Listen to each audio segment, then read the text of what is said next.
All right, let's check the. All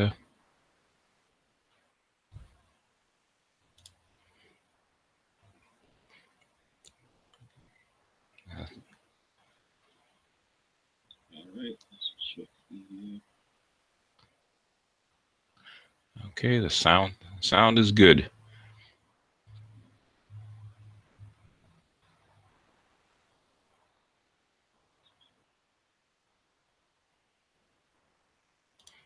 All right, let's mute that. Hey, what's up, folks?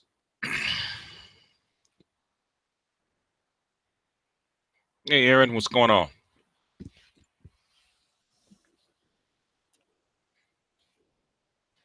See if Big J will accept my invitation.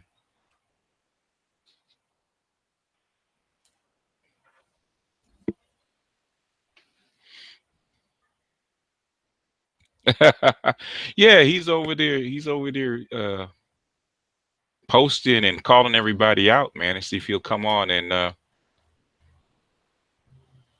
actually say something.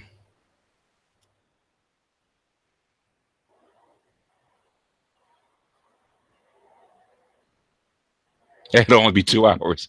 Yeah, hopefully, man. That'll be short. I think the shortest hangout I've ever done was 3. And I had complaints about that. Hey, man, you still trucking Hostile Adept?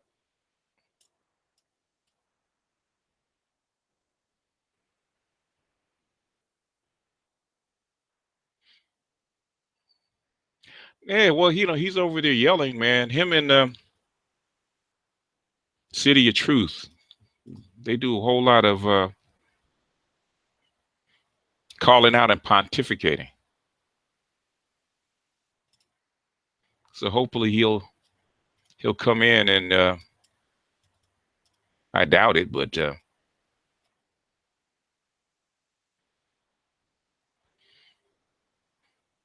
know what I don't mind. I always say if you're gonna instead of writing an essay in the comments section where I got to read it, put up a video that I can respond to. So he did. That's how come I responded to it. And after he responded to it, then he puts up another one. It's like I'm not gonna start a YouTube beef with you. I don't beef. Either you have something to say, or you don't. Hey, simply, what's going on?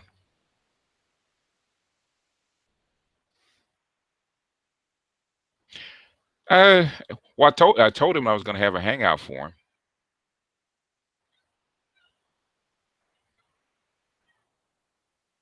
Well, it is Friday. Hey, Char, what's going on?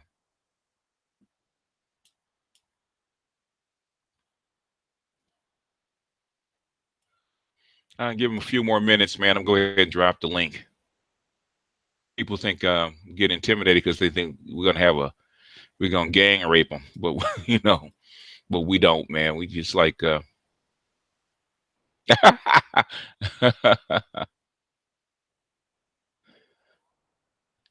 in 7 hours, huh? In 58 minutes. I would, it's funny, man. Because even in his first response, okay, he didn't respond to the video per se. He was calling out people in the comments section, calling out my fans, and he didn't say what he was specifically responding to. Man, he was just talking.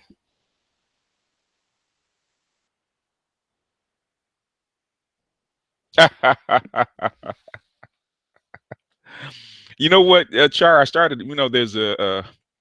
There's an old meme with the juggernaut, and it says, "I'm the juggernaut, bitch." I started to put that up, but I didn't. I said that's true. I said he is a sub. I ain't gonna go in on him like that.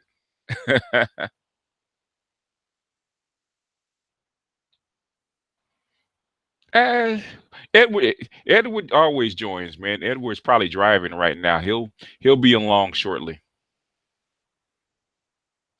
So you guys ready to talk? Anybody want to chat, man? I'll drop the link if you guys want to chat. If not, I'll just answer whatever you guys have on the board.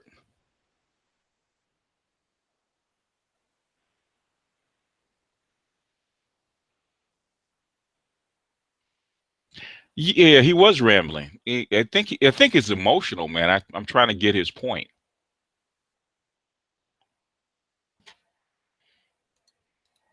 You know, because normally I'll download the audio and I'll chop it up so I can kind of like give a response, because people always, every time I do a video where a response video where I don't put in the audio or what the person said, they always say I misquoted them or I didn't understand them. So I always cut the audio and I put precisely, what they said, and then I answer that, so they can't say I misquoted them. Now they can say I misunderstood them, but they can't say I misquoted them. And most people don't know how to handle that.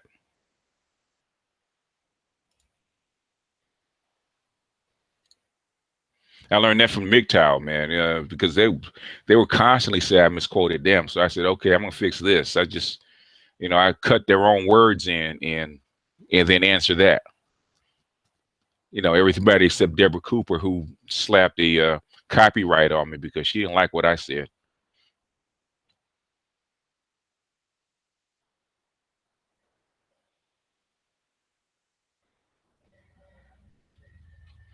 All right, there's the link if you guys want to talk. I've got a lot talked about. Hey, Dr. Jones, what's going on?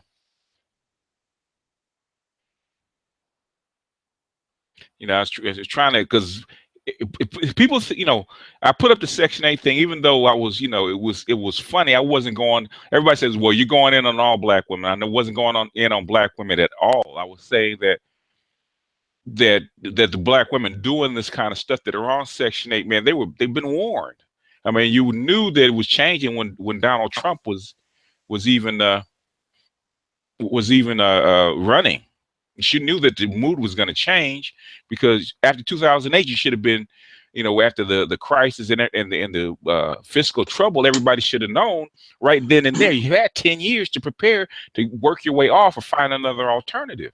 So when Donald Trump got elected, you said, okay, well, the jig is up. Like this particular chick, you got 3 kids, you're on Section 8, you're on whatever you're on, and then you get pregnant on top of that. That's how come I went on a rant. I said that is the epitome of ignorance, of delusion, is to get pregnant, Donald Trump in office, and you don't have a job, you're on Section 8, you got benefits. Said, that's worse than the chick in Washington, D.C. At least she had a job. Oh, man. Hello, sir. How are you doing? I'm doing good, man. Everybody said, where's Edward? I said, Edward will be along. He never misses one. I said, he probably working. I said, Edward's one of the hardest working men I know. Oh, I appreciate that. No, I'm laughing because, man, you give them a lot. You give them too much credit sometimes, BGS, man. What's that? You're like, man, they should know. They should have prepared. Man, they ain't even gonna know when they halfway falling off the building, man. They could be halfway in midair about to hit the ground. And it's until they hear that smack that they realize something's wrong. Oh, somebody's gonna save me at the last second, man. And then that's when they're gonna start, I'm waiting for it, man. The shaming tactics, like, you need to be a man for your people. Yeah. I mean, they thought I went in, man. Black Ram 313, he really went in on. He's from Chicago. I mean, he was going in. I mean, in deep. Oh yeah, Chicago brothers don't care. No, he went in deep, man. He was really talking about him, man. It's like, if you're on Section 8, if you're black in Chicago, and you're on Section 8, and you got people dealing drugs, okay, they get ready to put the hammer down, just like they did in L.A. Chicago is just a repeat of L.A. in the 90s. They put the fucking hammer down on Los Angeles in the 90s, man, after the Rodney King riots and stuff like that. Yes, man, sir. They put the hammer down on folks. And folks in Chicago, man, it's a lot of people that want that real estate. And see, a lot of people didn't pay attention to this. Some people in Chicago might know, but that are paying attention to this, but an Indian company, Indian bank out of Texas, I believe the name is Texas Savings and Loan. They bought one of the black-owned, not banks, but the black-owned credit unions. There's two in the South Side, and for people that know, see, this is where listening to like your stuff, the deeper stuff, but even though you don't speak on this, but you need to know if you know that Indians control like around 40% of the motel industry in this country, and they have various Indian-owned banks that they use to facilitate those purchases. Yeah. And and I'm gonna tell you, Asians and Indians like Chicago. I don't know why it is, but they do. Could be, As because soon as they it's really It's the location. Real estate's all about location. just wait for them to clear it out. You know what it is about Chicago and Detroit and places like that? The St. Lawrence Seaway. Okay. In other words, I've always been curious why, because I pick up a lot of Chinese folks, Indians, and they all have very, very good things to say about Chicago, even if they've been there during the cold. And that's my thing. I'm like, it's cold. Why do y'all even like that? But they love it. Because the infrastructure is all built up. In other words, it's cheap. The infrastructure is already there. Your mass transit is, even though it may not be up to standard where it is, it's already pretty much built. You have seaways, you got railways, you got highway, you got everything you need in Chicago. It just needs to be refurbished. You don't have to build it from scratch. And with Chicago, almost every corporation's main headquarters is in Chicago. Yeah, you have a lot of them are. They have division. Yeah, you're right. They have divisional headquarters. That's true too. Because it's the second biggest banking center in the United States is Chicago. There's a lot of and plus you have access to Canada, which is right across the way.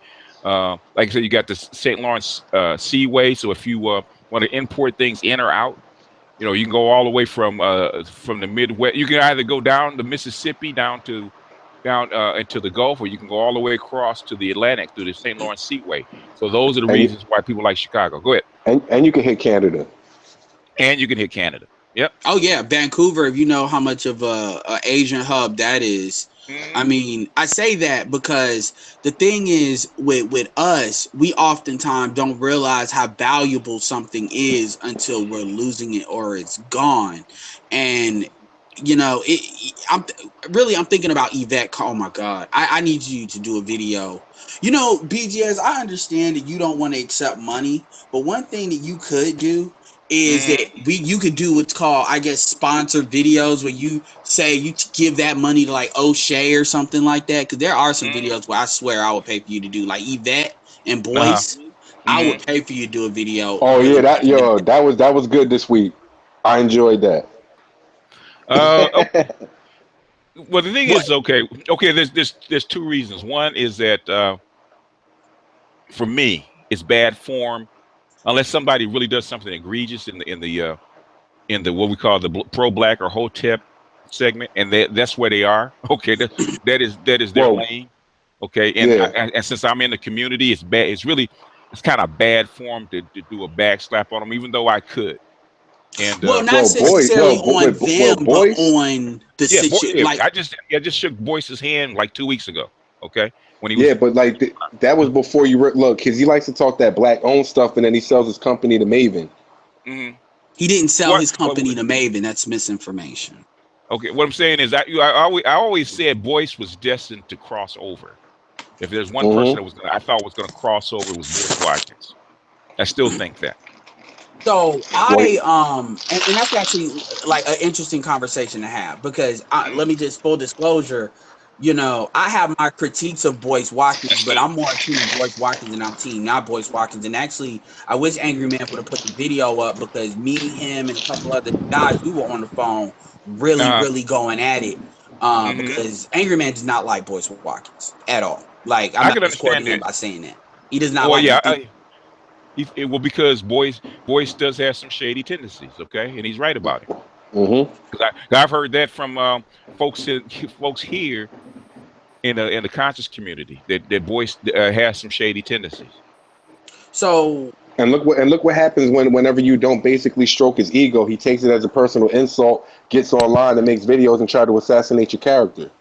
You can Okay, say Jason Black does that a lot more ruthlessly than Boyce ever did. because Like, if you know how things go down, because so does Tariq, by the way. yeah, well, the is the pro black or the black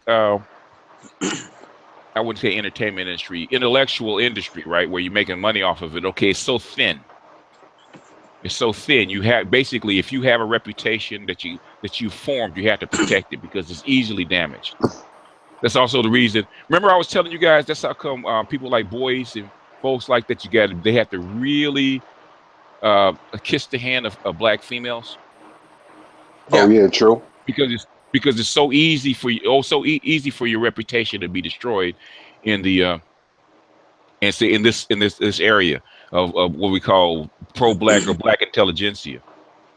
But That's it would make sense since they don't women like consume the most shit or something like that. They no. Okay, you guess this is a gynocracy. Okay, right. black women's voices carry a hell of a lot of weight, especially in the black community, especially in the black what we call. I don't even know what to call it anymore. We used to call it the conscious community, but now it's pro-black and hotep. I don't even know what you guys call it anymore. see, I mean, to me, I separate. Here's the thing: how I look at it.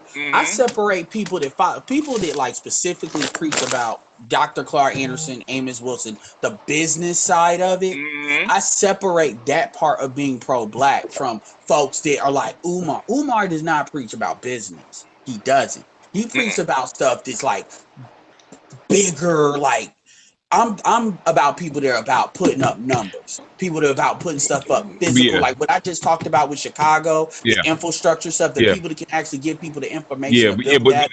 they're all the same community. That's what you're not understanding. They're all the same community. I Yeah, understand that, but the yeah. difference is the way people go about doing. Like it's kind of like saying you're an engineer, which is arguably the same community, but there's different path tracks. Mm-hmm. This designed for different goals in mind. So I Mm-hmm. guess the infrastructure part would be more like the mechanical engineer type of thing.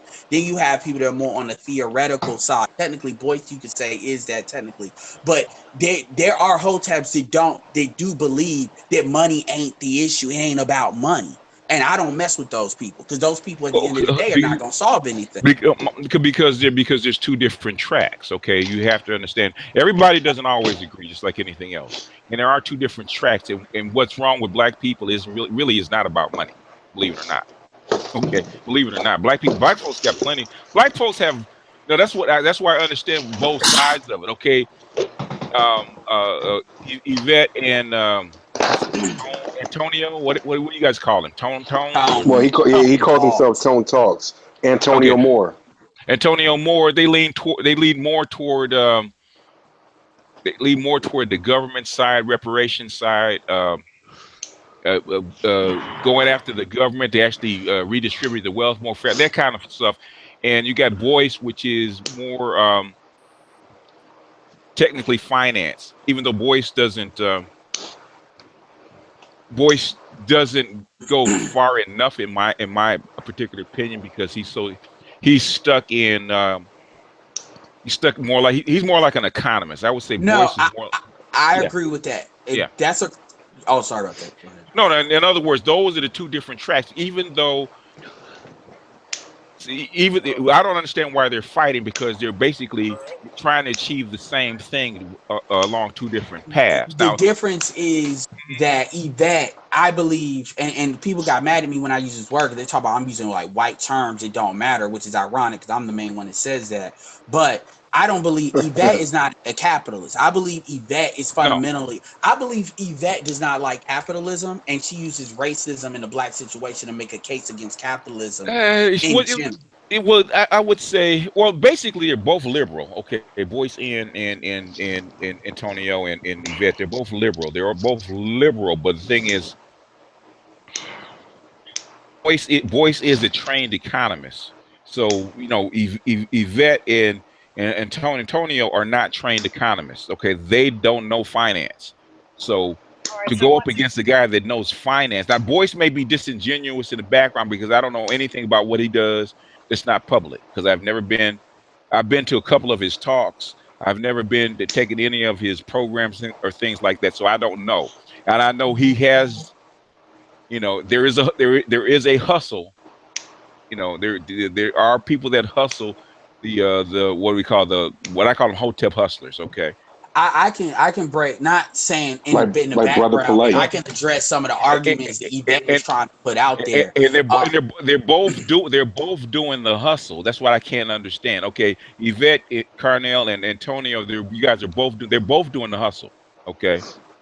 Now, my only thing is, if you're going to hustle, give people value for their dollar. I don't care if you hustle. I don't care if you hustle your books, hustle your talks, or whatever you do, as long as you give people value for your dollar. That's how come I never really got caught up into it. I'm like, okay, I kept my gig Well, because I don't I want to don't keep, really see the yeah, value really to Yvette. Like, to be honest with you, Yvette get, like, when you look at what what somebody can get from your channel, yeah, you can get like 10 times, and I'm not saying that to flatter you, but real talk, you yeah, can get 10 times more from your channel than what you get from Yvette. Everybody always like, or Tone. Like, here's the thing about them yeah, that really gets on my nerves is yeah, they cherry pick information, and yeah. the way They they do recontextualize it is very disingenuous. And when you know how because smart they are, because and you they're appealing to people's emotions. exactly, and That's that's what a they're doing. part of the problem. Yeah, Like, Boyce is saying, because Boyce is not arguing that we shouldn't get reparations. Boyce has clearly said that yeah, that should be on the table. yeah. But the difference is Boyce is saying that you have to work with what you have, and you have a lot more than you're willing to admit that you have. And That's that's true. what you just And said with the it ain't about money situation, as far as money's not our problem, yeah, it's not our major right? problem. Boy, The, Boyce is like, go ahead, Solar. No, go ahead, Solar. yeah, Boyce is like, like neutral because I mean, he just has, the corporate neutralism, Yeah. ideology. He's trying to be neutral, but He, he could be a bulldog. I mean, he Well, I mean, just, he, Boyce uses the term white supremacy. So can we really say somebody's neutral that liberally uses that term? no, because he cuts out. He's not because he's liberal. I'm saying it cuts out part of his white audience because Boyce could easily transition to a white audience because he's Yeah. got a PhD behind him. But the thing is, that's how come even though he might cut corners here or there, I think Boyce, at the end of the day, his heart is in the right place because I believe he could probably make more money someplace else Do if you he take agree more with this? audiences. Do you Uh, agree with the? I'm curious what you think about what I'm about to say. uh, I rock with Boyce. The reason why I rock with Boyce the way I do is I feel like infrastructurally, based on what Dr. Clark Anderson was trying to do, mhm, Boyce Watkins is the closest as far as how far along he is mhm, compared to like a Jason Black and anyone else yeah, to actually putting infrastructure down. And this is what a lot of Black people are not understanding. Everybody wants to make this like a referendum on him. Boyce is pretty much taking the same message that Dr. Clark Anderson took and actually applying it. So I'm mhm, like, you're gonna get more bang for. It's just like what you said with the Indians and Asians with Chicago. The mhm, infrastructure is there. You just have to feed it. Now, granted, I mhm, think he has simpish tendencies, and I think his ship needs to be changed, and I think we need to. It's kind of like the voters need to get rowdy and make him change. But this idea that's like, okay, I'm not going to invest in what he's trying to do, I mhm, think that is very short sighted. And I think a yeah, lot of people make it about him and how they yeah, feel about him. Like yeah. Lavar Ball, by the way. it's, No, oh, I understand. Well, Lavar Ball is a different story. I understand what Lavar Ball is trying to do. I really do. Do He's you like trying to do. Lavar Ball? Do I like him? Well, I Yeah. mean, like, do you like what he's Oh, trying to do? Do you I, respect it? if How do you you feel? okay, if you go back, how long has it been? If you go back 20 years, probably 25 years, you look at Richard Williams. LeVar Ball is taking a page out of Richard Williams' playbook by hyping his children before they turn pro. You guys still there? Yeah, yeah, I got mad I'm here. respect for what he's I'm here. trying to do. In other words, they hated Richard Williams the same way that they hate LeVar Ball because they really want to get to the Ball brothers because they are that good. And Richard Williams, LeVar is saying, no, we're not going to be beholden to Nike or whatever it is. Because okay, so they are that good. Yeah, they're that good. Yeah. Yeah, it took me a while to And kind of and, figure. and, Oh, and sorry. the younger brother is probably the best out of all three. Because I know you out of Oh, Cali, so LaMelo, right? LaMelo. Yeah. Yeah, like with that Lavar Ball thing, man. When he first came on the scene, I thought he was kind of a little rah rah. Uh-huh. I still feel that way, but I looking at him now, kind of like doing some research, and then man, I just had to say, BGS, man, like your content is like heroin, man, right? So Oh, really? I went to Allen Roger Curry, man. I Uh-huh. done fooled around, went to the other side. That shit is fucking crack, man. It's like I got one beef with uncut LaVar. crack. Those sneakers are ugly as hell. yeah, Yeah. But I ain't done. I ain't done though. I ain't done. mhm. Go ahead, Solar. So it's like, all right. So the LeVar Ball dude, he's an alpha male, right? Yeah, he is. He ain't got no compromise in him. Nope. He ain't trying to hear Apologetic. nothing else. Nope. And he must have some people around him advising him and stuff, and Okay, okay, there's a because I don't know what he played, but he's an athlete He and played basketball. did he play He basketball? played another sport he too in played college, Yeah, but I football. don't He remember. played defensive end. That's what I Okay. played. It was Defensive yeah, end. Well, he played basketball. He averaged 2 points a game. That's why they was clowning him on TV. They was yeah, like, but I'm how, saying, yeah, but yeah. I think he played another sport though, didn't he? Yeah, he Like played football or something? football. He played defensive end. I don't know where, but he probably was a better football player than Yeah, But he because still, it says he's extremely strong. But the thing is, he knows the game. yeah, yeah. That's how and I that's am. Like I'm way better football player than I ever was basketball. I and learned that late. Yeah, I he's mean, the, what's his name? What's his name? Was really good defensive end. Julius Peppers played both. Yup. I mean, you can't have people that normally the guys that are good at basketball and football are normally the tight ends. Yeah. Yeah. Donovan Yeah, McNabb played basketball at And you notice Syracuse. that narrative, if this was a white, let's keep it 100. If this was a white guy, they would not be talking about how few points he scored. Even if he did not play and he got to college on playing two sports, even if he didn't really play like that, they would still be saying, look at this guy, the overall athlete. So yeah, it's all about narrative. So my thing is, at the end of the day, the support, look, the shoes are ugly. I yeah, will tell you this, the logos he's got down packed. The yeah, logos are down pat, and I'm gonna be honest with you, I would argue the logos are more important yeah, because if you can change the shoe up, but the logo kind of sets the overall tone. But to a lot of people have this visceral reaction. I've seen a lot of black men that have this visceral, angry reaction towards LeVar Ball. And I'm talking about in the manosphere and out of the manosphere. And yeah. it's really a commentary on, are you all really to see black men be unapologetic? Because people can talk that I crap don't all day, every I day. don't think it has anything to do with that. I think it has more to do with the price. No, I think that's what they're really upset Yeah, about. four. It's 495 Why? for the Come on, sneakers. nigga. Yo, for see, hello? $4.95, I'd rather get me some Italian shoes for $4.95. At least I know Eh, that they're gonna last me But 5-10 years. But the Yeah, thing so is, Exactly. so you're I saying he understand. I doesn't have a understand right why to the sell? price was so hold damn on, high. okay, $4.95 you got to for remember. them ugly ass shoes. You got to remember. That's the exactly. No, Y'all showing y'all like a business acumen right now, by the way. think for a second. Think for a second. Just think for a second. Just calm down and think outside of the black community, because black people have this horrible. Modular idea.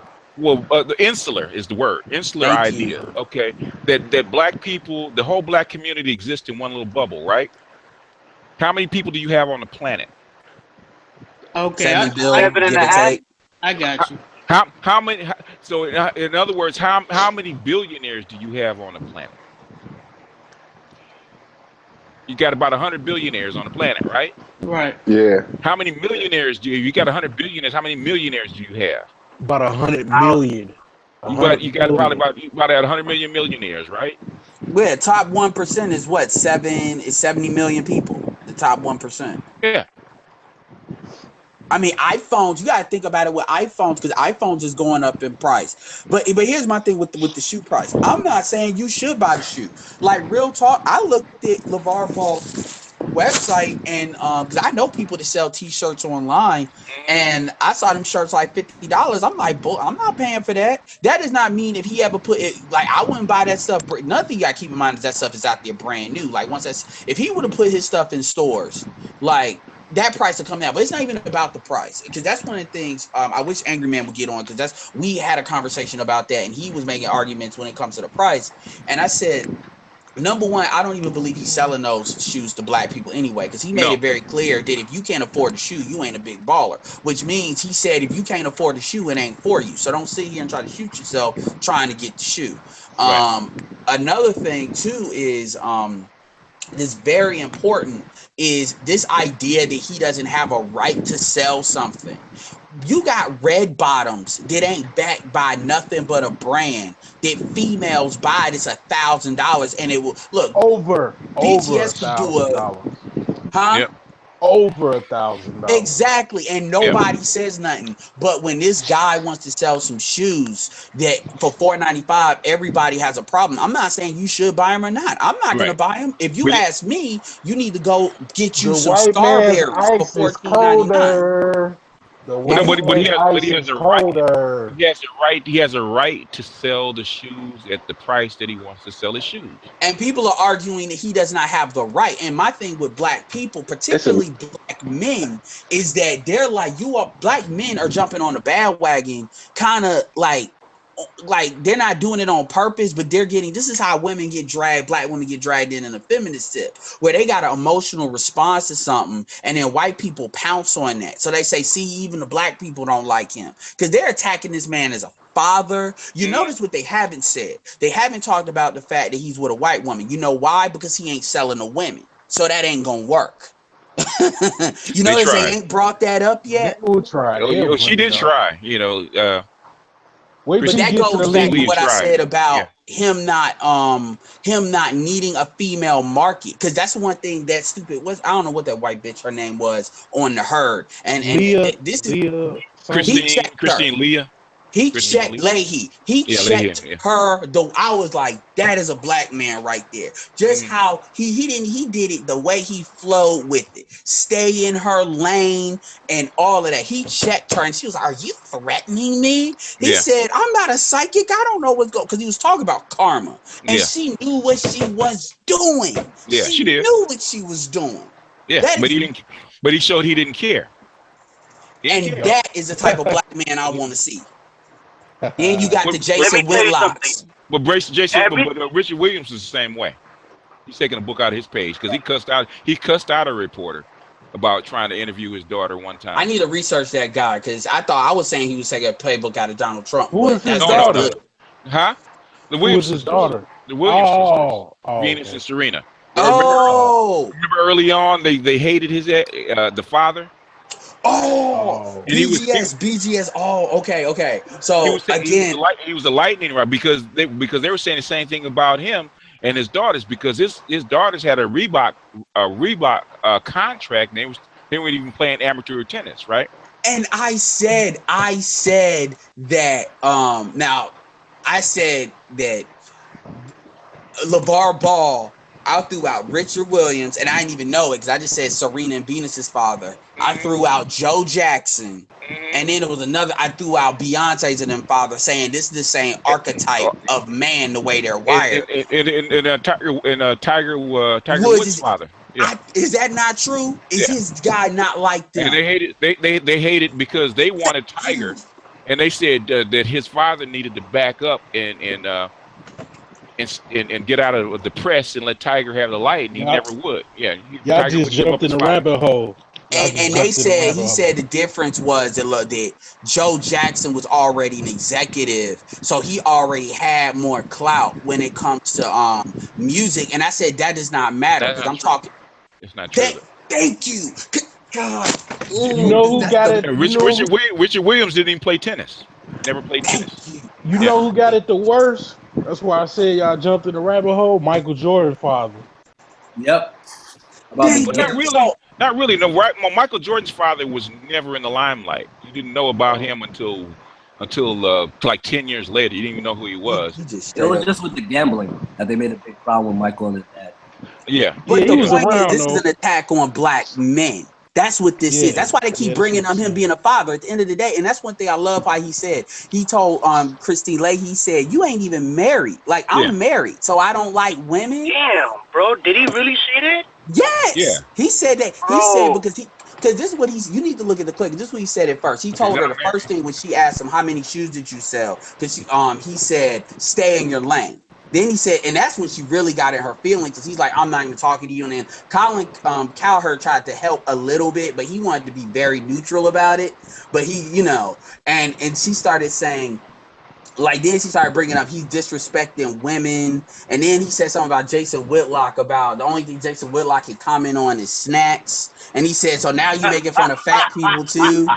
And he said, I'm not making fun of fat people, I'm just making a comment about Jason Whitlock. And then that's when she was like, oh, well, you don't like women. He said, I do, I like you're not married, so what are you talking about? But Yeah, she kind of played LeVar Ball herself. be saying She some played stupid herself. stuff though. Yeah. He Huh? said he could beat. He said he could beat Michael Jordan one on one. He's hyping for him. But here's the He's thing. hyping for his kids.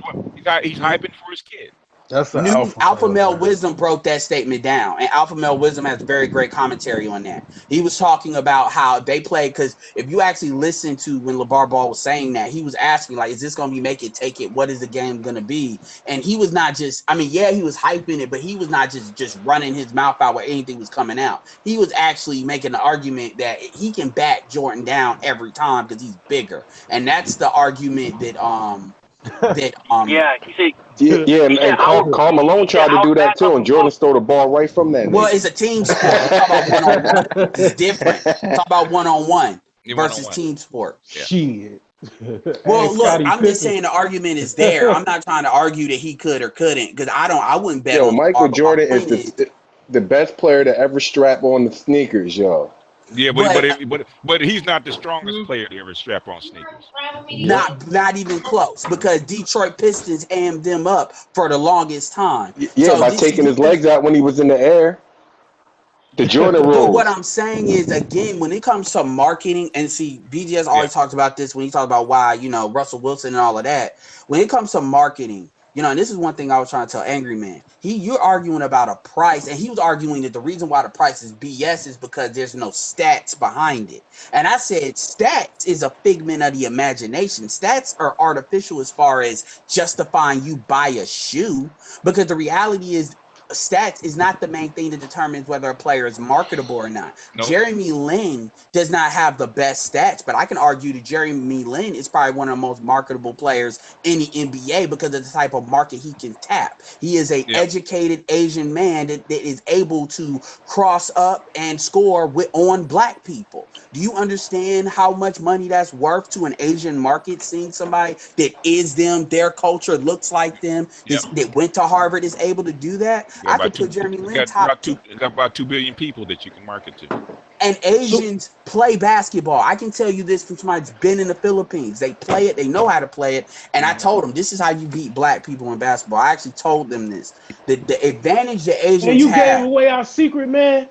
What's wrong with you? No, I just, because I'm friends with them. He talking that pro-black shit, they beat me. But the advantage that they have over us is we are completely dominating them when it comes to athletic ability. But they have the wind of soccer players. So whenever they play a black person, make them go up to 30 in the scoreboard. Like, don't do like to 12 or to 11 or to make them go up, get tired. And that athletic ability will drown out unless you're dealing with a true blue basketball player, in which that's not going to work. But if you're dealing with like people that just playing recreationally.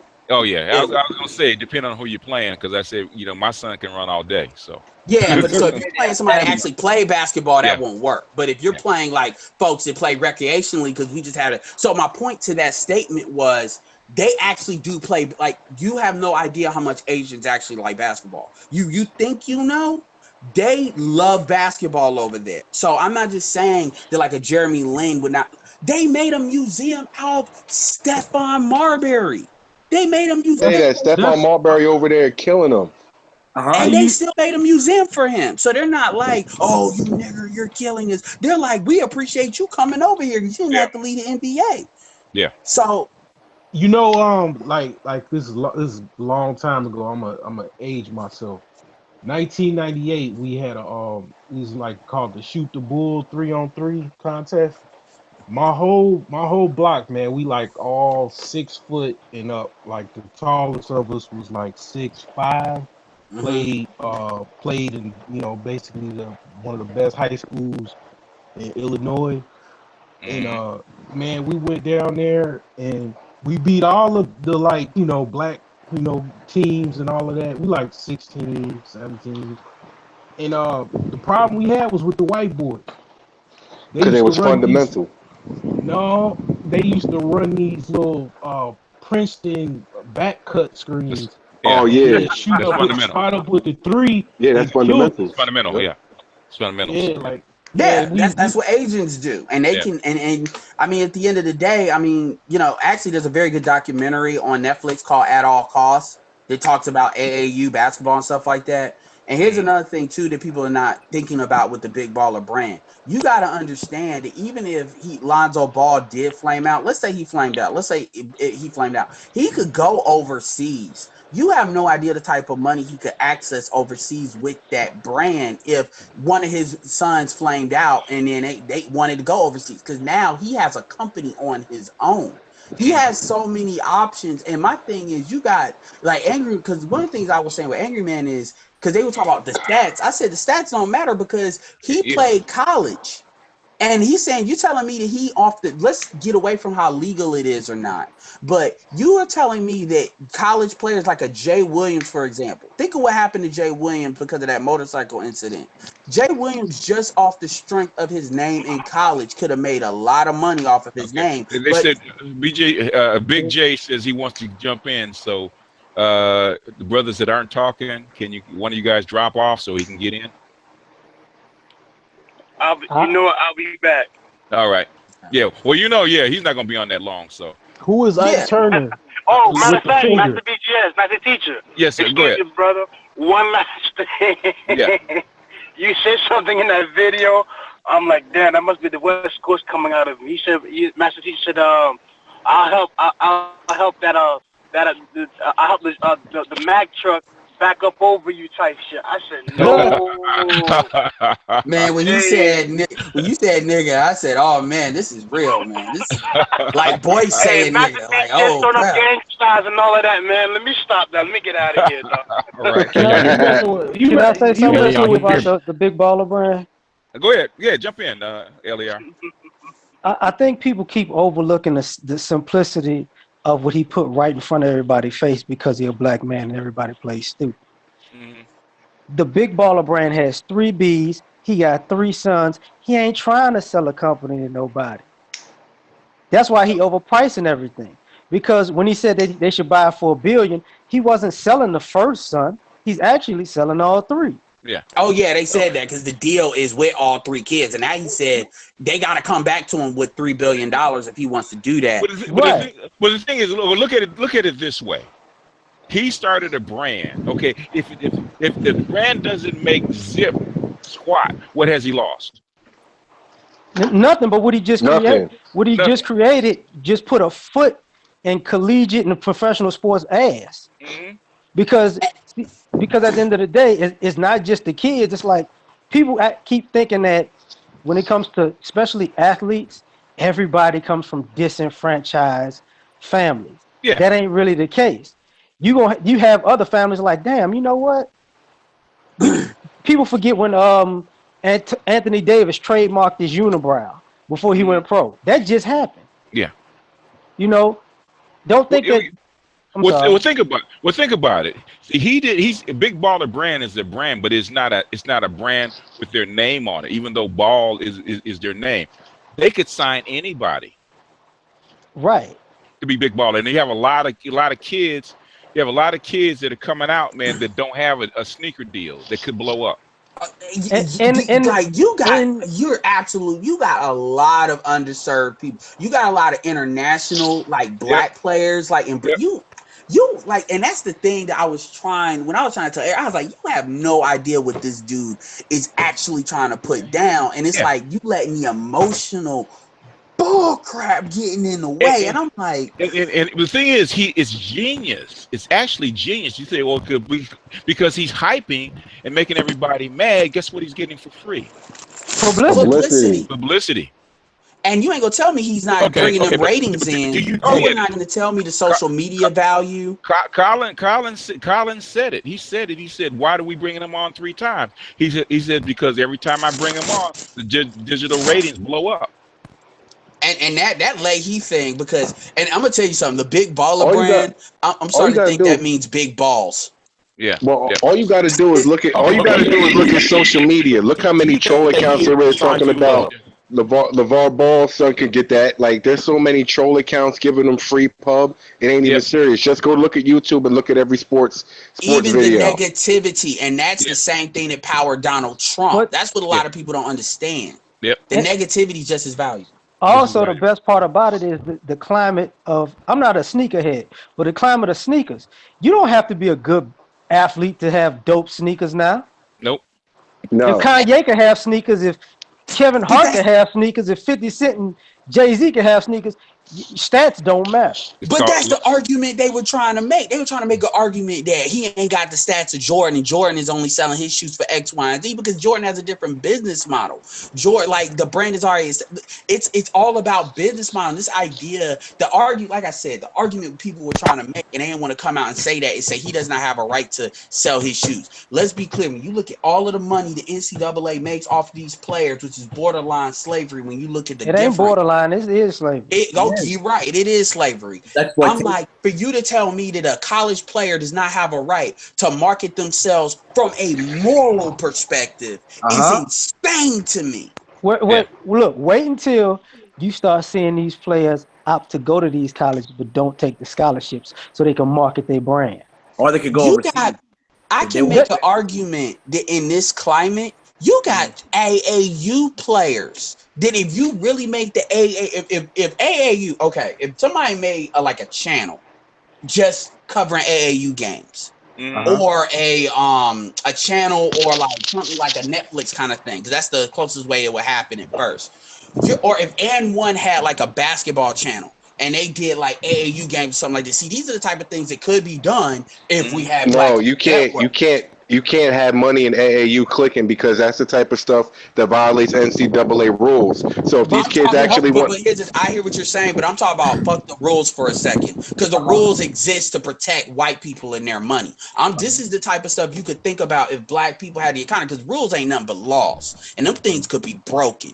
Ask Chris Webber about those rules. I'm talking about the laws be changed. The rules exist for a reason. They're trying to keep money out of it, because you will start corrupting the game. I'm sorry. But I'm talking about the laws can be changed and turned over. We're not. They're not going to change it. They're not going to change the AAW. They're not going to change those rules, because then that'll put money in young black people's hands, and they don't want that. No. The reason, because I have a kid that had to go through that stuff, man. And basically, if you put money into AAU like that, man, it's gonna go crazy. They'll go crazy, man, and they will abuse those kids. It's like there was money. But they abuse them now. No, they don't. Not like they could. Not as bad. They're gonna make them work for it. No, it would make it worse. But okay, so I'm just thinking out loud here, so I understand that. So I'm not gonna go completely against what you're saying. Yeah. But I'm talking about the bigger point that I'm having is, as black people, particularly black men, we can't think outside these boxes, because it's like these rules are there, and we don't know which ones are there to actually protect the kids and the ones that are there to protect white daddy. A lot of these rules are protecting the system as it is, and right now the system as it is in NCAA is fucking us. Well, okay. The thing is, the rules exist for a reason. Okay, there is rules for that. The reason NCAA probably could make more money, but the thing is that they're not going to allow it. I see Big J, so we're going to do about 5 more minutes on this, and we're going to go to Big J. The rules exist for a reason. If the kids are already abused, okay.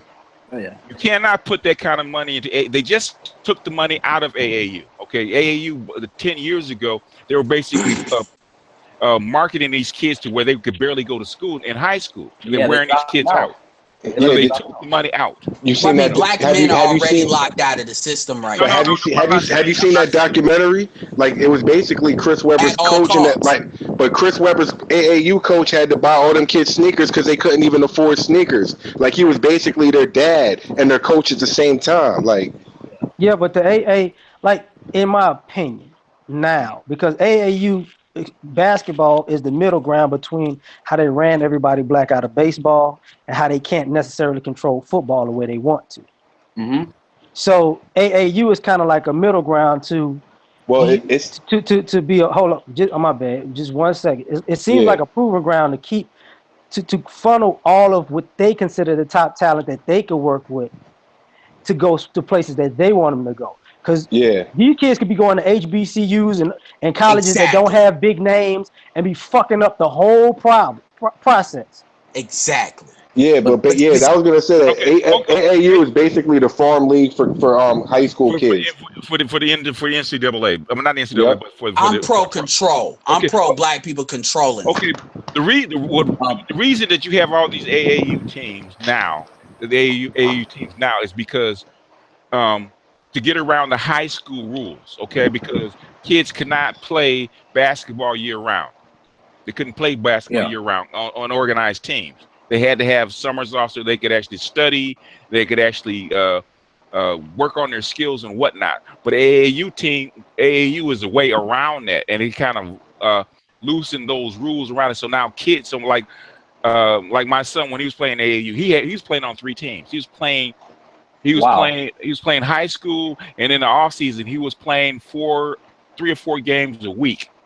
And I'm pretty sure he wasn't even playing in Cali. He was probably in Detroit. He was probably in Philly. He was all over. California's a pretty big state, so he was as far down as Mexico. He was in Nevada and Las Vegas, Arizona, as far as Texas. Who benefits from that? They took the street league worldwide. Who benefits from that more? Black people or white people? Actually, neither. Neither benefit from that. So you're talking about the kids. Actually, the kids benefit because the kids get to go to better schools. Does it matter? Does it matter? Does it matter? What do you mean? Does it matter? Oh, well, I'll answer that. Yes, of course it matters. No. He says, in other words, I want to know what he means. He said, does it matter? There's nothing behind that. What do you mean? I mean, it's what I mean is the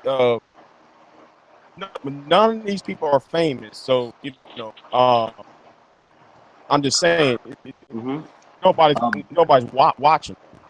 There's people watching scouts. They have big tournaments and stuff like that. There's people watching. Yeah.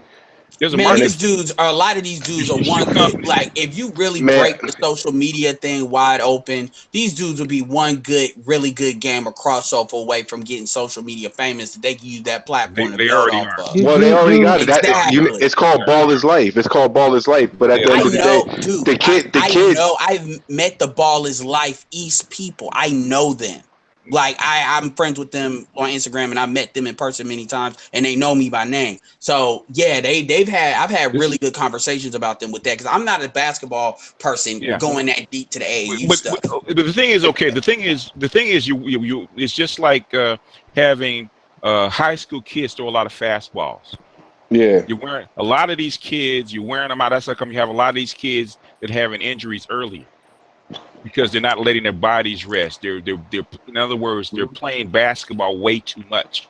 And if you bring more money into it, there's more of an incentive to make them play more games. Like I said, my son was playing 4 games a week. Okay, and he was 15, 16 years old. If you put money into that, what is that? What they need more players. They need better players. So what are they going to do? They're going to play more games. They're going to play more games. So well, when I'm talking about more money into it, I'm talking about for the players to benefit. See, when people mostly are talking about put more money into it, the players do benefit. The players benefit because they actually get more exposure to more scouts. They play against better talent, so they get better. But that's not what I'm talking about. Well, just like the NCAA benefits by having more money in it, and the players don't get paid. No, okay. With the AAU benefits, he is talking about. He's talking about is like. It's like when the pros how like they get endorsement deals. That's what the kids aren't allowed Yes, to you're have right. That is what I'm endorsement. talking about. The kids aren't allowed to have Right, endorsement okay, deals yeah. like that. Because they don't Over want them having all that time, money. One at a time. One at a time. Okay. Go ahead, LAR.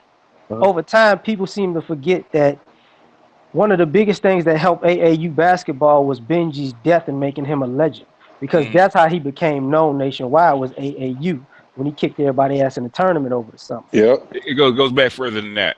Okay. Yeah, I figured that, but you know what I'm It goes saying? back further than that, but yeah. Dr. J. I'm But you know, pro black men making money once for people black die, they labor. become martyrs. That's why I'm saying it that way. You get what I'm saying? It's sort of like the Rucker in New York. Like Rucker, most. Yeah, absolutely. Yeah. When you look at and one was a perfect example of what I'm talking about. When you look at what and one could have been, and one kind of came through before the sneaker craze really got insane like it is now. But the thing is, okay, because like I said, this stuff has been around since I was playing basketball in high school. Okay, and the reason that they don't do this, and they're trying to actually scale it back, because these kids are playing. You know, they're starting off at 12 and 13 years old, and they're playing. You know, you have 12-year-old kids playing 3, 4, 5 games a week. Like I'm not saying that those considerations don't need to be taken under consideration, but for right now, the way the system is now, white people benefit. That's why you don't have any black executives in the NBA. That's why you don't have any black. That's not why you don't have black executives in the NBA. The reason why you don't have black executives in the NBA is because they don't hire them, and because there's not that many black owners. Because you need to get voted on to be an owner. Why don't because they? Well, I'll tell you now. I can tell you why. Wait, hold on. But aren't you? No, wait, big. Wait your turn. Wait your turn, big. Because I'm talking about the power behind the LAR first. LAR first. I can tell you why. Normally, when you get black players wind up being black executives, black coaches. The problem with that is normally when they go into that system of coaching and executives, the white guys can't really speak from experience, so they gang up to not hire them. That's why a lot of times you'll see a guy, if you look at any sport, you'll see a guy who is a white guy who probably wasn't that good or maybe was that good. He's a coach immediately. But you'll see a black guy who's not a coach for a very long time. After LAR big and then you, Edward. Okay. But that's what they do. I mean, I got family that's been in professional sports, and that goes through that whole system and process. I know the agents and everything. They don't think they get stonewalled like that. That's how they do them. Yeah. Yep. That's true. Big. Patrick Ewing. Yeah. Okay. No. Big. Let Big finish. Let Big finish. Go ahead, Big. Okay. What about when Matt Johnson became the executive? Like the Lakers, recent. He just did. You giving me exception? Come on, man. No, he just did. But the thing is, there's a whole big story behind that, and that'd probably take too long to even go into. Yeah. Right. So, Michael Jordan is an owner. Yeah. And what I'm going to do, I'm going to break it down less than 2 minutes. That's because Magic Johnson knows business. No, that's not the reason. That ain't the reason. LA Lakers, he was running theaters. He was doing all this other stuff. He had business on the side. So you saying black men don't know business, and that's why we don't get those jobs? That's not the reason. But go ahead. Okay, I know the reason, but that's not it. But go ahead. Because I want to respond. No, hey, BGS, can I get in real quick? I need one sentence. Edward, and then hostile. Gentlemen, they do it because they can. At the end of the day, this is a power thing. And a lot of times we get into the how they do it or trying to rationalize why they do what they do. It's called the I'm white and I say so clause. And that is a power clause. And the reality is they don't have nothing without our talent, but we don't leverage that and say, well, when I say the players leverage it to get more money in the NBA side, but I'm talking about understanding, like, for instance, with players, I want to see a documentary, and I might pay to make this happen. That really talks about black players going overseas and playing ball. Because the reality is, there's other leagues, and a lot of people will say, "Well, in the NBA, you make the most money." Well, if you got a big baller brand or something like that, and you take yourself on a global stage, you can make that. That's true. You won't make the same amount of money in NBA. I get that, but you will close that gap with endorsement. There's a reason the NBA is still the NBA. Yeah, and there's a reason that the NBA is the NBA, and the reason that you will make more money over the seas if you have been in the NBA. I get what you're saying, but it's like the soccer Premier League. But I get that. But what I'm saying is, because every basketball player does not go to the NBA. They don't. So when you look at these players, they are good. What's every player's dream, though? Jamie. When you look at the players that don't get into the NBA, regardless of their dream, that ain't happening. They have an option that they can go to NBDL league, or they could take their talents overseas. And if they have marketable talents, they could build a name off of that. Like, for instance, a Jeremy Lin, yes, he's in the NBA, so he can stand on that platform. But if he went overseas and won all these accolades and awards, he could probably make more money in endorsement money. I've seen Kobe Bryant overseas, as far as not Kobe Bryant per se, but his endorsement face on computers and stuff. So the big problem I have with a lot of this conversation is a lot of y'all are not thinking big enough. And that's a big problem. It's already out there. Whoa. Okay, hold on. Okay. Okay, look. You guys know how this works. You guys can't start jumping in. There's an order to it, so everybody can listen to it on the repeat. Because you guys complain about not being able to hear people on the repeat. So please stop jumping in and go on order. Now, Edwards, you've had more than your minute, Edward. So we're going to go to hostile. Yeah, sorry. Okay. Yeah. Hostile. And then who's after hostile? I was gonna say something after that. Okay, go ahead, Hostile Dep. Yeah, man. It actually starts before AAU. I know here in Illinois, they have small fry leagues. Yeah. They have traveling teams for these young guys. My son. But those are AAU. Those are traveling teams normally under AAU, right? Yeah. Yeah. They got a lot of different leagues. My son at 10 years old. At 10 years old, the traveling leagues. Yeah, my son did too. Yeah, go ahead. They played like 2, 3, sometimes 3 games a week. I mean, my son played ball from 8 years old. I mean, he played ball all year round since he was 8. He's 23 now. So yeah, they started them young, man. And I thought back then, I said, man, they play too much. Too much, yeah. They play too much. They don't get a break, and then when you just mentioned something about injuries, I can't tell you how many times I've gone to the emergency room because of sprains and broken teeth and all that stuff, man. It was just crazy. So I totally understand what that is. The money coming into that, nah, man. That's true. Yeah, if you're a parent, if you've been a parent and you had to have to administer your kid, man, and there's you got teams, especially if you have a decent kid, you got all these teams pulling at them. Yeah. So and that's just with the money that's already there. You increase the money, it's really going to get crazy. It's really going to get crazy. Who's next after? Oh yeah, I was gonna say something. Go ahead. But did you guys hear about Ice Cube making an urban basketball league? I thought that was kind of a good move. Yeah, because all the old NBA players that are still good, that could still play like AI, but they still got the big names. They basically go around to different parks and in different cities, and they go to different tournaments and 3-on-3 and stuff like that. And that's like a huge thing. And I was also like the Negro League back in the day. I was thinking, if they didn't want, black people to be in their sports until, we started dominating their sports, we should have just made something of our own, like, because we have our own market. We have our own inner city urban market that basically is mostly. But even those games, okay, you got to remember, even at those games, 80% of the fans are what? White. Yeah.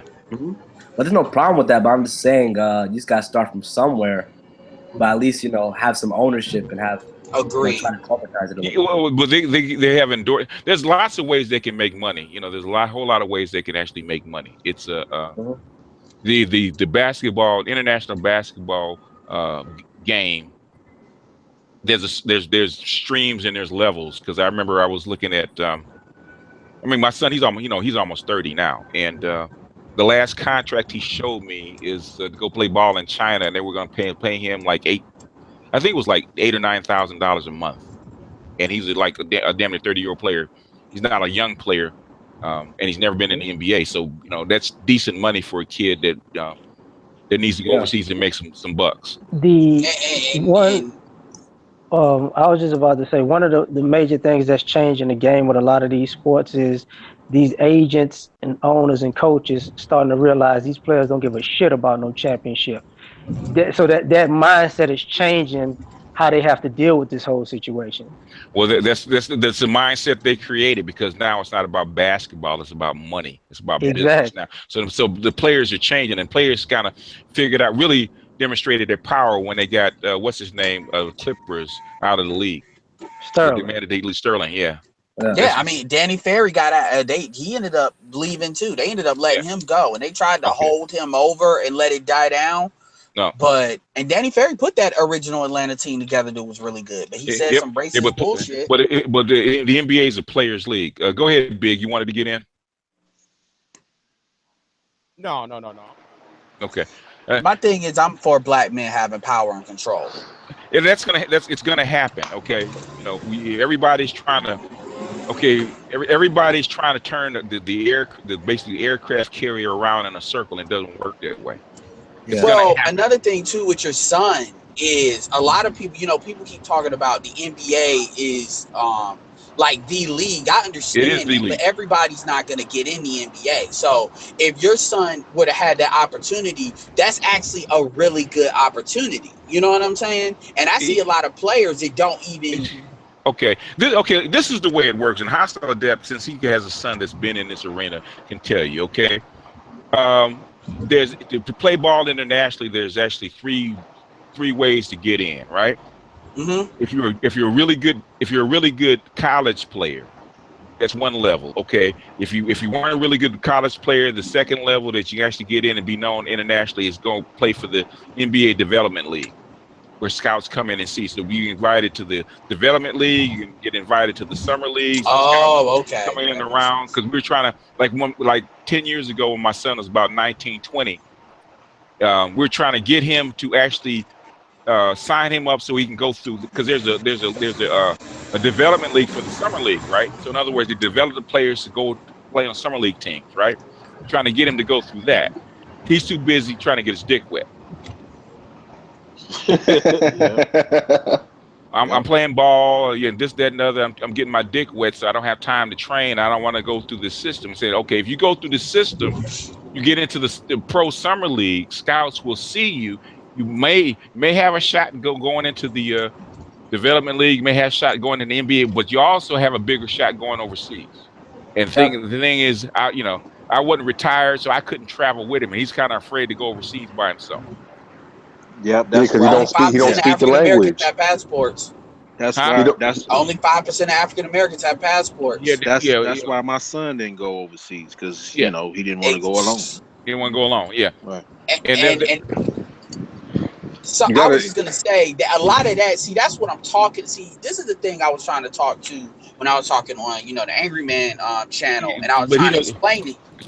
But he doesn't know. But he doesn't know the game. If you're not in the game, okay, if you're not in the game, or your kid's not in the game, you don't know how the game is played. Well, I was talking about, it wasn't even so much basketball, actually. It was just philosophical about anything like industry or business in general. Is what happens is we like to talk about, like, because they were arguing, like, this is what I was arguing for Boyce Watkins, and I said at the end of the day, there's a lot of things that we don't know because it's not embedded in our culture, and we have to stop. When you hear people like Yvette, this is where Yvette and Tone get on my nerves, is they tell you can't do it because the system's set up for you to fail. I understand that a black man has to work 10 times harder.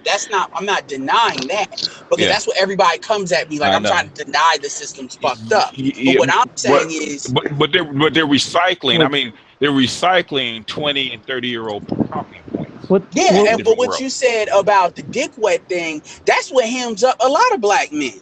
A lot. I think, and the being afraid of the Okay. unknown, or being afraid what you Okay. don't know. Okay. We're gonna do another couple of minutes, and we're gonna do another couple of minutes, another round, and then we're gonna get to Big J because he's on here because I invited him. Okay. I got Okay. you. Okay. One thing that we got to take into consideration, because nowadays we live in this technological and fast food era, that everybody want us to work to accomplish things so fast. People always want to talk about having the kingdoms and the infrastructure. You have to think about the family members who created the foundation to create the kingdoms first. That's where we at. You know what Yeah. I'm saying? We're Yeah. not we We had to start. We're at the foundation with Right. phase. Everybody like Yeah, exactly. but at that Everybody want to be the Kennedy, Edward. and Yeah. without being Yeah. the Kennedy And great grandfather who started the ball rolling. Like Kennedy you can't do that. and those people had legacies. We always talk about the Jews and banking. You don't realize that Jewish banking goes back 3,500 years. It didn't just Right. start yesterday. But we're gonna one more round, one more question to finish off this topic and go to Big J because I know I'm gonna give him a chance to air uh, stuff that he's been talking about in the background. it's about that Section 8 stuff.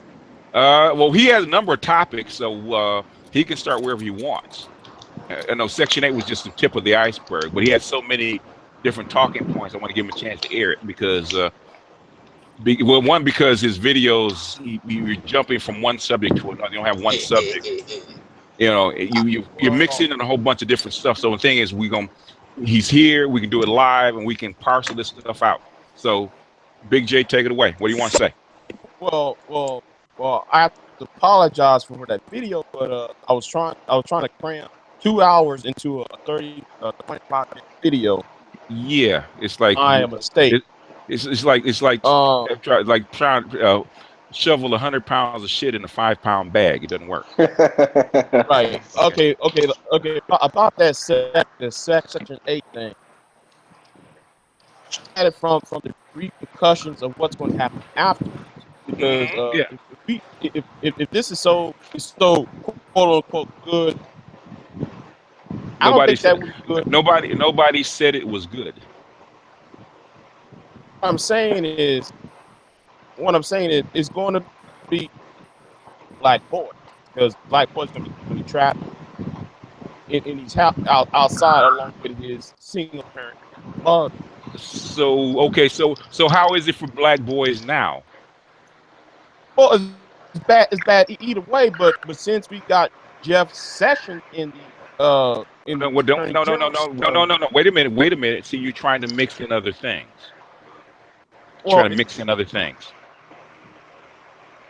In the age of Trump, and we out of these houses. Now, before I begin, I'm not for Section 8. I'm not for all that stuff. But I'm not trying to defend that.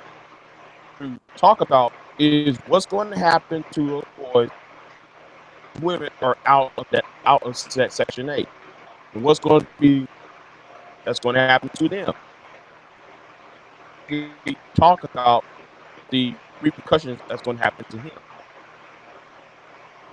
Well, I think people have thought about the repercussions. You know, the consequences are already. Those kids are gonna do what they've been doing, living with their grandparents.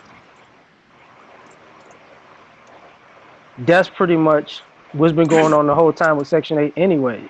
The kids were never getting raised by a lot of these Section 8 mothers. They were getting raised by their grandparents. Right. Okay. But still, when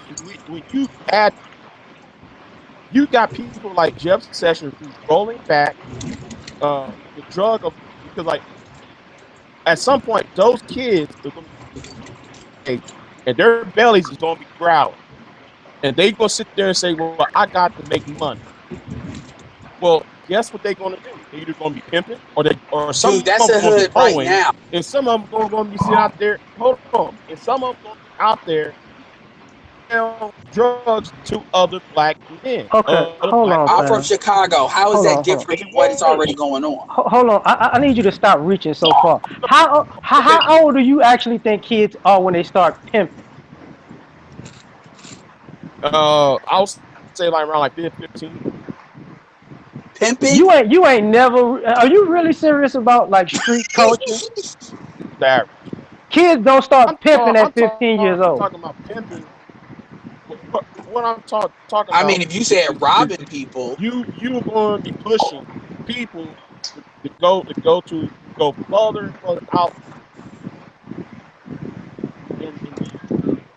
into the underworld. There will be some that have to go out and do those kind of things, but there are plenty of boys like me who grew up in less than ideal circumstances that will find their way out. I get the argument he's trying to make. The argument he's trying to make is the aftermath of removing the carpet under people's feet is the black community is going to get worse. That's not true.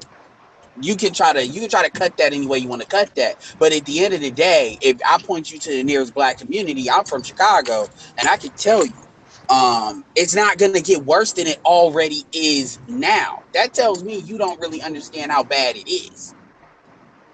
I understand how bad it is, but the thing though, what you're not getting at is that okay, when you have somebody like Jeff Sessions, you got the rollback of drug sentencing policy. You're going to have a more increase of black boys. You need to stop using Jeff Sessions. That's killing You killing it with this with the thing about Jeff Sessions because you acting like it was all gravy before Jeff Sessions got there. When did I say? Wait, hold on. Let's deal with Jeff Sessions just for a second, okay? Okay. What is the reason? What is the main reason that they have started letting go and decriminalizing drugs and drug sentences in the United States, especially the states? Why do you think that is? Because it started to affect more white people. Because of white meth addicts. No, that's not the reason. No one can afford it. The states can't afford it. It costs $50,000 to lock up somebody in prison. Where is the money going to come from? I like to point out too that the funding that Jeff Sessions has requested for all of this expanded prosecutions has yet to be approved, and it's not likely to be approved because Congress has pretty much panned many different portions of the Trump budget. If he gets his money to pursue all of these massive prosecutions remains to be seen. I think it's a bit premature to worry about what Jeff Sessions is going to do. He hasn't even really had any money to do so yet. And a lot of Republicans don't even like Jeff Sessions. Yeah, that's true. Now, so I asked Big, where's the money going to come from to lock all these people up? Taxpayers. Come on, Big. Come on, man. We're talking to a kindergartner. No. Don't insult him. Okay, don't insult him. I want him to answer the question. I'm facetious about it, but it's dead. But the thing is, though, it's going to cause a social problem later on when you have these policies. So I don't know why y'all acting like it's going to keep hearing y'all tell me that I'm acting like though it was bad before he got there. I knew it was bad. So you really can't just tell me, if you go to Fifth Ward, Houston, if you go to the Sunnyside area of Houston, I can tell you it's bad. Sunnyside and Fifth Ward been fucked up for years, way before Jeff Sessions. I live in Houston. Of course. When have I said that it wasn't? When have I said? So in other words, let's get it straight. Okay, he's afraid of Jeff Sessions. Jeff Sessions, Donald Trump, all of Congress, and Dr. Jones will tell you are painted into a corner. Why do you? I put up the Council on Debt. You know how many people watch that? You know how many people one of your lowest videos, I'm sure. It was one of my lowest videos. You know why I put up the Council on Debt? Is because that's the corner that the United States and Congress and the President of the United States is paid it into. If you understand the Council on Debt, you know what the problem is. You know why Section 8 has to go away.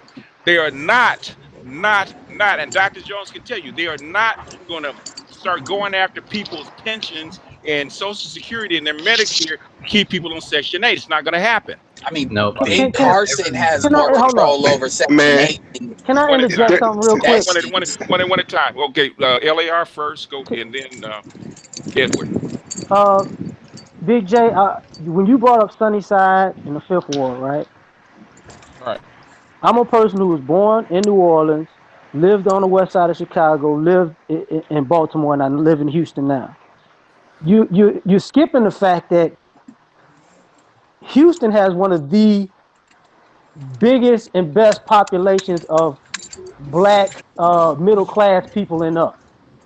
So to say that Houston hood life is nowhere near close to the real hood life in America. No.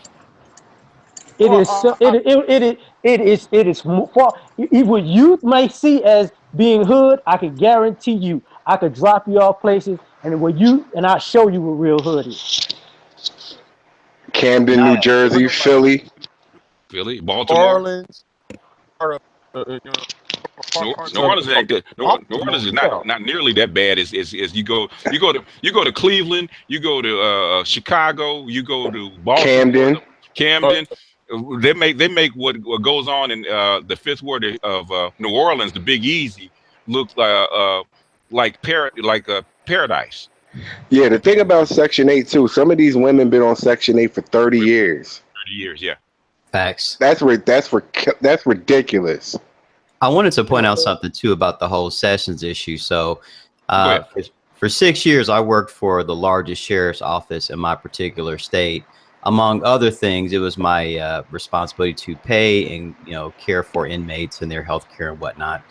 So, in all the case reports and police reports I've read, and I had to read them all for different purposes. Not all of them, but most of them.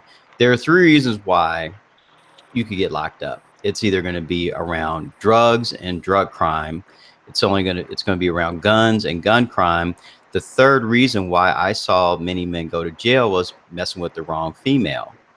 Because of domestic violence, because of child support enforcement, things of that nature. If you get with the wrong woman, your chances of getting locked up go up exponentially. So if you're worried about Jeff Sessions, don't be in the dope game. Don't break the firearms laws and get you a good woman, or go Ibmore or go MGTOW. I mean, anything else that goes on, it's not really going to affect you. The percentage of guys that really get caught up through no fault of their own is infinitesimally small, and I can personally attest to that. So the Sessions argument is a straw man. It has nothing to do with this issue, in my opinion. Well, we could break that. We could break down. Let him respond. Let Big respond. You say right. Then why is it that the former state of Alabama has increased budget on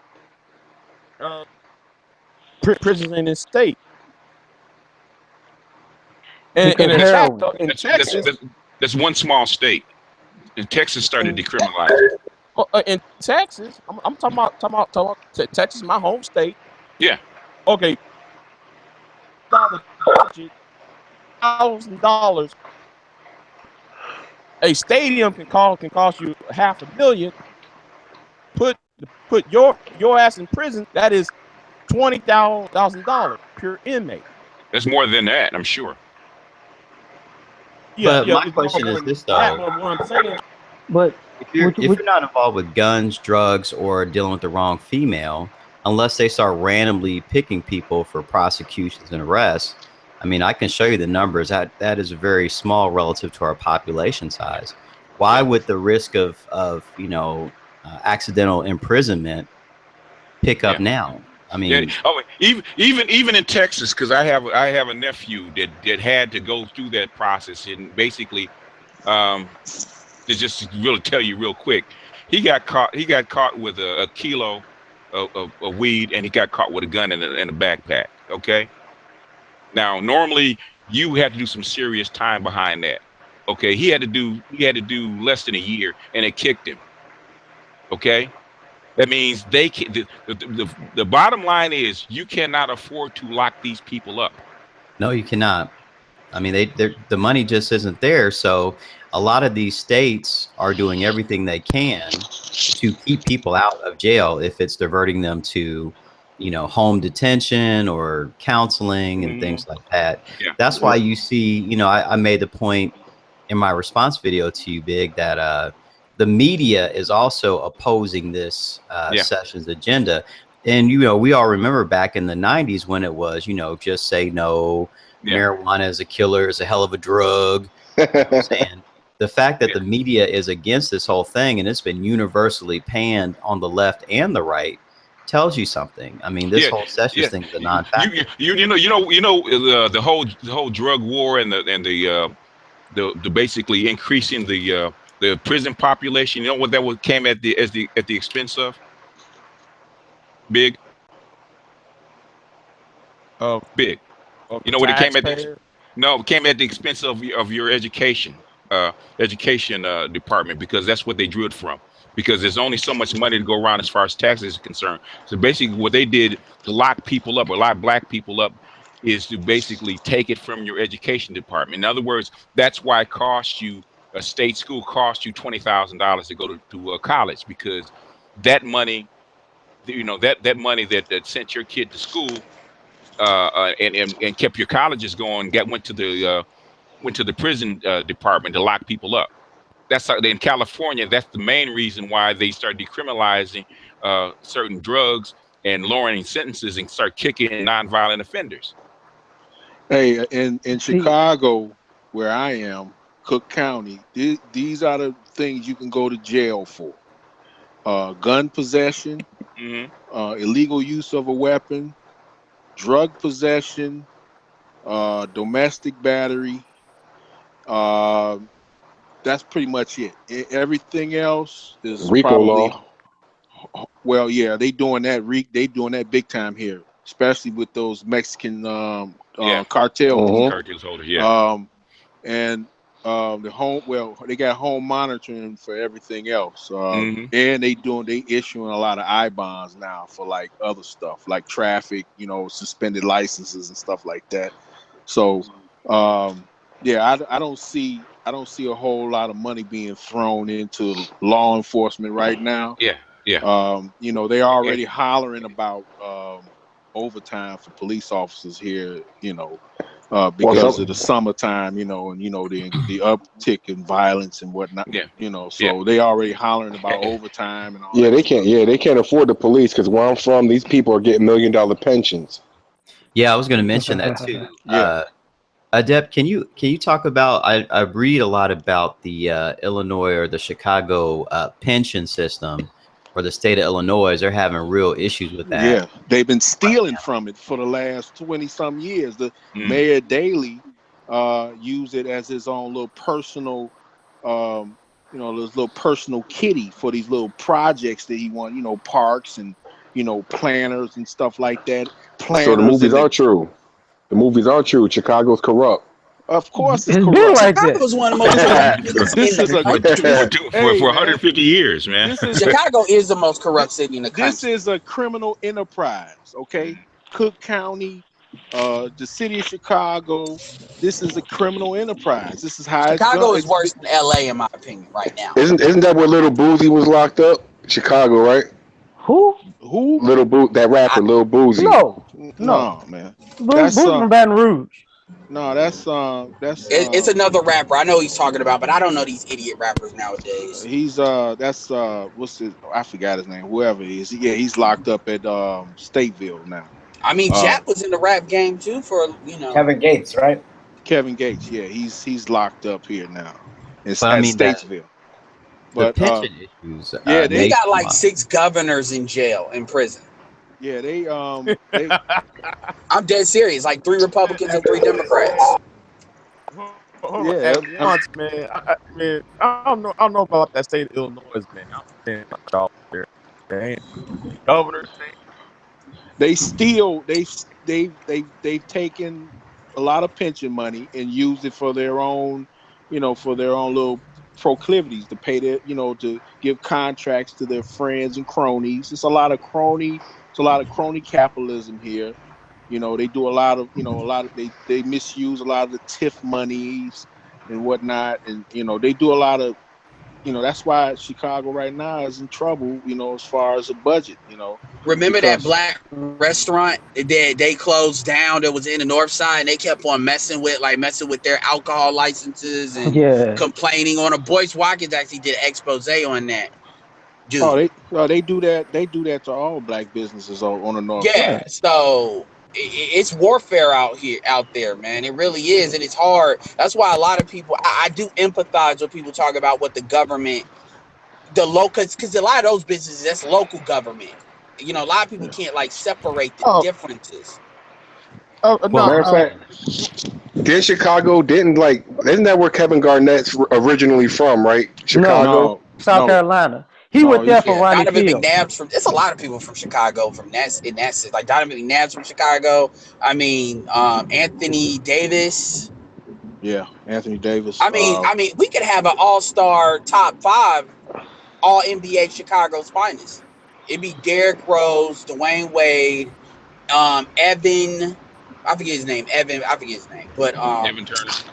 But I mean that pension issue, though, among other things, that's the driver for if you're the government, federal, state, or local, and you have to decide between Section 8 for able-bodied females that could potentially get a job and do something different, or pay back the billions that you owe for your pension fund. It's an easy choice. Yeah, they got people. They have doctors. Well, they have some teachers getting they're getting $250,000 a year in pension money. Well, you got to also get to the fact that some of them same cops with that pension got kids in them Section 8 homes, so they getting some of their money back. Because they ain't just in the hood policing the community.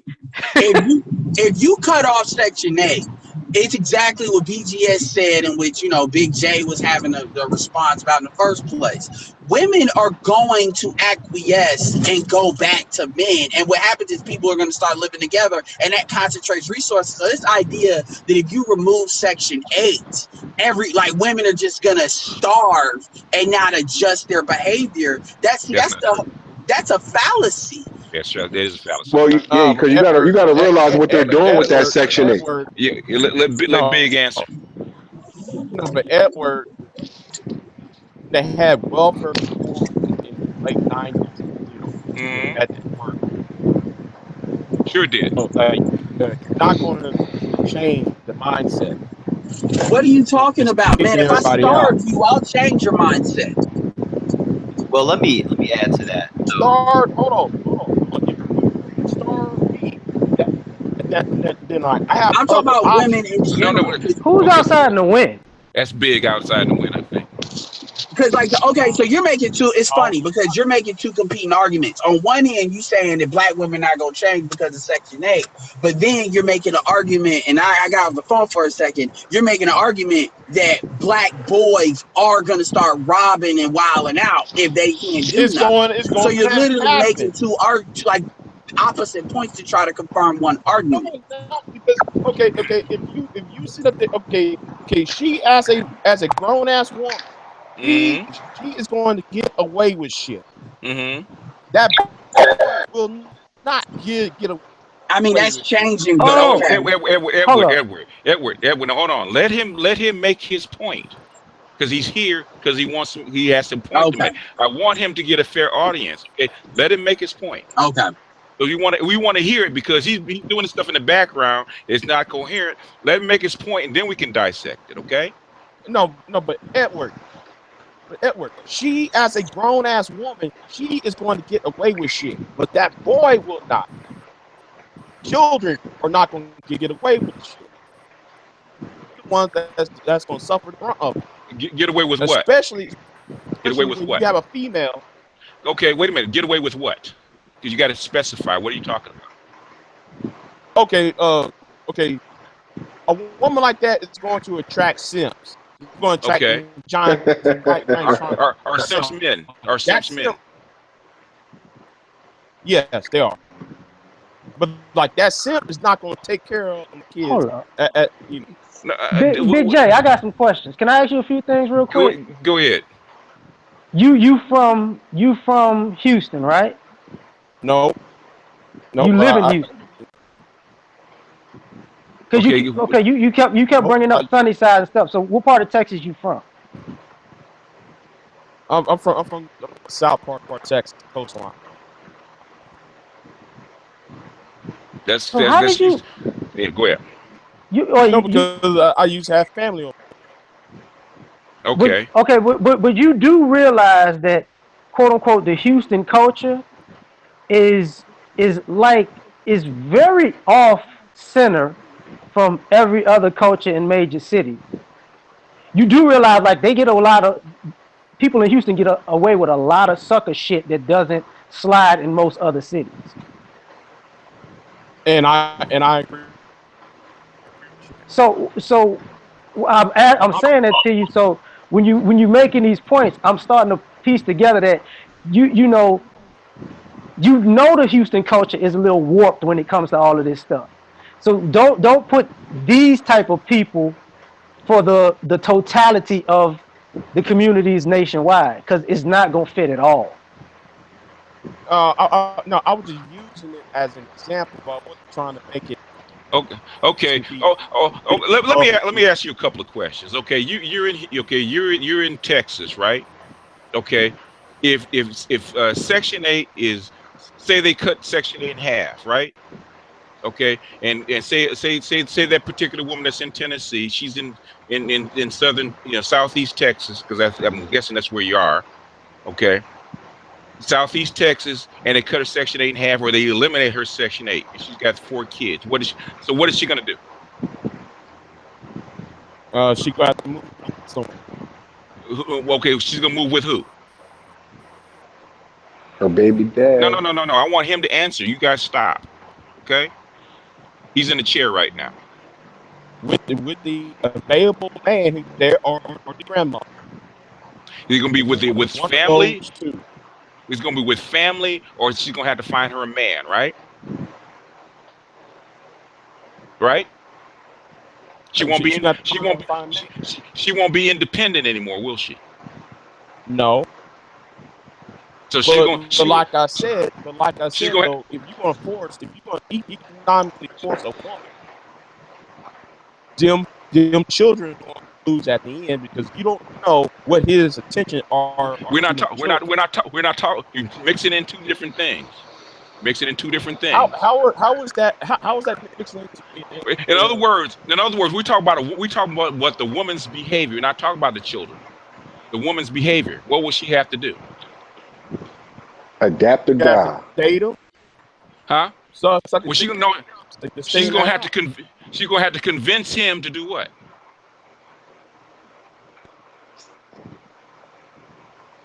Or take her in. And if she has children, she's gonna have to doubly convince him to do what? To take her and her children in, right? Right. So if she does that, is she gonna have the same attitude that she had when she had options? Hell no. Wait. I want him to answer. You guys fall back for a second. That's like I wanted you by yourself, because this is what's gonna happen. I'm running you through some logic. What is she gonna have to do to convince him to take her? Comply and adapt to his. Exactly, which is something that they had to do before, right? Right, but yet you're not counting. You're not counting no ball. What? I'm not counting what? We're not counting what? You're not counting the fact that she might turn on you. Of course she might. The fact of if she does marry this man, she can turn around like a couple of years and divorce him and take 60% of his earnings. And have his what? Beyond that, I'm looking beyond that. No. Okay. So when in the short term, so in other words, what you said, what you were saying in your video is that removing Section 8 or removing benefits from there will not change their behavior, right? That's what you said, right? It's not. You only temporarily change. I'm only saying temporarily. You're only going to temporarily change. Not going to permanently change. Okay, so okay. Let's build a scenario for a second because you're in the chair right now. Okay, let's build a scenario. We're gonna run you through your own logic. Okay. Yeah, go ahead. Go ahead. Okay, say she's got 4 kids, right? Okay, she's 30 years old. She got 4 kids. She's never had a job. She's been on Section 8 welfare, whatnot, for all her life, right? She got four Right. kids. Okay, that stuff is removed. Say she does happen to find a simp that's willing to do what? Take her in and her 4 children in, right? Right. Okay, say that she's okay. Say if she does divorce him 2 years down the line, where does it leave her? With some money in her hands and all somewhere. If for 2 years? Are you kidding me? She's not gonna get nothing. I mean, it actually depends on who the simp is, who or what state they're living in. Yeah, it actually depends on what state and what and who. We're talking about basically an uneducated chick that's never worked, that's got 4 kids. So you think she's gonna get a baller simp? Hell no. No. So she gonna get an average working class Joe, right? That makes less than $50,000, right? Right. Hey, I don't mean to interrupt, but Angry Man was trying to get in. I think we got space. He said, where's the link? All right, Angry Man, but you're gonna have to fall back until I finish sitting him in the chair, okay? But anyway, what I want everybody to do is fall back for a second, okay? So she's gonna get an average dude, the average working class dude. They take her and her 4 children in, and he's got to work very hard to do what? Keep them alive, right? And she's gonna have to be very good to him, right? If he does marry her. So she is not. I'm gonna tell you, if she divorces him after 2 years, she's not gonna get very much, and she has what? 4 mouths to feed and no place to stay, right? All right. She's back in the same boat. So why would she divorce him? Hello, you guys still there? People are there. I think they just muted. Okay. Oh, we here. What I'm saying is, I'm asking Big a question. Is he there? Or is Yeah, he gone? I still want to see what the entitlement. See, like that entitled mindset is ingrained, changing her. I'm asking you a question. Why don't you think it'll change your mind? If you've been born in that situation for the past 40 years, that mindset is going to be there. Yeah, but what I'm saying is when your mindset is there and you try to weigh your options, you just got out of the street. Are you going back to the street just because of your mindset? We have a culture that's going to depend. So what you're saying is that these women are out. If she gets out of the house, and all these other networks of women feminists that sit there and take her ass in. Okay. Oh, if we had let's run some numbers, okay? Because this is emotional to you, okay? Oh no, I'm not emotional. Hold on a second. Okay, we're having a conversation. You're gonna get your turn to talk because everybody else is muted. They're in the background, right? Okay. 50% of your women are in poverty. So if they cut just 10% of that, basically you're gonna have what? You have 18 million adult women. So 59 million of them in poverty. Take half of it, you got 4 million black women that would be on the street. So in other words, how many simps do you actually think there are? Well, the way this country is, I got to say 50% of men are simps. No, really? Texas culture. I actually believe 50% of men are simps. BGS, Texas culture. Okay. Actually, that 50% of men are simps. So in other words, what a simp will marry her and she'll be there 2 years. She'll divorce him and go get her another simp and he'll marry her again. Because it's female nature because they have the entitlement problem.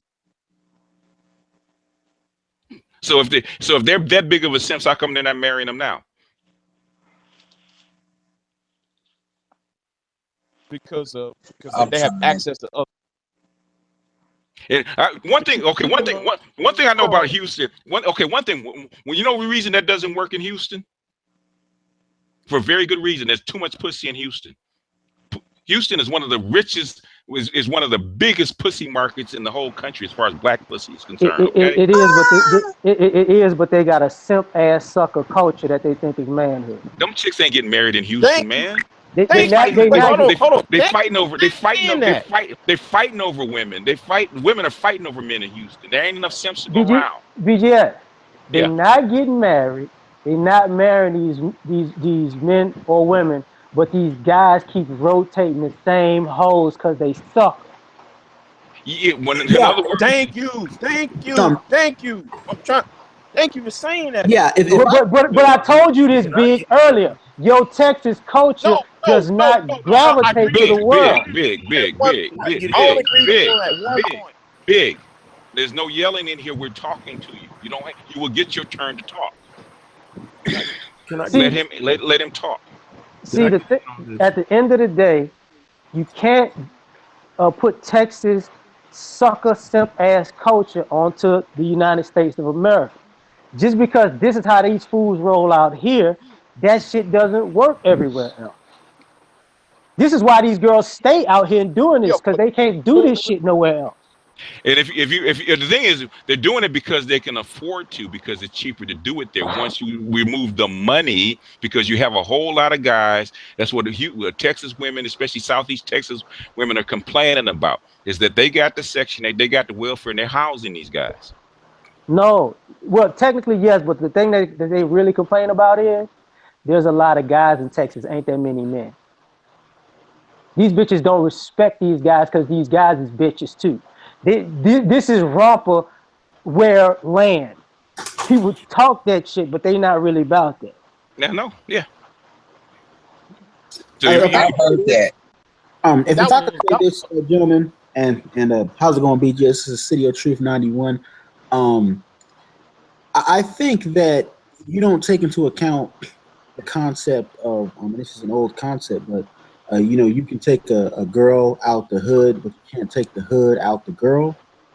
Mm-hmm. And I don't think you even take that into account. I just think you just say, okay, well, if the government does X, Y, and Z, people just magically change.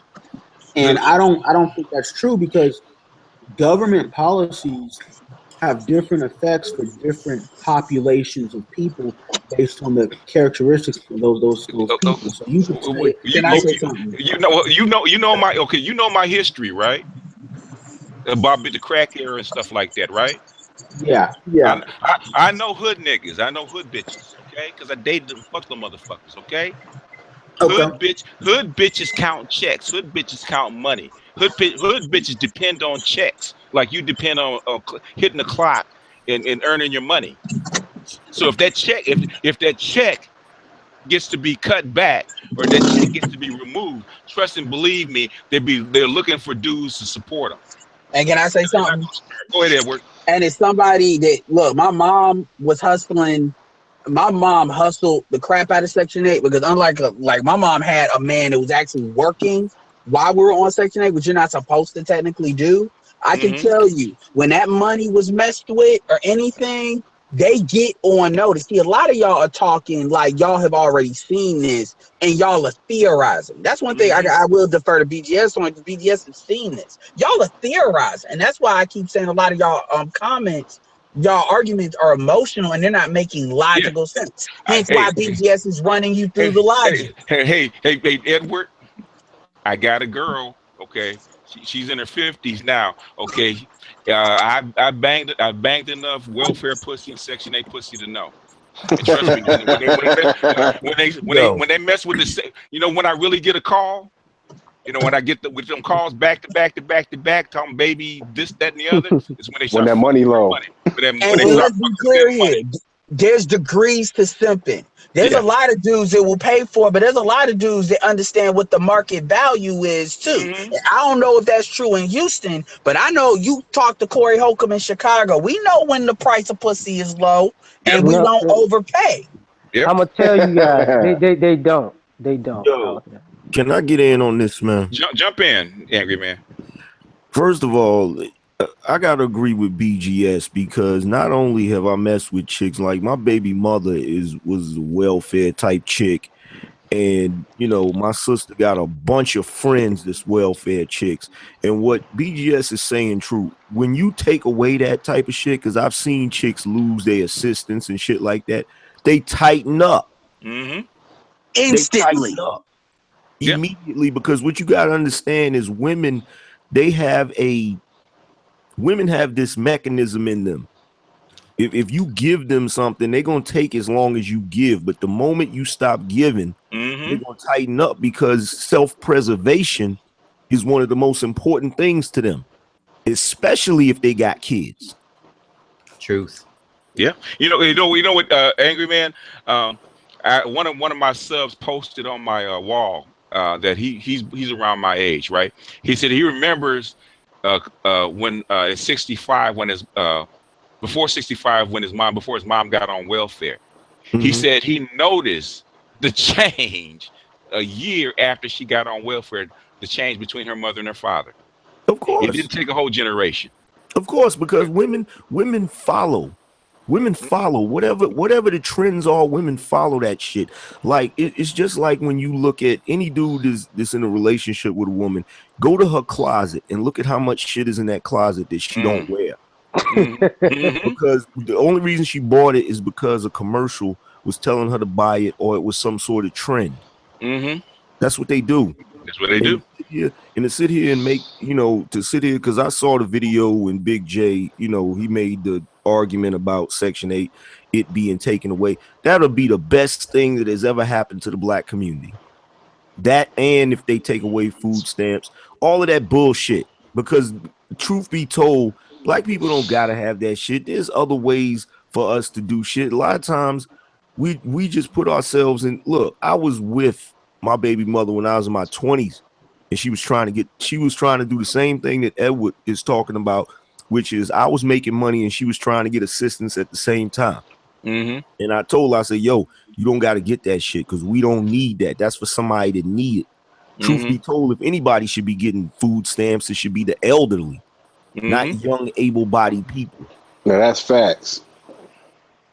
But I mean, if I could just say this, I disagree, because I've seen hood chicks who grew up in the hood, and then these women grew up and became paralegals and stuff like that, and got professional jobs, then still went and did ghetto ass hood shit. Like I know this one lady.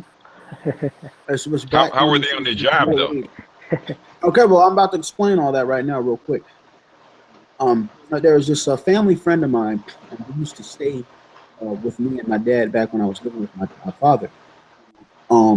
But she basically was a paralegal, and she spent some time in Arizona and working for a law firm. And anyway, she went to this law firm, and as educated as this woman was, she went into that law firm and basically just showed her ass to the point where now she thought that when she got fired that she was going to get like some type of benefits package. Come to find out, she didn't stay long enough to get the benefits package, so she ended up getting nothing. And I mean, it's just nigga shit. So called broad. Here's my thing. You see, if you give a chick money and you change her environment. No, hold on. Let me finish. If you give a chick money and you change her environment, she's gonna change.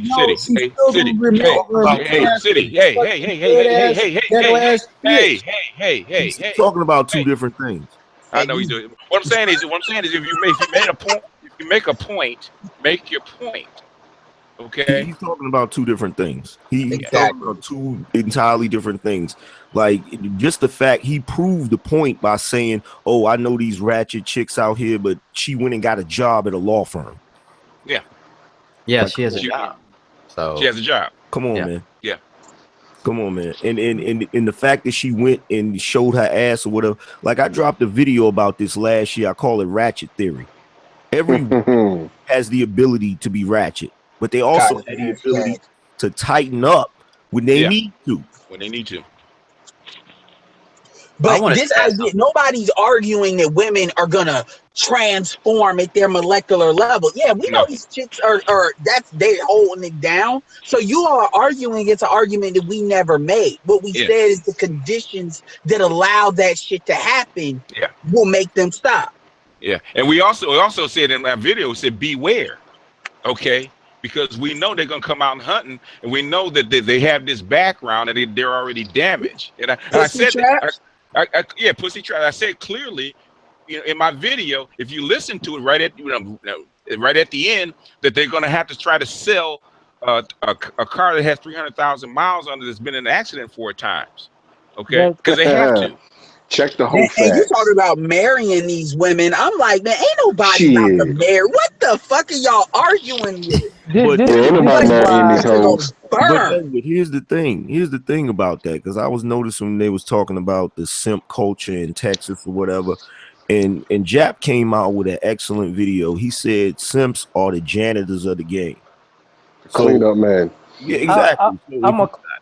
If you're not a simp per se, that's not an issue for you. If a simp goes out here and marries some chick because she used to be on Section 8 and they took Section 8 from her, and she, gets with him, either one or two things is gonna happen. Either he's gonna put up with her shit for now into perpetuity, or he gonna tighten the hell up.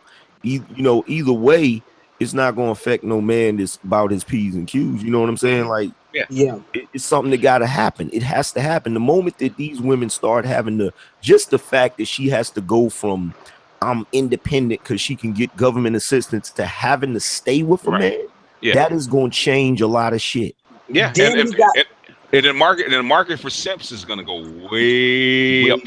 And then they're gonna be very picky. Go ahead. And what they're not anticipating is these same simps can go. A lot of other races of women are gonna be trying to get these guys if they pay for it straight enough. Exactly. This is why I was telling them. What? Okay, LAR. Wait. LAR.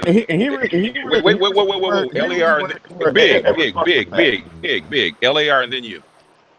This is why I was saying that Texas culture is a whole different ball game. Because if you ask anybody who lives in Houston, they'll tell you this is probably the #1 city in America for strip clubs. Yeah. They have more strip clubs than everybody else. So that should tell you, way more than Atlanta. But even before Atlanta, they used to call them butt naked clubs. The private strip clubs. Yes. So when the culture is that here, where do you think all the simps at? Yep. Dude. So it's a whole different animal. Sorry. Go ahead, Big. No, hey. On top of that, though, man, you have like swinger clubs too.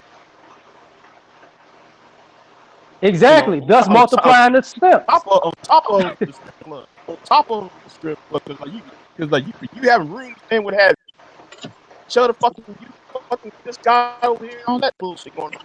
But that's what I'm saying to you, Big. This is what I'm saying to you. That's my point. This is what I'm saying to you. This is like a Captain Save-A-Hole buffet. This don't work everywhere.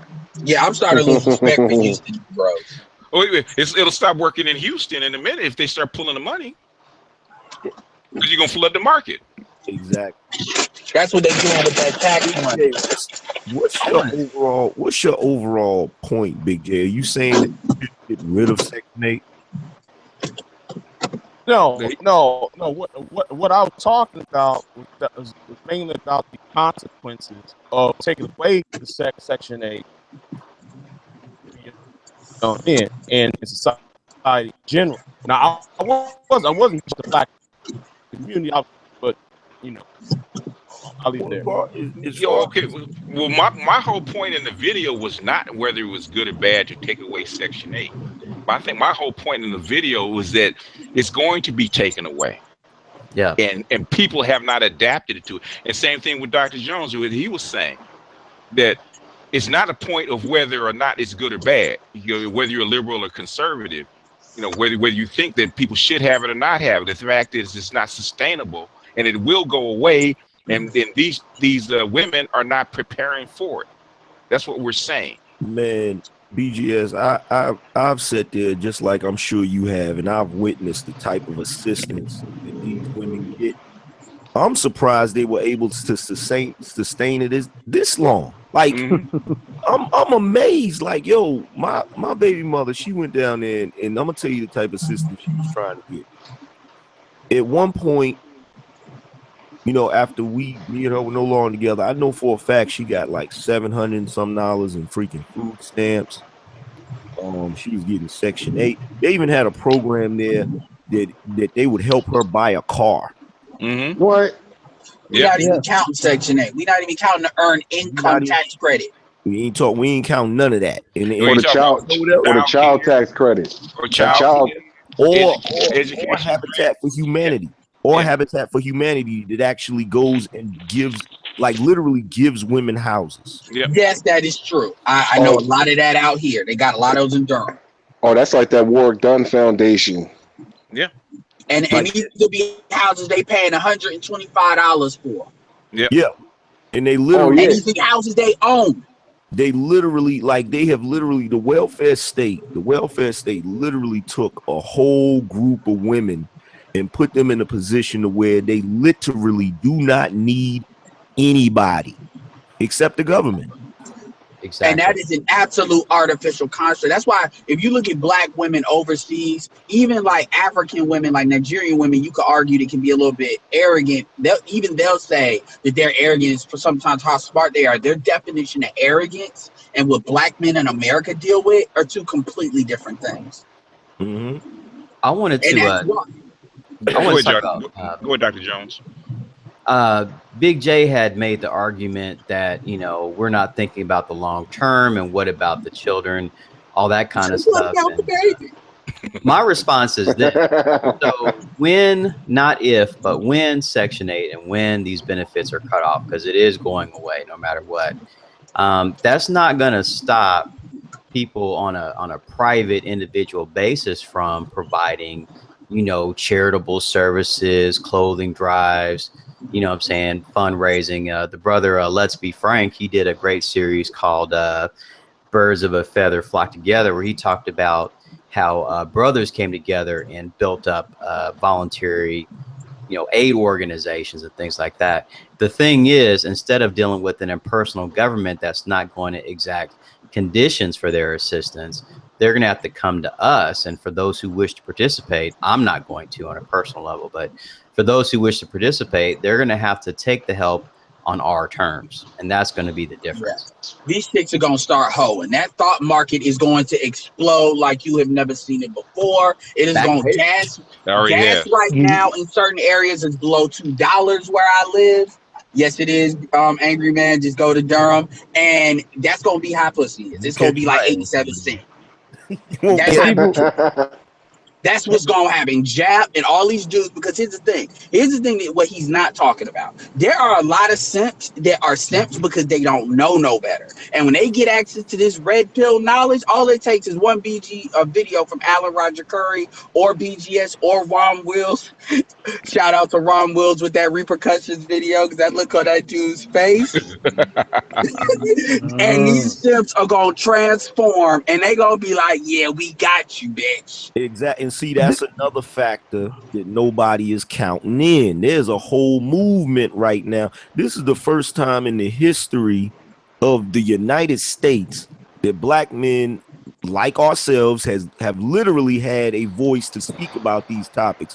So not only is things changing because of what the government is going to have to do, but things is changing in terms of men having knowledge about this bullshit.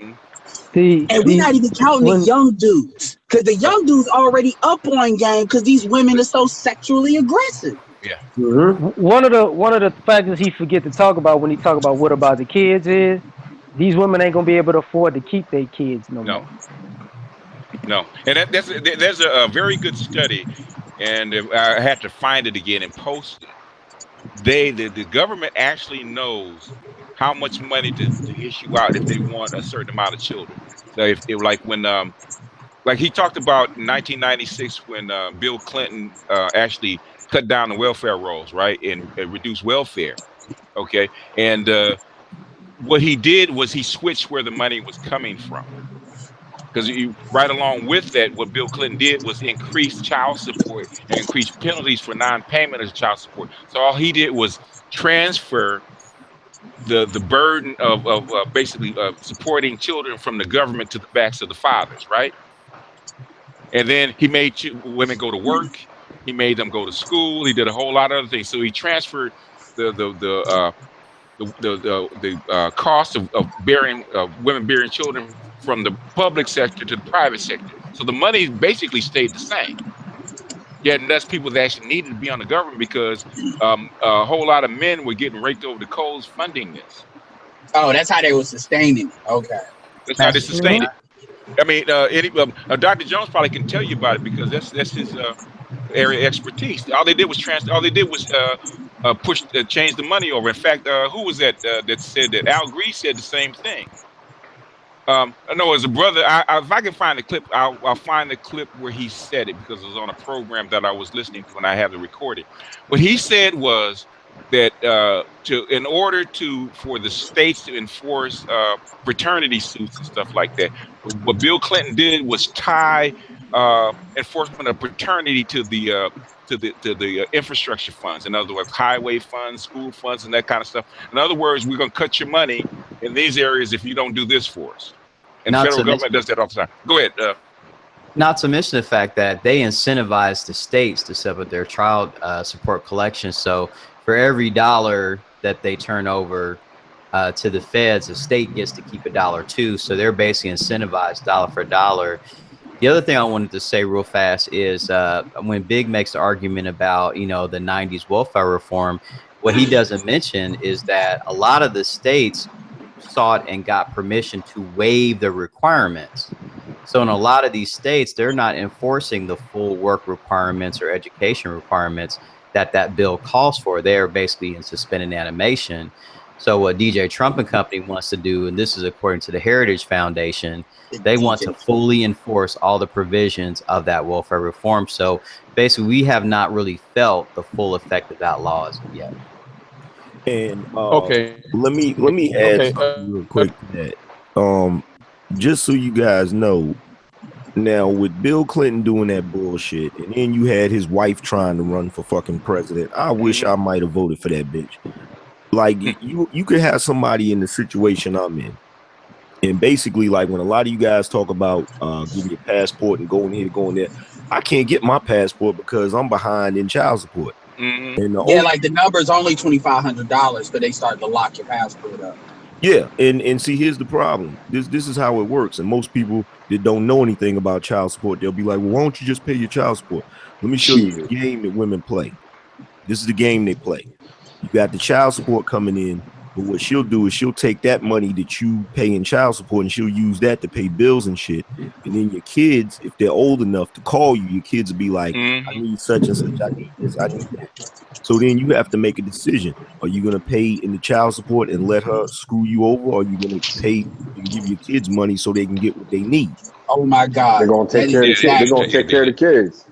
That's exactly what they do. Yeah. So what you have to do, just like, Al Grease put out that documentary showing that, a lot of cats don't know. What you can do is you can file Chapter 13 on the arrears that you owe, which is what I'm gonna have to do in order to get my damn passport and shit.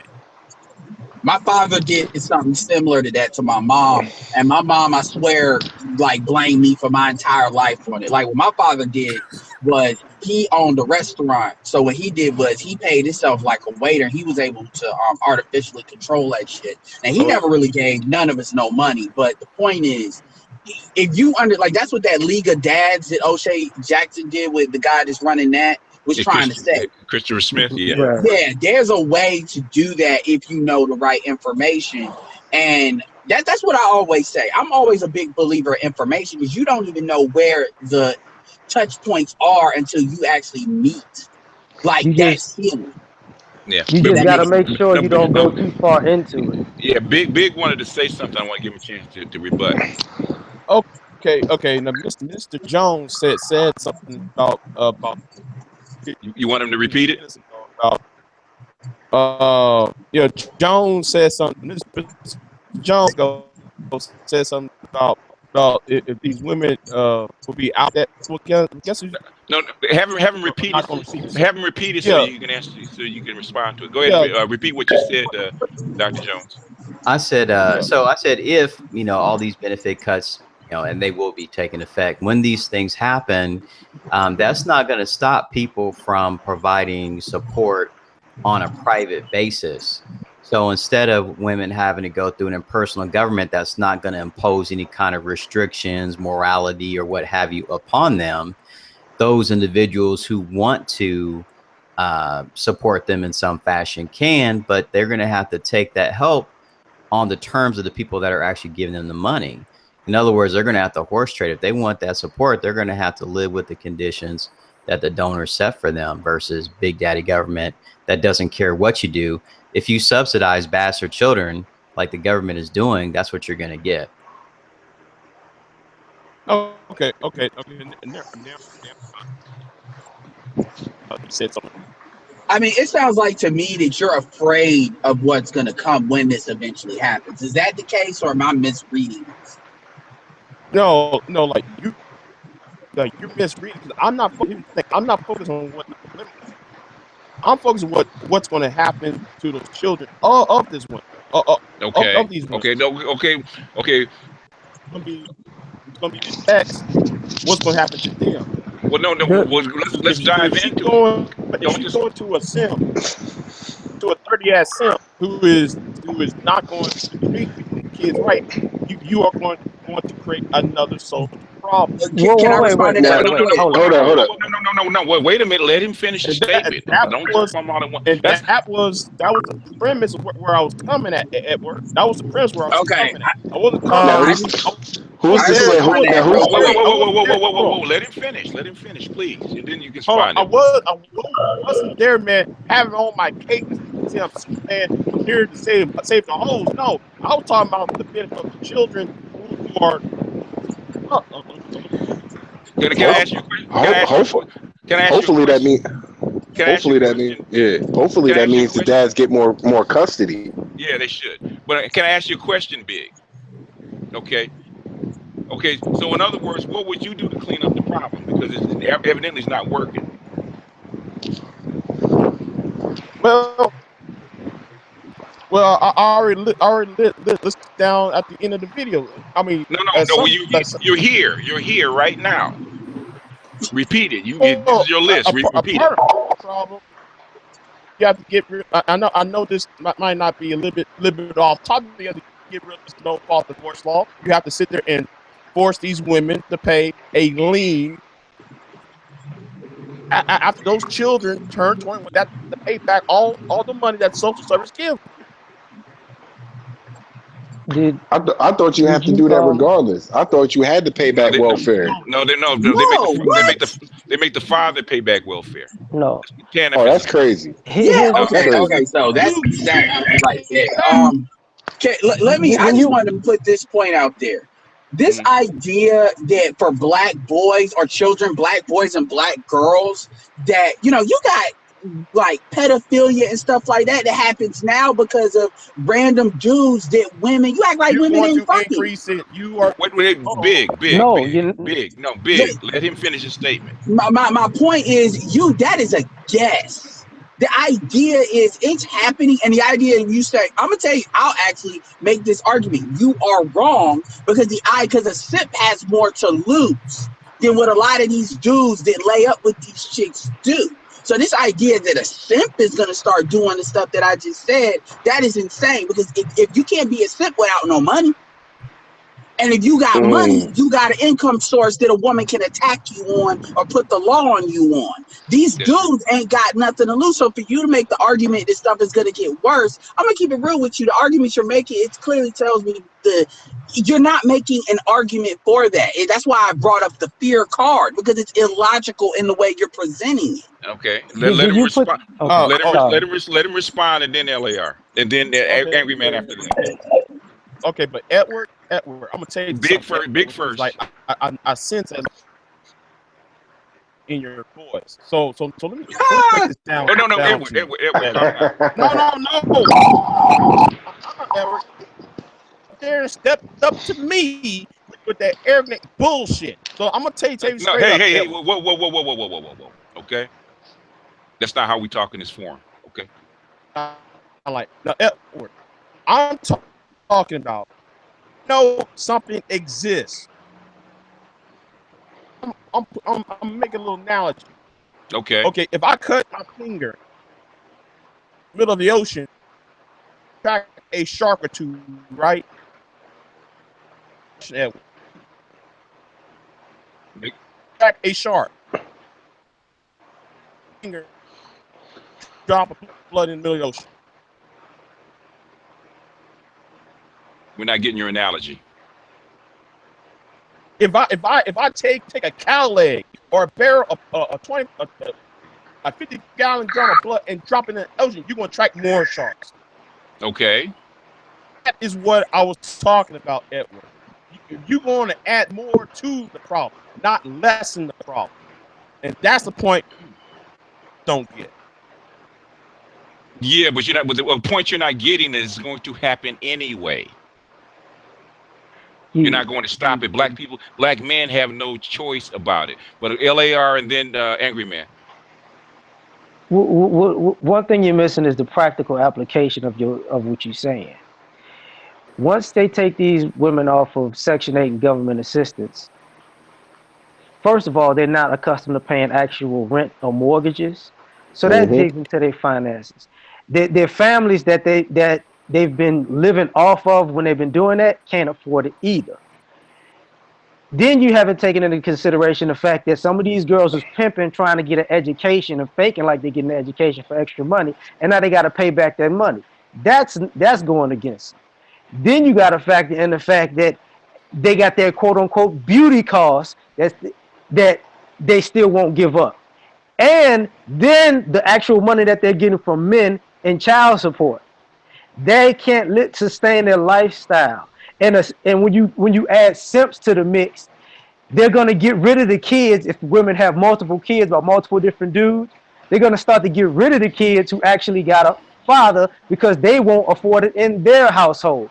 You acting like these women actually love their kids. They don't. Some of these kids are gonna get traded off in the mix. Okay, Angry Man, and then we'll let Big respond. Big, Angry Man first, and then you can respond. All right. First of all, Big, no disrespect to you, fam, but your whole premise of what you're saying you're afraid of is gonna happen, it's just wrong, bro. It's not logical.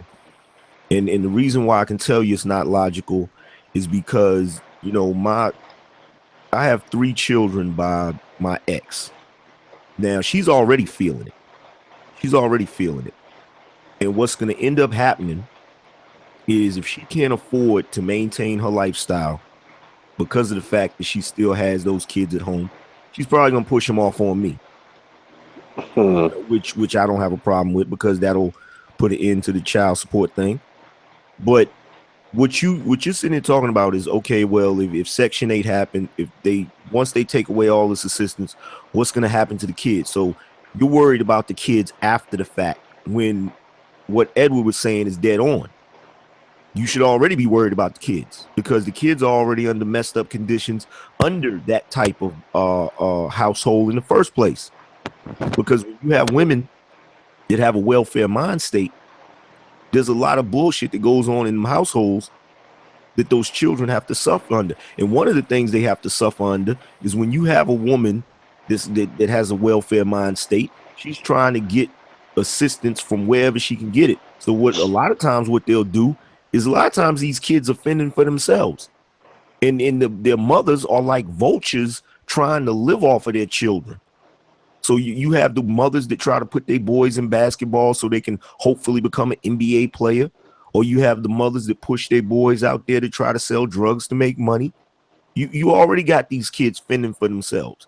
So when you start saying, oh, well, If this woman don't get this assistance, these kids are going to be messed up. No, they're not. They're already fending for themselves.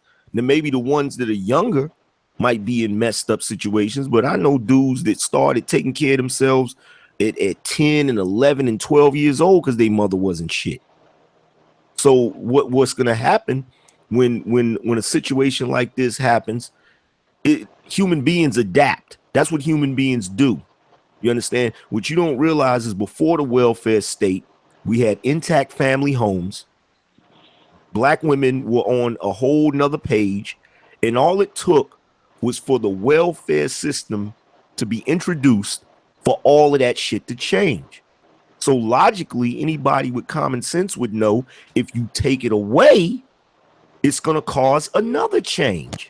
Okay, but here's the thing, though. You don't take into account the fact that, I mean, you assume that these men who are the stand-up men that are going to provide, you know, this, you know, that are going to come in and take the place of welfare for these women. You assume that these men still want these bitches, when in reality they don't. They don't want nothing to do with them. They've moved on. They got white chicks now. They got Hispanic women.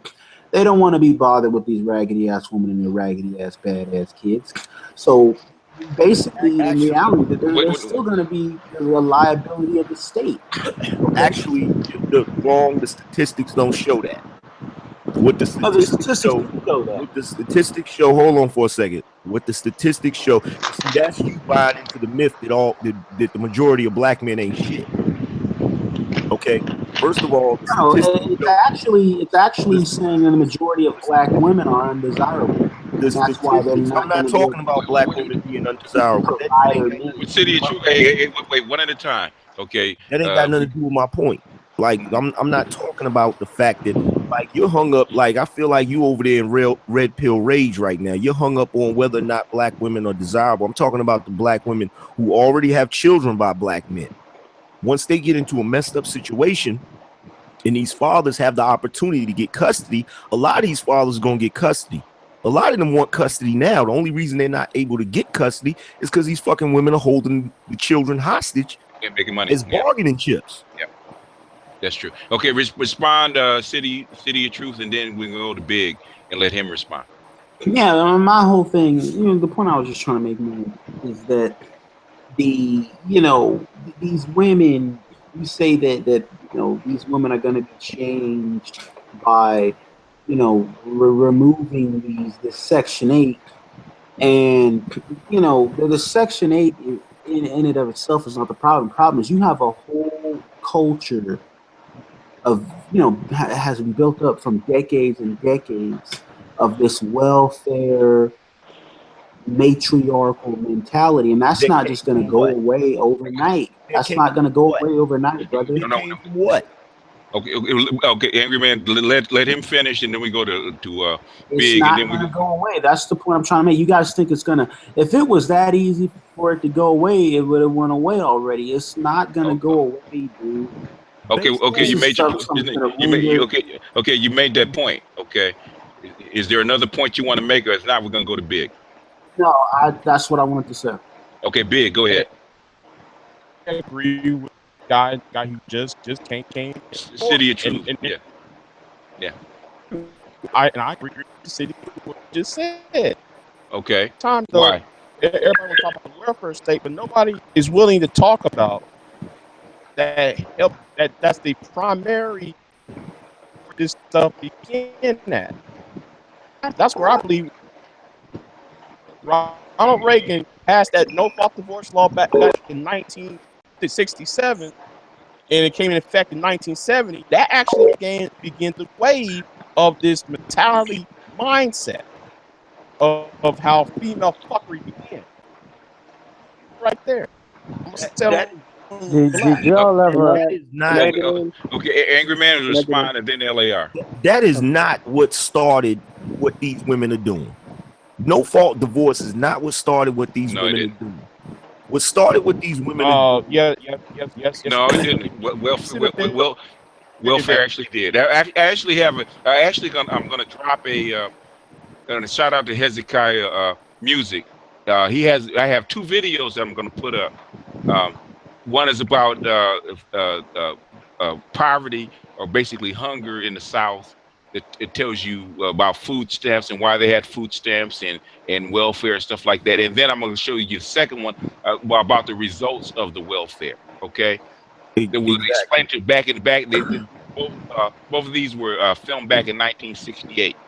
Basically, at the same time when most of these laws actually came into place, and they give you good reason. And they said that the reasons why these women went on welfare, and the change that happened between the families when these women went on welfare. So it happened well before no fault divorce. No fault divorce was about white women. It wasn't about black people.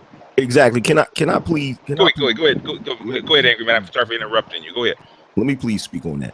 Okay, first of all, here's where the problem is coming in. The problem is coming in. It's just like BGS says. If you don't do your research and you don't understand why something started and why something created, it's kind of difficult for you to say what's going to happen when it gets taken away.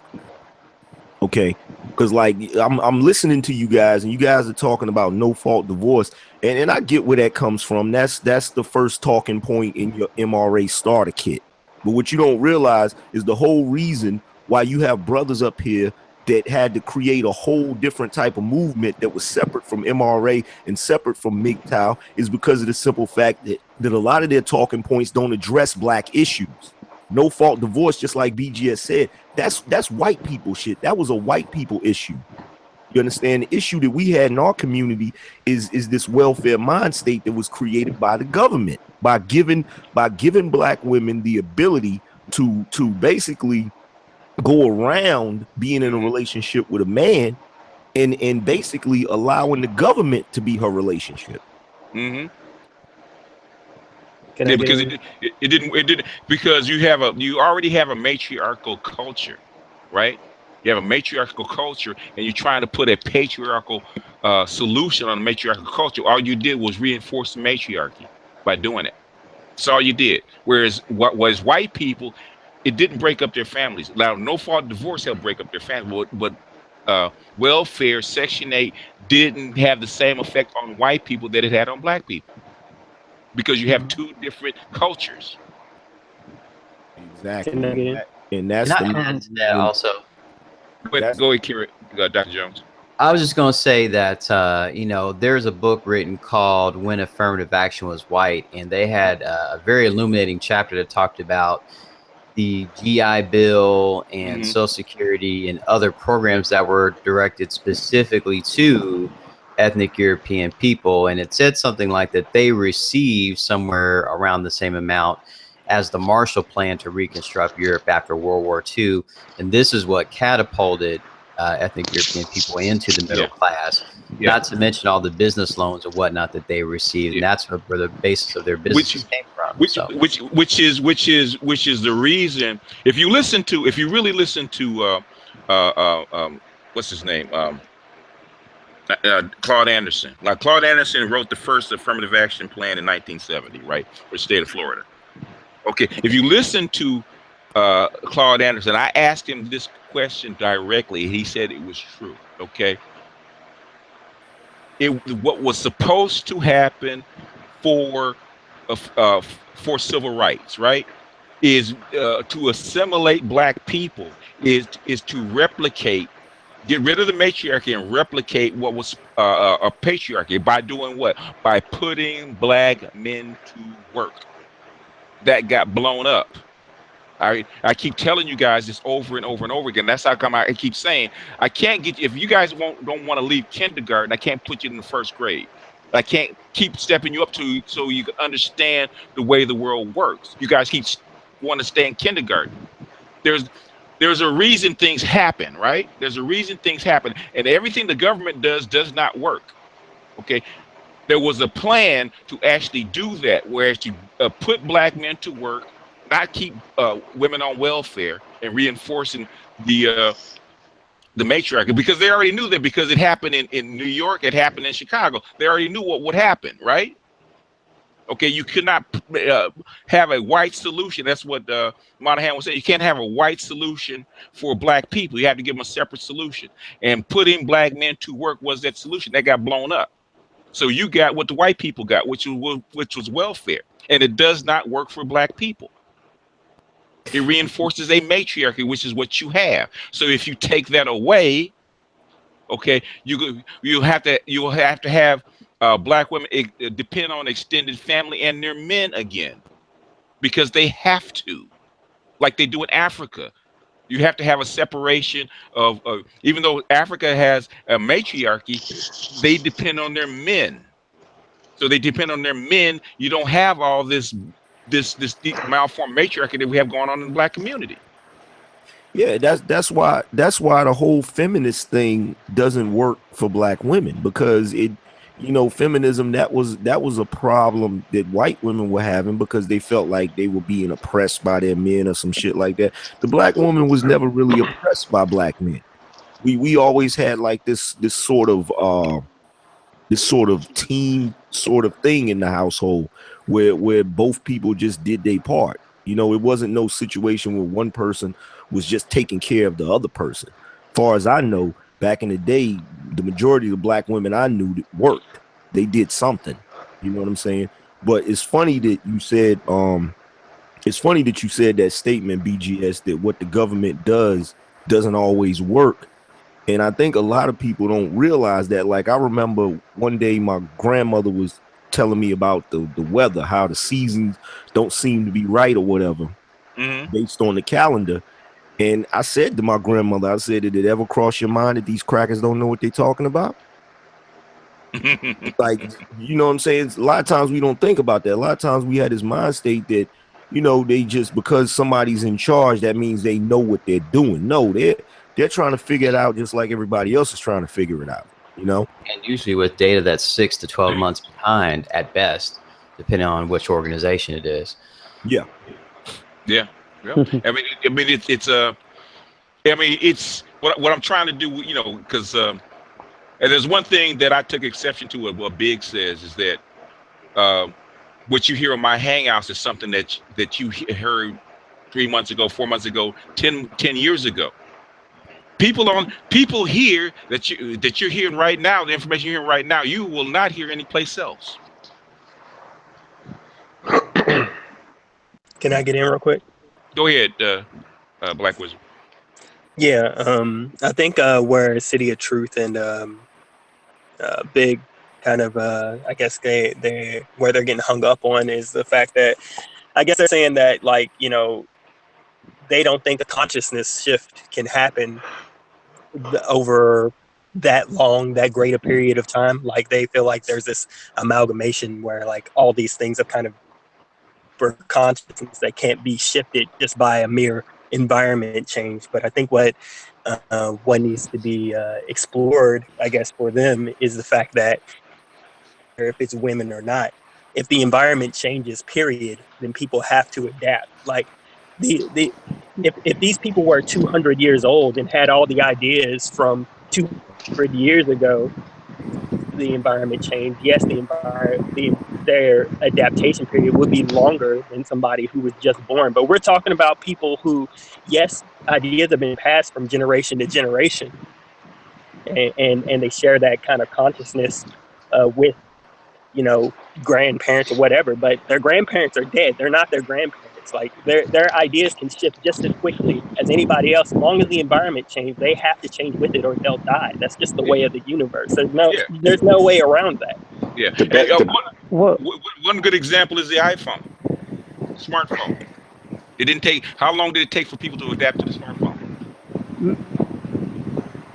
Not long at all. Not long.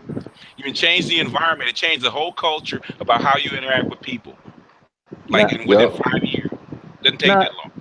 Go ahead, I'm missing this when these guys talk about this, but when you talk about females always opportunistically change for their own benefit. Yep. So I don't understand how they don't think they'll change.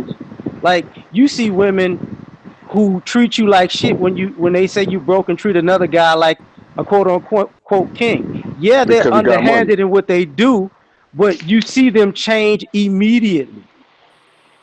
That is their nature. Well, see, you gotta realize that when cats make certain statements, it lets you know that they don't really understand women.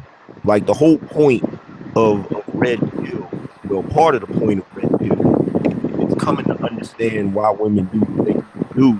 And like there's a certain period at the beginning of that where a lot of guys go through red pill rage where they get upset because they figure out that they've been lied to their whole life about women and female behavior. But once you start to really understand female behavior, what you'll understand is that women have not changed over the entire time they've been on the planet. They are still like if, at the core of them, they are still the same. They still have the same mindset. They still have the same instinctual needs. And what happens is they just adjust. You know, they what's the word for it? They get along to They you know, adapt. they play along to get along. That's what they do. Yeah. That's what they do. Let's turn on that music, Edward. Go ahead, Big. Respond. Big or City of Truth dropped out. Go ahead, Big. Respond. To sit there and say that I understand, I think that's Okay, get into your mic so we can understand you. The premise me not knowing female nature. I fully know what female nature is, but I'm not talking about. I'm talking about the entitlement mindset, and that's the only thing I'm talking. How it's going to affect people. If you take away the entitlement mindset will change. So what? I know. I want to add. If you take away trust me, like me and Angry Man will tell you because we done banged enough of them. Okay. Yeah. If you take away the entitlement mindset will change. They will get right in a hurry when there's no place else to go. But you know what, BGS? You know what? I'll take it a step further. You could have a woman that has an entitlement mind state, that has a welfare mind state, and you could have welfare in the full swing. Let's say 95. Let's say it's 95. Welfare is in full swing. You know what I'm saying? Everybody getting all of their assistance. You could have a woman meet the right type of guy, and she will get off welfare just because he want her to. That's what cats don't realize. Like a woman's mind state, like she may have learned something in the past 30 years. Yeah. That is not going to circumvent thousands upon thousands of years of instinct and natural wiring. That's true. Big. If what age range are you? Early to mid 30s. Early to mid 30s. Okay. So back in 1995, 1996, you were what? You were a teenager. Yeah. Okay, you're a young teenager, right? Okay. I was right. a grown ass man. Okay. I was a grown ass man. All right. I know what happened when they changed welfare laws. Trust and believe, you had a whole lot of hungry chicks coming out of them projects, out of them welfare office looking for dudes. Yeah. Whole lot of them, okay? Because I was in my 30s, okay? Trust and believe, man. Where I worked, around where I worked at, there was a whole lot of welfare chicks that were getting booted off of welfare, man, looking for simps and looking for working men. I mean, hungrily looking for working men. That's why there was an explosion in the medical field where you had a lot of these chicks going to get their CNA license because it was one of the fastest ways. It was one of the fastest ways to get into the medical field and get a little bump above minimum wage. That's how they started going to school. Yeah, it's like we're talking about these. I mean, they're women, yeah. And if we're talking about it, people adapting to their environment and adapting to and just being attuned with their environment, women are going to be, who you're going to look to as far as people, who are going to be the most sensitive to the environment, and they know, innately. They know innately that if the environment changes, they either have to get right with the environment or they die. Like everybody knows that, but they know that the most. So like it doesn't matter how long the whatever going on. If the environment changes, they'll get right or they'll die. Like that's just the way the universe Yeah, works. women are not. I know we like to think of women as retarded, but they're not retarded. They're not retarded. Like you're basically making it like these people don't have an IQ and can't count. Here's the thing, and this is my question to you, because when you brought up the kids, if they cared that much about their kids, don't you think they would have been getting right for their kids by now? I wasn't talking about in that way. I'm talking about what's going to happen afterwards. And just like what Dr. Jones said. Dr. Jones, was it? I forgot which one. We're talking about the cell. Well, not everybody is going to be back to their daddies or back to grandma. I mean, that's going to be, and if you don't know, these people are going to be around long enough to he's around 10, 100. Just because you don't want to do something doesn't mean that doesn't mean you don't have to do something. The only reason these people are on Section 8 in the first place is because they had kids. Yeah. If they can't benefit off of those kids, they're not gonna keep them. Nope. Another thing this is gonna do, it's gonna make the younger girls actually get smarter on who they procreate with, because they're not just gonna be out here 16 years old just having a random kid thinking, oh, if I have a kid, welfare got me. But fam, they already. That's why. Angry man. That's why I said big angry man first, and then you. But they're already doing that. The teen pregnancy rate is down. It's dropped, yeah. They're already doing that. They've already, younger women have already smartened up.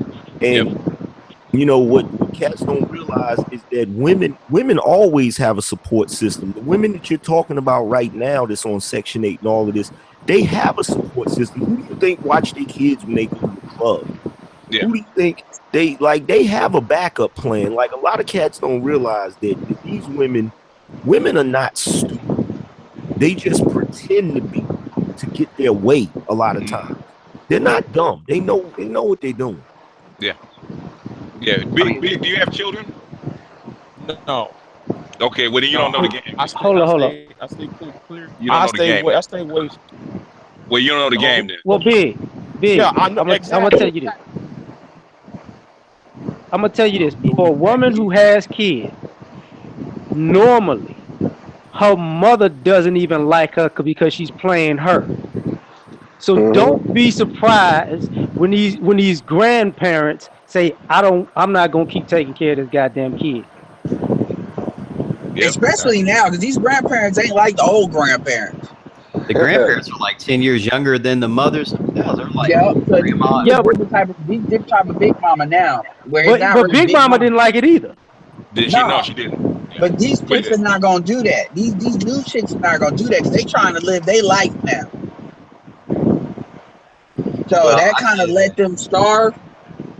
But we still got a whole lot of grandparents taking care of kids, believe it or not. Even though they don't like it, they complain about it, but they're still doing it.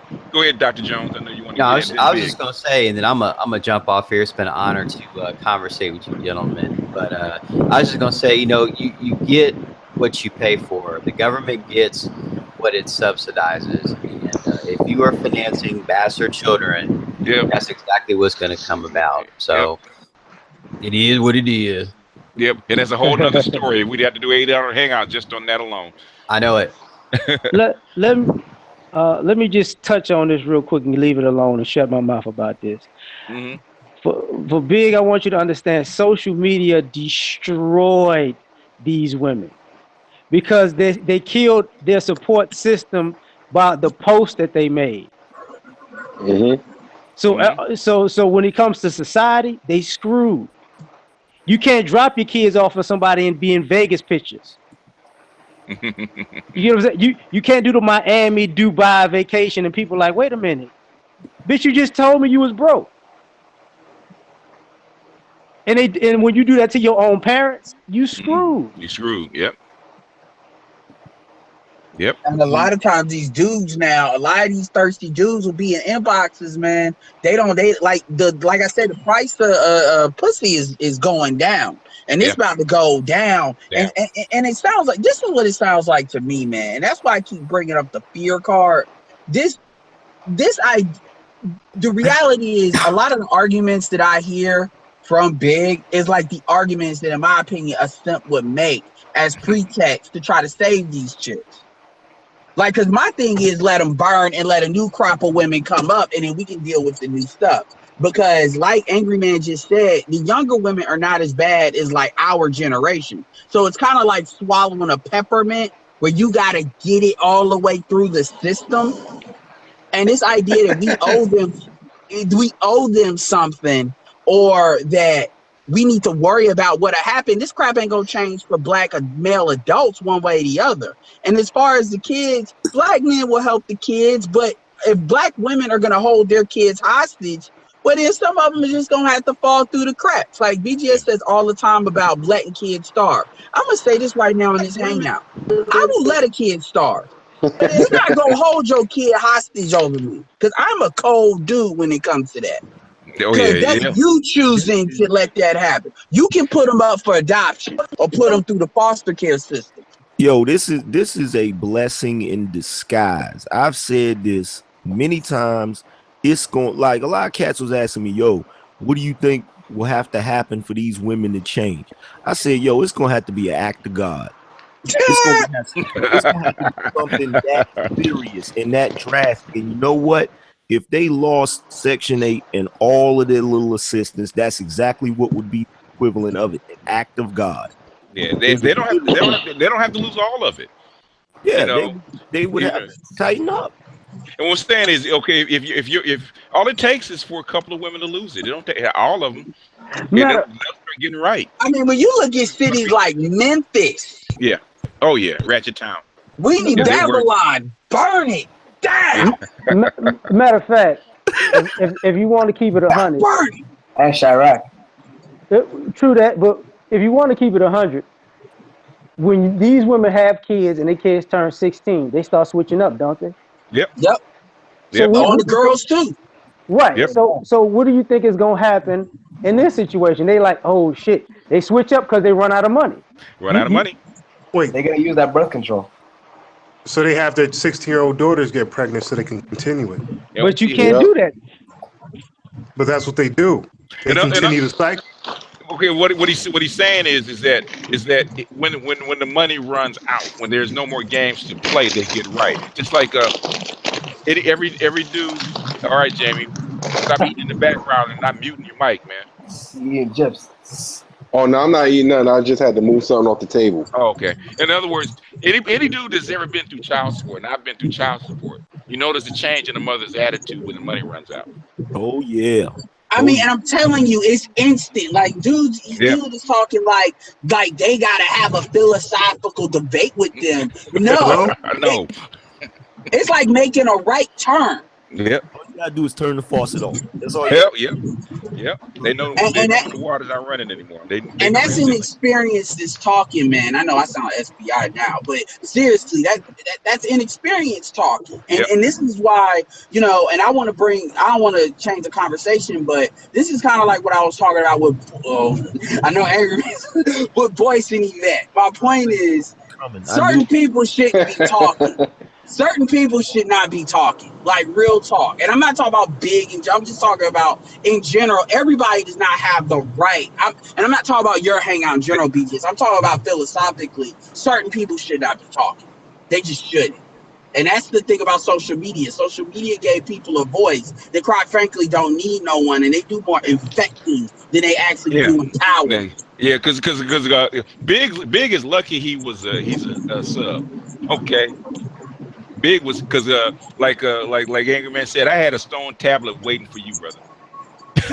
I had a stone tablet waiting to go over your head. I said, he's a sub. He been riding with me. I'm gonna be gentle. And I was gentle because I could have gone in. I could have backed that. I could have backed up that that 18-wheeler over you. And one of the things I was really proud of is when me, Angry Man, and a couple of his callers, and by the way, Angry Man, I do appreciate you giving me all that time. You definitely did not have to do that. But I said at the end of us going at it, like all three of us, I was like, well, you notice nobody brought up degrees in this conversation.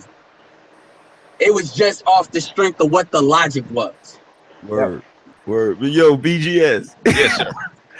You over there, man. I said BGS needs to stop hurling them damn tablets. Like niggas sitting around like Moses only had 2 of them, far as I knew. hey, niggas is hard head, man. I gotta go back for more. BGS be dusting them off, like pulling them off his library or something. Well, I'm saying, I could have, again, geopolitical and the whole 9 yards, man. But if I had done that, I mean, Big's not ready for that. It has gone way, way over his head. Could have went Nino in New Jack City. Yeah, pull out another Daughters of the Trade video. That got a whole lot of women shook, man. You should have saved that for Chrissy. That should have been your finishing move if Chrissy ever got out of fight. Actually, it was more for people like Brooklyn Blue or whatever she calls herself, because she be putting up all that bullshit of their swirlers. And I had a white woman who has a degree, whose field of expertise is talking about it for an hour and a half and has a book.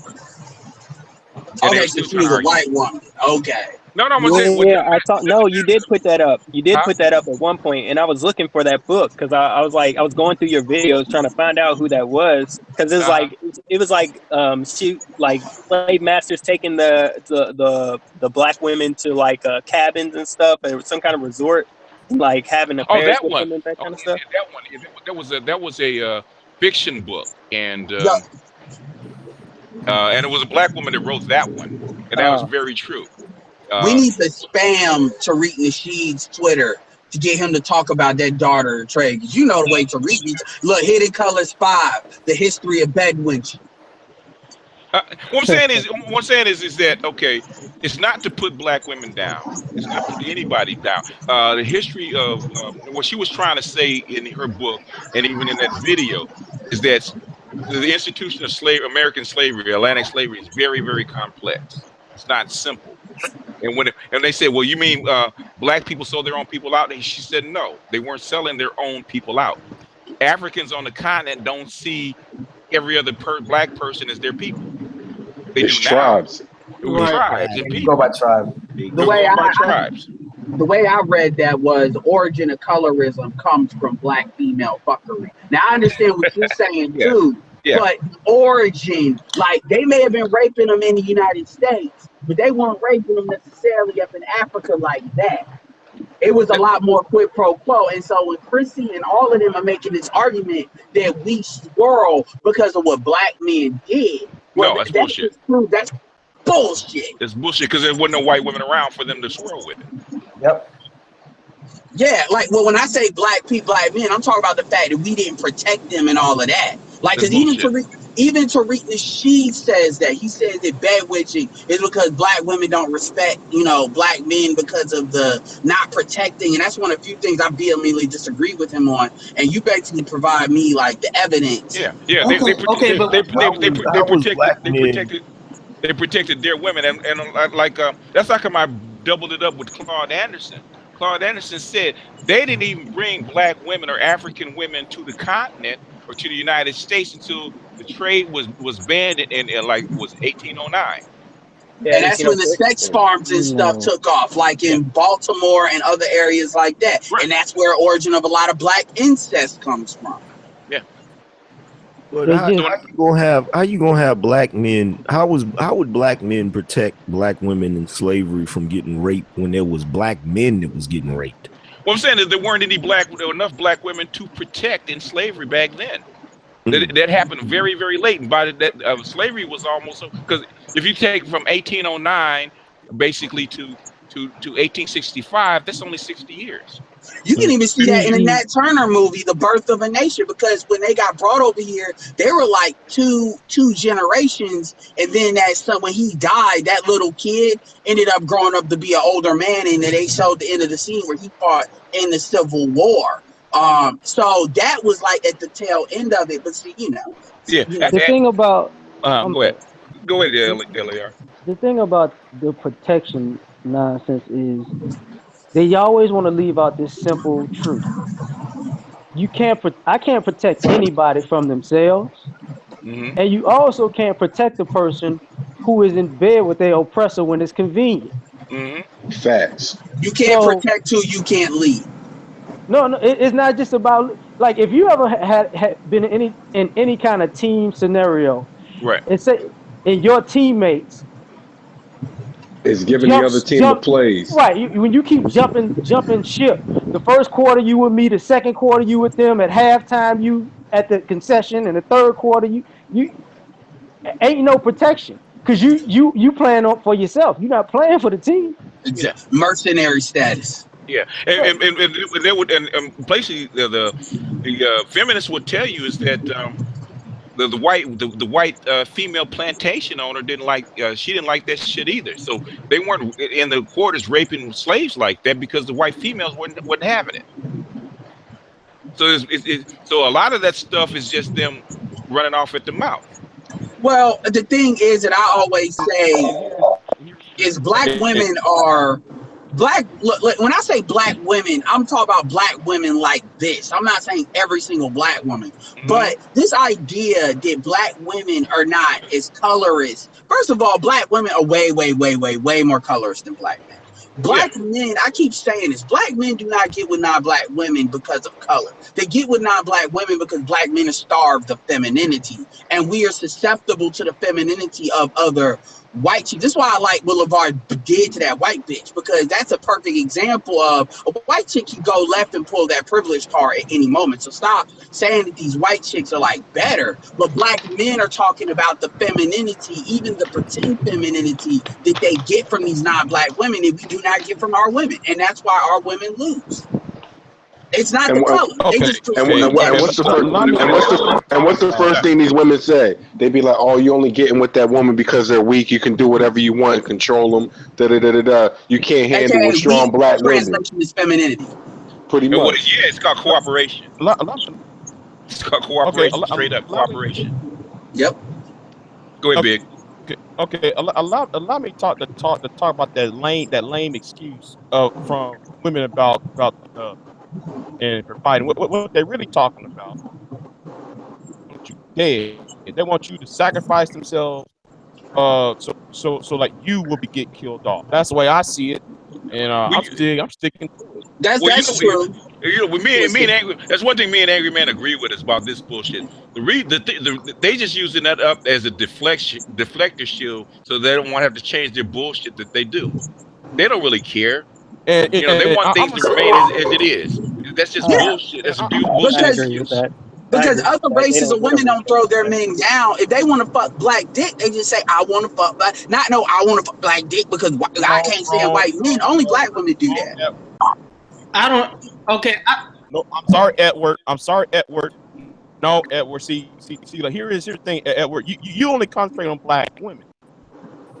Asian women doing plain. We're talking about black women. We're not talking about Asian women. All women would do some shit like that. I know, but we're talking about our women. We're not talking about everybody else. And number two, non-black women. I want to respond to what he said, because there are certain things that black women, when I say black women, I'm talking particularly about African American women. There are certain things that African American women will do. They will fuck themselves up against their own best interests. Other races of women understand that their own level that they're at is predicated as a group on their men.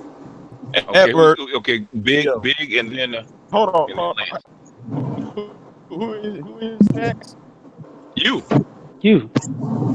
Okay, but Edward, you are still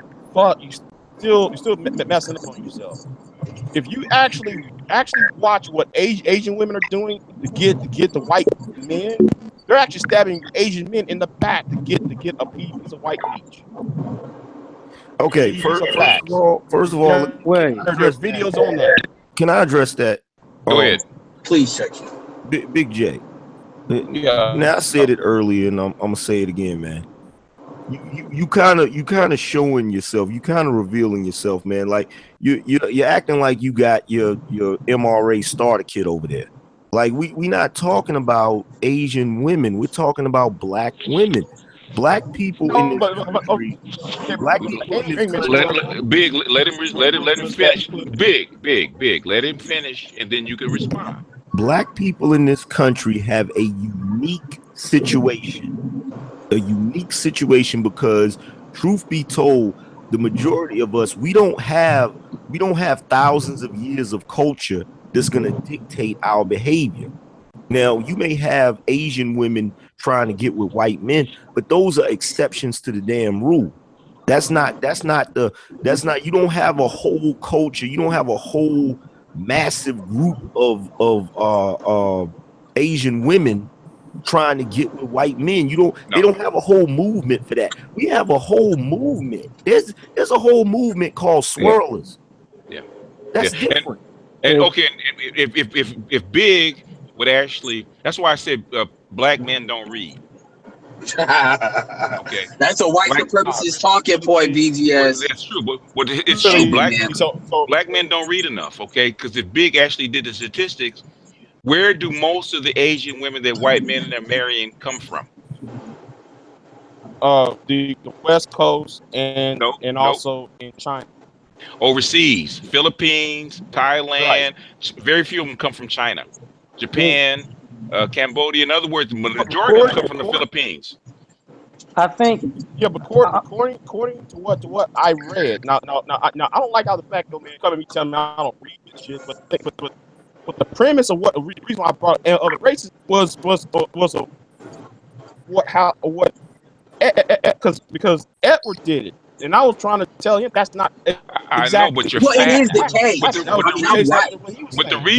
the thing is, you don't go into why things happen. The majority, there are more Asian women in the United States than there are Asian men. There's a reason for that. It's because the majority of Asian brides that are marrying white men come from out of the country.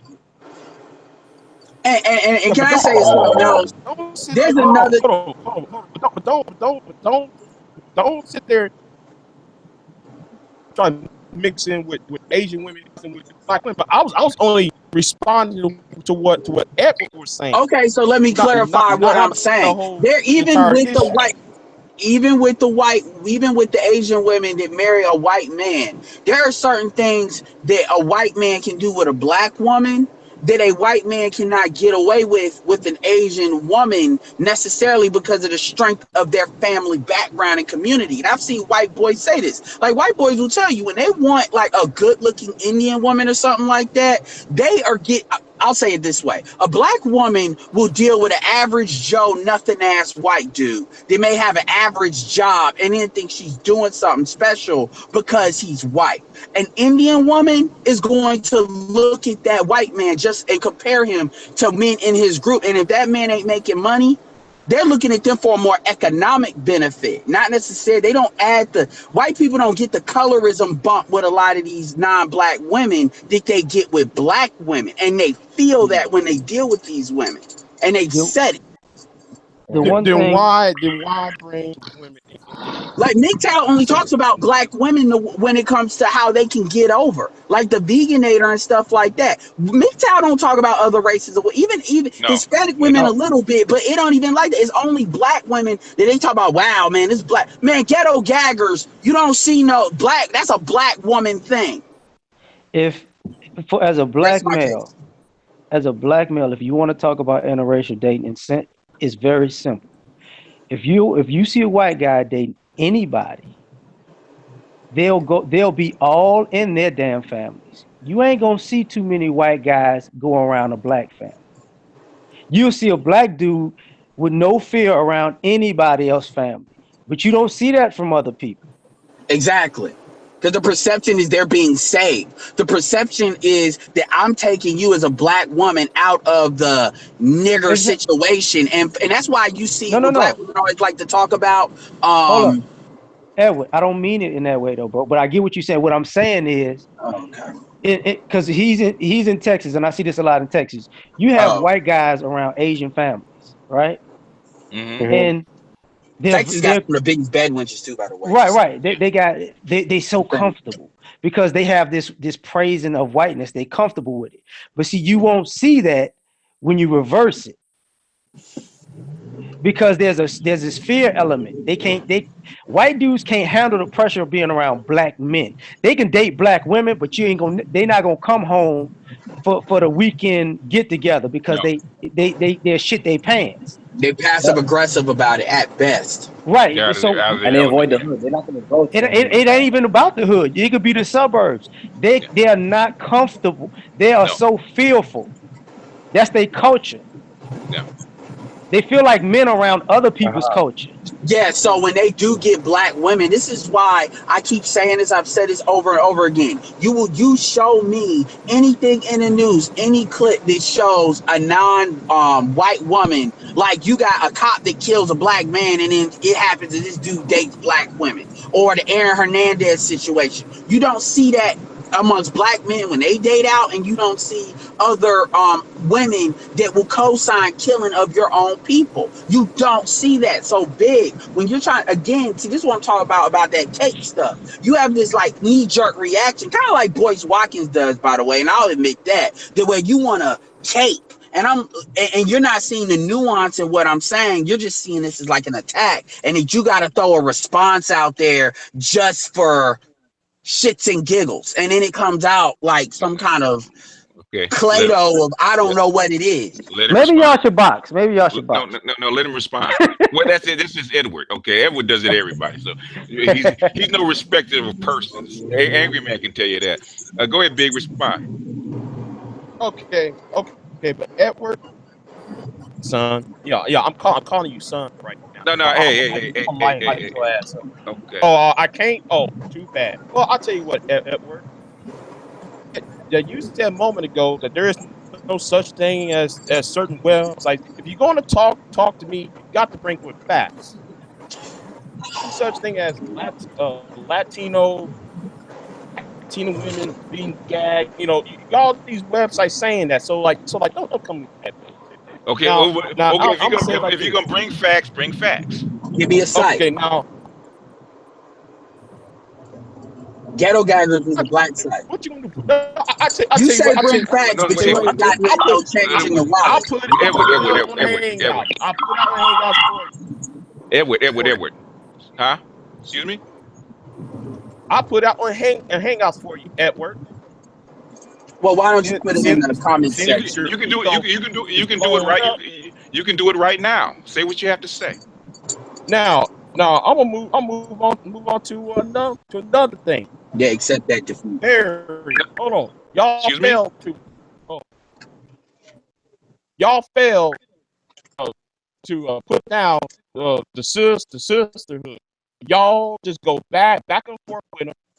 And instead of y'all worrying about swirling, y'all should be talking about why the girl who swirls is promoting a book by calling Clarity called White Girl Bleeds a Lot. Okay, explain that None again. of y'all. I'm talking especially to Edward. I don't see you talking about that. The only thing coming out of your mouth is about swirling. Okay, I don't care what Harrison does. No. So how does that hold on. sense? If you are promoting a book that says black people are this, that, and the third, then why ain't you calling that out, Edward? Well, because that's what she does. We're not surprised that she does because she's married to a white man. That's what she does. But it seems to me though, BGS, that black men are primary. It seems like we or some of us on here are primarily mad at her over swirling or mad at them over swirling. That's not what we're mad at her. Hold on. You got a lot of black women. Whoa. He called me out. He called me out. Hold on. No. You called me out. You mentioned my name. I just got okay. That's not why we're mad at her. Okay. We could give a goddamn about her swirling or her white husband and her white children or encouraging other black women to swirl. Stop Stop using us as stepping stones to get black women to cross over. If you're on that side, you think that's the best side to be. Encourage and uplift white men in their eyes. Stop saying that you need to swirl or go with white men because black men ain't shit. Yeah, as a moral That's the reason. justification. That's not as just moral justification. That's the reason we're mad at her. Her talk about white men, we could give a goddamn about that. If you want to be on that side, be on that side. Plenty of women do. Can I address? Go ahead, angry man. Go ahead. Because I've talked a lot of shit about her, and I haven't mentioned nothing about Colin Flaherty. And I've had a bunch of people say, "Yo, why do you don't say something about Colin Flaherty?" Okay, let me break this down. And as far as somebody saying that you don't read, this is what a lot of cats don't realize. If you come onto a forum and start talking, the moment that you start talking, any well-read person will know if you're well-read or not. That's going to be evident. That's pure logic. It's mathematics. There's no getting around it. You can't fake the funk.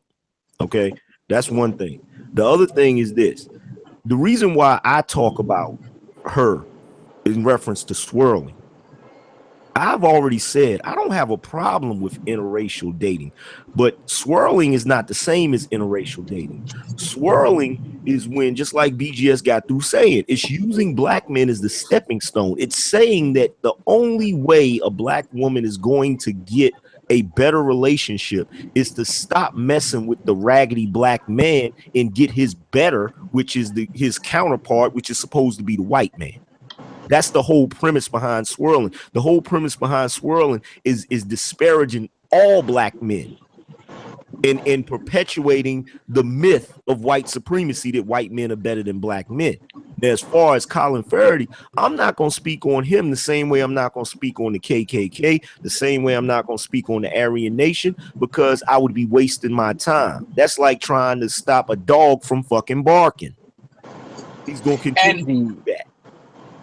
And another thing with swirling too that I just wanted to add on to is the difference between when black men interracially date and black women so-called swirl is black men don't change who they are when they date non-black women.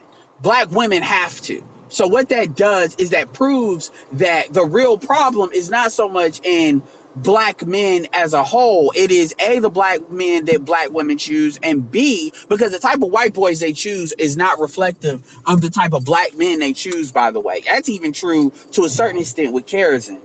But this Valley Girl, because swirling is associated with that Valley Girl sounding voice, like Christy has it, and even though she doesn't swirl and blah blah blah, they are literally fundamentally changing who they are in order to appeal to another man. And if you have to change who you are to appeal with another man or non-black men, then obviously that should say something or clue you into the fact that you have man problems, because it's the way you are in general. Because if it wasn't true, you wouldn't have to change it up. That's really where swirling comes from.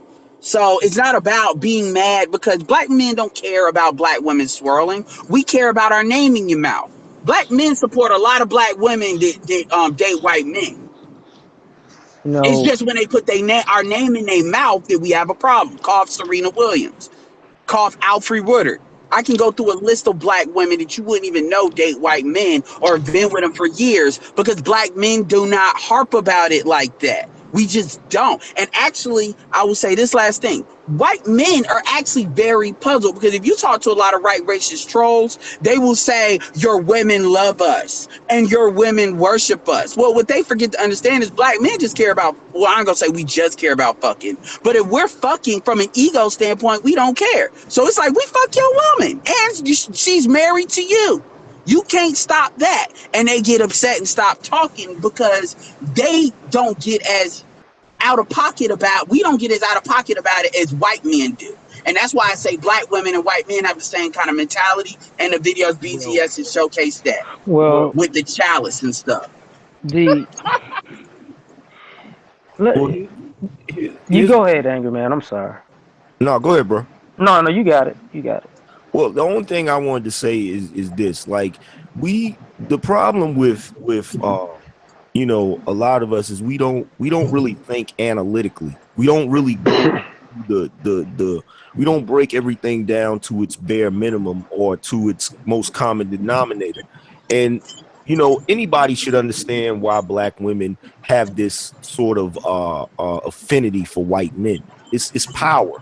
It's power. It's the fact that we live in a culture where they have propped themselves up as to be the most powerful men. Women are always going to gravitate to that. They're always going to gravitate to that in some way, shape, or form. And a lot of times these arguments, I notice these arguments will be over the surface stuff, you know. True. And that's why I got so much respect for BGS, because BGS, he'll take it from, you know, people will be talking about the surface shit, and BGS will say, well, no, this is the root of that, and he goes down, you know, deeper into the core, you know what I'm saying, and goes a few layers and say, okay, well, this is the source of that, because guess what, if you figure out the source of it, then you can come up with a real solution to the fucking problem. I got one issue with swirling, one major issue. That's pretty much it. If you gonna hold yourself out, don't hold yourself out for a discount. And that's what a lot of the swirling culture basically is. Word. Because what they say is black men don't have power, and black men don't have media and all that other stuff. And I respond to that by saying, you do realize you're talking about a group of men that are at least $17 to $20 trillion in debt.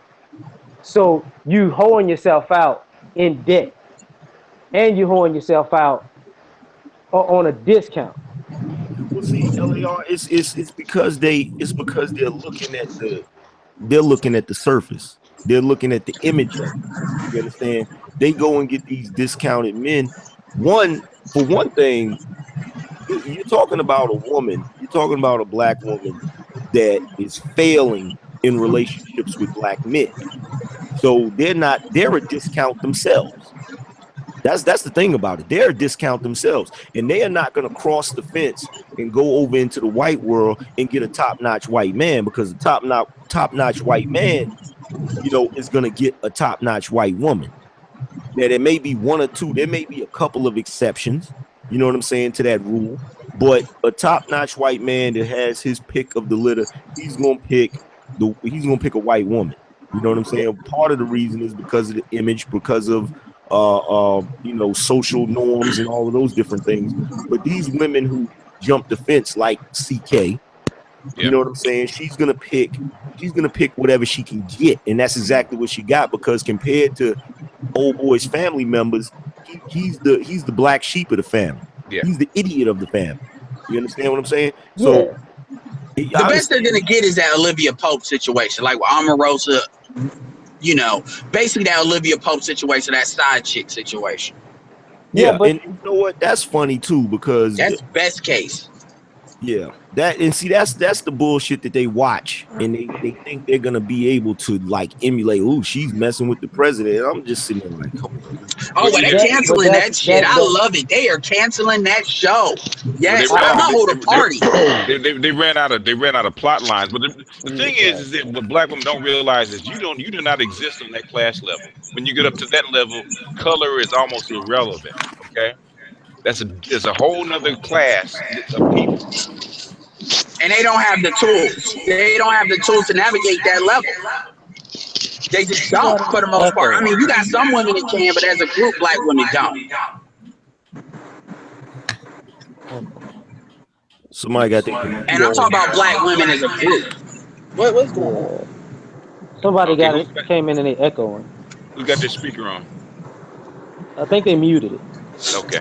But that's why, you know, I love black. I'm actually one of the few people. I'm ironically enough, because I know a lot of people when I was on your show, Angry Man, thought I was just hammering sisters, but I'm just talking. I'm one of the few that will back up black women. I believe certain black women can be salvaged. I'm not on this, you know, what the ones that need to be burnt. But I'm about trying to fix the situation. You know, I'm what Obsidian would call a hopeless romantic, outdated. I'm one of them. You're one of those. But I'm gonna tell it like it is because it's that real. Come on, Edward. He is.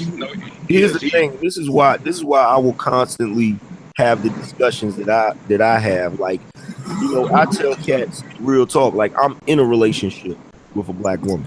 and I've been drugged through the child support system. You know, my ex be on some welfare shit. So I don't be talking about shit like I'm like an old soldier. You know what I'm saying? I'm telling you shit that I done been through, you know, in the war. I been through saw 3 tours. Yeah, I done did a few tours. You know, I've seen combat. So, you know what I'm saying? So with cats is talking about particular topics, I'm not just speaking from the side of the information or the empirical evidence. I'm speaking from experience too. You know what I'm saying?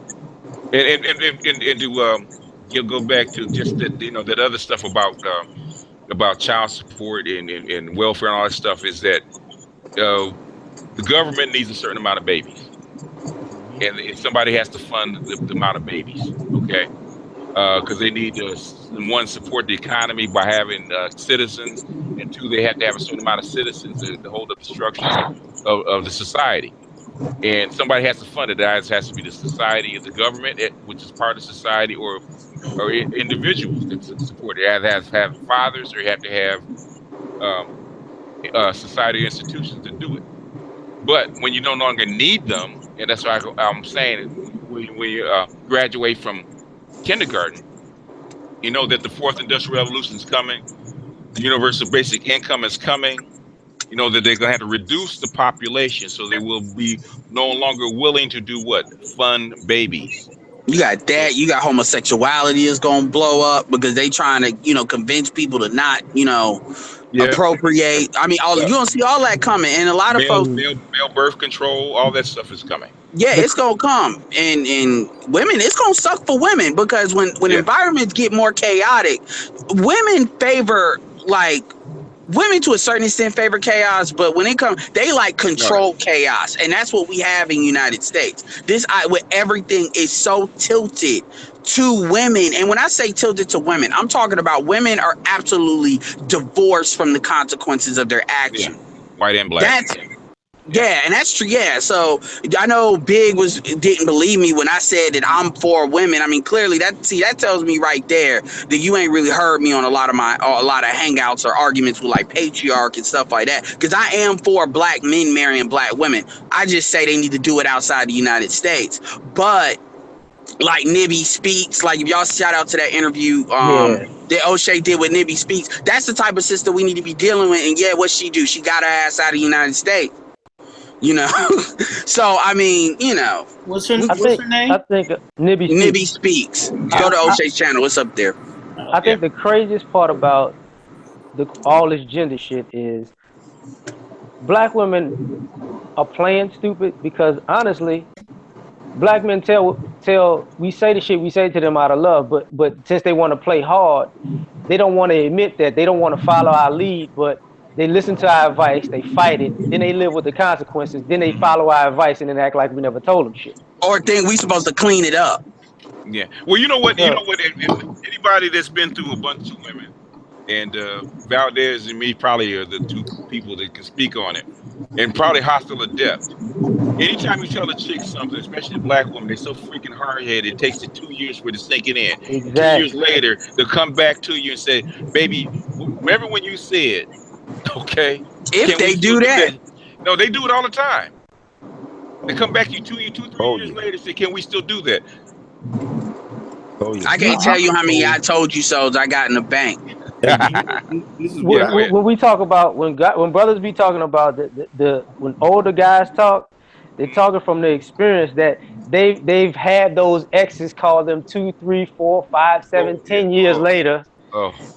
We're trying to rekindle the flame because they just caught on. Yeah. Without understanding that if you 2, 3, 4, 5, 10 years late, the dude's looking at you now saying, well, shit, if you just caught on now, do you know how far ahead of you I am now? I'm not starting over with your ass.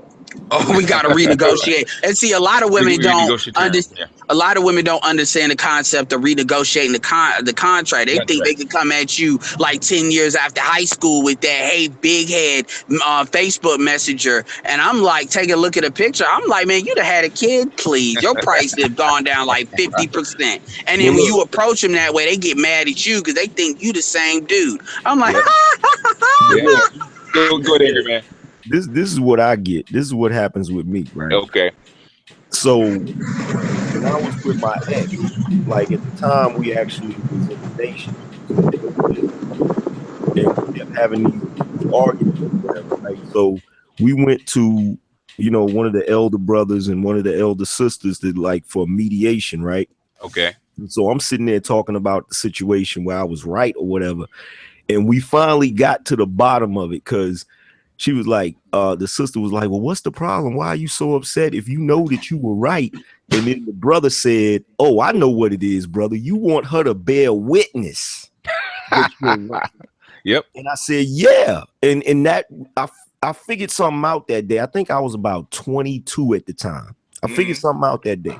When you in a debate, and I'm pretty sure you witnessed this plenty of times, a woman could know you're right. She can know you're right 100%, but she is not going to bear witness to it right there in front of you at that moment that you're right. Then what she will do, what I found out later in life, what she will do is if she knows you're right and she knows what you're saying is the best thing to do, if you walk off and just say, you know what, I said what I said, that's all it is to it, and then you walk away, 9 times out of 10, if she's a smart woman, she'll bear witness and she'll just go ahead and do what it is that you said do. You feel what I'm saying? But she's not gonna want to admit to you. What are 3 things that are wrong with black women?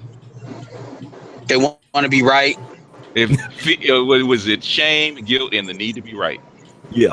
But they'll do that with non-black men though, and that's the thing. That's what that brings it back. Not trying to bring it back to the swirling thing, but see, black women don't do this. They pretend more with non-black men, and that is one thing. See, if it wasn't in them, then I could accept that a lot more. But when you see how fast they switch up, see, this is how we know when dudes talking about, oh well, if you change welfare, black women won't change. Swirling is a perfect example. Black women change all the time when depending on what they want to do. It's like different gears in a car, and it's like going from 4-wheel drive to 2-wheel drive. Like they do it that fast. So we know that what you all are saying is not true when you all are theorizing that women won't change, because we see it all the time in real time. Yeah. They respond to it. Yeah. Hold on, Edward.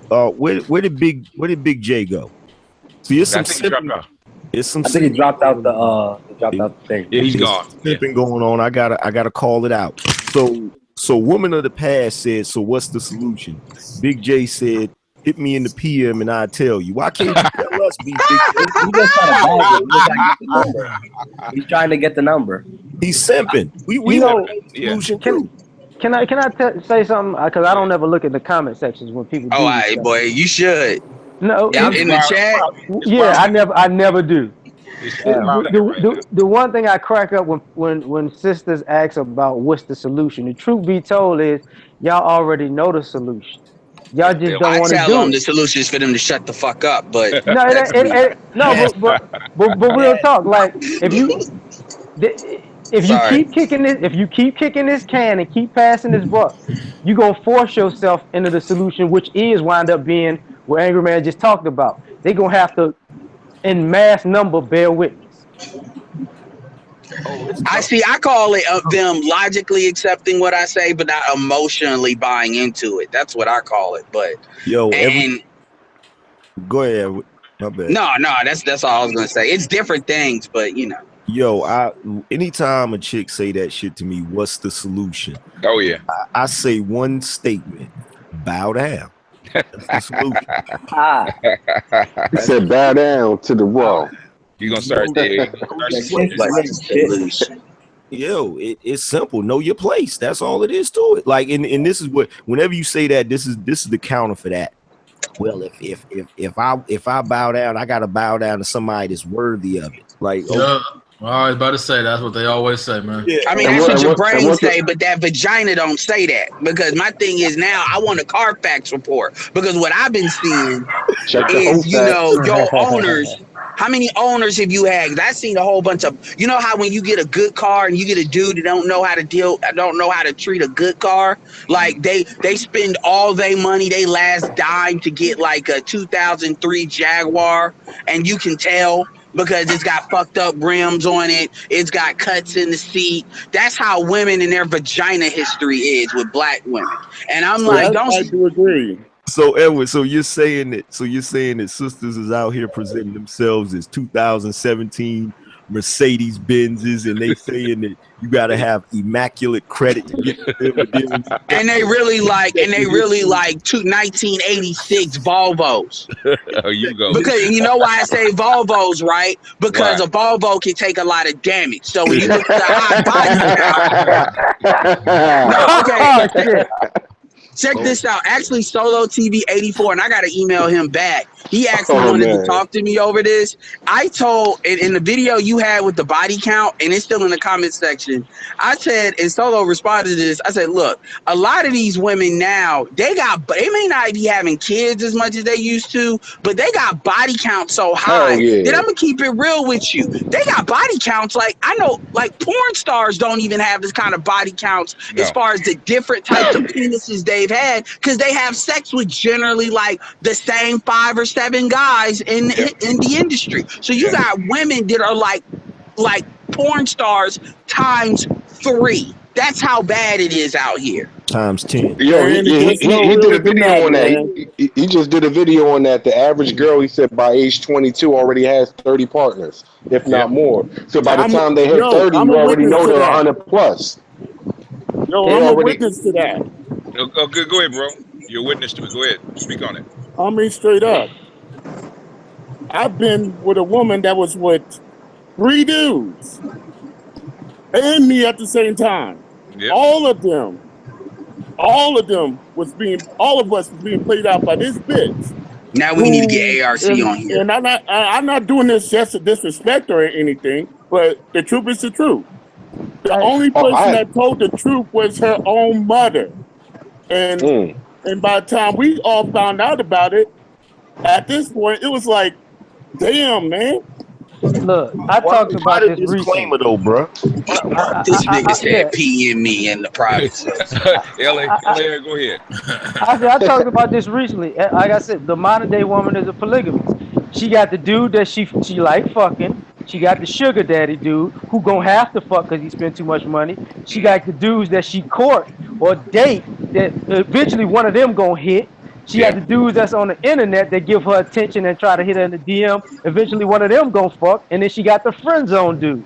Yeah. This is on top of welfare. Right. So at the end of the day, the body count is always gonna be there because of the rotation of guys. Yeah, I'm glad we brought this up. I had a conversation with a woman 2 days ago about this. She was like, "Oh, guys can't be mad at the freedom that women have now that they can do what men can do." I'm like, yo, like there's a difference. Like a master key, like a lock that can, like pretty much a key that can open up any lock is a master key, but a lock that can be opened up by any key is just a shitty lock.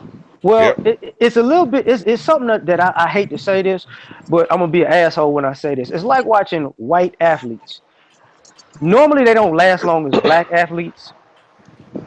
They burn out fast. So women trying to be hoish like men, they have like a 5-year career. A guy could go for about 25 years strong. Yeah. So when you was talking about Jeremy Lin, they like Jeremy Lin's of hoeing.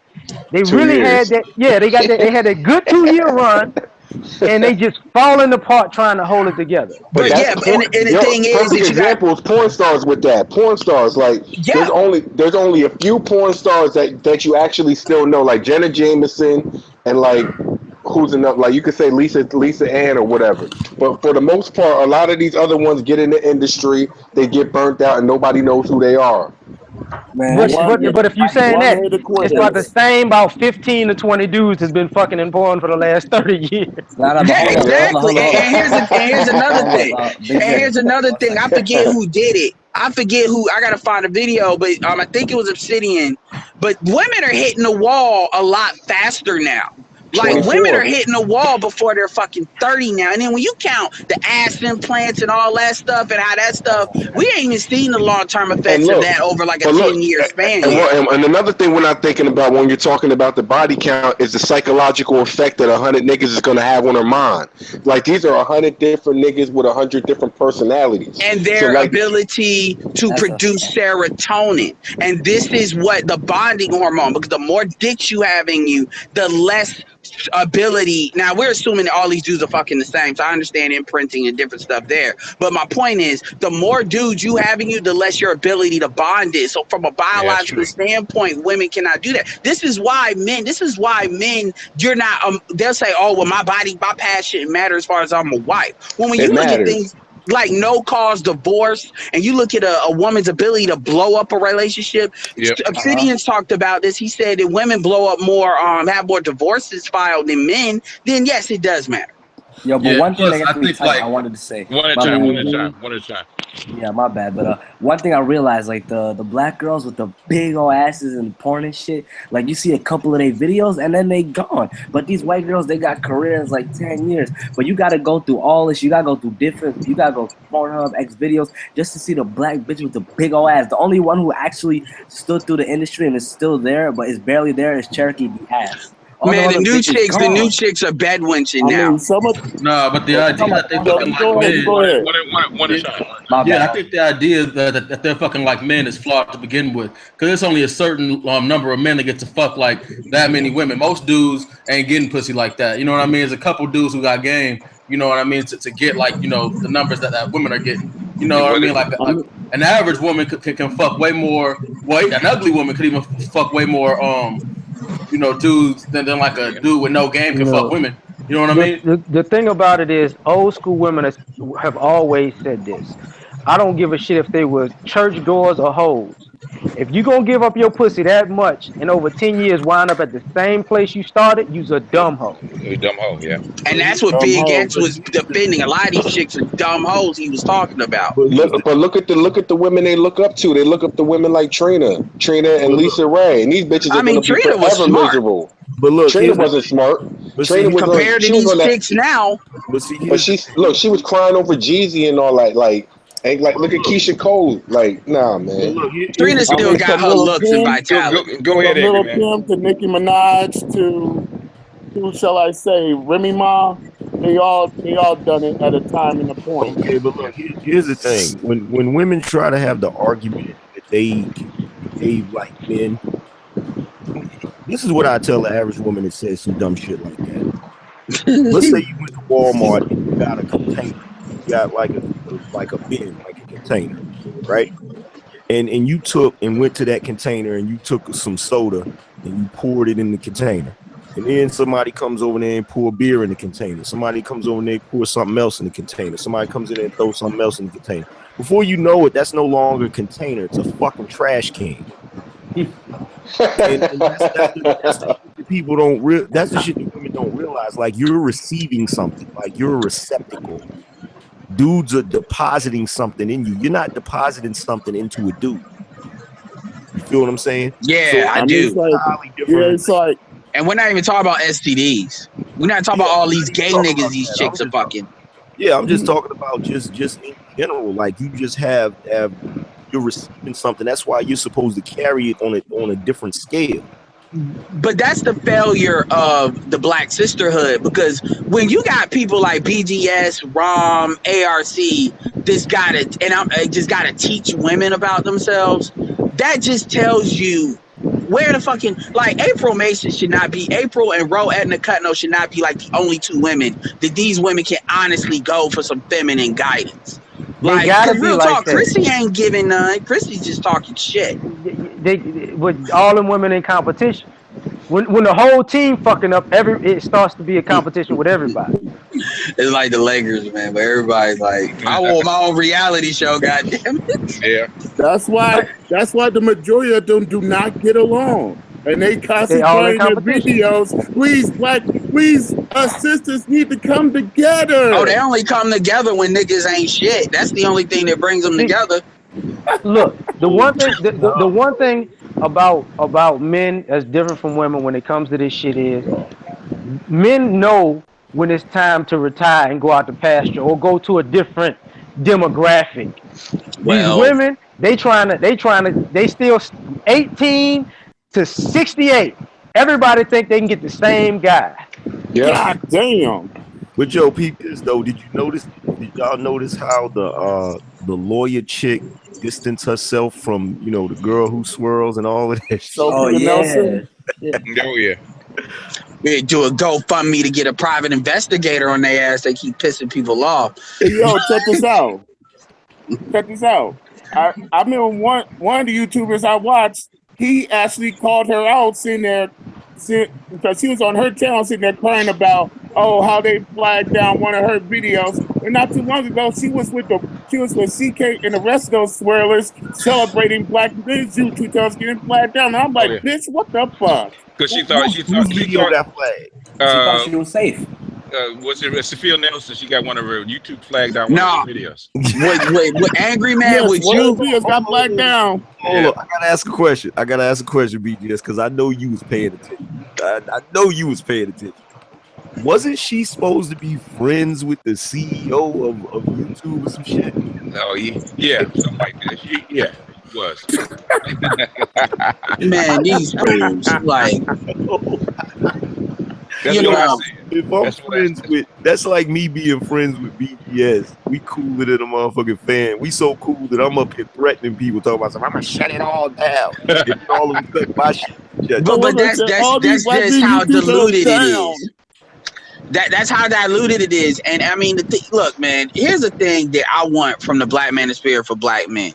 I'm not trying to pick on Big because he's not on the thing no more. But my thing is, we can agree. I don't want to say agree to disagree, but we all have our different ways of how we go about stuff. But this idea where it's like we don't come to play, where it's like dudes that they just want to be heard, but they ain't saying shit.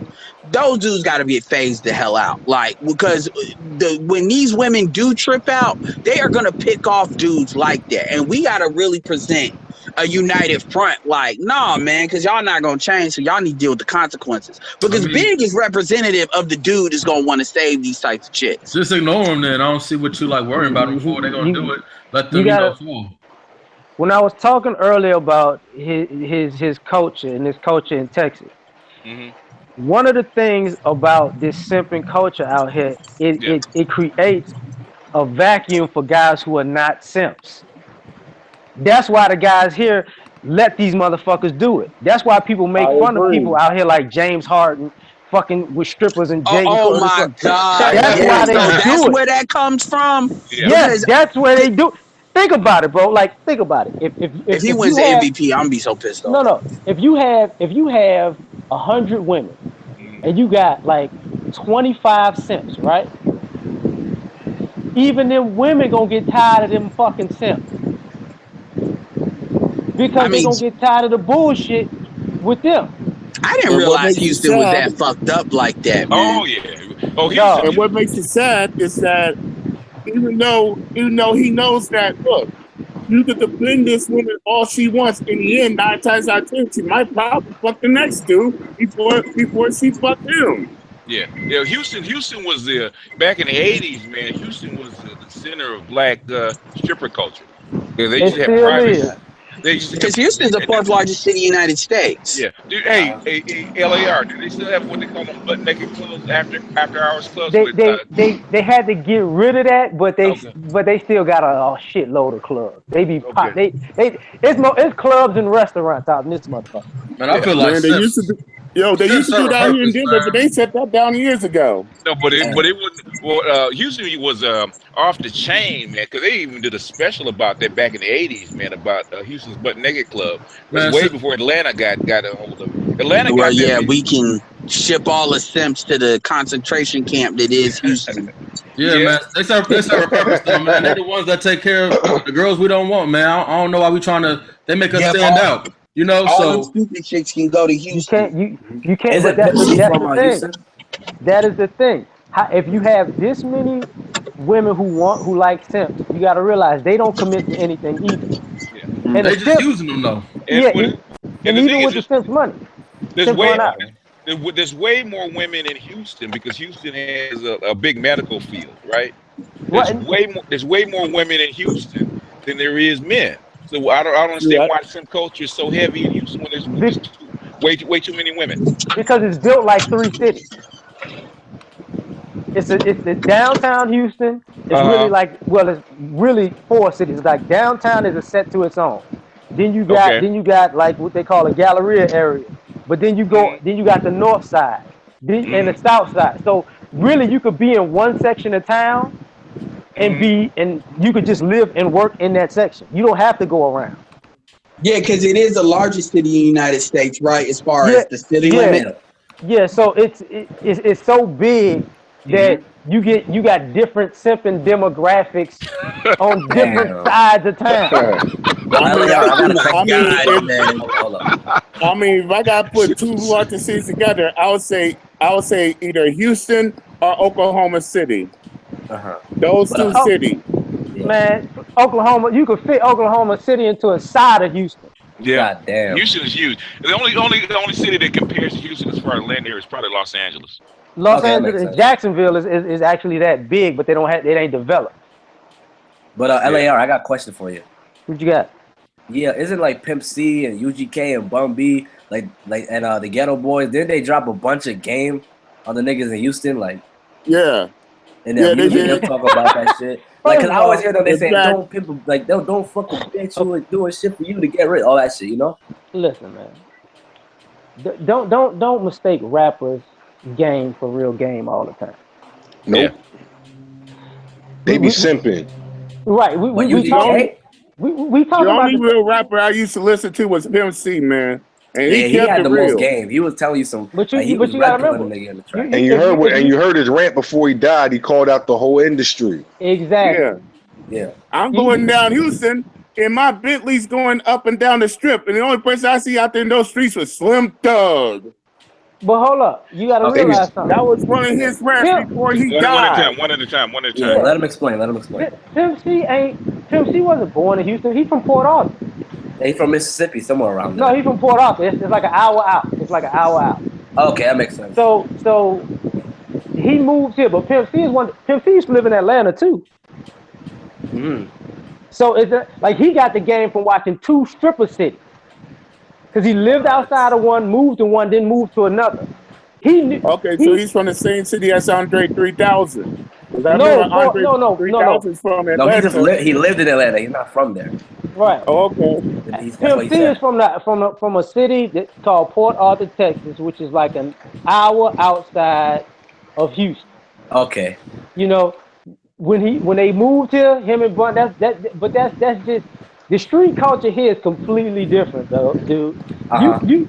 You can't. These motherfuckers wouldn't make it in most street cultures.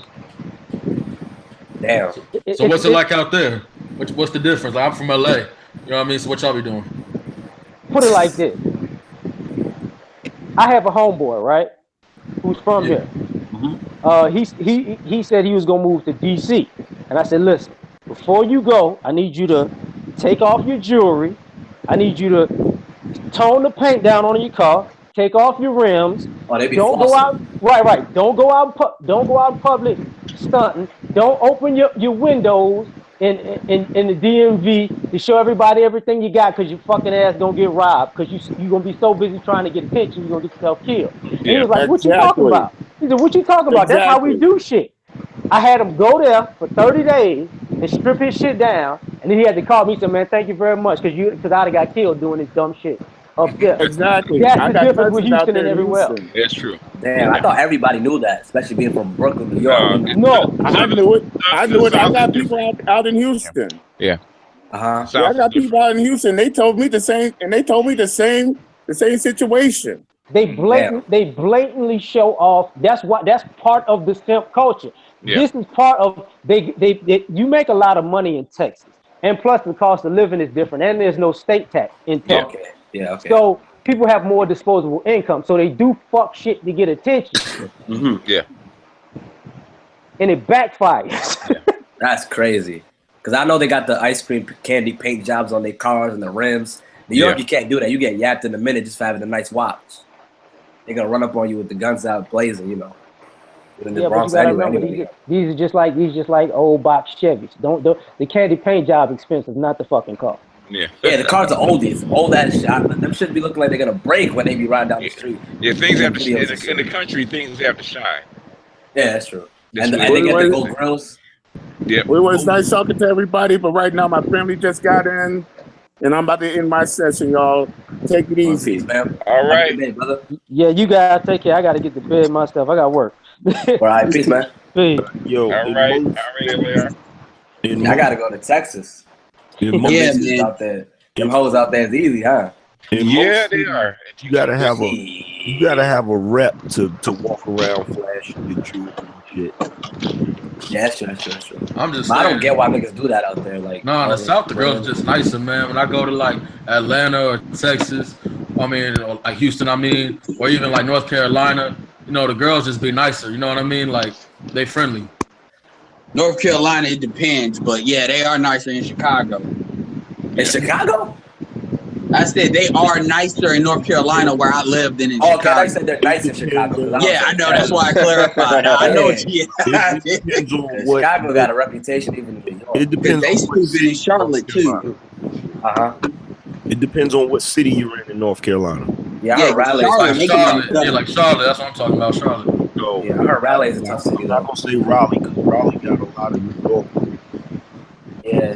Yeah, I mean, yeah, and then the good chicks you deal with out here in Raleigh, they're usually not from here. They're usually from somewhere else. A lot of Brooklyn folk went down there. Oh yeah, that's why I call them economic refugees. Not trying to pick on them, but folks wanna get all that big boy rah-rah stuff about we run New York. And like, well, why you here? You gotta stop doing that, yo. I'm telling you, like real talk, man. You gotta stop saying that. Yeah, a lot of them ran out of New York. Some snitches, they be out the state. See shit like that. See my point? Y'all gotta stop saying shit like that. That's not what I mean. I'm talking about the gentrification, but I hear you. There's a lot of people that left New York just because they wanted to get away from the bullshit. They wanted Facts. Because New York is like a matrix.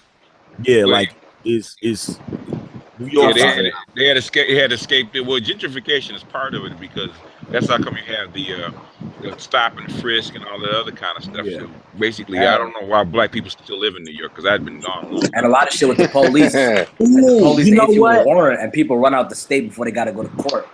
So there was an article. Giuliani messed the game up for a minute. Well, there was an article that said the top 10 cities for black families. Raleigh was like number 2 on that. Is the rent cheaper out there than New York? Atlanta was, compared to New York, yeah. I mean, you can get, compared to New York, yes. Compared to New York, Chicago, and LA, like you get a brand new 3-bedroom, 2-bathroom. You look at like it's catching up. Man, especially in the cities, but I'm about to pay $2,200 for a 1-bedroom, man. $2,200. I'm in LA. I BGS like off the 405 on Imperial next to the courthouse. You can't spend $2,200 out here. Yeah, you can't spend $2,200 out here. $2,200. Yeah, you by the airport, man, and you right in the middle of Swivel neighborhoods, man. You know what's Dude, crazy? do you know what you can get for what? Okay, $900. If you got $900 a month, you can get a 3-bedroom, 2-bathroom. Now, if you want to live in the inner, Now, if you want to live in the city, in the city, you need like $1,500 or like $1,700. If you want to live in the city with 3-bedroom, 2-bathroom. But if you live in like, hold on, you said 900 for where? You mean outside of Raleigh? I mean, I live in Midtown. I live in I live right in the outer rim, man, and that's how I pay like $965 for a 3-bedroom. Wait, but see, they haven't been able to raise my rent. They're in North Carolina. You lucky. Yeah, in the South. They haven't been able to raise my rent because I've been here so long. But that's why. Like I'm in a 2-bedroom, and a 2-bedroom is like $1,000. Yeah. You must be in a good apartment complex. Yeah, this place is gonna be nice. Yes, I'm about to move there. Yeah, beginning of June. That's what it is, because we got really good apartment complexes out here too. But if you want to look at townhome prices, you can get a townhome for like, if you want to get a luxury townhome, you can get one. You can get a townhome for like $170. If you want to go real low, it's $150. But if you willing $200, you can get like 4-bedroom, 3-bathroom townhome. Yeah. The stadium that they're building in Inglewood, man. driving rents off the chain. Oh yeah. When they tore down Hollywood, what's it called? Hollywood Park. Yeah. And then it's gonna Carson's gonna go off the chain too when the Chargers move into the stadium. Same thing's gonna happen. Yeah, downtown LA is getting high. You know what I mean? Like everything. Yeah. The only thing slowing it down is they're pushing the immigrants out a little bit, so that's slowing it down. But if it wasn't for that, man, it'd be hellified trying to find a decent rent in Los Angeles. No, man. I mean, I would move. My job's out here, so you know what I mean. Like, I can't. Oh yeah. Yeah, if I can make the same money I'm making and go somewhere else, hell yeah, in a heartbeat. But I gotta stay here. You know what I mean? So I gotta pay this high ass rent. Damn. You know? Yeah. They go ahead, Angry Man. I wanted to say my hat's off to you brothers that lived out in Cali, cause damn, like my father had moved out there a few years back, and he was actually in the Bay Area, and I was considering going out there. I was considering going out there, and I was looking at the rent prices. I was like, damn. Hell no. That shit is expensive. That's a little tech hub now. All those computer dudes, they bought up everything. So yeah. And Oakland's getting like that too, man. It's interesting when I deal with people that are from the Bay Area, even Oakland. It's funny because they don't know what they want out here because they can afford everything out here. And where's Silicon Valley at in Cali? That's in what? Beverly Hills? In Northern California, San Francisco, San Jose, Santa Clara. Oakland is becoming Silicon Valley too because they're all moving across the Bay. So basically, we're like around Golden State where the Warriors play. Yeah, but they're gonna be in San Francisco soon. So why the hell did they act like Golden State plays in a little market? Well, it's a small market as far as population, but as far as money, it's extreme. Yeah, because I would say Northern California has there's like 42 million people in California, right? And like 30 million of them are in Southern California. So in other words, it's a smaller market up there. Like Los Angeles is like, as far as population size, it's like 4 times the size of San Francisco. So San Diego's cheaper to live than all them other cities? No, because it's right by the beach. Right by the beach. Ain't nothing cheap in California. You gotta move inland. You move up in the woods. Yeah, you move way up in the woods, way up in Northern California, like Redwood City, something like that. Is cheap, but anything below San Francisco and below. What about Compton? Hold up, but Compton get expensive too, though. You know what I mean? Yeah. What? Not anymore. Yeah. Colors. Compton is like what, 33% black. It's like 30. It's like 3 and 3, right? What's that? Excuse me? It's like 33, but it's almost like completely split 3 ways as far as black, white, and Hispanic. Yeah, pretty much. But they got white people in Compton? Yeah. Yeah, of course. They got white people everywhere out here now. I don't know what that mean, but I'm just saying, like, I would have went to Dominguez High School if I was if I had stayed where I was born. Like when Tyson Chandler and them came out of. Yeah. Yep. But you're saying there's a sizable population of Caucasians in Compton, California? No, black people are not the majority in Compton. Not Hispanics are the majority right now. Okay. Like y'all, like what y'all believe that California is, it ain't. Not anymore. After that was 25 years ago. Well, after Rodney King riots, they basically started pushing black people out and bringing in Hispanics. Yeah, they pushed it to the IE, which is, you know what I mean, like all that stuff, Lancaster, all that stuff, like out there, a lot cheaper. Yeah, and then up toward the other way, going toward Ontario and Apple Valley, places like that. So they start pushing us out that way. Okay. Like they got a lot of refugees, like Priscilla Carrison's family. They were refugees. They from the central city all the way out to Palmdale. I think she was raised in Palmdale. Yeah, man. Like, go on. I forgot what I was gonna say. Yeah, there's a big history that goes on behind that, man. It's just like being on the East Coast. You think that Cali, like everybody's banging on set, like on every other corner. They like this gang is over here. That's what the movies make it seem like. No, not even close. Yeah, but man, even like the movie Vatos Loco. Even when you look at up the West Coast, people ain't even talking about stuff like Seattle, Portland, Vancouver, Canada. I mean, it's a game board that a lot of these non-black people are playing at that we don't even consider. That's why I'm a big evangelical as far as brothers getting passports, man. And like Charles Tyler talks about a lot of that when folks were talking about they were afraid of traveling. We got to get out of that. Yeah, I haven't left the country in like 10 years. Well, You 11 mean years. like strictly traveling, or you mean like fully relocating? No, I mean just strict. I mean, I'm talking about at first strictly travel. Traveling. I'm talking about getting out of your comfort zone and not just going to the Dominican Republic. Ah, damn it. Yeah. Like actually go somewhere, man. Like been to because Africa. like we were talking about basketball earlier, and that's why when she was on the phone, angry man, What's because we were talking about LeVar Ball and stuff. I've never been there, but I want to go there. I'm not saying the DR don't count, but you know what I'm saying. One at a time. One at a time. What you say, angry man? What'd you say? I said, what's wrong with the Dominican Republic? No, I'm not saying but a lot of folks, you know, would be like, oh, I go back and forth to the DR. You know, but I'm like, no, I mean, go to Colombia then. You know. No, I was looking at a video last night about that, and I was like, yo, I might want to try that. Go out to Colombia and shit to Medellin. Colombia is a hidden gem. But Edward, I'm gonna tell you one thing: is it safe out there? You know, for a black man to be in somewhere like Colombia, or Ecuador, like if you're walking by the cities and shit like that. Just as safe as it would be traveling and going in Chicago or New York or any place. See that? You mean like when you're gonna get randomly shot by the police?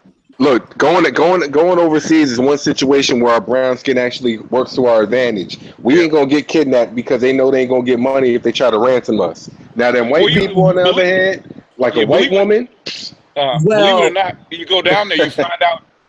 Believe it or not, you blend in because they don't know where you're from unless you open your mouth. So unless you're dressed a certain way or you open your mouth, they think that you one of the population. Because when I went to Central America, they would look at me funny, right? And they would have me speak. Once I spoke, and said, "Oh, North Americano." In other words, yeah, you're North American. They have black people in Colombia. Just asking. I know they have some. Tons of. Oh my God. And here's the thing about Latin America in general, because this is not just true for Colombia. This is true for Ecuador. Costa Rica is another big one too. Yeah, they have Costa Rica, Colombia, Brazil. I would argue Colombia and Costa Rica even more so than Brazil, because the thing about Brazil is that damn Portuguese is a mofo versus Spanish is a little bit easier when it comes to translation and stuff like that. But there's black, when I say black people, I'm not talking about Hispanic, light skin, but I'm talking about black people. And the thing is, because of stuff like colorism and stuff like that, you got beautiful black women that will be considered like brown skin to us. They don't really get picked like that unless they're ultra gorgeous because of that colorism mentality. So a lot of these women starve. Look at the video with O'Shea and Charles Tyler. He breaks that down. It's easy pickings basically for the cute girls out there, you saying? It is, and I'm gonna tell you, like, I'm a light-skinned brother, and I can tell you because of that. I'm not saying that's a good thing, but a lot of things that I always say is a lot of brothers will be having this low self-esteem because of the women in the environment that they're in, and you go to another environment where there's different circumstances, it might be a completely different situation. So. Because it's not your skin color, it's your American passport that means like you open your mouth. You think you're cute, but nah, bro. It's just it doesn't matter how you get it done. Yeah. But they don't hate black people down there? Just asking, Edward. Like, they don't have certain anti-blackness? Because I heard, like, in New York, that's Cuba. That's Cuba. No, but even Cuba in New York, hates there's some Afro-Dominicans that do not like black people. Like, I've been told by an Afro-Dominican kid told me to go back to Africa. Man, a lot of Dominicans know they're black, though. Most Dominicans know they got black in them, so most of the Dominicans I know don't talk like that. Yeah, you go down there with your American passport, they'll talk the same shit. Yeah, you guys see. Here's the thing: you got that group think mentality. Then you got when you talk to them straight up, and I can promise you, like I'm gonna tell you, most people they think I'm Dominican. A lot of Dominicans think I'm Dominican, so that's another thing too. You got to keep in mind. So because we come in different shades, it just depends. Yeah, but Dominican girls are some of the finest girls out there. They so but you can't trust them. Sexually, you cannot trust them. Yeah, you heard that song. Yeah, you heard that one song. Never trust a chick with a big butt and a smile. That girl's I want to marry a Dominican woman. Hey, BG, what kind of mentality you said? What kind of mentality they got? You said they're the whole mentality. Yeah, a whole mentality. Yeah, right. An American mentality. And I'm not saying that because I don't like them. I'm just saying they are whores, and you just have to accept that. And if you can't, like anybody that's been there will tell you that. And if you try to sit with them, you are going to get filleted because they are attractive. Now, So you bring them back? one place I'll tell you that doesn't really like black people is Spain. I was talking to one of my Spanish boys. He was like, "Don't go to Spain." He said they hate black people over there with the passion. Yeah. Yeah, but African Americans and Africans are looked at differently. Probably So it because of the just Moors. depends. It depends. Like, because the thing is, you got to understand, they separate like Africans, like Nigerians and stuff like that, from particularly African Americans. It's a different dynamic when you go overseas. Because there's many And refugees. O'Shea is really good about talking about this because, for instance, Nigerians have a bad reputation outside of Nigeria other than in the United States. Because they scam a lot. Yeah, they scam a lot. They had a bad reputation. Look at them emails. Half the emails you get from Africa is from some Nigerian. Yeah, but what I'm saying is, so it's a lot of those attitudes. So outside the United States, they separate Black Americans from Africans.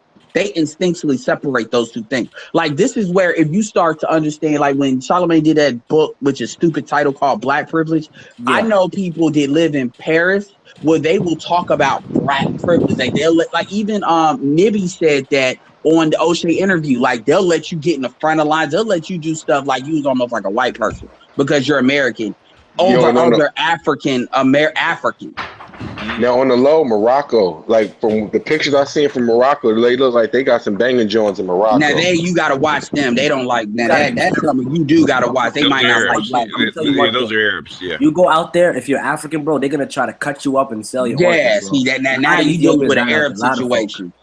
A lot of Nigerians died there, a lot of Ethiopians, a lot of Zimbabwe. They get cut up, they get turned into slaves. They work in it's out there.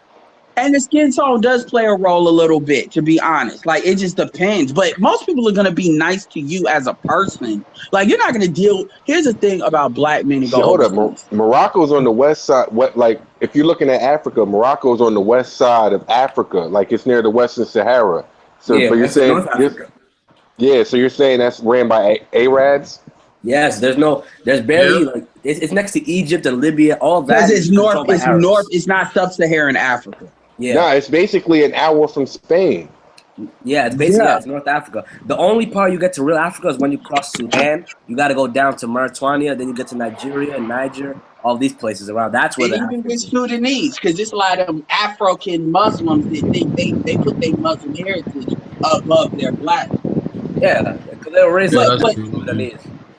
But overall, here's the thing. If you're a Black man and you've gone overseas, you think you red pill now. You go overseas and you come back, you gonna come back like super red pill. Like, because the reality is, when you deal with Black women outside the United States and they start acting like, like Hispanic women or the way they're submissive they are, I'm talking about Black women that got degrees. They act like, they're submissive. I mean, this is how a Black woman that's educated will treat you if you want some stupid stuff. If you want some stupid stuff, they're not going to argue with you. They're just not going to talk to you. It's going to be like you're trying to draw stuff out of them. To you, it'll appear like they're shy. But in their head, you talking stupid, so they're just not going to engage with you. But they're not going to go at you in like the like an attitude way because they're just not wired like that. Now, they may be, Black African women may be a little bit more assertive, but they're not going to be nothing compared to what we deal with in the United States. And you'll come back like, I know it's in y'all to act right now because I've seen the promised land. Shit. Now you sound like Martin Luther King. I'm serious because my thing is I want a combination of, you're going to always have Black men that's going to hop the fence. That can't be completely stopped and that's fine. But I want men, if they're going to hop the fence, to know that you don't got to go to Africa and spend $1,200. You could go to Latin America. And one thing I will say, because brothers can say, oh, that's easy to say, but we got real money, real problems, real job. Well, for a guy that works a normal job, there's a website called airportable.com. So you know how in Walmart during Christmas time, or you can lay away stuff at Kmart anytime, you can lay away stuff. Yeah. With airportable.com, if you want to buy, let's say you want to buy a ticket at a very cheap season, but you can literally pay 30% down and pay bi-weekly for that ticket over like a course of 5-6 months or less by layawaying the ticket, and they will hold that ticket. And that way, for brothers that have jobs, you know how these white folks are, we got to put in 2 months in advance in order to get 2 days or 3 days off. You can do that, and that can fit in with your job. Okay. But for everybody that's just joined in, okay, if you're waiting for Edward to take a breath, you'll be waiting a long time, so you better jump in when he's popping. No, I'm yeah, sorry about that, but yeah, but I just wanted to put that out there. I'm not slowing you down. What I'm saying is that I know they're waiting to say something. They're waiting for you to take a pause. They said, okay. I'm waiting on you to take a pause, man. You'll be waiting forever. So if you guys want Edward don't run out of breath. He got an oxygen tank hooked up to his body. All right, so what do you think? So what about Argentina? So what about Argentina? Argentina's racist, man. Argentina. Yeah, that's what like Ginobili. Yeah, you got that Italian, Germany. That's what a lot of Nazis ran to. Yeah, they're racist down there. So basically, the spots in South America to go to is Brazil, Colombia, and what else? Any place but Argentina, and right Brazil, now, yeah. Peru, Paraguay, Uruguay. I mean, they ain't all that. Chile ain't all that. But Brazil got some banging Jones from what I seen. Yeah, Brazil. Because Colombia, you got Medellin is the main one. You got Bogota. You also got Cali. By the way, Colombia is known for, if you want to get cheap plastic surgery, that's quality. That's what Colombia is known for. So you see a lot of that there too. You got Central America is really good. So below Mexico, so Costa Rica, Ecuador, and stuff like that. Panama is really good. And these Guatemala, are black women are all over. They're all over. Yeah. The places you don't want to go that's racist is Argentina. Any place but Argentina. Every place else is fairly cool. There's some places that are more dangerous than others. Like you don't want to go to Venezuela right now because it's in turmoil. But every place else is fairly cool. Yeah, that Chavez ain't no joke. No, well, he's dead. What I'm saying is, Cuba's cool. Cuba, I picked up. I've seen a lot of white people that's gone to Cuba. But the thing about Cuba is they don't take credit cards. You gotta have cash, which hopefully you ever get robbed. Yeah, but it's cheap. Yeah. It's pretty fairly safe from whatever everybody I talk to. Crime is really low in Cuba. Are credit cards a necessity? I mean, not necessarily, but I don't feel comfortable having a whole bunch of cash. Well, Cuba's not really hooked up to the banking system like the other parts of the world is because they've been limited, so they don't have. It's not the build. In other words, you can't. Any place else in the world, you could basically take your ATM card and basically be able to live off your ATM card. If you got a bank account. But Cuba, since it's not hooked up to the world banking system like it should be, they don't have to build out, so it's gonna be different.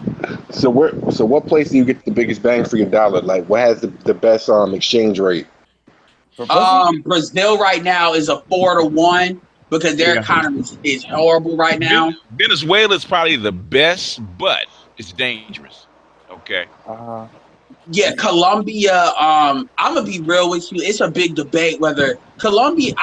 I'm gonna be honest. Like as far as like when you add everything together, like plane tickets and stuff like that, then Dominican Republic is a good go because when you look at all the costs, it's just dudes always do that. But if you trying to get your toes in there, Dominican Republic is not bad. Brazil is a little bit more expensive than than most other places. Like Brazil and Mexico are a little bit more expensive because they're more built up, and then Argentina is more expensive than probably every place in South America. But you can always go by you look up the average wage that people make, and the average wage that people make a month in most of Latin America is like $300 a month, and that's what you go by. What the average wage is? Yeah, that's crazy. It is. That's what it is, man. People think people are poor, and that's how come Boyce Watkins was saying that most black people don't realize how rich they are, how relatively rich they are. Basically, like he said, you complaining that you live in $1 million house because you're surrounded by $20 million mansions. But if you go to like Latin America or someplace else where people are only making the average wage is only $300 a month, then Well, that's the television. That's the television because they put that image in your head. Like if you ain't got a house that got like 6 bedrooms, 3 bathrooms, you ain't living. Yeah, most people don't understand the value of money, and they look at their peers and they think they got to live just like their peers, not realizing that most people are in wage slave day. You know what I mean? This is absolutely the argument that I was trying to make a while ago. Yeah. And you got to keep in mind, only 5% of African Americans have a passport. So what I'm saying is our perspective. I'm not saying that there isn't the system of white supremacy. You know me, I talk about white supremacy.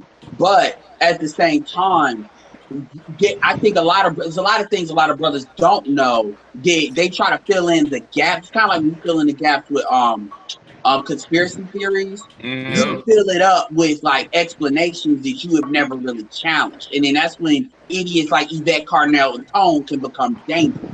Yeah. Well, the thing is they have two different arguments. Yeah. They're saying that, and I wish Angry Man was still on the hangout. But there's two different arguments. They're both correct. Okay, they're both correct, but for different reasons. What Boyce Watkins says was absolutely correct. They were attacking him they were using that argument for different reasons. There's behind the scenes that people aren't getting paid. They don't feel people are getting paid enough. But they can't attack him on that. They're attacking him on his argument. But what he said, I looked at what he said, he's absolutely 100% correct. Because me and my partners have been saying that for like 15 years. Okay? You have to stop looking at what's relative. Okay? You have to start looking at your spending habits. Okay? If you don't have a place to stay and you don't have a job, you shouldn't have a flat screen TV. No. Yep. You should have a smartphone. And you got people actually trying to argue with me in the comment section, talk about show me the data that black people spend money on bullshit. And do a Facebook live stream. Do a Facebook live stream in the hood. They don't look at cost. You don't need to show no data. You just show the proof. I mean, ratio. Like with Edward, I could tell you hate Yvette and you hate Tone, but you got to look at what they're really trying to say. They're trying to say, is government put African Americans in this situation with the laws and stuff like that. So if you want to if you want to level the playing field, you have to actually get government involved to do that, to actually change the laws to level the playing field. And they're basically saying our ancestors basically built this country for free, and they helped these white people get wealth. So reparations is basically what we deserve. Hold on a second.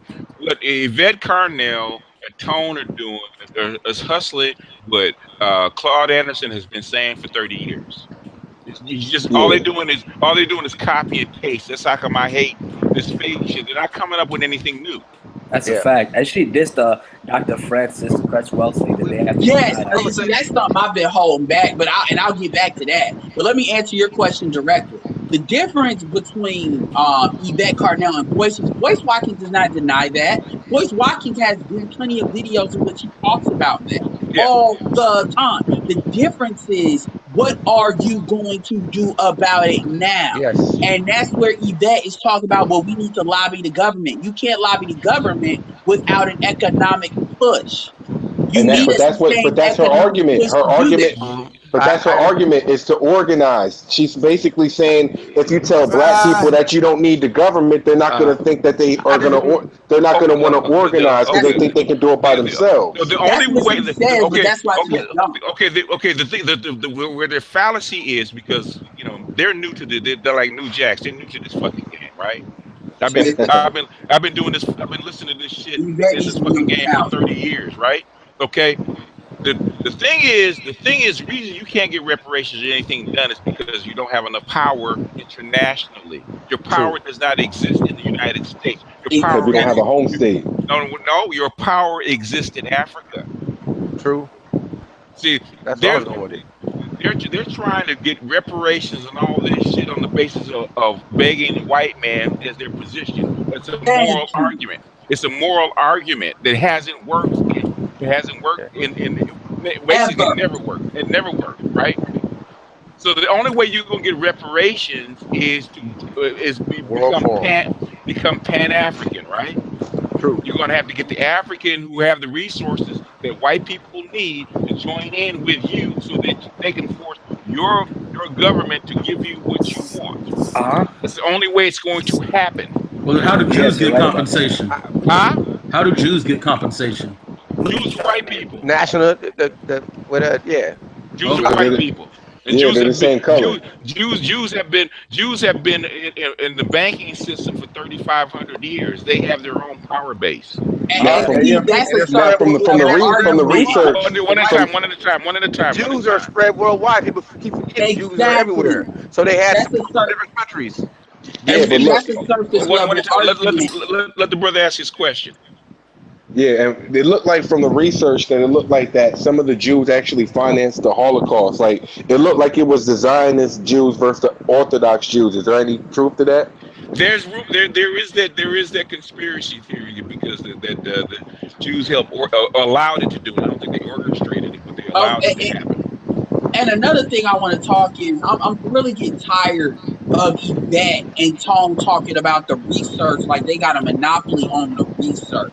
Boyce Watkins is a PhD in finance. And the problem that I have is you are it's like me trying to, I'm going to make an argument using research. But if I miscontextualize it going up against somebody like BGS, it's levels to the stuff. That's why BGS always puts that John Henry Clark statement goes, I only debate equals those I teach. That is not equal to Boyce Watkins. And this is what I was saying too, BGS, where I said that that PhD didn't matter because with black people, they will be emotional about it and choose to ignore that, in which you see a lot of people are doing. Because they want to talk about Yvette with the research, like Boyce ain't it. Can I chime in on this Cape and Boyce Watkins bullshit? Yeah, go ahead. No, I was hoping you came back. He's gonna bring it up. I knew you was gonna bring it up. I mean, this is the second round of it. Well, hold on. That's why I wanted you back. Go ahead. Here's the thing.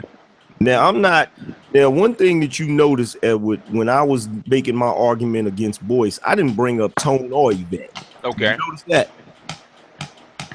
And the reason why I didn't bring them up is because I understand what they're getting at. What they're trying to say is they want to hold the American government accountable. Yes. But at the same time, just like BGS said, we've been trying to do that for a very long time and it has not worked. And the reason why it doesn't work is just like BGS said, we don't have any power. The reason why the Chinese hold government, the United States, to something is because they have a military. They have an entire country. Yeah, they have economic power. Exactly. Yeah. Who has all that wind playing? So here's the thing with Boyce, though, because I've said this before and I'll say it again. The solution that Tone and Yvette is trying to come up with, that solution isn't going to work for a number of reasons. One reason was what BGS just brought up, but another reason is what BGS spoke to earlier. You can't squeeze blood from a turnip. Right now, the American government is scrambling to figure out how they're going to do certain things. And the last thing they're thinking about is giving black people some damn reparations or something like that. That's one thing. But the other thing is Boyce's solution is not that feasible either. You know what I'm saying? And speak on it. The reason why his solution isn't that feasible is because one, you're dealing with black people, and the numbers just don't add up. Black people, even though we spend a certain amount of money, a lot of that money is accounted for through credit. A lot of that money is accounted for through credit, and the majority of what we have, it only accounts for a very small percentage of the wealth in this country. So you can't invest what you don't have. I got a question for you about that. I disagree with that. You disagree with you can't invest with what you don't have? Yeah, no, I disagree with how much money you trying to say of what we buy is accounted for in credit. Well, look, most people have a car note, don't they? Yeah. Well, you know, so like that's half. Yeah. What I'm saying is, Angry Man, better than anybody else about the tricking mentality that black people have. Credit cards. You don't trick on credit. Okay, I'll give you an example. Like my mother, right? She's damn near 80 years old. Okay, she gets her Social Security check, which is not that much, and the first thing she does is go shopping. It's like I can tell you, it's like they hit the lottery. My mother gets her money and goes to the casino regularly. I mean, you can't tell her to save her money and invest it or put it into her family. The casino's her guy. So how's she gonna support black people? Yeah. Well, yeah. See, I've never. And a lot of them play bingo and all that. Yeah. See, go ahead, Juan. Here's the thing. I've never. You guys know on my channel. That's one of the main things I scream about. is the fact that black people mismanage their funds. You know what I'm saying? But at the same time, like it's not what Boyce is talking about, and this is why I have a problem with him. I feel like Boyce is peddling a lot of easy answers. He is. And it's not, you know what I'm saying? It's not that cut and dry. It's not that simple. Yes, we mismanage our money. Yeah. And I've said to people, yo, the little bit of money we do have, and trust and believe it is a little bit of money in the grand scheme of things. No, not really. It's quite a bit of money. It's quite a bit of money. I have an argument. Go ahead. I mean, I think so many people are emotional. They don't look at a simplistic answer. That, to me, in my mind, which is my opinion, is that if we all connect and we stop worrying about outside people helping us, it is simple. Well, Claude Anderson gave us the blueprint. He said group economics. It's like if we could, like, say if everybody could put up 1,000 and we have 100 people, right? You get 100,000 and we could buy some stock like Microsoft before it even takes off, and then we can act. Okay. This is the way immigrants build their communities, and Claude Anderson has been doing this for years and years and years. Here's what he says. Okay, the reason that you don't have black businesses that survive and can support your economy is because you do what? You spend your money where? In other communities, with other people, outside of the group, like black women mainly in general, with the Korean women, like they spend that money with the Koreans getting that hair weave and all that. They nails done and all that bullshit. I tell you this. Going 99-cent store, Dollar Tree, you name it. I support my group first. So if I go to a super chat, brothers is talking, I'm supporting them because that's where I want to spend my money. Instead of going to a movie, I'm gonna drop a 20 on the Angry Man. I'm gonna drop a 20 on O'Shea. That's a great I'm gonna mentality. drop a 20 on Solo TV. Yeah. I wish there was more black people in the trades. Like, how many times did you wanted to hire a plumber and you're like, man, I wish I could find a black plumber, but you can't really find one in your area. Why do you think there's not any depends black on your area plumbers? too, though. Why do you think there's not any black plumbers or tradesmen in your area? Because ain't nobody supporting them. No, it's because it's unions, and because nobody's supporting them. Because there's plenty of. I got a handyman that we use. Okay, he's an older dude, right? He's not in the union. He doesn't work union jobs, and he's supported by the community just by doing jobs, putting in a door, putting in drywall, doing stucco, that kind of stuff. And he makes a living, a good living, doing it. I agree. I think that's kind of why, even though some people disagree with the Lavar Ball thing, I still would support the brother because he's trying to do it on his own. Like, I don't have no problem with Lavar. He could, like, I just have a problem with the price of the shoes. Or everything else he's doing, I'm cool with. But you don't have a problem. You don't have a problem with a Ferrari. You don't. Why do people have? Okay, we've gone through this once. I don't know if we want to go. No, I want to hear what Angry Man got to say with this because we went through. I think he did say something about it, but go ahead. Why do you have the why do you have the problem with the price of his shoes? You got a Nike check on it. I just feel like they're not worth that. Like, but that's my opinion. Like, but like, that's the market. It's all. I go. It's about what I go by. What I'm willing. I go by what I'm willing to pay for, and I'm not willing to spend more than $100 for a pair of shoes, and that's whether they're Nike, Reebok, Adidas. But that's that's me. Hold on. So why do you have a problem with him pricing his shoes where he wants to price his shoes? Because I just feel like it's kind of crazy, but like you said earlier, it's so crazy that it's genius. Because it's basically giving them good promotion. I can ask luxury items. Think like this. They have a Ferrari. Nobody says, "Ooh, the Ferrari is overpriced." When the OLED TVs came out, but those Ferraris don't look like orthopedic shoes. Oh, but that's all what you believe. You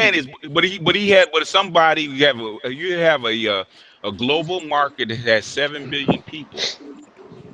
You might not like them or can afford them, but somebody can. That's what he's banking on. But that's my point. Like, I just said I wouldn't buy them because I don't value sneakers to the point how some sneakerheads do. I know. What I'm asking you is not that whether you would buy them or not. I'm asking you, why do you have a problem with him charging that amount of money?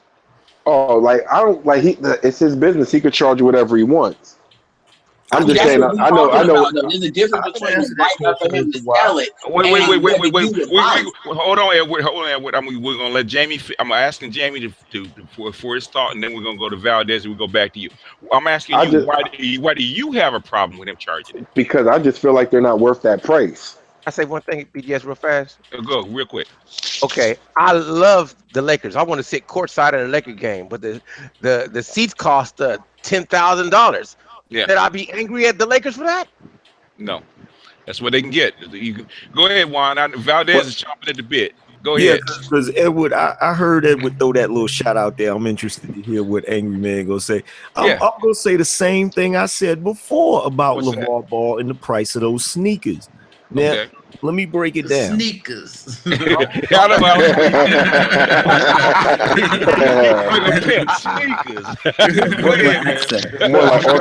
like orthopedic shoes. Go ahead. No, let him speak. Come on. But listen, I'm looking at it from this standpoint. I'm looking at it from long term, from his business model, the viability of what he's going to be able to do. Lavar Ball is doing something that has not been done before. Okay, that's significant in itself. And like I told everybody, I don't have a problem with that brother being an entrepreneur. I don't have a problem with that brother having his own brand that's independent of all these other brands. Because I said when he came out with when he said his hat was $50, I didn't say a mumbling word. If you want to get $50 for his hat, he probably can get $50 for his hat. Wow. But when he's trying to do this, which is something entirely different, like anybody can come out with their own hat, but coming out with your own sneaker, independent of the major sneaker companies like Nike, Adidas, and Under Armour, that's something new that has not been done before. And what I'm saying is right now, if he comes out and he prices his sneaker at damn near $500, and he car payment, if he gets it and successfully continues to get it, cool. That means, guess what? Other black people, Jordans are going to go up. Wait, hold on, Jamie. Hold on. Let now this runs. Go ahead. Other black people will be able to do the same thing. However, if it fails, it's going to set black entrepreneurs that want to come out with their own sneaker, it's going to set them back. Okay, but that's true. But the thing is, if you're going to be bold, what they say in Breaking Bad, no half measures. No half measures. Yeah. Go hard or go home. In other words, you already got big brass balls, and you said you come out with a shoe. People think it's going to come out at like $150, $200. You said, "Fuck it, I'm gonna make it $5." See what they say. Shock value. Same thing. People talking about him. Yeah, I understand why he's doing it. Like, trust and believe. I understand why he's doing it. I understand where he's coming from. What I'm saying is, like, right now, it's a coin toss. And to Chris McDonald in the damn chat room, you talking about fear talking by Angry Man. Let me explain something to you. There's a huge difference between being brave, bold. There's a very thin line between being brave and being stupid. And crazy, yeah, that's true. And he's on the verge. You know, I had to applaud him. He's walking the tightrope. He's walking the tightrope. He knows he's walking the tightrope. But if you look at him, his hype and look at his personality, would you expect anything less? You can't tell if he's a genius or a madman. You know what I mean? He's probably both. Yeah, more than likely both. There is no genius without madness, they say. You know what I mean? Nah, there's not. There's a thin line between it. Well, I just wanted to jump in. The reason why I wanted to ask what you thought about it now is because this is kind of post him checking that white bitch. He loved that. Yeah, he loved that. I can tell you that he loved that. And he got a lot of friends. He got a lot of people that kind of turn around a little bit, for him because of how he smoothly checked that chick the way he did. She didn't know what to do. And by the way, I didn't see that yet. I haven't watched that yet. I need to do yourself a favor and see it. What happened? He checked some chick. Oh yes. Colin Cowherd's sidekick, that chick. And you know what? I was gonna do a video on that, and then the response when the next show when he talked about it and he defended that chick. I said that's the myth of the white womanhood. White man had to come in. Oh, Whitlock. Yeah. No. Whitlock. But look, I was And gonna then say what Whitlock Jason defended her Whitlock too. did. And by the way, for all of you brothers in here that's defending LaVar Ball, saying that he should be able to get that price for those sneakers. When I change the price of my shirts to $50, I don't want to hear shit. Hey, angry man. You got such You probably won't. You probably hear crickets. a fan base that if you sell your shirts at $50, I bet you people gonna support you, brother, because you put out good work. Man. And Everybody loves luxury items, man. hell You yeah. better upgrade the design. A t-shirt is a t-shirt, but if you Versace name on a t-shirt, they sell it for like $1,000. Same damn t-shirt. So why would I not buy an Angry Man shirt for $50? About like Angry Man. I'm not going. You'd be surprised how much money people make in the e-commerce market in the t-shirt game. Yeah.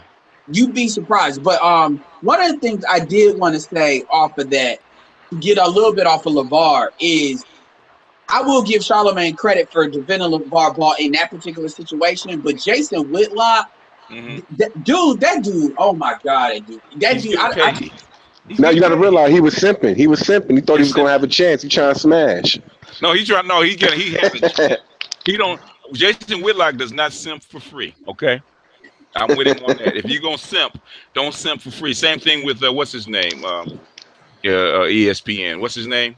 The other brother. Stephen A. Yeah. Oh man, Stephen A. I can't He stand him sometimes. He simps for like $3 million a year. If you're gonna simp, get paid.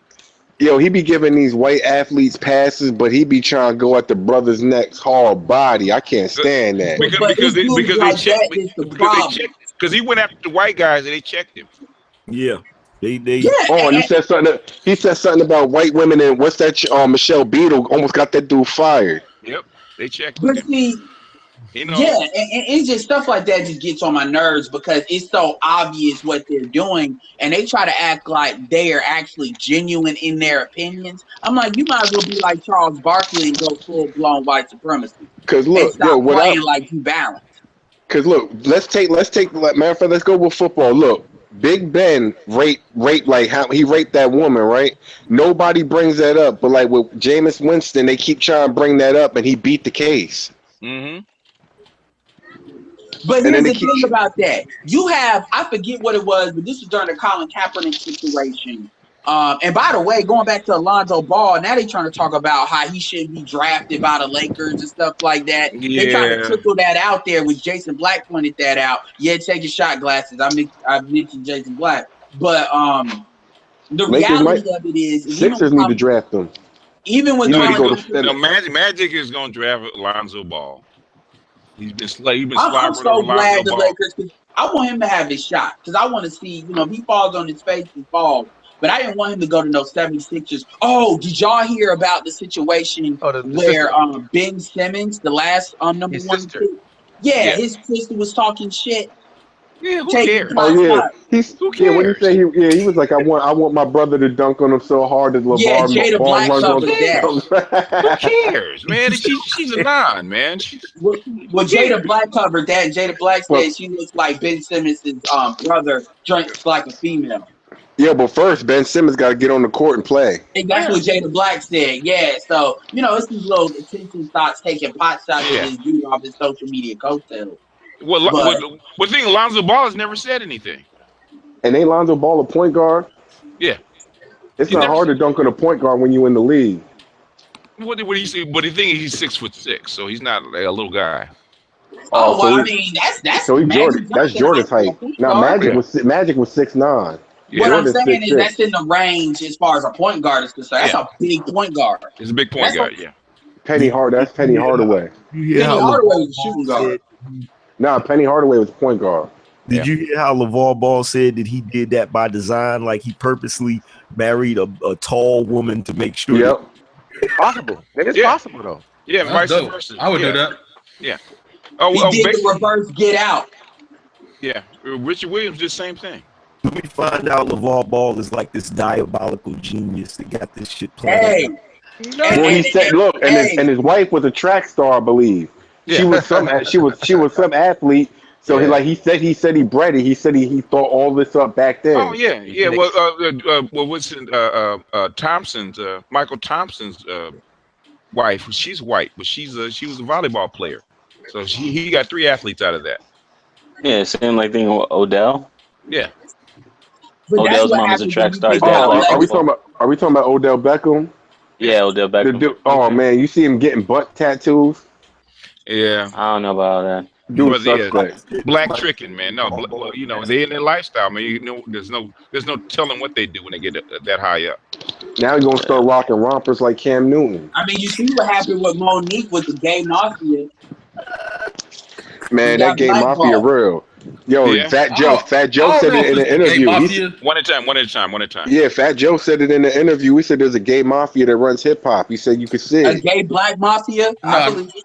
No, I don't think it's the gay He mafia. didn't say color. He just said a gay mafia. Well, I was talking about in Hollywood. I just think in entertainment, there's a lot of gay people and a lot of gay people with money. I agree with that. You know what I mean? So you may see these people are gay and maybe making decisions, but I don't think it's like hey, you got to be sucking dick to get on. It's just that they see you on with that person. You know what I mean? And then they hate on you, and then when you get to a certain level, they want you to engage in certain things. As Tupac. Quincy Jones tried to fuck him in the ass. He was like, I ain't having that. And they said that's how he knew he was a marked man. Yeah. Or you can't, they won't let you only rise to a certain level. Yeah, but the industry with the internet, though, we can kind of sort of. What's the proof for this, of all this mess? What's the proof? Hold on, I'm gonna give you the proof. There's this comedian that I knew. He went by the name Talent. I don't know if y'all remember him or not. But he was supposed to get the part for hanging with Mr. Cooper. Yeah. And the reason why he didn't get the part, he said out of his own mouth, is because he wouldn't play that game. He wouldn't. Who would you say the guy was? What was his name? His name's Talent. Talent. Okay. So what they do? They take you to a party or something, and you gotta ask yourself. You gotta ask yourself, why do they always want to put black men in dresses in order to get rolled? They put everybody in dresses. That's not true. No, they don't put every comedian in the dress. Kevin Hart didn't wear the dress. Jamie Foxx wore the dress. Martin Lawrence wore the dress. Go down the list. They all wore dresses. Keenan and Kel. White men too. Yeah, white men, they always wear dresses, man. Like that Monty Python English shit, they love. And in England, comedians, they always wearing dresses. There's hidden documentaries called Sex Magic and stuff like that. You just got to know about them, man. It's a lot of stuff. I mean, shoot, BGS is out there. I don't think that magic they're actually doing that. They're not just doing that in Hollywood. They're doing that to kids now too. Yeah, look at these rappers wearing blouses. No. Like they're doing that shit in high school. Yeah, one at a time. If the Hillary Clinton emails proved all this shit was true. I think these rappers, I think some of them, they are gay. You know what I mean? But I don't think it's like every rapper got to do some gay shit. No. If you want to go up to a certain level, if you want to go, there's a level that you can get to, and listen to their lyrics. Go ahead. Biggie said some nasty gay shit in his lyrics, man. Go ahead, angry man. It's not like people think it is, where it's like, you come into the thing and they're making you audition by doing something gay. No, what it is you're in the industry and you're meeting people and you're mingling and you get invited to this party or that party, and somebody might make a pass at you. Somebody might make a pass at you, and you might be like, nah, man, what is you doing? You crazy? You might flip out. That person gonna look at you and they're gonna know, okay, he's not down to play the game. So what happens is you get low-key blackballed. Yeah.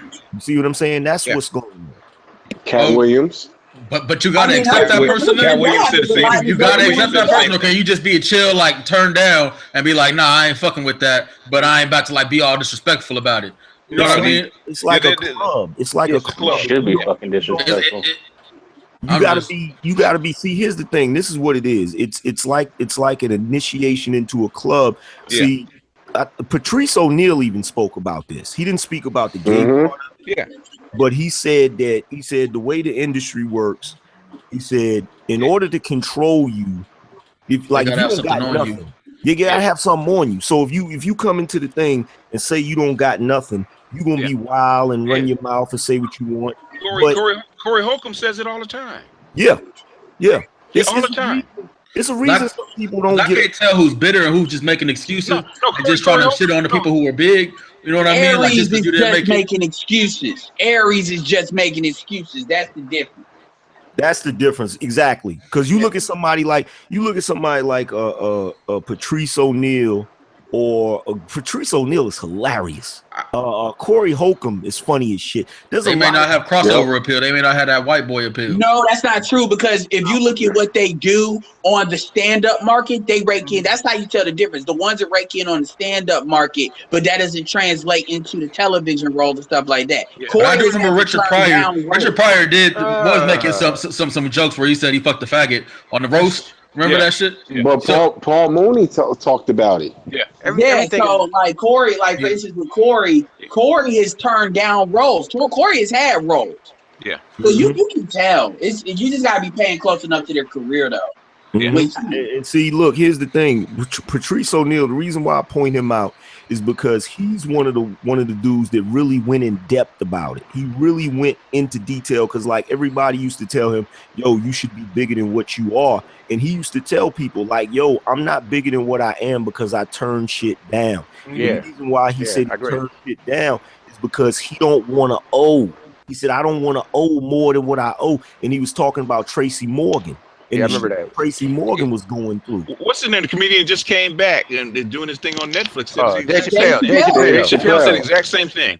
Exact same thing. Yep. And they tried to crush him. And you saw what they did with Nick Cannon. They tried to do the same thing to Nick Cannon they did to Dave Chappelle. They own the market. No matter how good and talented you are, when a major media owns the market, no matter how much internet and co-signing you get, you can never get out there like you can with the major media. Well, the difference now is the internet. If you know how to use it, the internet can label the playing field. Dave Chappelle is proof of that. Yeah, he's still going through a major media, Netflix. So it's not like he's here. But hear what I'm saying? He's still using a major media to get himself out there. You know, so Netflix is not major media. I mean, I understand that they're big. Actually, they have become. It's a movie theater. No, they've become like pretty major because they're actually distributed all over the world. One at a time. Because I want to explain myself. Go ahead. I want to talk after you. Well, no, they've actually become a major platform, and they're breaking a lot of low-end series into the mainstream because a lot of people are switching over to streaming services. Now, yes, they're not like major like some other providers, but they're becoming that way, and you're seeing streaming providers become large to the point where even I think Jay-Z moved, he got rid of Tidal. Is that correct? Somebody was talking about that today. Yeah, he did. He got rid of Tidal. Right, because and I was talking to somebody about it, and he was like, yeah, because now I think Drake might be signing with Apple as his platform to distribute his music after like his deal with Young Money. Supposedly is the story. Yeah, but I'm not that all talking makes about, sense. like Netflix isn't doing that makes sense because they are becoming that. Look at Netflix price. They're becoming that platform that a lot of people can actually put a lot of stuff on. Netflix is not structured like ABC, NBC, and the regular major players like that. They're structured because they don't have to so be. Yeah, because they don't need the they can run with a lighter, a more agile platform and get things to their customer base a lot faster without a lot of the bureaucratic red tape and other bullshit. Because it's a smaller. They need those advertisements. Edward, one at a time. Go ahead, Edward. What I'm saying is you still going that was an independent move what Dave Chappelle made with Netflix. And Netflix, because it's not just Netflix. Amazon could do that potentially. If Hulu gets big enough, they could do it. Netflix is the biggest player in that streaming platform game. But the reality is it's harder to blackball a comic like Dave Chappelle now, because if they have a name out there, they can make a name for themselves, because at the end of the day it comes down to tickets that they can sell. Well, and that's only no, somebody else. Go ahead, Charles. You want to say something? Well, I'm listening to what Edward says. You got to think about it. Without getting the exposure, he wouldn't be famous. So people have to be relevant. Netflix has made Dave Chappelle relevant again. So people by the way, follow him. Go ahead. Netflix did not make Dave Chappelle relevant. Edward. About the Dave Chappelle. One at a time. Who's next? I was trying to get in here real quick. Okay. You're wrong about that, Edward. The reason why you see Dave Chappelle on Netflix right now is because he finally buckled. He decided to play the game. That's why he's back out here now, because he decided to play the game. Because you got to ask yourself. He even told a joke about it. He said he was at a party and him and Chris Tucker was talking. And he said seeing Dave Chappelle and Chris Tucker in the same room was like seeing Bigfoot with a unicorn or some shit like that. So why is it now all of a sudden Dave Chappelle is out there with Chris Tucker at? He's doing his comeback tour. They You put him can through a lot of shit. tell me that if you start to see Dave Chappelle back on the major networks, he's still kind of sitting on Black Bulls. That Netflix is major. Netflix is major. Whoa. Wait. Whoa. Okay, one at a time. So we Netflix has Disney. Lumping that. No, you are lumping Star Wars. Netflix got all the Marvel shows. That's Disney, right? That's major. Luke Cage. Talked about. Luke Cage. Edward, you got a minute. CG3, and then who's after that? What we just talked about, when you look at the gay mafia and all of that, they do not control Netflix like they control the other. So y'all keep lumping Netflix in because you all are lumping them in as far as numbers. And I agree with the numbers part, but they are not in the same kind of infrastructure pipeline. It's kind of like comparing going to play for the Chinese market to the NBA. It's not the same thing. Even if you could argue that they're comparable. Okay. We're now CG3. Go ahead. Edward, that wasn't the argument. I'm just saying that Netflix is a major player. Without the backup of Netflix, Dave Chappelle's not going to get the exposure that he used to get. So now that people know he's out there, they're looking for Dave Chappelle. Wasn't nobody going looking for Dave Chappelle shows like that? He's going to a wider audience. But immediately too. Okay, Mike, and then Angry Man. Go ahead, Mike. No, he's just going to a major audience immediately. Like his, it's instant. Wherever like Netflix can actually show his content, and they have contracts to back it up or to allow them to do it, they're putting his content out there. Okay, go ahead, Angry Man. Look, here's the thing. This is what Edward is not accounting for. You're not accounting for the fact that when you're using the analogy of the NBA and the Chinese market, you're talking about two leagues that are operating at the same time. You're not realizing that Netflix is the next form of media, just like YouTube is the next form of media. It's like VHS to DVD to exactly. Netflix is the new movie theater. The old form of media, which is the regular networks on regular television, that is dying out. It's literally it's dying like print. out. So what you're looking at is you're looking at Netflix. If you think for 1 second that there ain't some gay dudes and gay women and the same type of influencers in that media, because this is what you gotta realize. People in corporations, this is what people do. They make transitions. When they see that one model is dying, they'll transition from that model to the next model. Yeah. And the thing about the Dave Chappelle, Edward, Young East next. Go ahead, Young East. The thing about the Dave Chappelle incident, when he signed with Comedy Central in the beginning to do his show, right? He was supposed to get $500 million. Like for all these seasons and for like all this shit, and he only got $50 million, which is part of the reason he left. And what you don't realize about Dave Chappelle is before he had the show, he actually wore the dress. He wore the tights in the Robin Hood movie, right? And also the reason why a lot of white people like Dave Chappelle is a genius of a comedian, but he makes a lot of like many black comedians, he made a lot of jokes about what really went down to black community with crackheads and how black people spend their money and all this shit. Yeah, low-key self-deprecating jokes. Yeah, he did and he realized why Dave Chappelle Dave Chappelle left is because he realized that the producers and the people writing with him were laughing at him, not with him. They were laughing at black people. He said white people they were laughing at what the black community was going through and what happened. And Dave Chappelle probably ran out of that money, had to come back from Africa and try to get his career going again. Exactly. They said there was a lot of other things that was going on with Dave Chappelle other than just that. Yeah. He cracked on also another difference between like Netflix and like regular TV. Netflix doesn't have to worry about advertisements like worried about the sponsors because they get their money strictly from their memberships. Like they charge people a certain amount a month.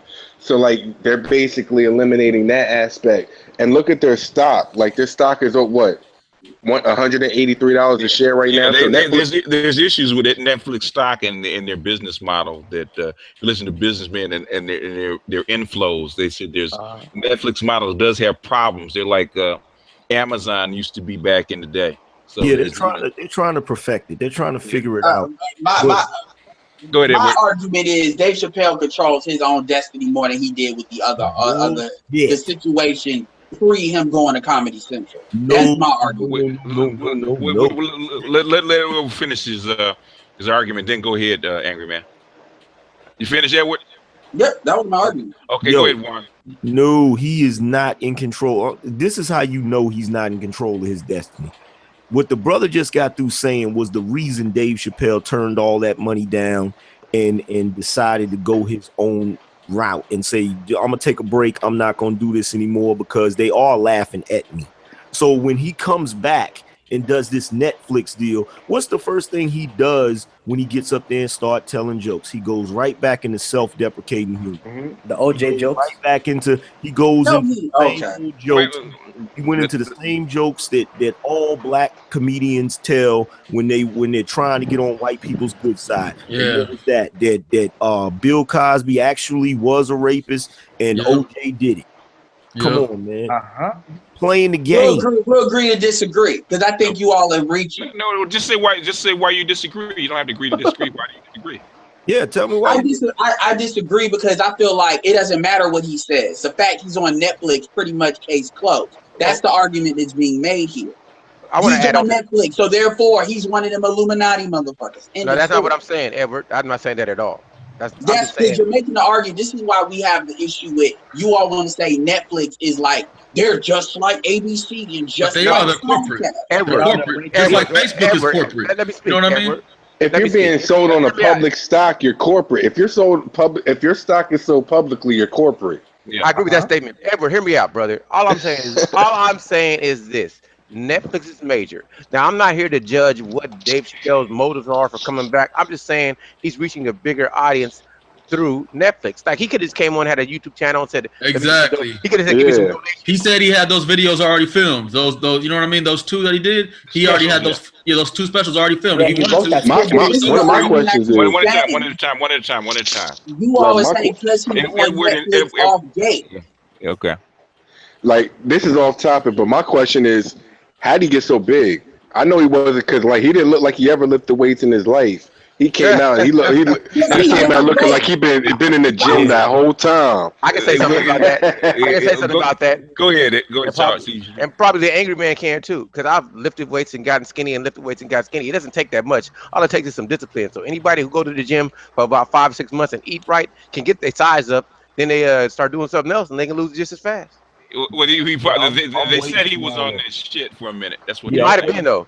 Angry Man. Yeah, I'm way smaller than I used to be. Like back in a few years, it ain't even been that long. Like a few years ago, I was like bodybuilding and I got really big, and then I just stopped working out. So I've went back down to my regular size. You know? So it's not difficult. I know where you're going with that, bro. But that's a little that's a little bit too reaching. Yeah, we don't know. I was just saying it looked like he was in the gym the whole time. I don't think he was cloned. I don't think that. I don't know. I wasn't gonna say clone. I wasn't gonna bring that up. I thought you were gonna say that. My bad. Like people always think it takes so much to get big. No, just take a little discipline and consistency. If you just keep going to the gym, you're gonna see differences if you're working out with some type of intensity and eating right. Well, he wouldn't be the first comedian that had habits, especially when dealing with that kind of stress in front of the public. I just don't like this idea that any black person is successful has to be a sellout. That's what I'm saying. I agree with that, but I'm just.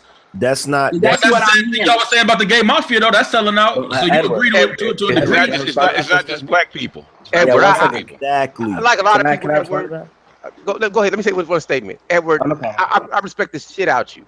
I just think that you got to look at it from a different perspective. I'm just saying that Netflix is a major media outlet, and Dave Chappelle wouldn't have got the exposure without Netflix. So he needs them to get where he need to go. Okay, what exposure did he? When they did the deal, he already had the deal done. So when him going to Netflix, that could have absolutely sucked, and he would still got his money. So you keep talking about this exposure. Netflix did not give him exposure. Then they gave him the deal. He got the money up front to do the specials.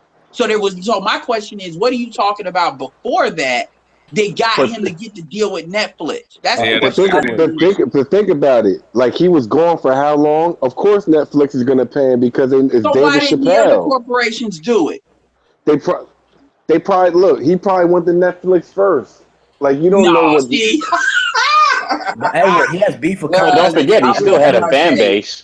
He still had an intact fan base. Yeah, like he has a fan base. So like Netflix there's still is people that smart. want to see him. No, but Edward, Look at the hit. Look at the hits Netflix been putting out hit after hit after hit. For like Luke Cage, all these shows that they're putting out as hits. Like Netflix they know they're on the game. They know what they're doing. I'm gonna tell you what happened. Netflix saw an opportunity to reach out to Dave Chappelle. That's what happened, and it was just because I remember when he was coming back, he did some stand ups and he fell out on his face, and a lot of that was him just basically getting his act back together. And then Netflix reached out to him, and then once that deal was already kind of done, he went on to the exposure you all are talking about is the SNL thing, which kind of had him step back onto the stage. But see, the thing is, that's why I keep saying that was an independent move that he made, because the reality is he would not be back if Netflix wouldn't have gave him that opportunity. He would just be doing stand up. Because everybody else. How did he get the deal? We don't know how he got. Can I address? Well, he didn't get it. Who's next? No, somebody was next. Somebody was next. I was just gonna say one statement. My bad, Angry Man. He's not gonna go on Comedy Central because they're the ones who basically they're the ones who made him take out of comedy. He left comedy because of what happened with Comedy Central. And most comedians, when they come back or when they do stand up, they go straight to Comedy Central. So if he's not Central, he's probably going to Netflix. Comedy Central, HBO. You know what I mean? Gets the special. HBO could have took him. But a lot of people ain't watching. But they know a lot of people ain't watching the major cable no more. Most people have these streaming services. So that's why he's going. That's why he went to Netflix. But y'all are ignoring one key factor about this whole thing. How do y'all know he didn't go to them people? They probably how do y'all know he didn't go to them what people? I do know is it wasn't exposure that got him the Netflix deal. No. But when I said somebody had. He already had a name. That's not the problem. The thing is, how did he get the deal? Somebody had to let him in. Somebody got to let him in. They got to give him a green light. So that's what Angry Man is saying. We don't know. We just speculated because we really don't know. Exactly. We don't know if he went back to Comedy Central on some. Yo, man, I messed up. Can we figure something out? We don't know if he did that because I'm gonna tell you something right now. I pay real close attention to what people say. And comedians especially, when they tell jokes, they will give you, if not blatantly, they will give you hints into their life. And he said something to me that alluded to the fact that he was envious of Kevin Hart. And I'm sitting there thinking to myself, maybe Dave Chappelle felt like, well, damn, I should have just played the game. Because there's a lot of dudes. The thing with his son, right? When I his son also went just to the think Kevin Hart concert. that Kevin's the hottest right now. So yeah, you know, like you always gonna have ego. Like it's like kind of like a diva thing. Like it's like what's it called? Mariah Carey probably hate Rihanna. You know what I mean? Because she's the hot new thing. You know what I mean? Comedian wise, I'm pretty sure that you know what I mean. Kevin Hart's career is what Dave Chappelle's career could have been. Exactly. Yeah. That's why when he talked about his son going to the Kevin Hart concert and Kevin Hart signing his son's jersey or something like that, there was like low-key jealousy about that. Yeah, exactly. I think that's all entertainers though. I think that's a regret. But again, at the same time, Kevin Hart is wholly owned by them. Okay. Dave Chappelle has the ability to do more independent deals because let's go with Netflix. Let's go with Netflix real quick or Amazon streaming service. Let's go with what y'all saying. Yeah, but there's a price. But there's a price you pay for that. But Dave Chappelle can do a movie because these comedy movies don't cost that much to make, really. But like the ones with Kevin Hart are higher scale. But Dave Chappelle can do movies just with Netflix, and if they do well on Amazon, he can do that. Kevin Hart can't really do that because Kevin Hart is tied up. And let's be clear, Kevin Hart is about his money to a certain extent too, because I remember when those hacks happened with Sony, they were saying low key racist shit about Kevin Hart because Kevin Hart wouldn't tweet out to his audience promote movies without getting paid. So I mean, this idea that these dudes are just out here looking for whose ass to kiss. No. You all are kind of, I think, jump into that a little bit more than y'all need to. We never said that. We never said that. You're talking about an industry where countless comedians, not one or two, countless comedians have talked about the game that you gotta play in order to get major deals. I don't care if it's Netflix, I don't care if it's HBO, I don't care who it is. You do have to kiss ass. Yeah. Of course. I mean, But even remember the guy talked about Isaiah Washington when I was talking about Okay. Okay, he had to kiss some ass to get back into Hollywood. Get back into acting. Yeah, and I think that kissing ass shit is what everybody think the gay mafia is. Because like Clive Davis came out as bisexual in his book. So I'm pretty sure if you was at parties with Clive Davis and you was in the in crowd, you probably saw Clive Davis do some gay stuff, maybe. You know what I mean? Quincy Jones. And so you may have to be cool with that and be around him and be like, okay, I'm cool with Clive Davis having his little boyfriend right here. I'm still gonna talk with him and chill with him and have a drink with him. You know what I mean? And everybody else like, and all your homeboys from the hood like, why are you over here chilling with Clive Davis? He with a man right now. And it's like, shit, do you know the fuck Clive Davis is? Do you know I'm on right now? I ain't gotta do nothing with him, but shit, I ain't about to like overreact like y'all niggas would. No, they will test you. They will test you. They'll see how far you go. You got more than just Clive Davis and Quincy Jones. You got rumors about Clive Davis, Quincy Jones, Puffy, Dr. Dre, Puffy. And what's the common denominator? Clive Davis was the top. And Africa Bambaataa. I mean, I'm not arguing Clive with none Davis of that. is at the top. Clive Davis is over everybody. But listen, here's the thing. Why do you think Byron Allen was going through that lawsuit that he was going through?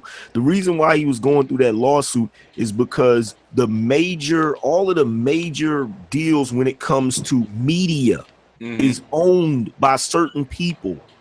So you're sitting there looking at Netflix saying, oh, Netflix is independent of all of that. You don't know who's right over top of Netflix. Yeah, like, I think it's Wayne Huizinga. Well, it's six corporations. Six corporations own all the media. Yeah, I think Wayne Huizinga owns a large share of Netflix. It's Disney, Fox, NBC. Yeah, that's the corporate. CBS.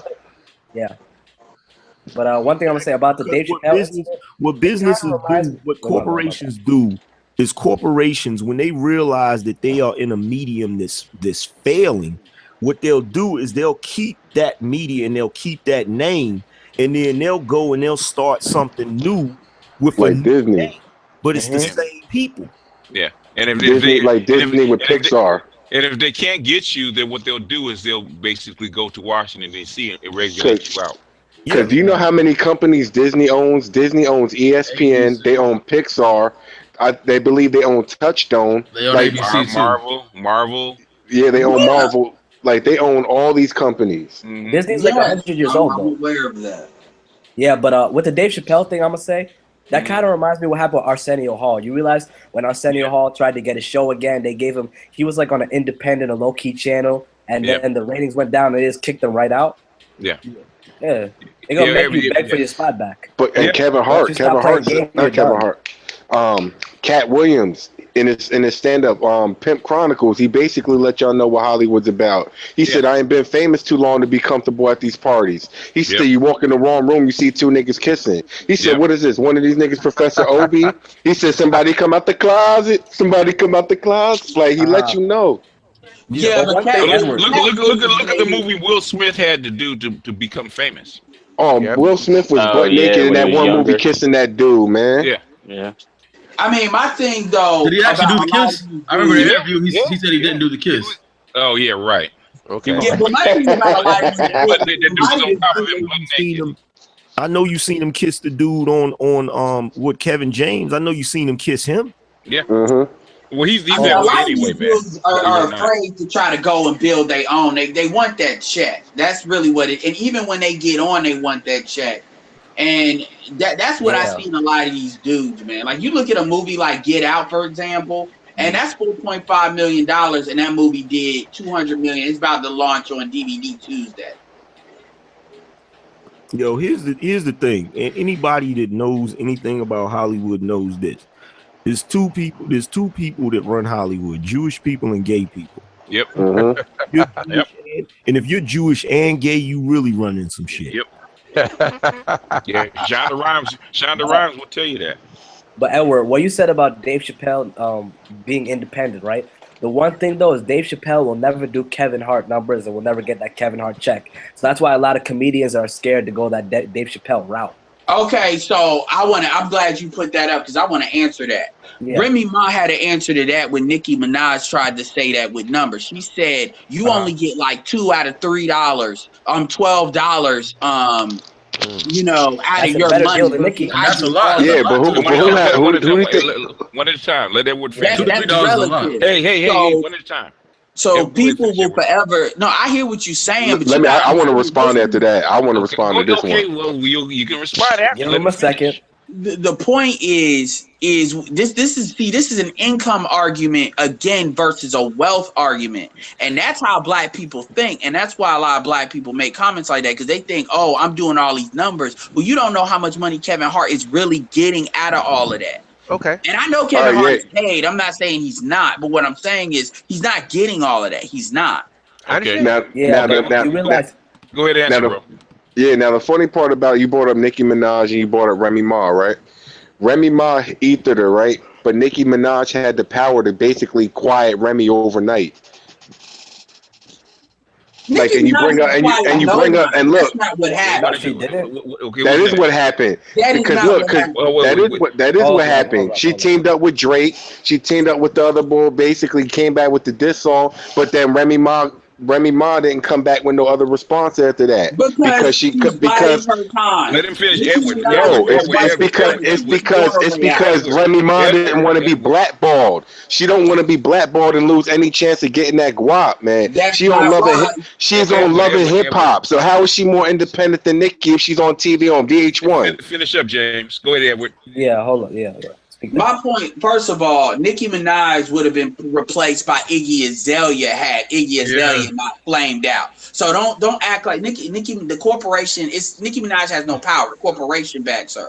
And the reality is the only reason why Nicki Minaj is even good is because all the other women out there on that level are really trash. If Trina would have been out in this same era, Nicki Minaj wouldn't be around. As far as the answer to Remy Ma situation, I'm not caping for Remy Ma, but the reality of the situation is when you look at artists like Tech Nine and stuff like that make their own money, see, we got to redefine what success is. And you could be multi-millionaires, but at the same time, a lot of these rappers, they don't have the money you say they have. Nicki Minaj does not have that much money compared to what people think she has. Yeah, Edward. Yeah. Okay, go ahead, young.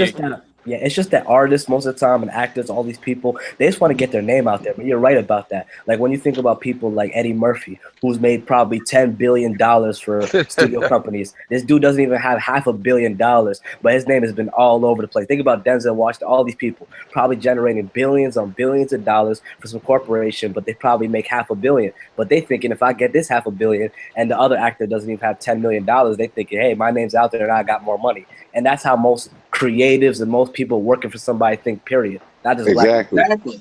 And not just black people. You can't just say black people think like that. Those white actors think the same thing. They make billions of. You're right. But the system, white people screw other white people less than they do black people. In business, they screw everybody equally.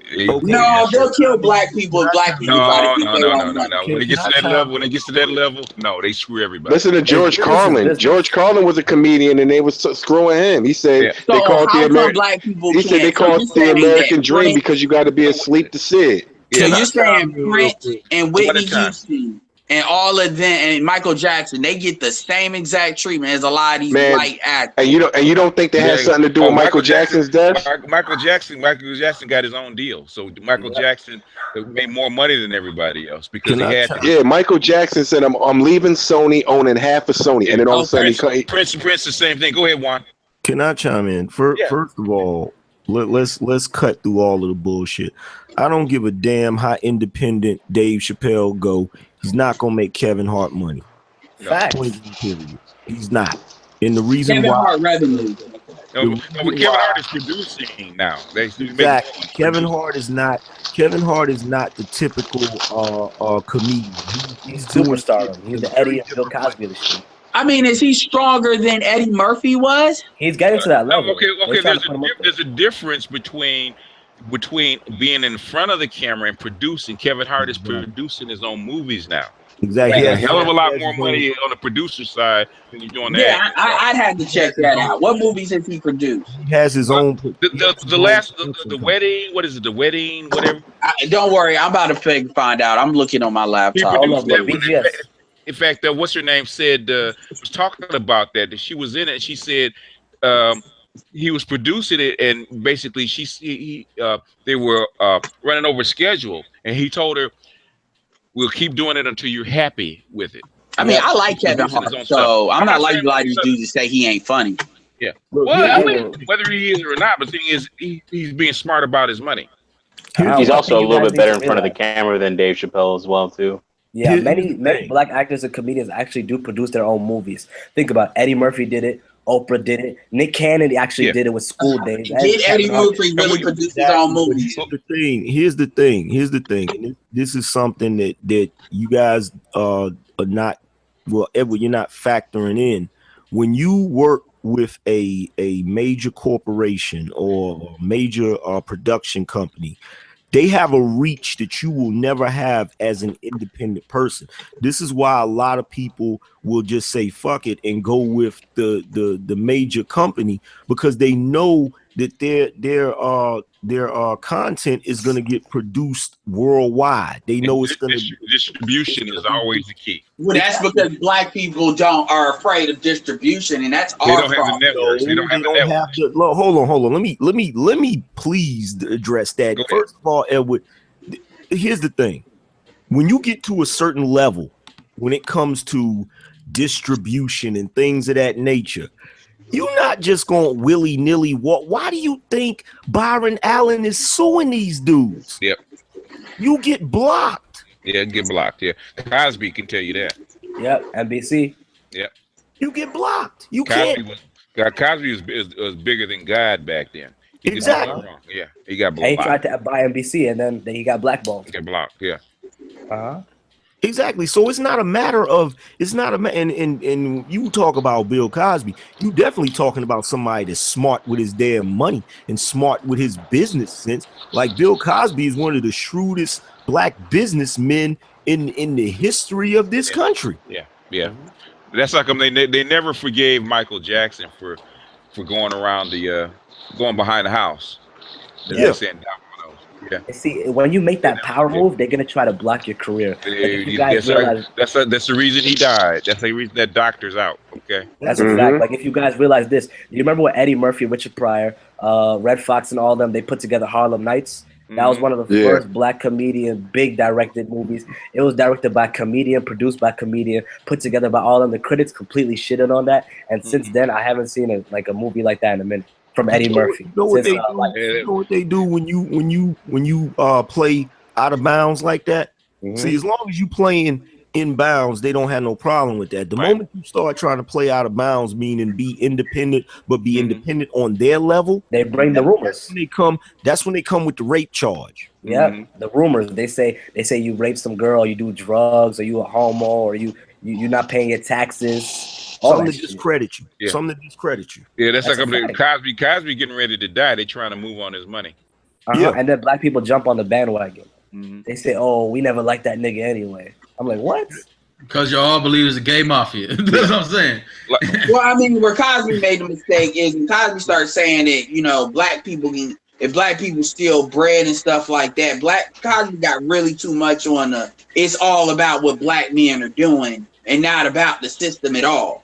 That's where. So Cosby lost a lot of goodwill with that. But watch this, the homeboy that's saying, you know, that you know, you don't really believe in the gay mafia. Let me ask you a question. How many television shows or movies right now that don't have at least one gay person in it? Mm-hmm. But they have all these committees. I'm all right, there are a lot of gay people behind the scenes, which may be sympathetic and like, you know, hire other gay people and want to see themselves represented on TV. You know what I mean? So like, and plus, you know, America's always trying to be PC. It's like why they always got one black dude on a show. You know what I mean? Then when transgender stuff came up, they were like, okay, we can put that transgender person up there. You know what I mean? There's a very powerful bisexual and homosexual underground, not only in Hollywood but in all your halls of power. Washington D.C. is one of the centers of passing around little boys. Exactly. Been that way for a long time. It goes all the way back to the Page scandal back in under that Poppy Bush back in the 80s. It goes way back, and it's been that way for a long time. That's how come they buried Hillary Clinton's emails, because they were talking about it. BGS, it goes back further than that. Oh yeah, but all the way back to the Greeks. Yeah. It goes back to the Greeks and the Roman Empire. Yep. There's always been gay people in power. Yeah. They just getting to the point now where what they're trying to do. This is why it don't have nothing to do with the reason why they have a gay person in every back in the day it was one, like in the 90s it was one in every movie. Now they put a couple in the movie and they add a relationship. Now they're adding sex scenes. What they're doing is they're trying to desensitize you to it. Yep. And basically, that's how come they're pushing the transgender. Mm-hmm. Question. Yes, sir. What happened to your hair? What happened to your hair, man? Let's just say I'm gonna fire my fucking barber. Huh? Everybody, I'm gonna fire my fucking barber. Okay, all right. I told him to take off. When you rocking dreads or it was just a fro. I was just growing it out. It was growing for like over 6 months. Because I didn't recognize it. Where's his hair? I told him to shave it down on the side and keep the goatee. He was like, "No, you're gonna look better for business meetings," and started taking the shit off like he was when they try to do shit, bro. Like he was my fucking daddy. Man, I got so pissed at him, bro. I got so fucking pissed. Okay. Question, but do you see at the height of or before the fall of major societies in history that you see the gay population rise? Yeah. The only thing that does that mark the end of civilization? What's it called? Civilization? Well, you know, the decay is in full bloom when it happens. Right. Okay, that's what I thought. Because they come out even after Julius Caesar died. Caesar Augustus.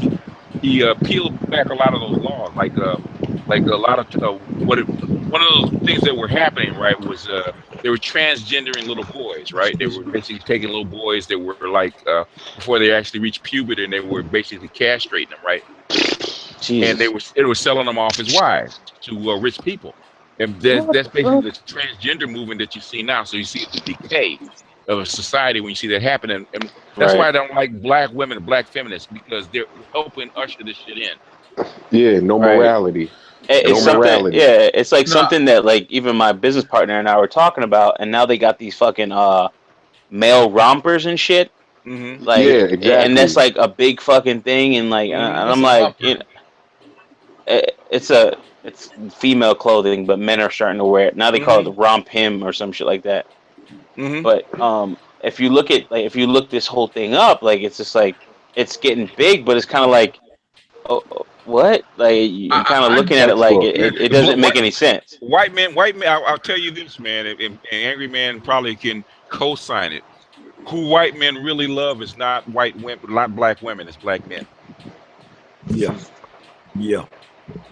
It really is. White men have a fetish for black men. That's some fucking shit right there, bro. Like since back in. I just think it's an attack on masculinity. You know what I mean? No. White men have always had a fetish for black men.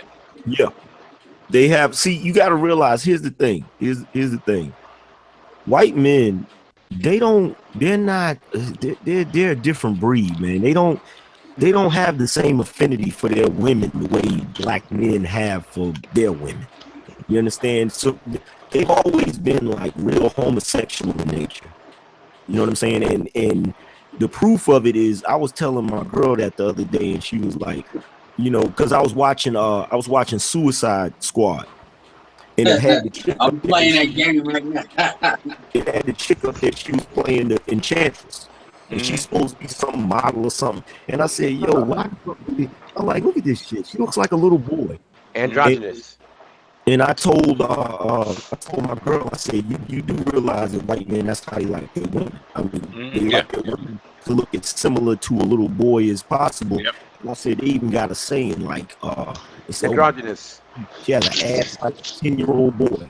Yeah, that's why they like women with no body. You see that all day. I don't mean one at a time. I'm not trying to defend it, but like I feel like that's in a lot of cultures. Tommy Sotomayor is always talking about how black women look like men, and there's a whole bunch of those bitches. We all done fucked the ugly bitch. You know what I mean? It's a white man wannabe. That's why. Okay, Asian people, they're kind of androgynous when it comes to like their men and their women. You know what I mean? I feel like, you know, yeah, we're the most like masculine, like the big shoulders, you know what I mean, and like height and stuff like that. You know what I mean? You know, other cultures, they're not as big as us. You know what I mean? So they don't look as manly. If you look throughout the white world, who are the biggest, most popular drag queens? White people. The black. No, what I'm saying is black men are the most popular drag. Oh, RuPaul. RuPaul and whatnot. Yeah, white men have always had a fetish for black men. Yeah, the orange is the new black. Even more so than Wendy. You can't tell me Wendy Williams ain't no man. She ain't, but she looks like one on TV. That's why I said this whole concept that a lot of black women were having, even if you didn't know for a fact the way slavery was. They're talking about old white men was raping black men. They was fucking black men too. Yeah, they were. Like this. Yo, remember, if you look at the, I think is it the second Mandingo or is it Drum? I think it was Drum. They touched on that the black there was a black slave master that wanted to buy the black slave, the Mandingo slave, because he was homosexual, and somebody outbid him, so he kept following this slave, trying to buy him because he desired him, and that's not unusual. But white men, black women don't want to accept it, but white men have a fetish for black men. I don't want to hear that shit. I don't want to hear that shit either. Shit. That's some nasty shit. I don't want to hear nobody, got fetish. Yeah, that kind of fucks me up. I'm cool with you. I'm not saying I'm cool with them. If they're homosexual, that's cool. I ain't all homophobic and shit. I'm chill, but don't be trying to get with me. That's just my little rule. You know what I mean? If you go to Atlanta, the young guys in Atlanta say it all the time. That black men cruise the black neighborhoods of Atlanta looking for young black boys. They do it all the time. They're all the way down in Haiti. Doing what? Look at Milo. Look at Milo Yiannopoulos. Mm-hmm. He'll tell you real quick. He'd be like, "I'm not racist. I've had." He says he had so many freaking black cocks in his mouth. Like, wow. Yeah. Okay. If you look at the Penn State scandal, they never told you the race of the boys that Sandusky was raping. It's probably for a reason. But they all came from single mother homes. Yeah,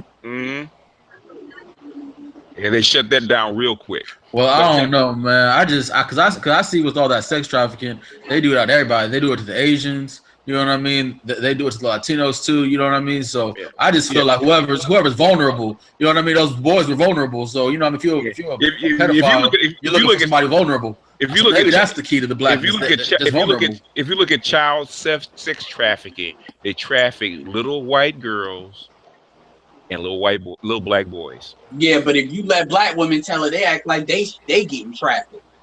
But let me ask the brother this. He said that they're doing that with Asian boys and Latino boys. Let me ask you this, bro. You drink liquor, right? Yeah. What's your favorite liquor? Patron. Okay, so if you can't get no Patron, will you drink any other liquor? Yeah, Don Julio. There you go. You just change your preference a little bit. You ain't gonna stop drinking. You just change your drink. Yeah. Change your drink. Yeah. Okay, dokie. Yeah. It's sort of like it's like women. Like if you like women, just because there ain't no black women around, you ain't gonna holler at a Spanish girl. Yeah.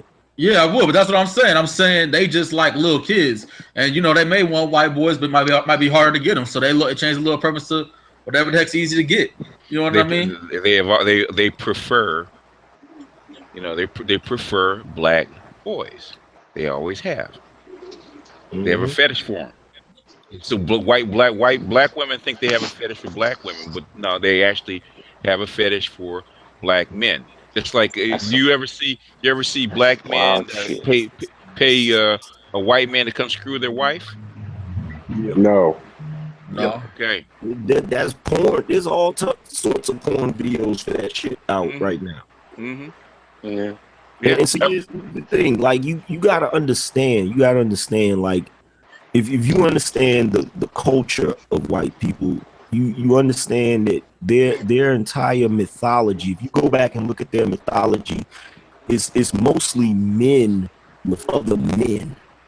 It ain't got nothing. It has nothing to see. If you look at African culture is more balanced. It's about man and woman.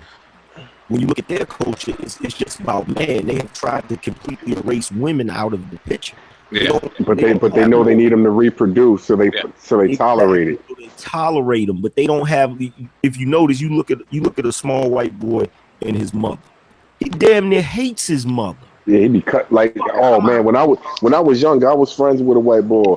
Like the shit he used to get away with saying to his mom. I'm like, your mom rocks that. She let you say all that. Yeah. Yeah. Like, you see videos of them on YouTube like, I'm gonna fucking kill you if you don't give me this shit. Yeah. Exactly. Like they be like, fuck you, mom. I just think we got a more abusive culture. One at a time. I just think we got a more abusive culture where like a black mama scare you. You know what I mean? We came from slavery. We gonna beat you. They didn't come from that. They came from all the PC bullshit. So they believe what they see and like all on the TV when they're like, oh, don't yell at your kids. Black women don't give a fuck. She heard that shit too. A patriarchy. The father is the one that disciplines the child. Even Hispanic children say that. Did you get whipped by your mom? No.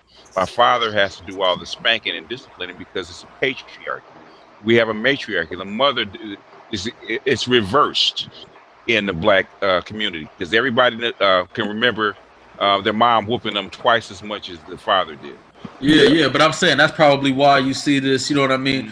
They're not scared of women. That's all it is. I don't think they hate. I think they're just not scared of them. Like we all grew up getting our ass beat by a woman, so we low key, you know what I mean? Like we learned to fear it. You might have cursed her out if she never did shit to you. You know what I mean? It's the history. You gotta understand the history of them. You gotta understand their history. In their history, the way they operate differently. Like it's like this is why the feminist movement came about, because in a white household, a woman is nothing more than a tool. She's there for the purpose of providing the white male with an heir, which is another white male. Mm-hmm. And they're also there to do whatever function that the man needs them to do, which is to raise the children or whatever. That's not the same type of household in a black household. All we kind of trying to strive for that, isn't that what BG is talking about? Where it's like our problem is that we're in a matriarchy and a patriarchy. No, that's not. We need to. Yo, are we striving to get women to be feminine, like you say, Edward? You know what I mean? They too darn masculine. We're trying to get them to be like, you know what I mean? To play their role / tool. No, black men strive for black women to be cooperative. Yeah. Then that's what they call being a quote unquote tool. That whatever, you know what I mean? They don't No, want. that's not. See, you're misinterpreting it. That's your problem. Bring the level down just a bit. That's your issue. That's not what we're saying. No, bring it down. Well, I'm just saying, other people like turn down for Devon, ask him a question. Ask him a question. Okay. What he said? Ask him the question. No, ask him the question. You have a disagreement with it. I don't have any beef with you over this. I'm just simply saying, please don't make me look up the difference between Edward. No, but I'm saying, like they want to be totally quote unquote free. Cooperatives means that I still got to meet you somewhere. I can't just do what I want to do. That's true. You know what I mean? So at the end of the day, yeah, they have to compromise. That's not total freedom. You know what I mean? So even though he said the word tool, a woman may see that as a tool. You know what I mean? The fact they have to be cooperative. You know what I mean? It's like, why can't I just do what I want to do? Because they haven't had to do it their whole time of being here. They've never had to cooperate with black men. You know. Yeah, and it's actually very interesting you say that, because here's the thing. Black women, any type of cooperation that black women have to do with black men, they view it as oppression because black women are entitled as fuck. Yeah, and I'm saying that's true. Yeah, they look at the word. Yeah, oppression like tool. Oppression is like tool. You know what I mean? Well, that's what I'm saying. We get what you're saying, but who else is jumping in? Yeah, that's me. That's me. They look at the word submission like it's a bad word. But if they follow the the Bible says the wife must submit to the man. And that's what y'all were saying the patriarchy was. You know what I mean? So I'm saying we are striving to be like that, where the moms ain't giving the whoopings and we giving the whoopings. We're trying to be divine. That's not what we're saying. We were raised with a certain kind of women, and we're not trying to get them to be white women. We're trying to get them to be cooperative so that we can do something. I agree. We're not trying to get them to be white women. We're trying to get them to go back 50 years. I didn't mean white women. Hold on for a second. We're not trying to get them to be a patriarchal white women. We're trying to get them to be like the black women were 60 years ago, where they would actually help you do something. We'll settle for that. Well, I remember using that analogy of you can't run football plays in a basketball game. You know what I mean? So anyways, if we're in this basketball game, then we gotta run some basketball plays. Okay. Can I jump in? Hold on. What I'm saying is, what Monahan and the white people wanted to do is to change the culture of the black family so it would fit into what? The white system.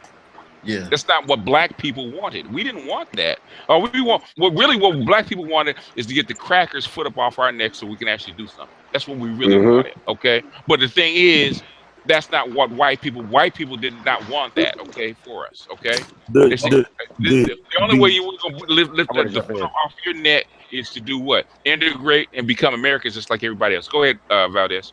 This is the thing. This is where one of the mistakes comes in. I get so tired of hearing people trying to compare different tribes to each other. We're different. White people are different than black people. I agree with you. Culture is different. I agree. Hold on, brother. Let him finish. It's not just culture. It's not just culture. It's not. Trust me. We are different beings all the way around. The same thing with Asian people. The same thing with Arab people. We're different. And the thing about it is, when you're dealing with what we come from, like, even though we had this interruption with slavery, our roots still go back to Africa. And in the way African culture is set up, the reason why we're having so much problems with the black women in our culture is because we think that we're supposed to structure our culture the way the white culture is, which is the patriarchy. But we're not.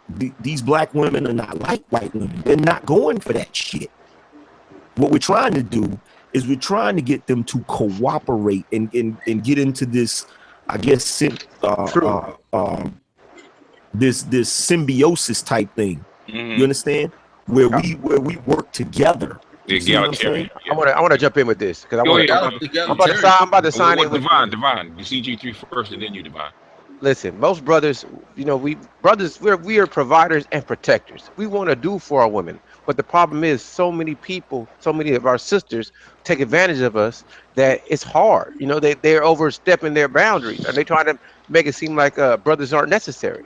So that's why brothers do what we do. Like, until you can cooperate and work with me, I'm gonna leave you alone.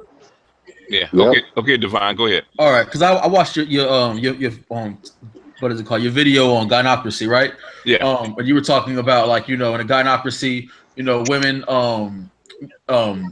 women hold like a lot of what is it called? Property is passed down through women, and like that's a matriarchy, but a gynocracy is ruled by women. And I'm not saying that this is a this is a formal gynocracy, but same where the way our social and our cultural the way we act, it's de facto gynocracy. In other words, women think that they own us, and that they're the owners of the society, owners of their men, and they act that way. I'm not saying that they a de facto gynocracy. Okay, well, I'm just wondering if we're not going to be a patriarchy. Okay, I'm not. I would. And when I said the white woman, I meant that in the patriarchal way. I didn't literally mean I want you to be Becky. You know what I mean? I didn't say. I meant it like as a metaphor for patriarchy. But as far as all right, so we're not going to be a patriarchy. What are we going to be then? If we're not going to be a patriarchy, we're not going to be a gynocracy. Because didn't gynocracy wasn't that low key egalitarian? Because people they don't really. No. I went through the whole. I explained the whole thing. I put the stuff up. A matriarchy is not a gynocracy. A matriarchy is a certain structure where men have a role outside the family. Like men will hold power in office. Men will hold the head of businesses and stuff like that. But as far as the family structure is concerned, the family structure is run by women. How goods are passed down, who gets married, who the children belong to, that kind of stuff. All right. And have civilizations that follow this model, have they been successful? Yeah, or patriarchies? Egypt is the main one. The Akan society is. Yeah. Well, Cleopatra was a Ptolemy. She was mixed with Greek. I heard in Egypt that they tried to like erase some of their female rulers. Like I forgot which female ruler it was. They tried to like knock her face off of stuff. In other words, the only time you get a female ruler in Egypt is if you don't have a male heir. If you have a matriarchal society, the women are never rulers, or hardly ever rulers, only under special occasions. But the thing is that the who determines the line of where the pharaohs go through are determined by the woman. In other words, if you want to become pharaoh or have a sire, a pharaoh, it has to go through a woman who's in line for that. There's a certain line of women that you have to go through. That's how it's passed down through. Okay, it's a matriarchy. That's not my bad then. Okay, my bad. A gynocracy is the opposite of a patriarchy. Patriarchy is ruled by men. Okay. A gynocracy or gynocracy is ruled by women. Our community is ruled by women. Okay, but like even with the matriarchy, it seems like it's hard to be the man then if she has so much power over a whole bunch of stuff. You know what I mean? She doesn't have any power over you. In other words, a man has his role, so the chief will always be a man. Okay. But the women, so it takes the women's council and the men's council to come together and determine who's going to be the next chief. And if you notice, if you break down most cultures, like look at the Asian culture, the woman is cooperative with her man. Indian culture, the woman's cooperative with her man. Like, but when it comes to our community, it's pretty much women are like, fuck that. I don't need to listen to anything this dude says. It's all what I say. But they're cooperative. But they're cooperative because they're in a patriarchy. That's what I'm saying. No. The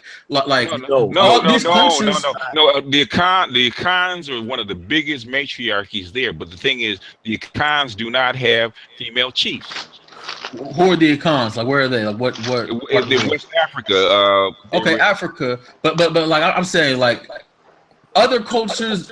Like China and stuff, you know what I mean? Of course, I'm just saying a lot of them held on to their culture, you know what I mean? Because they were patriarchies, you know what I mean? Like a lot of them were able to fight a lot of, you know, I'm not trying to say that they weren't colonized or anything at any point, but they were able to fight and say a little bit harder. I mean, but a matriarchy. What I'm saying is, patriarchy seemed like they were able to fight a little bit harder than matriarchies. I put up 2 or 3 videos about a matriarchy.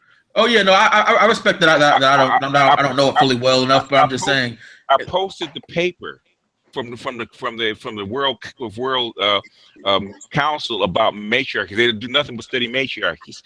They have said a matriarchy is not the opposite of a patriarchy. Oh no, I'm acknowledging that fact. I was wrong for saying gynocracy when I first said it. You know what I mean? That's how come women blew up when I said the gynocracy. The feminists knew exactly what I was saying. Yeah. No. I use the wrong terminology. My bad. I've only watched the video like once. You know what I mean? So I'm not like a well-studied person on That's it. what I'm explaining it. That's how come I put the link to the paper up where I got it from. Oh, my bad, bro. I didn't see it. I'm still in the hangout, so I was looking at that's what I'm saying. That's what I'm saying. If you have further disputes about what I'm saying, that's how come I put the links up so you can read it. I explained to you exactly what the term was and where it came from and why I was saying that the black community in America is under a gynocracy and not a matriarchy. It's not a matriarchy. I was just trying to see what are we striving to be, since you guys said we need to have unity and stuff like that. Either we're going to have a patriarchy that works or a matriarchy that works. Either way, because if it was a matriarchies do not allow out of wedlock children. Exactly. Hey, I got a question. Okay, do arranged marriages come more so out of matriarchies or patriarchies? More so out of matriarchies. Exactly. Thanks. I just wanted to. I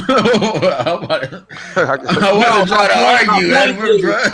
In your face. Women will talk about nigga. No, this has got nothing to do with him. But women will want to have matriarchies, thinking a matriarchy means more female power. What they don't understand is women are gonna hold more tight on the womb than men are, and that's why I've always stated that women we need women in order to control other women. And a matriarchy. That's the truth, Edward. If you're gonna have a matriarchy, yeah. Well, I'm just saying with the arranged marriages, like Muslims, they do that. They're a patriarchy.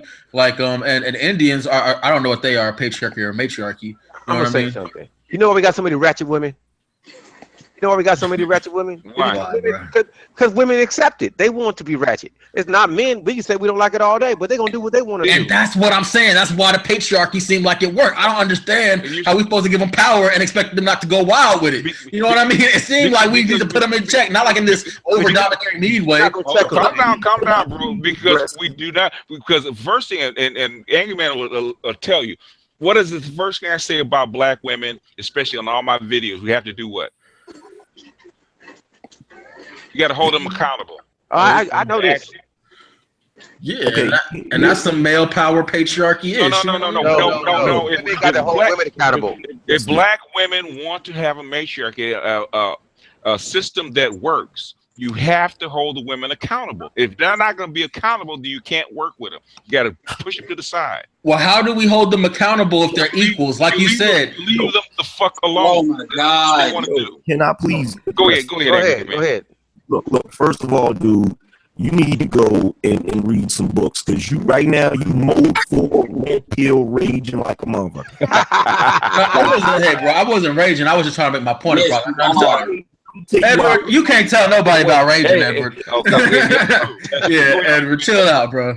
When I get passionate, it's coherent. It seems like everybody understands what I'm saying, bro. So it is coherent.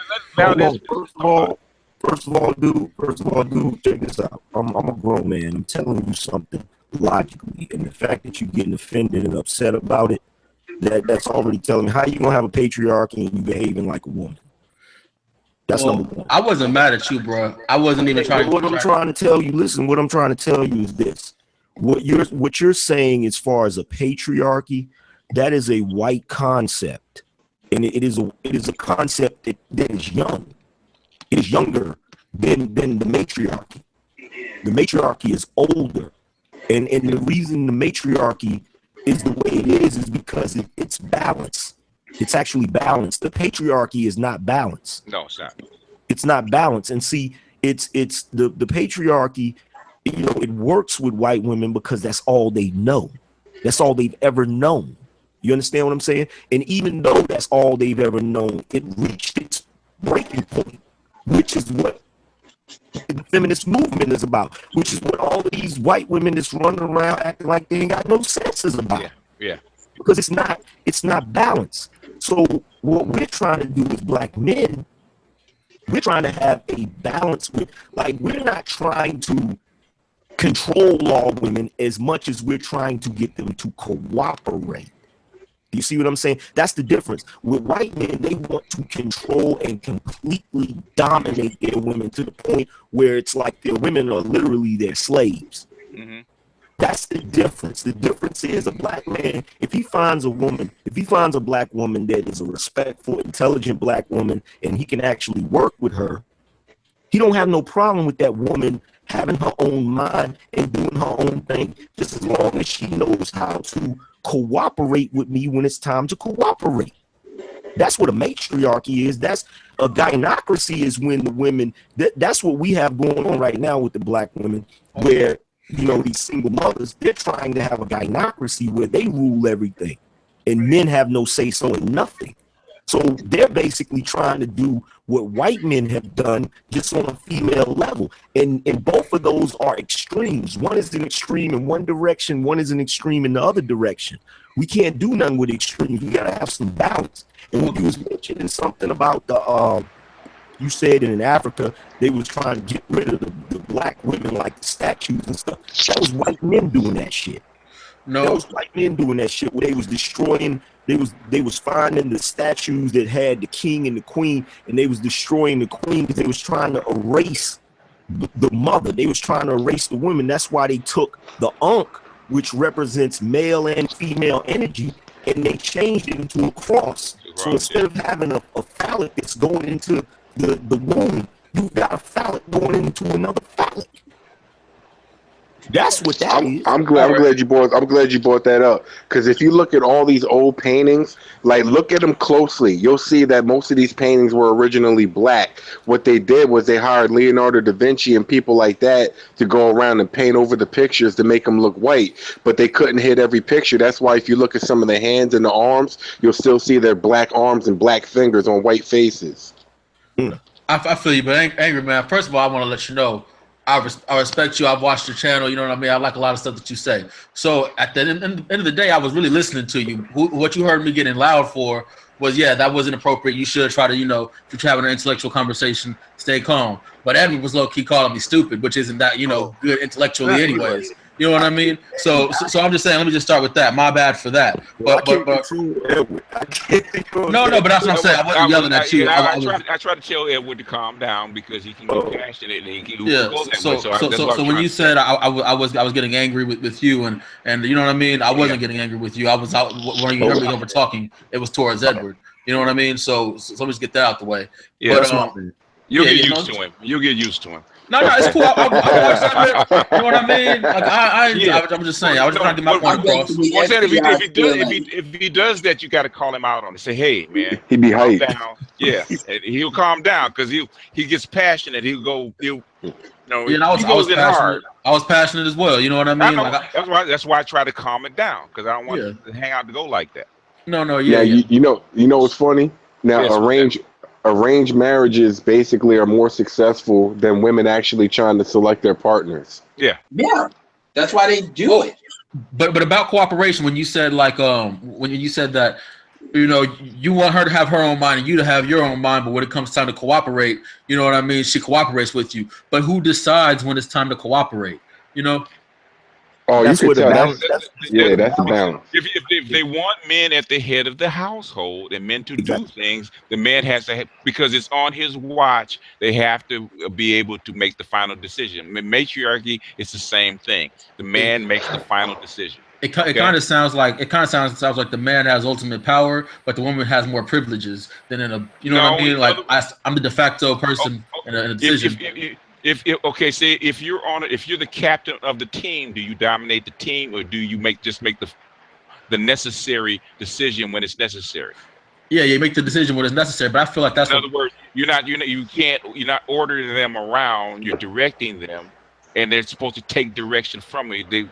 For the team to work, they have to cooperate, do they not? Yeah. True. Yeah. So and what do black women say all the time? Even the ones that don't want to need no man and all that other bullshit. Well, you guys ain't building. You ain't helping us. You ain't protecting us. If you want that, and Sarge, there's one thing I agree with Sergeant Willie P. We don't agree a lot. If you want men in a particular role, then you're gonna have to lay that role on him and allow him the power to do his job. Exactly. To do that. It's true. Women do that. And like I said, it's the power. That's the problem. That's like the point guard saying, "Hey, why can't the coach make this basket for me?" Like that's because he's the coach. You're the player. You got to shoot the ball. You got to make the shots. But it's the power. You know what I mean? Like some coaches are domineering and they yell at you know what I mean? They'll yell at their team, their players and all that stuff. Because he's the coach, and he's been assigned to direct you to be in charge of the team. Because go ahead. Yes. No, I'm gonna say this. Go ahead. You hardly ever hear black men say we don't love and want black women, but you are quick to hear a black woman say, "I don't need no man, ain't no good man." Man, you listen, sisters. Yeah, if y'all listening, this is just from my mind. You got to learn to work with us because we down with you if you down with us. But if you ain't down with us, then we gonna let you go. Okay, Mike wanted to get in. Did you want to get in, Mike? Or you done for the night? I don't. What I was gonna say, my pet peeve when they say that stuff, they always be like, "Oh, the good black men are in jail." Oh, I hate when they say that shit. That burns my bridge. The thing is, you know why they say it. If you ever had a woman, had a girlfriend, okay, you have to know this is how they argue. What are they trying to do when they argue with you? Confuse you? They're trying to hurt you. Yeah. Yeah, because they act like a child, and that's how you have to think about them when they say stuff like that. Yeah. Because then you gonna want to hit at you. Yeah. But you see, why are you okay? If we are to agree that at times they're children, then why are we trying to be equal with the children? Then that's what I'm trying to say. Because do you have children? No, I don't. Okay, at some point, you have to get your children to cooperate. You can't marshal over your children 24/7. At some point, when they become independent, they have to walk around. You have to teach them to cooperate. That's like when you train them. Okay, even babies. Okay, even children that are under 5 years old, you have to get their cooperation, because if you don't, it's a nightmare to be parent. Go ahead, Mike. Yeah, one thing I was trying to say earlier is that if you really listen to black women, even women in general, they want somebody to be a leader. They want a man to be a leader. They just say it in like, I don't know, like sideways, out the side of the neck way. Emotional point of view. Let me add cryptic code. Right, like they want you to be a leader. Like, oh, there's no good black men. So do you really want a good black man? Like, they actually want that. Yeah, because they broke the form. So basically, all the black women that I know of that act like they want you to take power. They want you to snatch, make them do. You see, that sounds like some patriarchy dominant G shit to me. I know, but it's not. Well, what I think you're seeing is women are confused. Black women are confused because they don't know what to do in this environment. Yeah. So they start to gravitate towards that, where they want to take control, but then in the back of their minds or subconscious, or in just the way the stuff you hear them like actually acquiesce to like know nothing, ain't shit dudes. And it's just like, why are you acquiescing to that guy? Because that guy, like as others have said, is they've taken it. They've taken it. But what I'm saying is, in a real patriarchy, if you notice with white women do not require you to fight them for power. Yeah. No. That's kind of true. No. Look. The thing with white women, like no matter what, even if they're mad at their man, look what happens when push comes to shove. They fall right in line and get right on cue. And they be like, isn't that cooperation? The problem is everybody don't know how to play. Yeah, that's submission. Everybody doesn't know how to play their position. Everybody doesn't know how to play their position. Like if you go to a basketball team or a football team, you got a quarterback, you got a wide receiver. You don't see the wide receiver pushing the quarterback out the way, talking about I'm gonna do both. And that's the problem with the sisters. They trying to do both. They want to be the man and the woman. And time to fight. You're trying to push them into a form that's foreign to them. Yeah. But here's the thing: you guys are addressing what the sisters' issues is.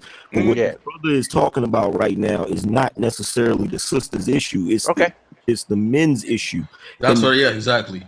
The men's issue that he's trying to talk about, he's talking about how do you seize power or how do you go about it. And here's the thing: if you've ever been in a leadership position, you got to understand. Here's one thing about women, and I will give them this credit. I'm not gonna say all of them are like this, but the good ones are like this.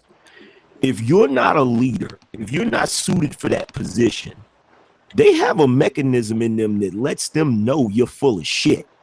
Totally agree. Totally agree. They know. So I mean, I agree with that to an extent. Let him finish his thought. Let him finish. Let him finish his thought.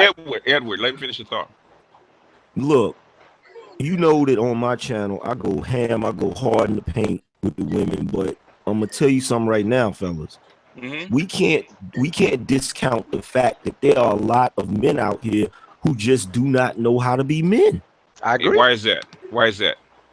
And part of it is because of the sisters. I will admit that. What's the other part? What's the other part? The other part, in my personal opinion, the other part is I feel like brothers don't actually take the time to figure out what it means to be men. And what father don't be in the household. Okay. Then was not the father don't be in the household. Go back to Title IX, 1972. What happened to the schools? Oh yeah, that bullshit. Yeah.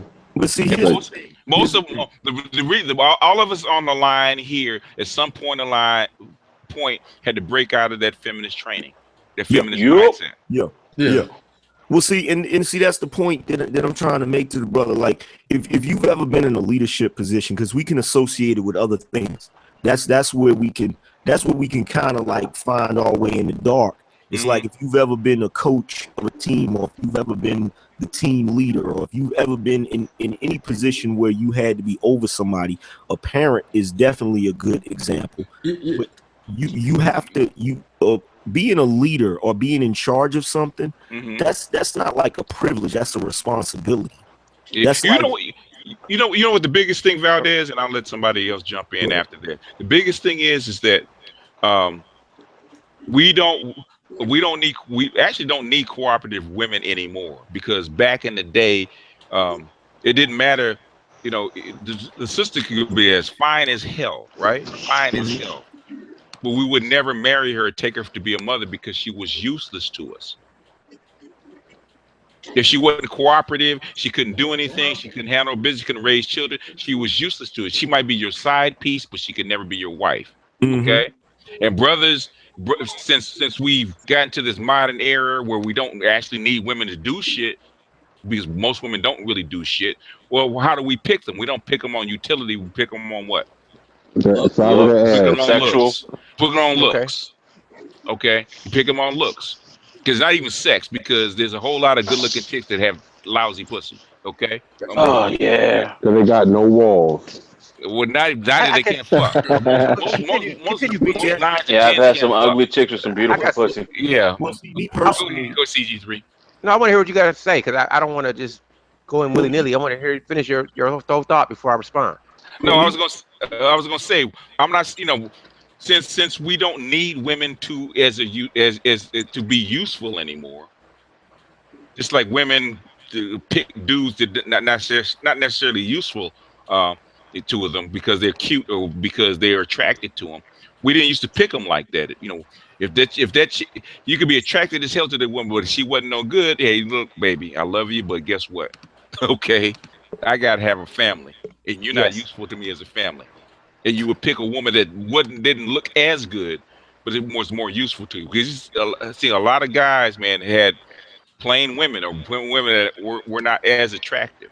Go ahead, CG3, and I'm gonna let Valdez finish his thought after this. Well, my question would be this: let's say for men who want children or don't have children, see, that's when they look for a woman with utility quality. They don't care so much. They like looks, but they're looking for a woman that's going to be on their team. And I think that's where the discussion changes for people who want to build families or build up black people. Women these days devalue the family. That's like most of these women had kids by age 16, 17.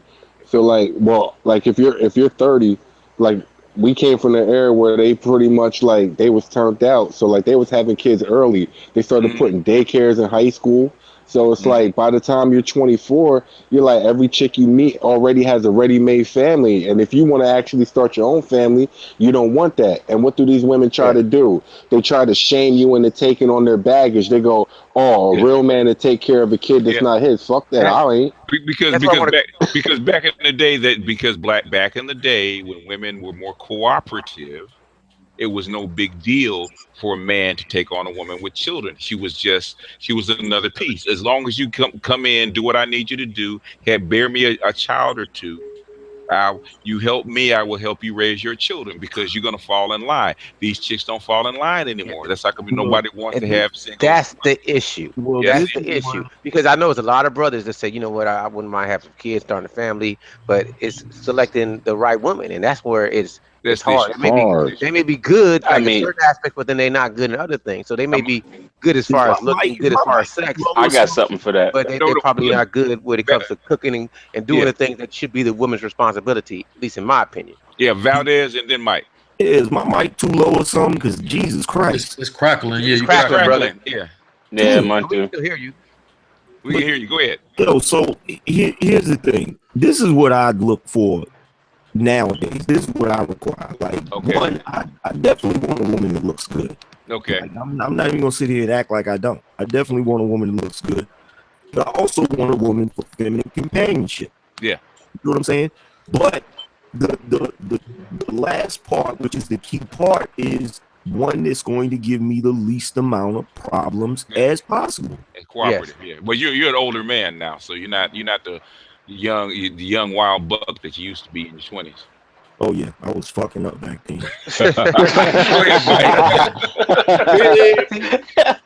His whole tone of voice changed and everything. We got to keep it real, man. See, I think I meet a lot of young brothers. And I listen to them, and I feel their pain, because like I can tell them how to get with a woman, but the question will be, well, how do I find a good woman? How do I find a quality woman? And that's hard for me to explain it to them. I mean, and they got without a lot of tread. You got to go through a lot of women to find a good quality woman. I'm not talking about a good looking woman. I always say, if you want to find a quality woman, and you think that she may be quality, you got to go see what her mother's like. That's a good indicator. Go ahead, Mike. In Brazil, are they a patriarchy or a matriarchy? Patriarchy. They're all Latin American. That's why you guys say you find these little nice black chicks over there. It sounds like the chicks are only nice in a patriarchy. You know what I mean?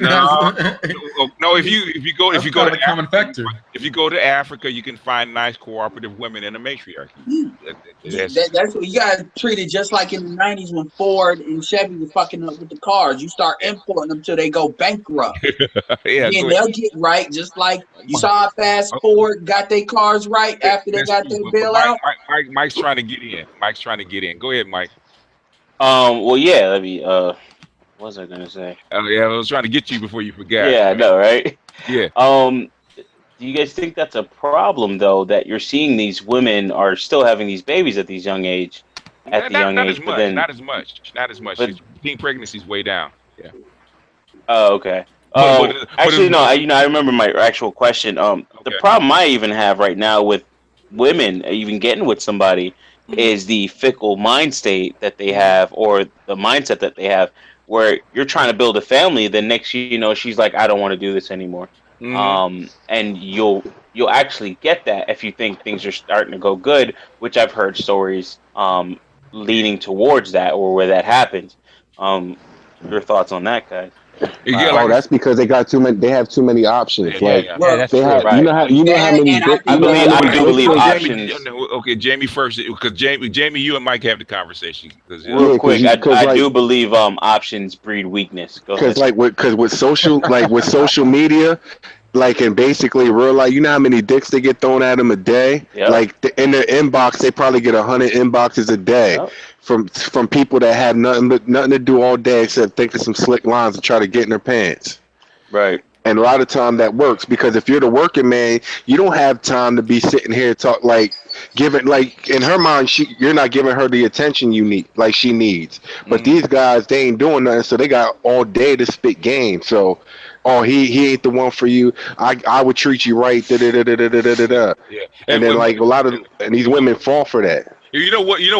Because you guys don't listen to us when we spit game to you. Me and ARC, Alan Roger Curry, been trying to tell you to do what? Value your non-sexual attention. And the reason they can do that and be Ray and Pookie can do that because they have all day to give her what? Their what? Non-sexual attention. and women crave that, like he said, women crave that more than anything else in the world.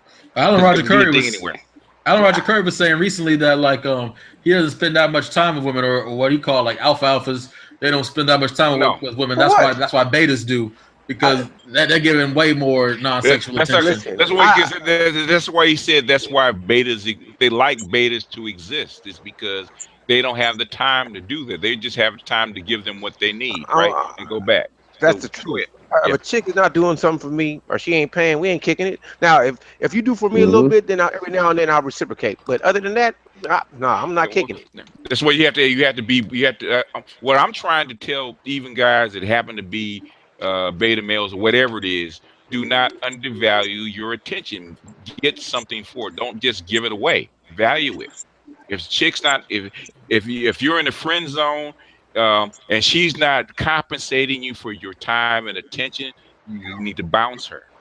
A little while ago, Ron Wills, I think it was the name of the video, was "Thirsty Men Mess Up the Game," and that's so true. That's true. Dudes want pussy so much that you simp so hard, you fuck it up for everybody else. Yep. When was the last time you? When was the last time you went to the club? Look at how these dudes act when the lights come on. They holler at the fattest chick possible. Like, I'm going home with something tonight. Tell you the answer to that, I don't go to the club. It's pointless. Why would I do that? It is. You know, if a chick is gonna pay me and then give me the pussy afterwards, maybe. Now, hold on for a second, man. Hold on for a second. I know you going. Go ahead, bro. Go ahead. Go ahead. You can't get mad at the brothers on the last call, man. I was gonna agree with him too. Angry man, BGS fucking up the game, bro. Angry man, are you trying to defend a position of yours or what? What I'm saying is, nobody wants to go home with a hard dick. Is that what he's? But let me say exactly. when it's the bottom of the ninth, bro. It's sometimes you gotta know when to hold them and know when to fold them, bro. I'm just saying. Brother Valdez, hear me out. Then look who's in the building, man. Look who's in the building. Oh shit! You start talking about pussy. Look who's in the building. If you go into the club looking for some pussy, you already losing, man. Because the chicks is attention. They want their attention. But if you're already there, okay, that's totally different. Your dick is hard. Boom. Let me address that. See, first of all, go ahead. First of all, the club is a watering hole. And any predator, knows the best place to find some prey is the watering hole. I hear you, brother. Yeah. Hey, but sometimes let me tell you this: the best way to catch them prey is when they're trying to catch you. Hey Valdez, you already know the predators catch the slowest moving and the weakest animal. Okay, of course. Especially if you go after the elephants. Especially if you doing bad. If you're doing bad at the moment, you gotta come out the drop, huh? My brain. I feel you though. Sometimes the pretty ones be the easiest because they ain't trained well, because a lot of dudes ain't been hollering, so their defenses are weak. You know what I mean? The ugly bitch might have hella thick skin because everybody going after her all the time. She may think she fine. But you know what that does to the game though? That takes those twos and gasses them up like dimes. That's exactly what I'm saying. It makes their ego unbearable at one point. Sometimes you gotta be that way. And then the pretty chicks are nicer, bro. The lights go on. It does gotta be that way. Well, I disagree. I disagree with that, and I'm gonna tell you why. I disagree with that. When you have the club scene or you have the bar scene, first of all, when you go to the bar, the majority of the men there, they're not really hunting. The majority of the men there, they're just grazing. They're at the watering hole like everybody else. So when you go there for the purpose of hunting, you know what I'm saying? A lot of times you got the edge on the rest of them anyway. But the thing about it, when a person, when you got last call and dudes be leaving with twos and shit, that don't gas them women up, because guess what? That doesn't it doesn't lead to nothing. Like a woman who's there that's a two, she knows she a two if it took all night for somebody to holler at her. That's not what messed up the game. What messed up the game is social media. That's what messed up the game. Yeah, true. That's what messed up the game. Well, They knew back then. I'm gonna say this. I mean, I'm down with the bar scene because most time people go into a sports bar to have a drink with their brothers and watch a game. But bra come through and she look good, that's something extra. That's but when you sports go bar. but when you go to the club, it's chicks dancing. You ain't getting no conversation. So your whole thing is let me buy you a drink. You tricking your money up. I'm not with that. Why don't you wait for last call and then pick up the outside stragglers leftovers? Hold on. Hold on for a second. I got ask him a question. Go ahead, Valdez. Go ahead. I gotta ask him a question. How old are you, bro? I'm in my 40s. Come on, in man. your 40s. Well, let me break something down to you, my young Padawan. First of all, I ain't never bought no drink at the club. Okay. I was about to say I never done that either. Yeah, but I don't go to the clubs like that. When I was young, I did. But I don't do that. I can't. Now I'm older. I'm trying to think the last time I've done something like that. I can't even think of the last time I've done something like that. And I've been in nightclubs and stuff like that since I was spending, on the ones and twos as a teenager. My question. I've never done that. Angry man, y'all go to clubs? You guys go to clubs? Do you guys go to clubs now? Yo, I'm about to. The last time I was at a major nightclub was a couple years back for I was invited by my buddy Paul. Okay, Angry man. For speed now here in Philly. But other than that, you said what? Do you go to clubs now? Bro, I told you earlier, I'm a war veteran. I done did my tours. Thank you. That's all I'm saying. I feel you. We on the same page then. I'm saying when you get older, the club ain't the place to go. When you young, I gotta go to the club soon. It's not when you. You're young. That's what it is. 21. I feel when you first time legally in the club. When you're young, that's all I'm speaking from. I'm not young, so my brain is different. Yeah, I've never been to a strip club before. I need to. The grocery store is the real water and hole. The grocery store. Anywhere the women are is a watering hole. Grocery store, that's the spot, bro. Anywhere. It's a bitch at the club. It's a bitch at the club is one of the fuck just like you. You just gotta find it. Well, you know what? That's true too. I cut my teeth on day game, man. I was never a club guy. I never had any success at the club. I cut my teeth on day game. Hey, they say nothing good happens at 3 a.m. I've had It's an investment. It's an investment. That's a law. It's like my grandfather used to give me up for like 4 in the morning to go fish, man. Right at a catfish pond or whatever. Pay $10. I think night game. I think a lot of times night game gets a really bad rap. I think that a lot of people, men and women, give it a really bad rap, and a lot of people refuse to admit. And I think Angry Man hit the nail on the head. There's a movie I know everybody's at least heard of it, if not seen it. Saturday Night Fever, right? Yeah. And John Travolta came out in 1978. Now the movie, if you go and do some research on the background of the movie is based on an anthropological paper talking about how discotheques, as they were known back then, were basically, like Angry Man said, not unlike the savannah, in Africa, where you have, your various animals and whatnot, and you have the watering hole, and it's basically a mating ground. And, a lot of people don't like to, a lot of people are very uncomfortable with the idea that human beings are animals just like everything else on planet Earth. A lot of people believe that strongly. Men and women, but I'm not saying this is a woman thing. Men and women both are very uncomfortable with that idea.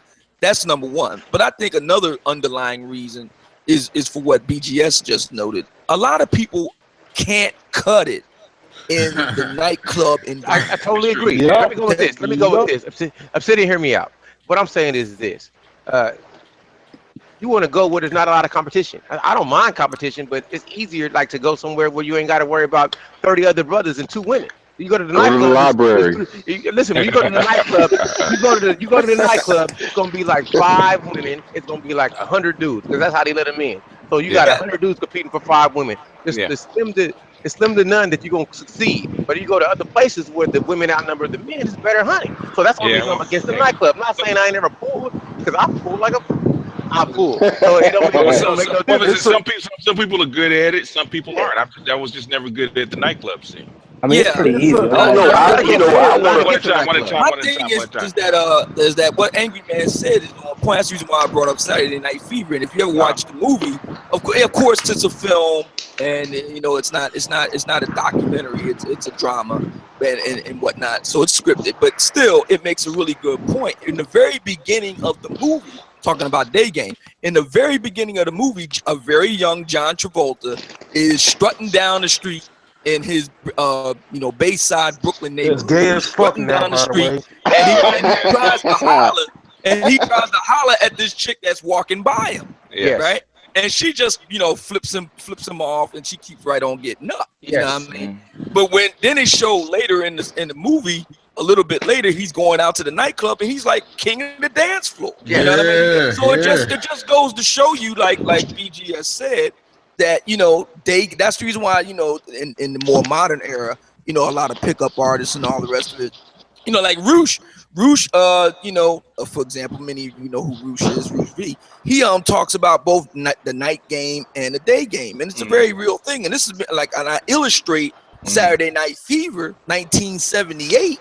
I illustrate that point. That's Do you think it's game or just the environment that? Let me explain. Night game is not. Night game is more non-verbal. It could be that Henny. Could be that Henny too. Okay, the biggest thing about night game, especially, is finding the right environment for your style. That's all. That's true. In other words, you had to become like a regular. You had to know what kind of clubs fit your particular kind of game. Day game is more scattered because you have less control over the environment. Yeah, when you are there, because it's so loud, you can't talk. So you got to know how to get a woman's attention with your eyes. You got to know, how to walk up to her. You know what I mean? Like not talking is kind of good sometimes. You can't fuck up. Okay. The Obsidian and Angry Man can chime in. I think the biggest success in night game, especially, is basically identifying your prey. More than I agree with that. Well, the other thing, easy prey. The other thing too with that, and since we're talking about Saturday Night Fever, stuff like that, there's a really good book. Some y'all probably have heard of this. There's a cat named Mystery, right? Years ago, really famous. So he got a book called The Mystery Method, and for a while he was considered like the top, pickup artist in the world, and he had a TV show on VH1, the pickup artist and all that. Now, a lot of people misunderstand what Mystery was talking about. The Mystery Method. And if you never read the book, you have to understand the Mystery Method subtitle is how to get beautiful women into bed. Okay, it wasn't talking about how to get plain Janes in the bed. It wasn't talking about how to get 2s and 3s in the bed. It wasn't talking about how to get the shy, nerdy girl into bed. No, it was talking about how to get beautiful women into bed. And a lot of misunderstandings about pickup in general came about as a result of Mystery's book inadvertently. And it's not because of Mystery, it's because a lot of people, A, never read the book, B, don't know what they're talking about with pickup, etc., so forth. Mystery's system is designed for the high-end nightclub where you're only going to see 8s, 9s, and 10s. Right. Fashion models, runway models, women of that caliber, okay? And he's out in LA where BGS is. So, you talk about I was gonna say Sunset Cali. Strip, that sort of thing. Yep. Right? So basically in the country, the Mystery Method, just to give you a big geographical view, the Mystery Method is for places like Los Angeles, Miami, places like some parts of Washington D.C., Manhattan, not Brooklyn, not the Bronx, Manhattan. The business district. Okay, Manhattan. All right, Midtown Manhattan, the Upper East Side, stuff like that. Columbus Circle, those type of places in the country. There ain't that many. You might, if in Black America, you could make a case for Atlanta. Those type of places, the places where the 8s, 9s, and 10s congregate. That's what the Mystery Method is designed for. We'll so see. if you're not a brother that can hang in that kind of environment and you do better in a day game environment, that's completely okay. You just have to understand the kind of women that are in those environments. For example, 8s, 9s, and 10s, pretty chicks don't hang out in libraries. I'm sorry, they don't. They just don't. We'll see. Here's the thing. A here's the thing: a lot of guys don't know what type of predator they are. No, it's true. Yeah. You see what I'm saying? You don't I'm a tiger, bro. I'm a tiger. You don't know. And see, that's the thing. Everybody can't be a tiger. Some people are eagles, which means you gotta in something quick and get the hell up out of there. Yeah. You know what I'm saying? Some dudes are pack hunters. Some dudes are pack hunters, which means you gotta have a wingman. And some you know what I'm saying? And some dudes are scavengers too. Well, it's interesting that Angry Man says that because again, going back to the mystery method, another major feature of the mystery method, talking about wingmen, another major feature of the mystery method is that it talks about how it is about social dynamics. One of the first things that mystery talks about in the book is that pretty women are seldom alone, man. They almost always roll with their court. And you got to be able to win over their court if you want to get her. And one of the ways to do that is to have a wingman. It's very difficult for a lone operator to roll into what's known as a 3 set, a 4 set, a 5 set, and just do the job. I totally agree with you. Well, because it's like trying to cross a moat. Can you guys hear me? Yes. Well, no, it's like you look at a team of lions. They hunt in a team, and why do they hunt in a team? Because most of the big game that they're hunting, they're in herds. You feel what I'm saying? So they can't one lion can't run up on a herd of fucking buffalo. He ain't gonna get nothing. The lionesses. So that's what the mystery method is all about. The mystery method is about the high-end nightclub where only the upper 30% of women are going to be. So Shadow Man's trying to get in. Yeah, that's really what the mystery method is all about. And a lot of people have a lot of misconceptions about that. Yeah. Go ahead, Shadow Man. You trying to get in? How's it going, guys? Hi, BGS. Hey, Angry Man. I've seen you in a long time, bro. What's up?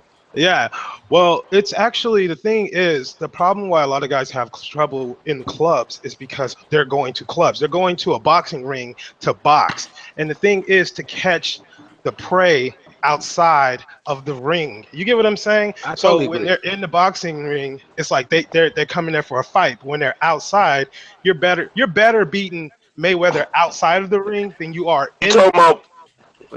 You talking about parking lot pimping. That's what I did. When I was young, I did that all the time. I'm talking about like at Walmart, at the store. Tell them when they're beautiful, when they're not. Let me ask Shadow Man a question. When's the last time you saw a runway model shopping at Walmart? No, you're taking it literally. I'm talking about outside of the element. They have to go. Where do you find the upper 30% of women anywhere in the country? And I just told you where they are. They're in LA, they're in Miami, they're in certain parts of DC, they're in certain parts of New York City. Where do you go outside of the club to find these women? Where? The thing is to recognize them. The thing is they're out there, but most time they're not done up in all their gear. So you don't. You're looking for certain look. Say like a runway model doesn't look like a runway model when she's outside. Diamond in the rough. Catch Mayweather outside of the ring. First of all, you got to beat him easier. So if you're not in LA, if you're in Wichita, Kansas, well, that's the big part. Okay. The club scene won't help you. With that said, how many guys are 9s and 10s going out there looking for 9s and 10s? You didn't answer my question, bro. You didn't answer my question. Where are you going to find in the daytime the 8s, 9s, and 10s? I just got finished telling you Saturday Night Fever was filmed in New York City, and that was Bayside, Brooklyn. If you look at that movie, the vast majority of the women there would not rate as 8s, 9s, and 10s in 1978. I apologize. So what I'm saying to you is the beautiful people go to only certain places in the country. Here's why Miami Beach. Because I'm not looking at it from where you guys are from. I'm from Las Vegas, Nevada. We have tons of beautiful women. Oh, they're there. They're there. So I'm not taking into mind that some people might be from nigga keep running Mississippi. I apologize for that. I'm thinking in a Las Vegas state of mind. So beautiful women are like, they're very there's a ton of them here. What he's saying is like a beta male. The risk is not kind of worth the reward to go in a club in a hostile environment with a lot of alpha males that he could possibly get beat up or something. It's not cost get some pussy.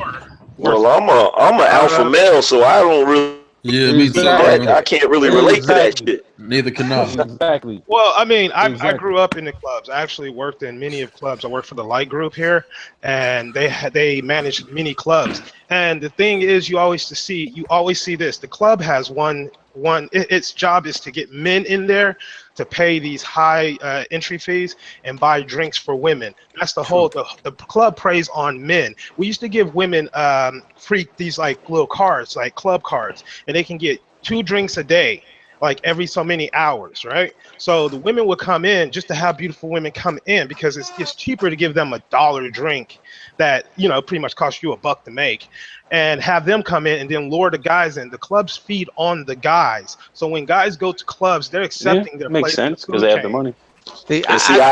I like the environments like that because I already recognized a long time ago that I was an eagle. What I do is I come to the club and I come in there and you'll be buying a chick a drink and she'll be standing there getting the drink and you'll turn around and turn back around and she gone. You'll be like, As you buy that all the dude heard was behind and ask you what your interests are, who you be with. I hear a lot of brothers talking. Exactly. I'm gonna go down with Shadowman on We this were one. looking for women of quality here. Yeah, but let's go to this topic. Hey, man, that's how I got my fiance, man. For real. Yeah, she came in with a gang of women, right? There's like 10, a group of 10 women, right? They all sat down. I looked at her, she looked at me, right? They all sat down, and then they all got up to dance except her. And I went, whoop. By the time they get back to dance, how did he slip in? You know what's interesting? You know what's interesting? I've noticed that there's always this thing going on. We'll speak against it when women do it, but when we do it, we laugh and say this is what guys do. But at the same time, we're doing the same things they're doing. The opposite. It's like going to the club. When guys hear this, and when guys are out there listening to us speak, and they hear you guys talk of your glory days in the club, they're gonna, and they hear just the laughter and the happiness that comes behind it with your voices. They're gonna automatically say, "Okay, I need to get into the club," and then they're gonna go through the same things you guys went through, probably worse, because they didn't come up like you guys. So it's like, okay, if we're gonna, you know what? Because I've been around a whole bunch of women. You know when women brag about going to the club, how many drinks they were offered and they got, and they went home by themselves with nobody. Okay, in other words, they picked all these niggas off, got their drinks, and that's part of the game. Everybody knows that's part of the game.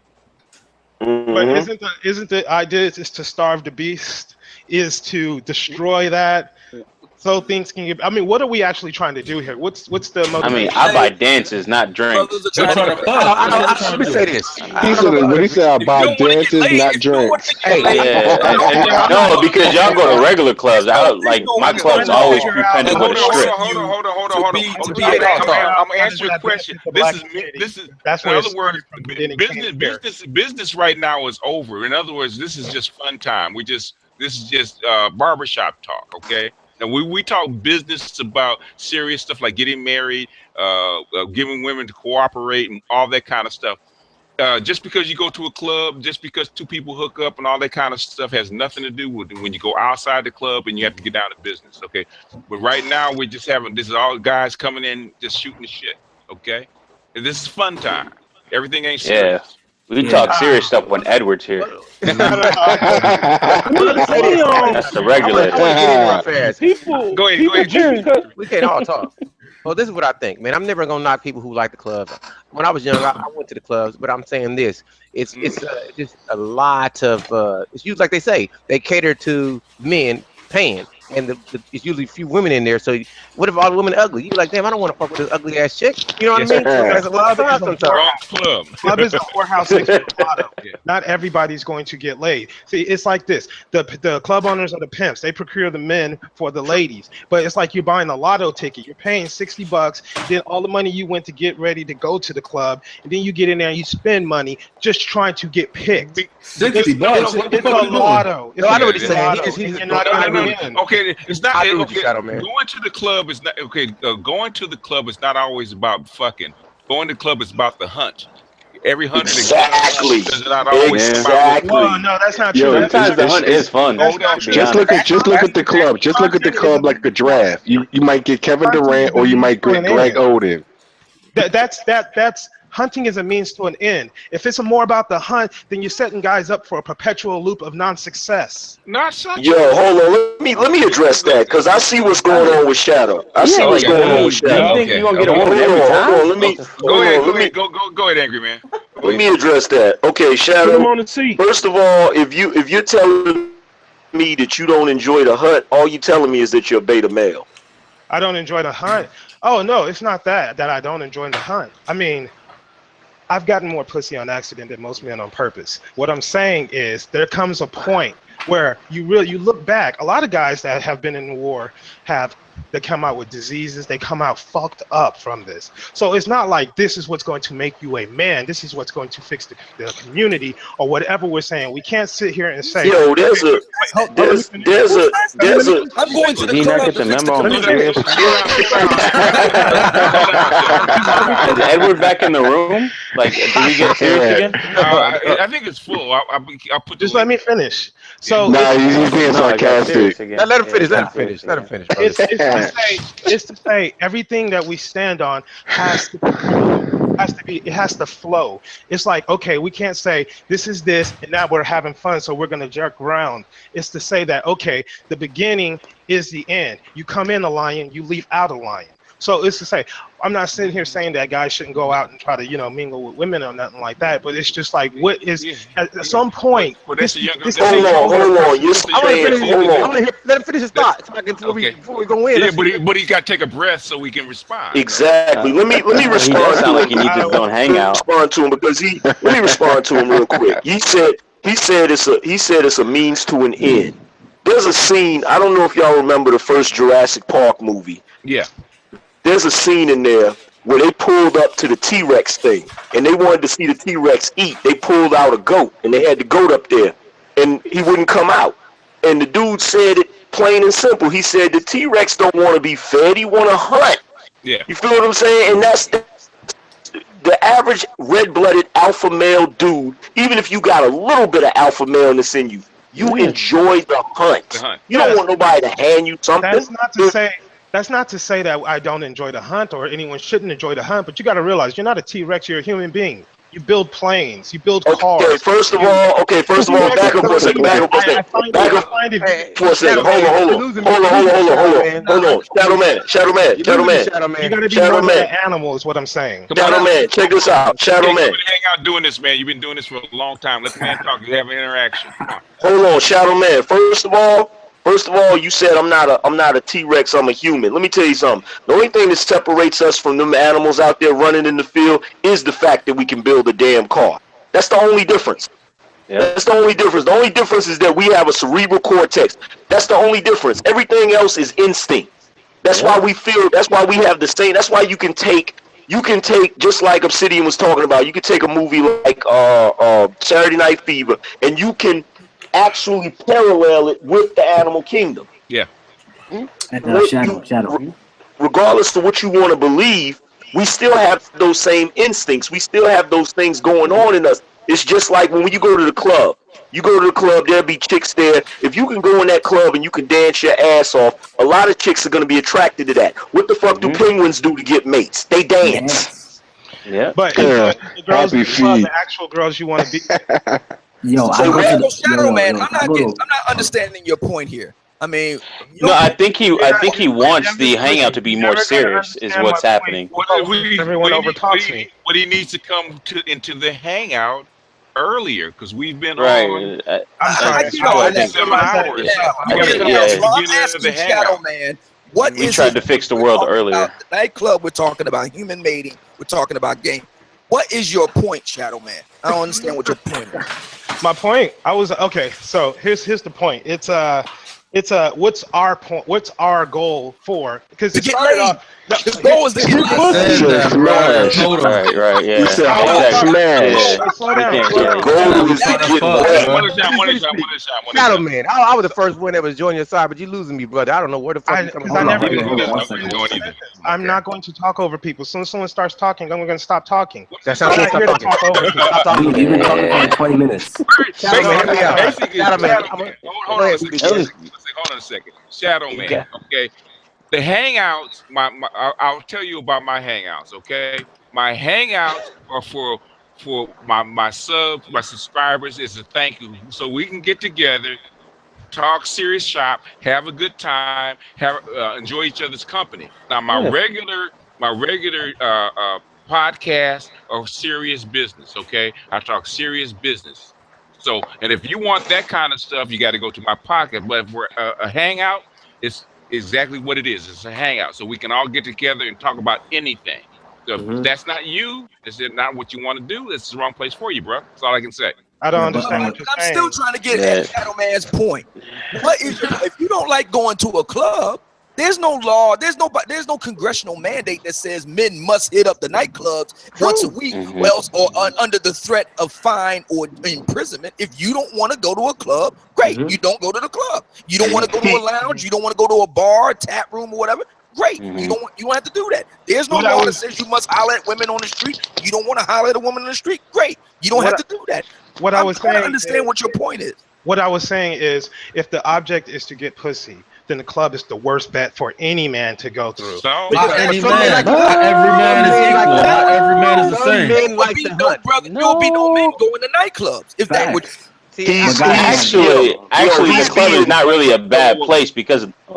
I agree with Mike. Mike, go ahead. Mike, go ahead. Keep going, Mike. Actually, the club is not a bad place because I found even myself, my mindset is different in the club, and I actually get different results when I'm in the club. Again, I go to strip clubs, so my strip my clubs. environment. Women are paid to like you. Can I say something now? Well, he has a different mindset. He's being sanctimonious. Yeah. He's in a different part of the hangout. Like I really do want to talk about gentrification right now, and the fact that black people don't buy land, so on and so forth. But I understand where we are at in the hangout. Topics. Yeah, and also I've pulled bitches from strip clubs. Like it's not this hard. The pussy hour, Shadow Man. You should have been 4 hours ago. Hold on. Let me say something. Building whatever they can do that. There's nothing stopping them. Hold on. Let me humor him. Let me humor him for a second. Okay. I would argue that the whole interaction of men going to the club and women going to the club, I would say it is a very important part of human nature. How about that? It's interaction. But guys, correct me if I'm wrong. If I go to the club, I'm trying to pick a girl. I'm not trying to get picked. I feel the music is dope. I go up to a girl, I start talking to her. I say, "Excuse me, miss, what's your name?" Blah blah blah. I ain't trying to get picked. I do the picking. I do the hunting. I hear that. Right. Let me say something. That's a lie, bro. Girls do the picking no matter what. They choose me. That's what earlier. I just don't get over talking to each other. The nightclub gets all this bad rap. I think that the nightclub is an essential part of human nature, and a lot of people don't like it because a lot of people can't cut it. Well, I think a lot of people just take it too seriously as well. It's a place for. I was trying to say this. You're in a loud place with hundreds of people. We all talking over each other. It's not gonna work. How do you make? Hold on, let me read. Mike first, and then Shadow. Yeah. Well, I think the place is. I think the club is a place to just relax, chill out. In some cases, I mean, you have drinks there where some people are getting inebriated. So what do you expect from the club? It's not a serious place at all. So for some people, it's just a place to relax and wind down. Some people do better when they have 1 or 2 drinks in them. Yeah. Who said anything about seriousness? We're talking about getting laid, man. And that's true for men and women. That's true for both. Who's next? Well, I mean, at the same time, we are no strangers to getting laid. If you think about it, we get laid more than any other grades. That's why we have a lot of bastard children. Get the fuck out of here. Here we go.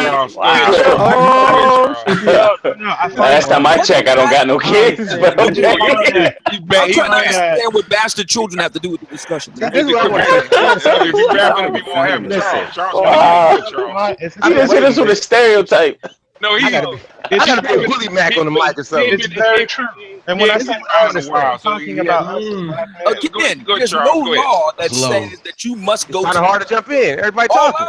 Listen, my man, hold it. Stop. Has anybody on this panel here actually read The Mystery Method? No, not at all. I read it. Go Go ahead. All right, so that's what two out of how many we got here? 1, 2, 3, 9. Well, yeah, it's written. I've been out the game. So 2 out of 10. 2 out of 10, and including me. So that's 3 out of. So only 30% of the current 10 men here have actually read the Mystery Method. 30%. Okay, how many of us have actually seen from beginning to end Saturday Night Fever? I have. I think I saw it on the WB. So what? Is that half the panel? Yeah, when it came out. Okay. I was when it came out. Yes, I remember it when it first came out. So we're talking about at bare minimum, half the panel has seen the movie. That look crazy. Less than half the panel has read the book I'm talking about. So how can we even have an informed discussion about nightclub culture if we haven't even seen and read 2 very important cultural touchstones? Because of our experiences. Yeah, there you go. I've done it. I mean, like, I don't need to read a book to go to experience a nightclub. Yes, we do need to read books. That's part of the problem. No, not to experience a nightclub. Are you serious? Why would I read a book based on someone else's experience and then call it my own? What I'm saying, at the end, the nightclub takes all the power from you, and you don't realize that the nightclub takes the power from you. A hunting is a fool's errand. Yeah, if a nightclub takes power from you, ain't got none. Shadow Man, I would support you when you first start talking about that. But you know what? I got to try to say, everybody is not going to do good in every environment. Some brothers like the nightclub, some brothers don't. True. I'll say it again. That's all I'm trying to say. I'll say it again. Like an elitist and not like a common person. So when I say the hunting, they have elitist clubs. And everybody, Shadow Man, everybody's saying is you're full of shit. That's what they're trying to say. Yeah, basically. That's okay. That's okay. Every great idea is thought of to be bullshit. Oh, please. When the Wright brothers first put together the plane, people thought they were crazy. Oh, please. Shadow Man. Hold on. Let me go to the nightclub. If somebody let me address him. First of all, Shadow Man. Valdez, go ahead. First of all, Shadow Man. Shadow Man, this is what the problem is. First of all, you're being very sanctimonious. We're in here joking around, and you're trying to talk about a serious topic. And even in the seriousness of the topic you're trying to talk about, you're being disingenuous. What you're basically trying to do is the same thing women do. You're trying to restructure club culture and human nature so that you, a beta male, can get women whenever you want women. That's what you're doing. Yeah, because it's like Angry Man makes a really good point. Let me respond. The reason why I talked about Saturday Night Fever method. You know how many regular women go to strip clubs? That's where the beautiful people are. And a lot of people can't accept that they ain't part of the beautiful crowd. Exactly. One reason why there's a lot of problem with mating today. Nobody wants to say this. One reason why a lot of people, there's a big problem with mating today, and I say it all the time. No 3 is thrilled with getting with another 3. In today's world, in the 21st century, where you got Xbox, PlayStation, dildos, vibrators, experiences like Disney World, you don't have to settle for a 3. 50 years ago, 60 years ago, you didn't have much choice. That was true of you as a man or a woman. Watch another movie called Marty. No, I just look it up online. I just want to say he said that you was like because he was saying that movie called Marty. It stars Ernest Borgnine and it takes place in the Fort Greene section of the Bronx, New York, in 1955. It was based on a live teleplay. The answer is very simple. The answer is very winning an Oscar. Watch that movie because at the end of the movie, 2 3s finally pair off. Yeah, we're talking about it's very simple. With his mom, and he was talking about all the chicks in the party being a dog. He ended up finally pairing off with her. We ain't in 1955 anymore. But if you're a 3 in the 21st century, you can say, you know what? I'd rather sit home with my Xbox. Or if you're a female, I'd rather sit home with my book by Derek I got something for this after that. The 3s are still pairing off, though. I see them all the time. The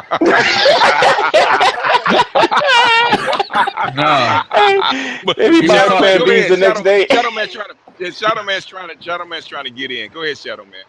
Well, the thing is, you see, I'm next, Shadow Man. this is the problem. We are so dedicated to what we believe in. That's beautiful. I give people that. What I'm saying is, this is not.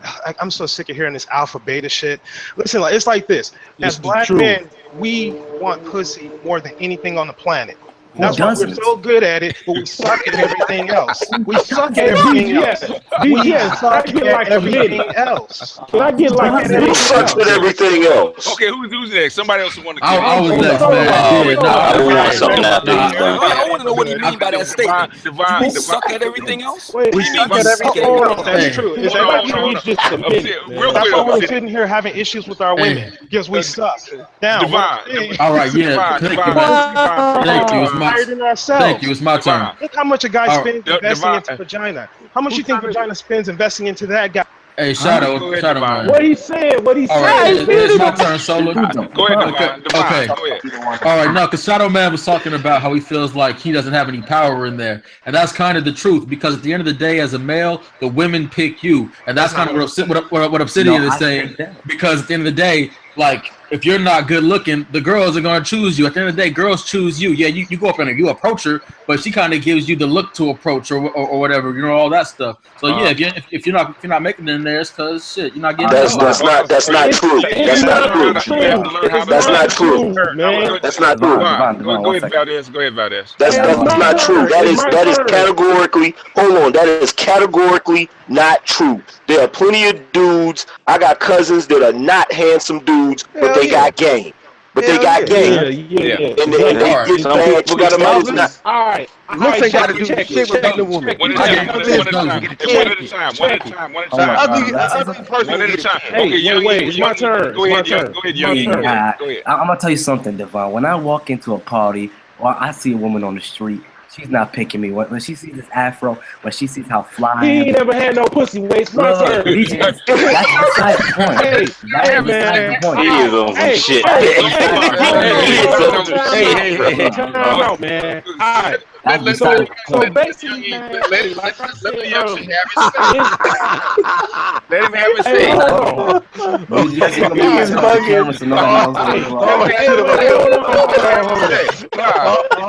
We don't get him laid, man. We don't get him laid. Listen, hey, I think everybody in here done had like one sip or two or something.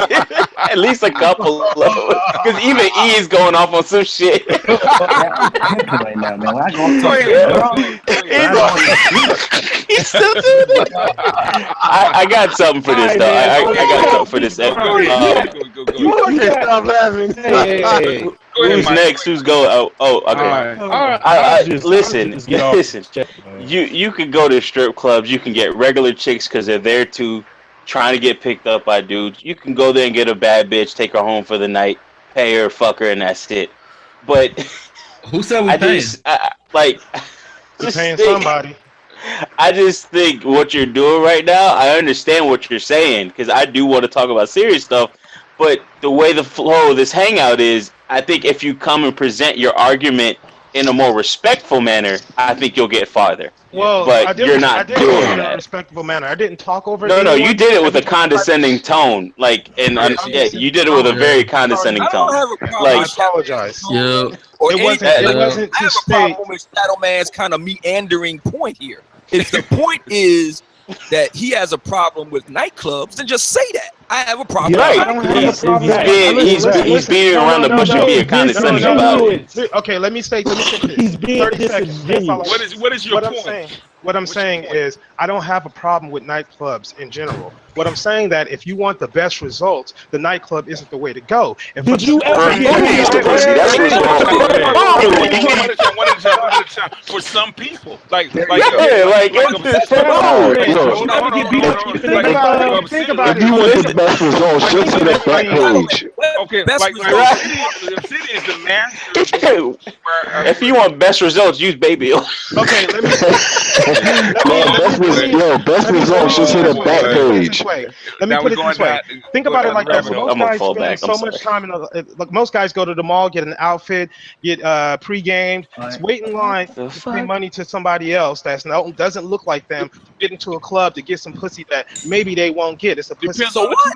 Yo, Shadow Man. Yo, hold on for a second. Shadow Man, hold on. Shadow Man. I'm sorry. I don't even wait for food. Hold on. Let me address it. Shadow Man. You start come off like the 40-year-old virgin, man. Because like you're talking about these situations.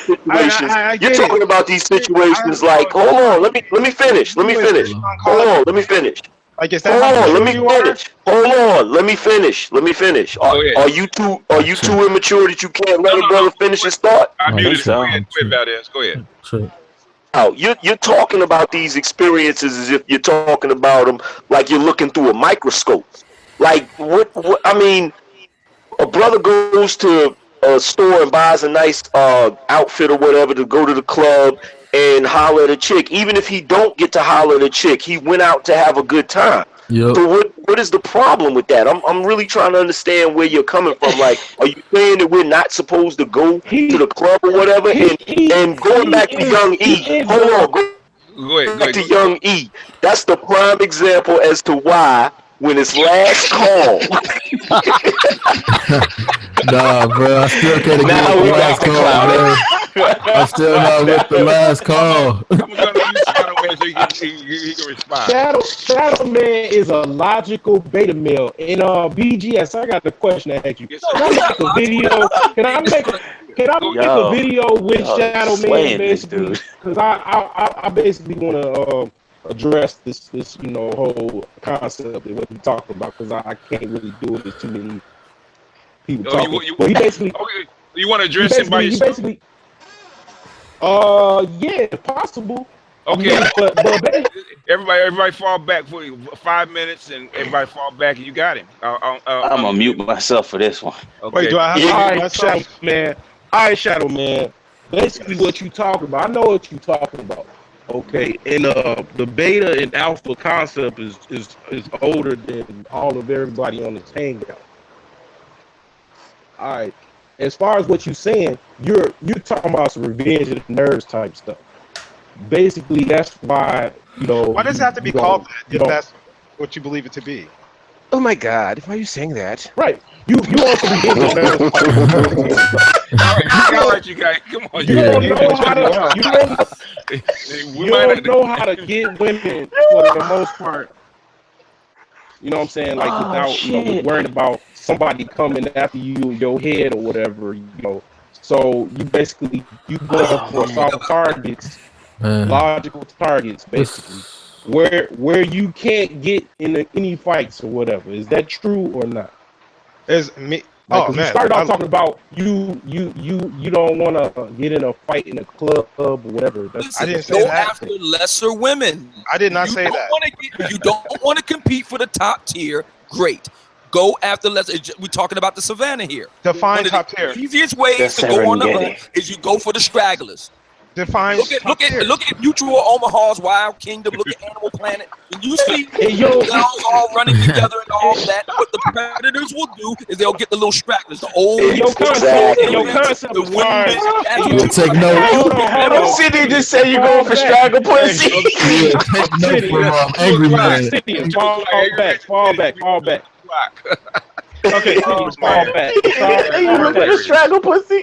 Take notes from Angry Man. And Obsidian, you come in with the books and all that, man. Books is good, but sometimes you got it's what I'm saying, there's no church in the wild. You have to, you know what I'm saying. A book ain't gonna defend you in the wild, bro. But okay, carry on. So Shadow Man. So yeah. You said you elitist, right? I said I think like an elitist at times. You think like an elitist. All right, so your concept of the club not being a way where people can meet and have cordial relationships, do you think that people that are still married to this day, 40, 30, 50 years, that met in the club? A very minute number. It doesn't constitute. Oh gosh, sorry. Do you know? Like, if you don't want to fight, if you don't want to get into a fight, be it metaphorical or otherwise, because there is a concept known as amogging. That is to say, one alpha male will kind of posture against another alpha male to see and jockey for position who's got the biggest dick, so to speak. Yeah, bears do that. To take over a particular social situation. And this is why we have no power in the real world. It's in Neil Strauss's book, The Game. So you can look it up. It's called AMOGing, alpha male of the group. That's an acronym, okay? So you do have that, and that occurs naturally among humans too. No, here's what it is. If you don't want to compete against other males for the top chicks, then do what you see in the wild. Here's how you go I feel after the stragglers. I feel I think like Varys you go and after the Littlefinger old from Game chicks. of Thrones. You go after the Everybody's going out He's power with violence. That's who you go after. He ain't gonna admit it's an average. He's an average beta logical male. He's not gonna admit that. I gotta assign that to him. Yeah, damn, bro. Let's go around and Shadow Man, and I'm gonna bid him good night, okay? Because he's disrupting the flow, okay? No one's disrupting. It's just that my ideas are so different. Actually, No, your ideas aren't different. It's just your time slot is There's a fucked lot up. of men like Shadow Man in that. I was that they don't like the way that the nightclub game is structured, and it needs to. And Andrew Man was right. They need to change it. I said for the best results, it's not the best way to Best go. results for what? For who? Best For results meeting the top tier. It was beta males like him, logical beta males that coded, made websites like Match.com. Like Tinder, like all of Hey, they got a lot of money now. Let me ask you a question. Shadow Man, let me ask you a question. Do you honestly believe Mystery says that the game is in the field, not online, not on Match.com, not on eHarmony, not at EvanMarkCats.com, not at all these other places, OkCupid, in the field? Hot chicks don't use online dating. They don't. They don't have to. They don't have to. My language. Okay. They don't have to. So what I'm saying is, I have. First of all, let me state this right off. No, what you're saying is, you're gonna let me talk. What are you saying? Let him talk so I can laugh some more. I gotta laugh some more. Basically, Shadow Man, you call people out, and who did I? And I'm we didn't even get to that because I didn't want to come in and change the topic. Go ahead, man. You was trolling. You was trolling in the chat room, man. I already seen. Why is everything people don't agree with is trolling? You went in the chat room. I want to see why you're so successful. You're doing a really good service. I don't have the problems that I hear most guys get on here and bitch about. You want the nightclub. You want the top tier nightclub chicks to give beta brothers a chance. Not going with. I don't give a fuck what everybody. Nah, bro. What are you talking about so I can understand? I must really be lost, Shadow Man. Every time I try to talk, I may not get to my point. I gotta get my echo reverb on, dude. Can you give him 2 minutes? That's why. BGS, can you give him 2 minutes so we can try to understand him? Because I'm confused. All right. Well, I'll give him 3. Go ahead. Okay. So bottom line is, it's like this. My mind state is I've worked in the clubs. I've seen how the clubs work. I know that when men go to the clubs, it's not actually you're basically paying a whore lotto.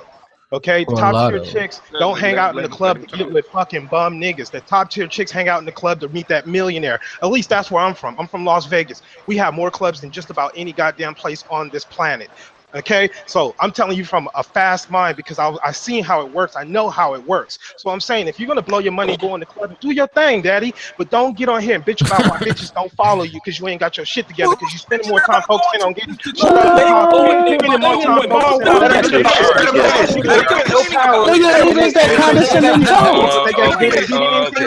Okay. All right. Hold on. Let me say something about this dude. Let me say something. He's just talking. All he's doing, he is what. Hold on for a second, bro. You are what Alan Roger Curry calls mode 4. Oh shit. All you're doing is showing that you worked in all of these clubs and you seen dudes that you feel was lesser than you because you're elite, right? No. Get women. Hold on for a second. Get the women that won't give you. Hold on. Get the women that won't give you the time of day. Hold on for a second. All right, Valdez. Go ahead and finish, Valdez, because I'm gonna say you can't get the women that men you think are lesser than you get. And just for the record, y'all, when y'all was talking about books, I've read just about every single game book that there is out there, and I will tell you right now, it increased my game exponentially. So let's not even go there with that. Exponentially. Exponentially.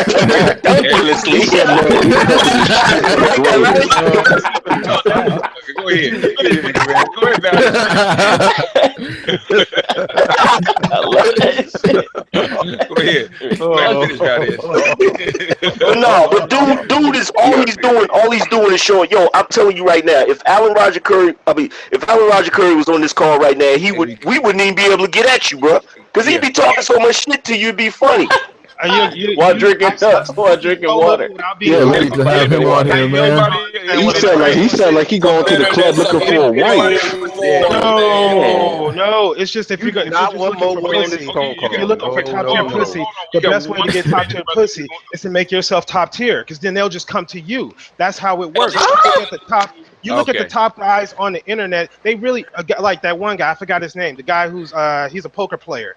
He don't go out and pay bitches. Bitches come to him because he's that guy. Balzerian guy. Club and spend money in hopes to get a bitch. If there's a millionaire there, Shadow, stop. How many guys are elite level poker players? Really? In the country? How many? Yeah, but no, it's a Friday night and we chilling, and this dude is coming fucking up the vibe. He acting like he's acting. He's acting like we do this all damn day, just talking about pussy. Like I don't go to work. What the fuck you're saying, homie? Shadow Man, I don't understand what the fuck you're saying. No, he's gone. He's gone now. I do. He going to the club looking for a wife. Doesn't rate below right? No. Hold on. The mystery method does not rate below 6. Shadow Man he's been in different names. He's been coming onto my stream for about a year and something, right? He comes on and disrupts. This is his MO, so ignore him. So I'll let you guys have some fun with him, and he's gone. So now we can continue. So whatever. No, but look, this is the best. He was looking for a wife. He was going to the club looking for a wife. Nah, you know what it is? I'm gonna tell you what it is. He's in here. Angry. We was in here talking about trigonometry, right? That's what we was doing. We was talking about trigonometry, and he came in here mad because he think 2 + 2 should be 5 because he got an F on his test in grade school. That's what the problem is. Yeah, but the thing is, he's talking to people from different walks of life with different pay scales. Like, he's acting like we do this all damn day. This is a couple hours out of the day at the end of the week. Yeah. He's acting like some of us, like myself, he's not like, I'm a consultant. Like, I'm not, it's like, get your shit together? Bro, are you serious? I just bought like 14 ounces of silver today. I went to a customer site, billed them for 2 hours at like $125 an hour, but I'm supposed to get my shit together. Like I haven't been doing that all fucking day. Yeah. What the fuck? Who is he talking to? Shadow Man is a dark side man. Shadow Man is saying, I was saying that niggas are still using that unevolved game that is outdated to their women. Okay, great. That's their problem. Why are you so worried about what other niggas are doing? I'm not. If they want to use unevolved game and they get that kind of result, that's all the club, to put it simply, yes. The club is the club. You know who I got respect for? You know who I got more respect for than anybody in this world? I got a homeboy that dates nothing but threes. And he will tell you one of those two. He will tell you straight to your face. He said, "Yo, I'm looking for a insecure woman," and he goes after. He goes and he's perfectly content with that. You feel what I'm saying? Like he's honest about it. Oh my god! I got why? Yeah, why? Easy pickings. Black Gnostic said something like this in a recent video he did. These niggas are that Black Gnostic did on Jesse Williams. He did a these hoes just cheese on the grater. Black Gnostic did a video that was a pickup on what I was doing. I did a video a little while back. I did a podcast called Beauty Costs, right? Mm-hmm. And so my point in that podcast was that if you want beautiful women, it's going to cost you either directly or indirectly, sooner or later. You don't ride for free. That's just the plain truth of life. You don't get a Bugatti for nothing. You don't get a Rolls Royce at discount prices. It don't work like that, man. That's just the plain truth. Unless you born with it. And BGS, what he did was he took that idea and he applied it to the recent Jesse Williams situation. Yeah. And what Black Gnostic Speak said was, first he directly addressed his haters or naysayers or critics, if you will, particularly black female critics. And he made it clear. He said, listen, I have never wanted for female attention.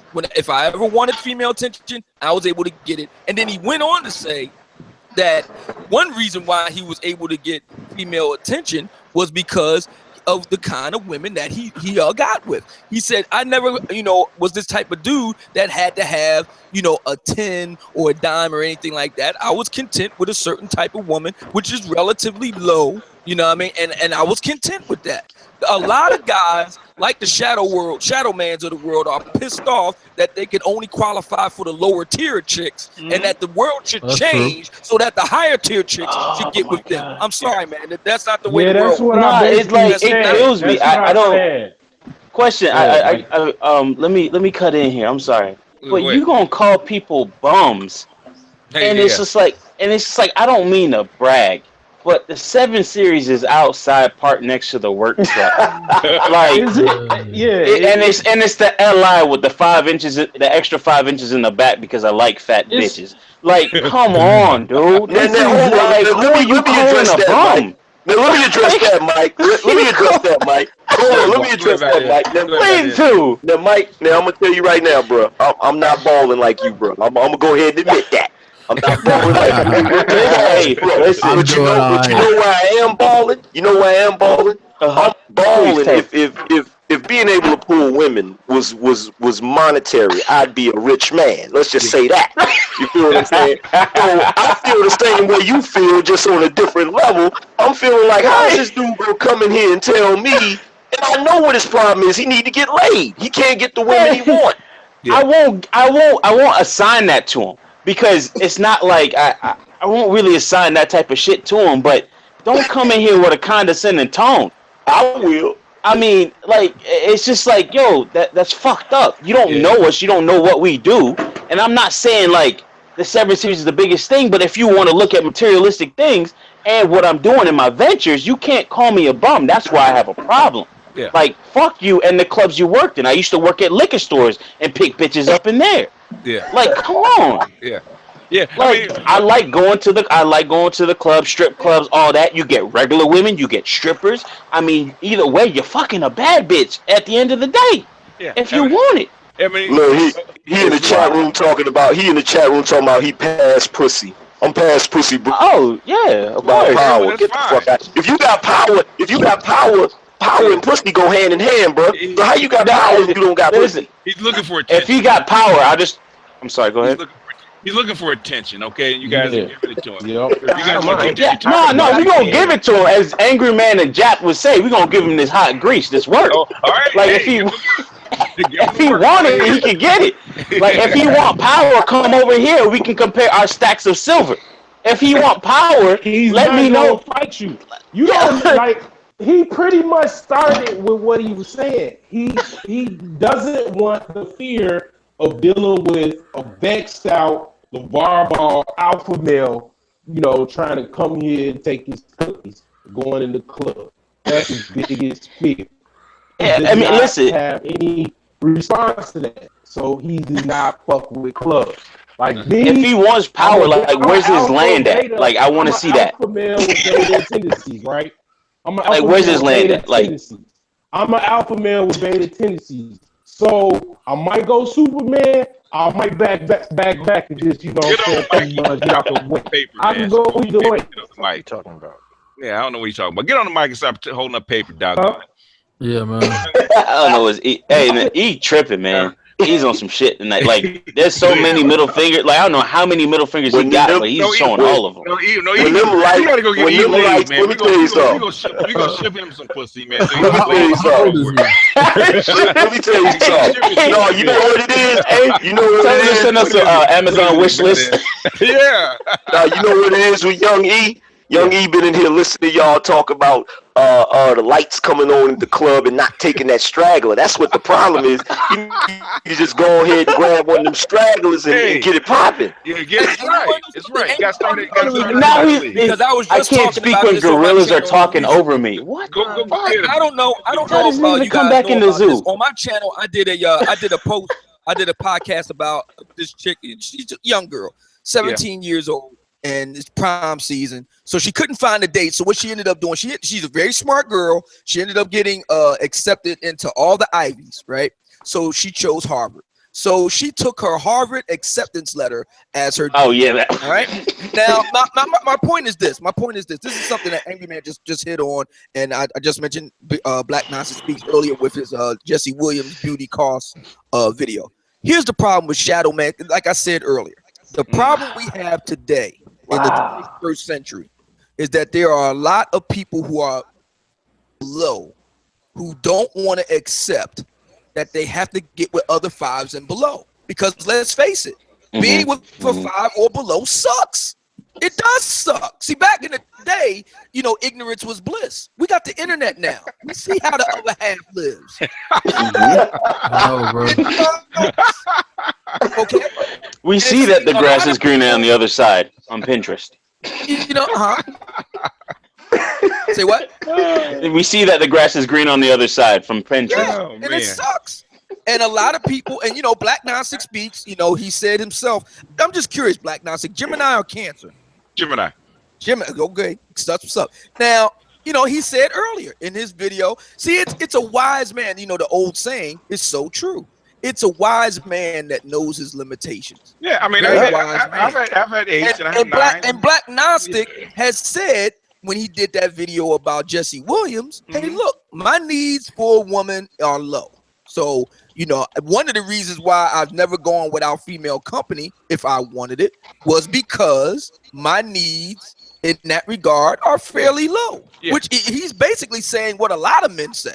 I mean, or a lot of men actually feel and do, I should say. You know what I mean? So it's very wise for a man to understand what he is and what he's all about. Angry Man talked about Alan Roger Curry, my good friend and brother, in Mode 1. Mode 1, when you really get down to it, to yourself, man. That's when you really boil it all down. That's what Mode 1 is really all about. If you are Mode 2 or Mode 3 or Mode 4, brother, you're not really being honest with yourself. You're going to be honest with anybody else. You can't even be honest with yourself. If you Mode 2, 3, or 4. If you Mode 1, you accept who and what you are for who and what you are. In The Wire, we all saw that. Everybody saw The Wire when Stringer Bell and Avon Barksdale had a huge confrontation. They wrestling around on the floor and all the rest of it. And what did Avon Barksdale say to Stringer?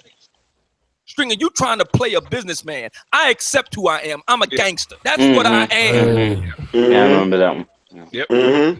So if you're a man that needs a beauty, anybody who knows me, I've been doing this 2 years now. Anybody who knows me knows I like beauty. I have to have beauty. It's beauty or nothing. Yeah. And people can say what they want about me. I've been called crippled, short, ugly, fat, whatever. You call me whatever you want. If she ain't hot, yep. And I've done that as early as 18 years old. I'm 48 now. I was doing that at 18. I done broke 4 hearts at the same time because I refused to go out with those chicks because they weren't hot. They were homely and plain. Good people. They just wasn't good for me. Yep. But see, here's the thing. I happily sit it out. But see, here's the destroyer of worlds, Obsidian. I said, you know what? I don't want to be bothered. Obsidian. But I accept that about me. Here's the thing. Obsidian, I got a question. Obsidian. What's the lowest level what is the lowest level of women you accept to bend over the couch? What is the lowest level of women that you will accept to bend over the couch? 9.5. No, he said a nickel. He said a nickel can get it if she's cooperative. I think he said that one time. Yeah. Okay. Yeah. No, I agree. See, here's the thing. My lowest floor is about a 5. Yeah. But see, here's the thing. Here's the thing about the argument that Shadow Man was making. Here's the thing. Michael Jordan is not going to walk away from somebody challenging him on the basketball court. And he's definitely not going to make excuses for why he missed the shot. You feel what I'm saying? Like, if you can compete, you're going to compete. The only people that complain about competing are the ones who can't fucking compete. That's the bottom line. Yeah, and you also got to know where you can compete, man. Like what your strong suits are, because you may not be able to do what the other dude is doing, but you may be good at something else. You know what I mean? So don't try to compete at something. Every dude ain't good in every setting. Yeah. You know, Obsidian. Well, you guys are Angry Man and Obsidian probably masters at the club, but every club is not built for every guy. You got to know where your environment is. Oh yeah, I can talk to a dude, man. Like, go ahead, it's clubs that are for his height. I could talk to a rock and make the rock talk back to me. So I mean, hey, you could sell water to a well. Yeah, that's true. And I got fried ice cream outside. Yeah, see, that's the thing. That's the thing about me too. I can agree with Obsidian to that. Like, I forgot who quoted that, who said it before, but you know, the quote that they said is basically how I feel. Like, give me 30 minutes and I can bed the Queen of France. Like, all I need is a conversation. Oh shit. All I need is a conversation. That's all I need. Yeah. Listen, I'm not saying I can't really just to add to it, it's like I can't say that I'm a pickup artist, that I get them all the time, but when I'm ready to hunt and I'm ready to kill something, like it's gonna happen. I'm chasing that motherfucker down. I'm hitting something. I've done the last call. Like, I've done all that. We know what kind of predator you are. You a cheater. You gonna run that motherfucker down. Oh my god. Oh my goodness. All right. Oh my god, the old man got in, fucking was on the table. It sounds like some angry MGTOW shit. I am a MGTOW. See a lot of guys, and see a lot of men and women today. A lot of men and women today don't want to accept where they are and say, and either decide, okay, well, I'm gonna just go work with what I got, or to just gracefully bow out. So this is the reason why you got. This is the reason why you got chicks who take their Harvard letters on the prom and bullshit like that. When I was in high school and I said, okay, great, 12 chicks, the dozen chicks or so I asked, they ain't want to go with me on the prom, and the chicks that was available to me I wasn't interested in. So you know what? I'll just gracefully bow out. A lot of people don't want to do that. Yeah. Well, also some people are hurt that they one at a time. Go ahead, Mike. Oh, some people are mad also that they have accepted where they are. And that's damn near as bad. And it's like, and they don't want to accept it, but they have. Some people can accept it and be comfortable with it. And again, I can't assign that to him. He's just being disruptive, but it's just like, it's just unnecessary sometimes. Like, sometimes you can accept where you are and move accordingly. Yeah, I can assign it to him because he's in there talking about some Vegas 5 is a Alabama 10. Bro, I'm with a New York 9, nigga. So talk to me about that. That means you're a hustler too. That's true. He is right. A Vegas 5 is probably a Alabama 9 or 10. That's true. I don't disagree with that. Yeah, but man, I don't know. Yeah. Let's be real. You can go from a You can go from a beta to an alpha. When was the last time you heard of hot chicks coming out of Alabama, white or black? I don't know. Holidays from Mississippi. Under 200 pounds, not many. Exactly. It's some thick ones. It's some cornbread eating motherfuckers out there. Tess Holiday, remember her? That was my type of game right there. Super BBW model. She's from Mississippi. So there you go. Let's be real. Like, you can go. Probably right. A Vegas 5 is probably an Alabama 10. That's true. Hey man, hey, that's like me and Will Sony, and we big game hunters, man. Take out that long range rifle. And here's the other thing. You know, and Tom Likas, you know, he's one of my biggest influences. Tom Likas. You know, Tom Likas. He said Who's your that black dad? men. He said, you know, you hear this rumor or this. Hello, boys. And he said the truth. He told the truth. He said, no, it's not that black men just love bigger women. It's that black men tend to be broke more than other men in the country, and so they must settle for what they can get. And that's true. A lot of black men, you name any black man who has a come up in life, one or two things will happen. Either his current woman will basically be like Lindsay Wagner and undergo a bionic woman treatment, or she's going to be gone altogether. He upgrades Jesse Williams. Yo, now there's one guy with money that stay with a fat chick. That's Redman. Redman, the rapper, he loves fat chicks. Redman broke though, probably. He not rich. Okay, he genuinely. I know this personally. He genuinely like big women. Okay, that's cool. We gotta hit kinky. I mean, they like big women. Yeah.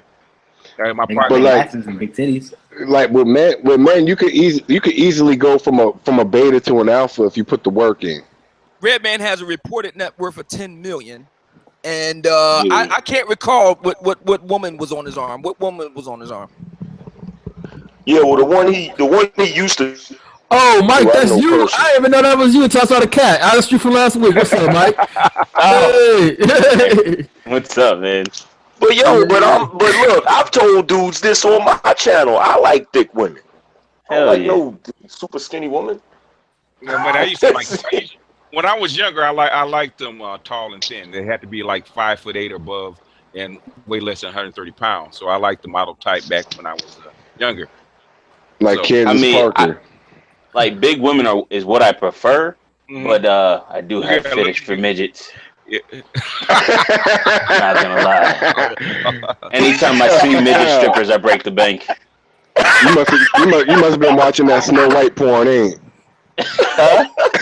I see you must have been watching some of that Snow White porn, ain't? Nah, man. Nah, there's black midget strippers down here.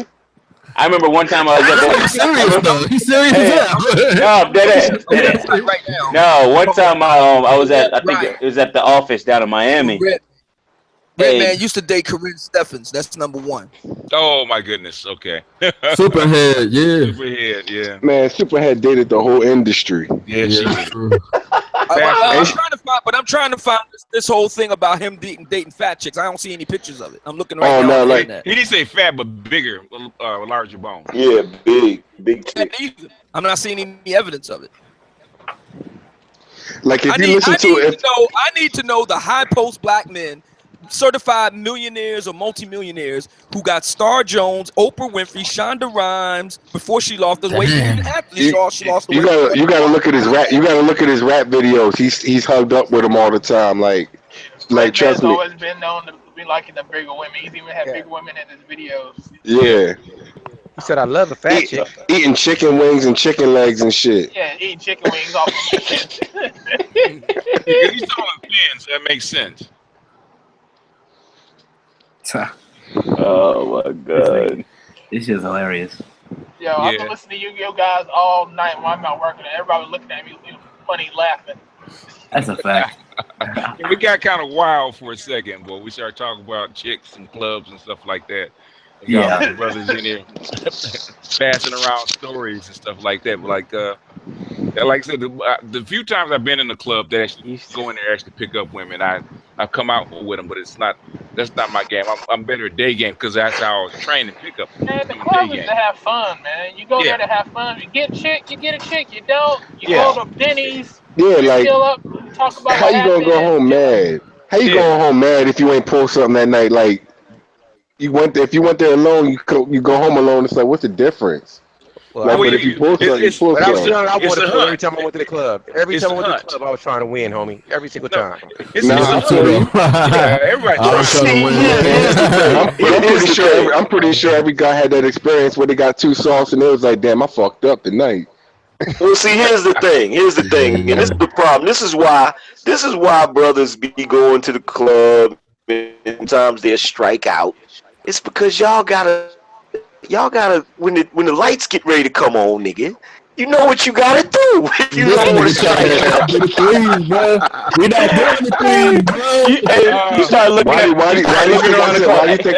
Why do you think I said you got to take some of that? Hey, you got to get some more of them drinks in you because them girls got to turn pretty to you. Yeah. You know what? I've been to the club and pulled an obsidian though. I said you walking out, you say you come in a nice club, got a suit on, right? And you walking through the parking lot, and they say, "Well, where are you going tonight?" I'm like, I look at it and say, "Oh, no, thank you." That's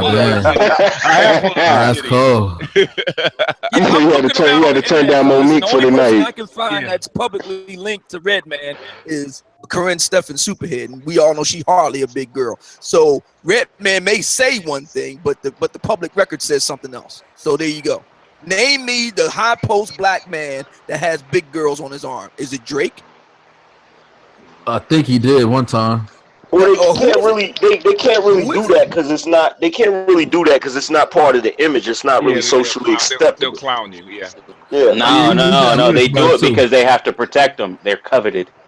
Well, how about this? Creatures. How about this? How about what Tom Likas said is just simply true? High post black men do the same thing that high post white men do. Yeah, where's my echo box? Nobody wants fatties. Yeah, for the most part, for the most part, that's true. But there's always an exception to the rule. But the exception proves the rule. Exactly. So I mean, again, black men, most black men, and Black Nazi Speaks has talked about this too.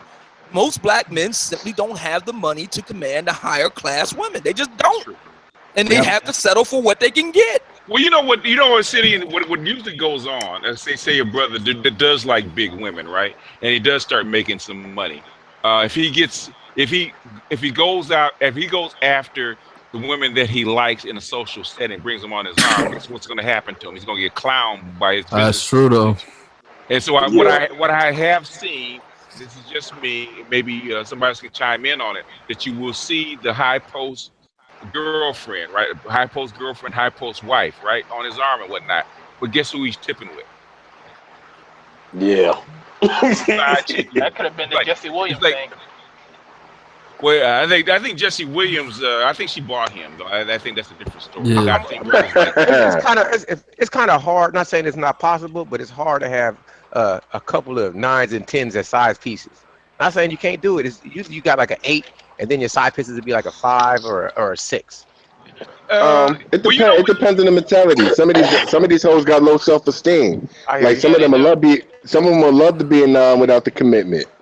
Well, you know what? The thing is that if the 9 or 10 is married to somebody with some money and she likes a rough neck, dude, she open. She ain't gonna be seen with him. The thing is, she's not gonna be seen with him.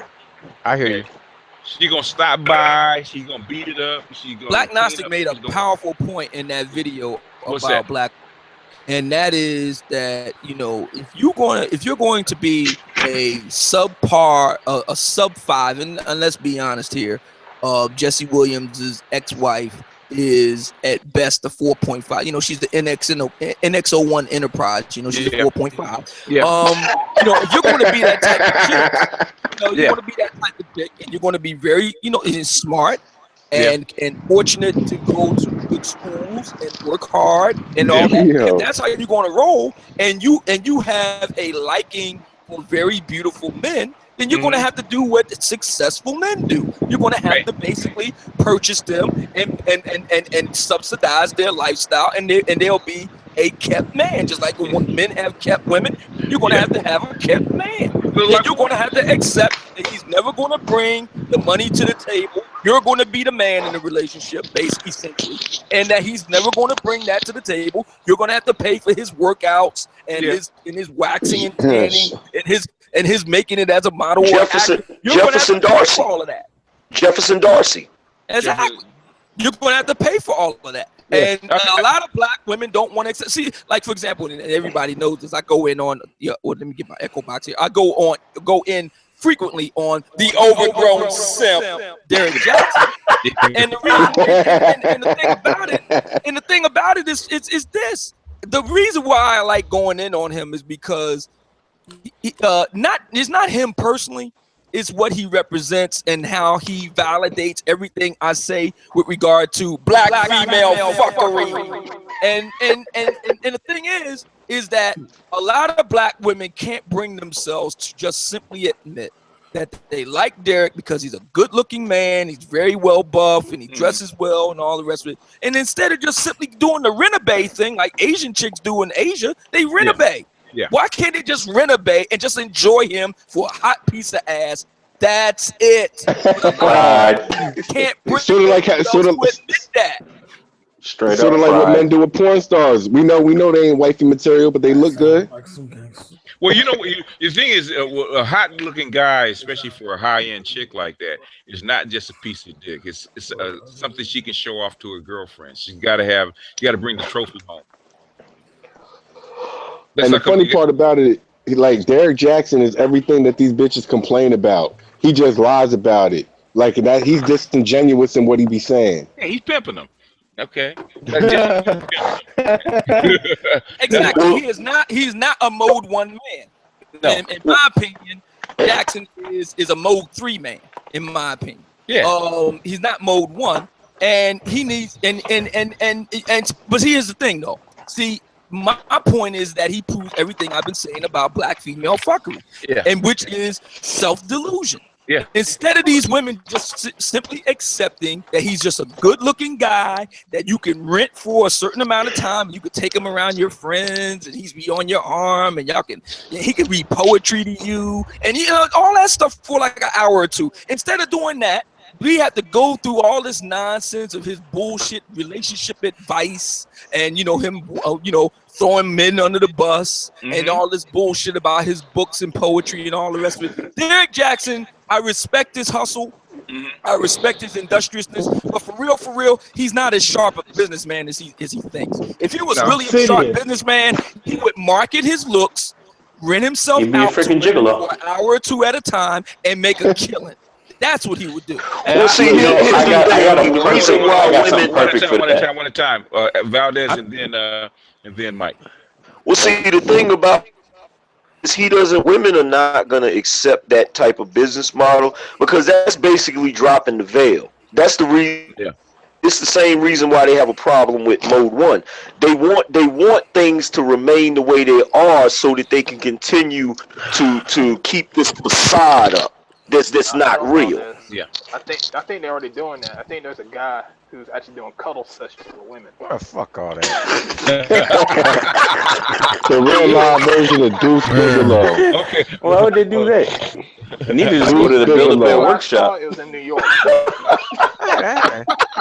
I had a girl one time, so let's cut. I said, bitch, pull your panties down. Shut up. I said that too. I've said that before too. But real quick, I think this shit, right?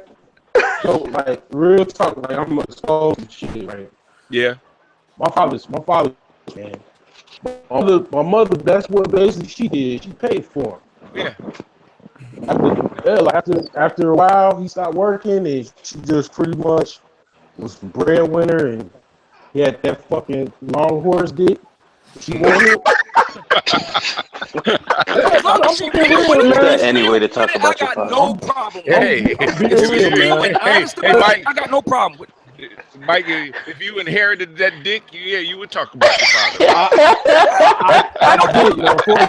I did. No, but real quick to what Obsidian said, to back up what Obsidian said about Derek Jackson. You look at Derek Jackson, then you look at that guy, New Possibilities, and the way he defends black women and all the other bullshit that he does, and then he gets no fucking love for it, pretty much. Nope. Yeah, but Derek Jackson will because he's the beautiful man or whatever. The problem here is that a lot of black women, and that again, Derek Jackson he's a living, walking, breathing, talking testimony to everything I've been saying about black female fuckery, which first and foremost is about their I call it delusional chick syndrome. They're so delusional because instead of them just accepting, look, he's a good-looking guy, I can rent him for an hour or two, and I can have that princess treatment just for a little while, but that would bust the veil. It would say that you will never get a guy like him under any other circumstances. Never. Hey, Derek Jackson is the male version of an IG model. Obsidian.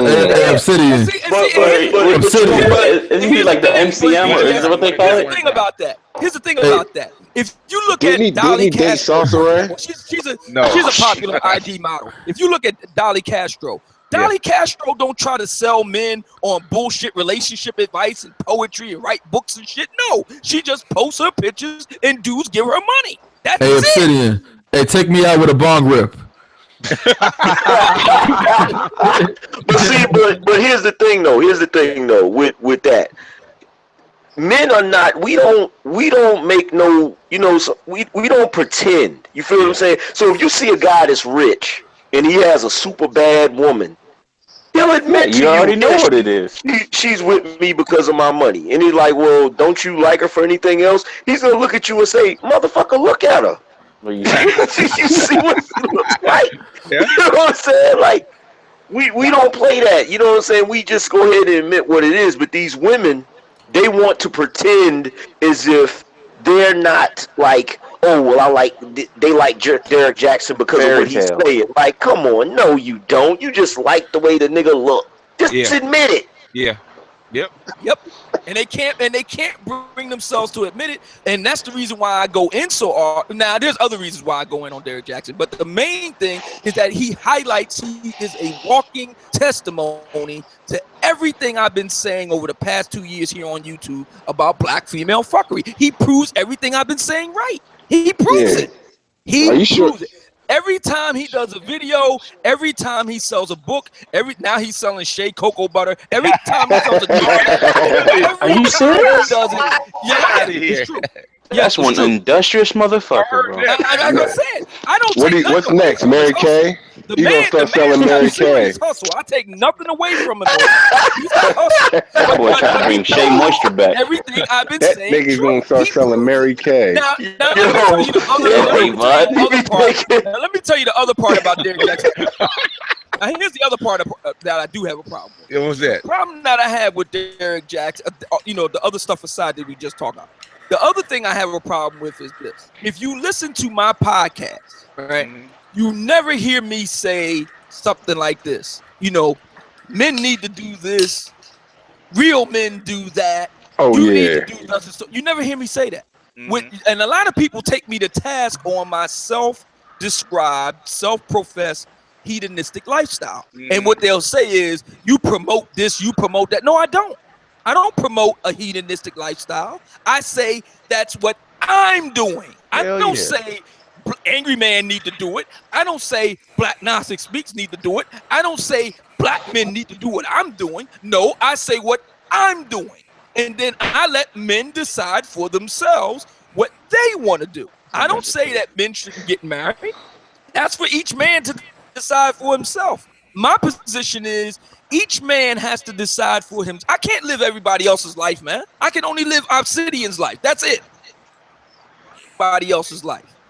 And unless a man directly asks me for my direct opinion about his situation, I ain't got no rap. If for example, I don't offer an opinion about how another man's woman look. That's his business. If he like it, I love it. If he like fat chicks, he like big chicks, he like skinny chicks, he like dark chicks, white chicks, whatever. If that's how he get down, that's his business. It ain't my job to tell another man what should make his dick get hard. That's his business. That's his business. Somebody lighting a bomb? If he asks me, what do you think about my girl? Then now all bets are off because he asked for my opinion. But if he don't ask directly for my opinion, I ain't got no rap. That's his business. So the problem I have with Derek Jackson is it's okay for him to be, because I get his stick. I peep his game.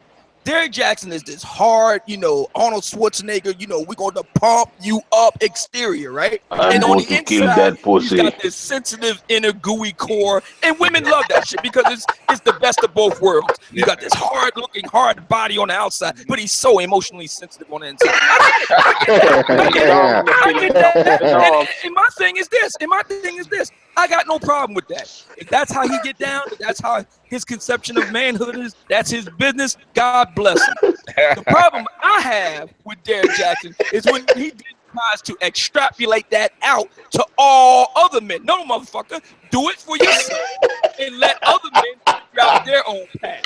That's it. So when you hear me on my podcast, you don't hear me saying all men everywhere need to be bending bitches over their couch. You know, you know what you hear me saying? They all need to bend I'm them over bending the a couch. bitch on my couch. She's gonna be bent over on my couch. Yo, Derek Jackson looked like he should be doing the interlude to like a Boys to Men song and shit. You know how they had to break it down to the end of the road. And I I'm glad you mentioned. All those times you were never with those other guys, baby. I knew about it. I just didn't care.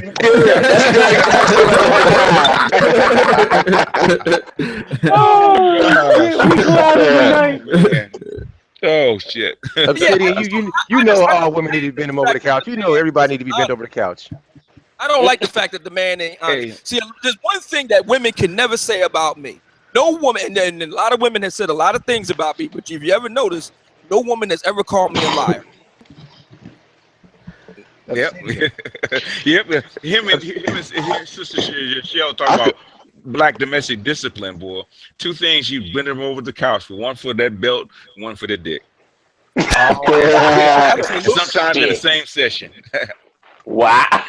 Yo, you know what, BGS? You know what? I thought when she first came onto my channel one time talking about that, I thought she was just running her mouth. I was like, man, there's no way in hell you be letting your husband beat your ass. He probably be hitting you light. Then I seen the video. No, he ain't playing. He be beating her ass. Yeah. He ain't playing. Yo. She even got the hand back trying to protect her behind. She said, move your hand.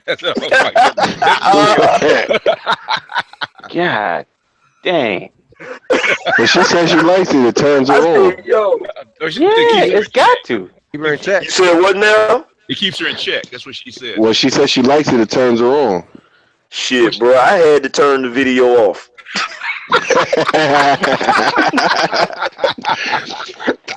Yo, I could have swore that chick Sauce Ray was dating Derek Jackson because she was doing videos for that dude for a minute. Yo, did you hear my podcast on that? Yeah, he tried to. See, women don't like rejection. Rejection for a woman is the most painful thing ever. And was it? I think it was Obsidian the one that put her on blast and said she was a butt model back in the day. She was. Who? Good looking too. Yeah, she was good looking. Sauce Ray, yeah, she good looking too. Yeah, used to be. Good looking one. Here's my thing with Sansaray. I don't have any problem with her past. I don't have any problem with her stated positions or her channel or none of that. The problem I had with Sansaray was that she set the parameters of our upcoming interview. It was a year ago we supposed to do this. How do you spell her name? He want to go look up those butt videos. She went back on her own word. That's the problem I have with Sansaray. She went back on her own word. She said, listen, I don't want to deal with Sotomayor. I don't want to deal with all these other people. It's just going to be a one-on-one, just you and me, just talking about me and my book, which never came out. I was like, all right. So then she turns around and does this Sotomayor bullshit and puts my name in. That's the problem I had with her. So she involved you in some drama, right? I don't have a problem with her being polyamorous. I don't have a problem with her liking chicks. Actually, I think that's pretty hot. I don't have a problem with her being a booty model. I think she's doing the Lord's work. I have no problem with any of that. She's doing the Lord's work. Yeah, she's messy. That's what my problem is with her. Like she gets up there and she says a lot of shit. She's very disingenuous, and she just basically stirs up shit. Yeah, basically. Well, she's. I think that in her head there's something wrong. I really do. Yeah, it is. It is. Yeah. She's a drama because starter. she could easily. Well, she's probably dick deprived. No, she ain't dick deprived. She actually, from what the story if she lost weight, and got her body trim again, she could actually have more subs just on her looks alone. Because she was a hot model. But she's really pretty. O'Shea told me that he got like close to 5,000 views just based on that with his interview he did with her the other day. So there you go. I second that emotion. If she just started just like talking about sex and then got a shit sharp, she'll get that. She'll get the bread basket, basically. Yeah. But see, here's the thing. Y'all was saying that Derek Jackson is the male version of an IG model. Sansa Ray is the female version of Derek Jackson. But the only difference is because she tries to make everything on her channel be about her substance, and what she don't realize about that. You know what I'm saying? I don't give So a fuck. She's a cat lady with a dog.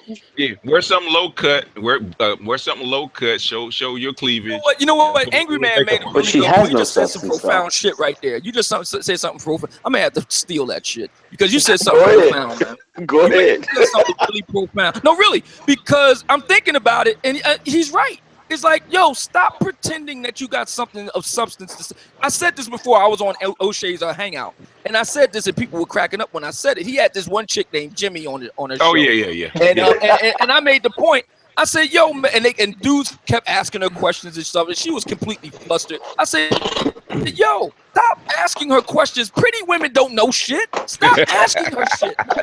They don't know anything.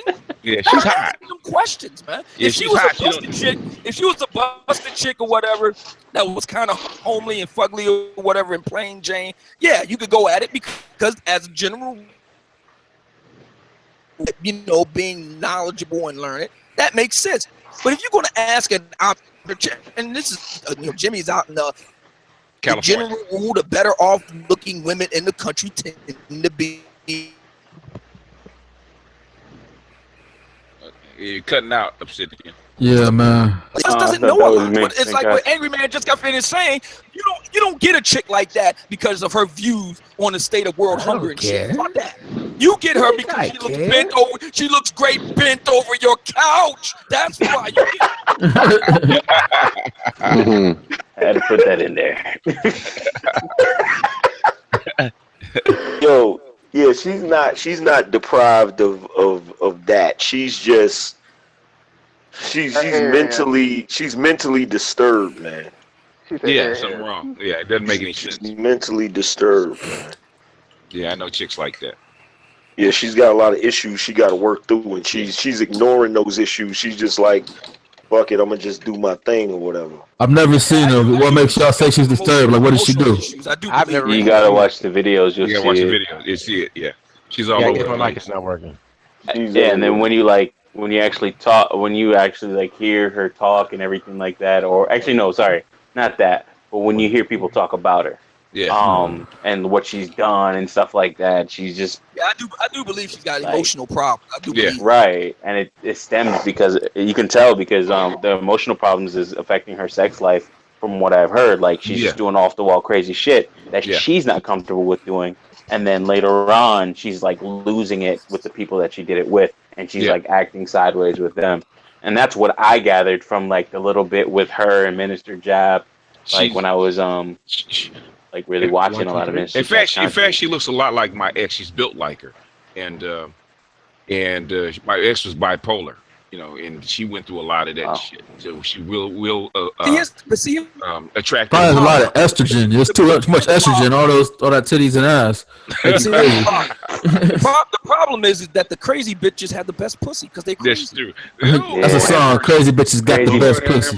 Crazy pussy is good pussy. Oh my goodness, yeah. Throw me to be a MGTOW. So I'm a MGTOW today. Because they have crazy bitches got the best pussy. Here's the thing.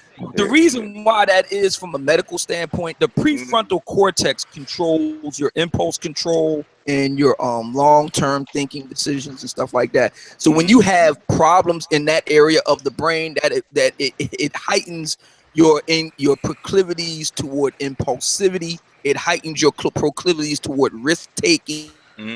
So this women who are crazy. And my guess is that that's a situation with Sansa Ray. I could be wrong about that, but my guess is that that's the situation with her. And believe me, it makes for a great lay, no doubt about it. I done had quite a few chicks like Sansa Ray banging the shit out of on my couch. Oh my God, that was so glorious. You lose something every time you bust a splendiferous nut. That's like, I mean, honestly, with what you just said, it sounds like you need a wet nap for real, bro. Like, clean yourself up, there, big guy. Yeah, man. You got the leather couch. Get that or you got the Kleenex, bro. plastic wrap. And you get just enough control just to pull out just in time and bust a huge splint for his nut all over her ass. Man, Yeah, that is a nice sight. That is a nice sight. Ask him about his young Chippy. I just leave him sitting there waiting to wipe it off, just to look at her ass, just spread like that. Yeah. Sometimes I tell him to shake it. We like shake it. I just want to see what happens. Man, what are y'all talking about? That's when you get a rag. That's when you get a rag and throw it at her and say with a disgusted look on your face, "Clean yourself I'm going there to guard That's so messed up, man. Everybody Clean yourself up. I'm going there. It's messed up, man.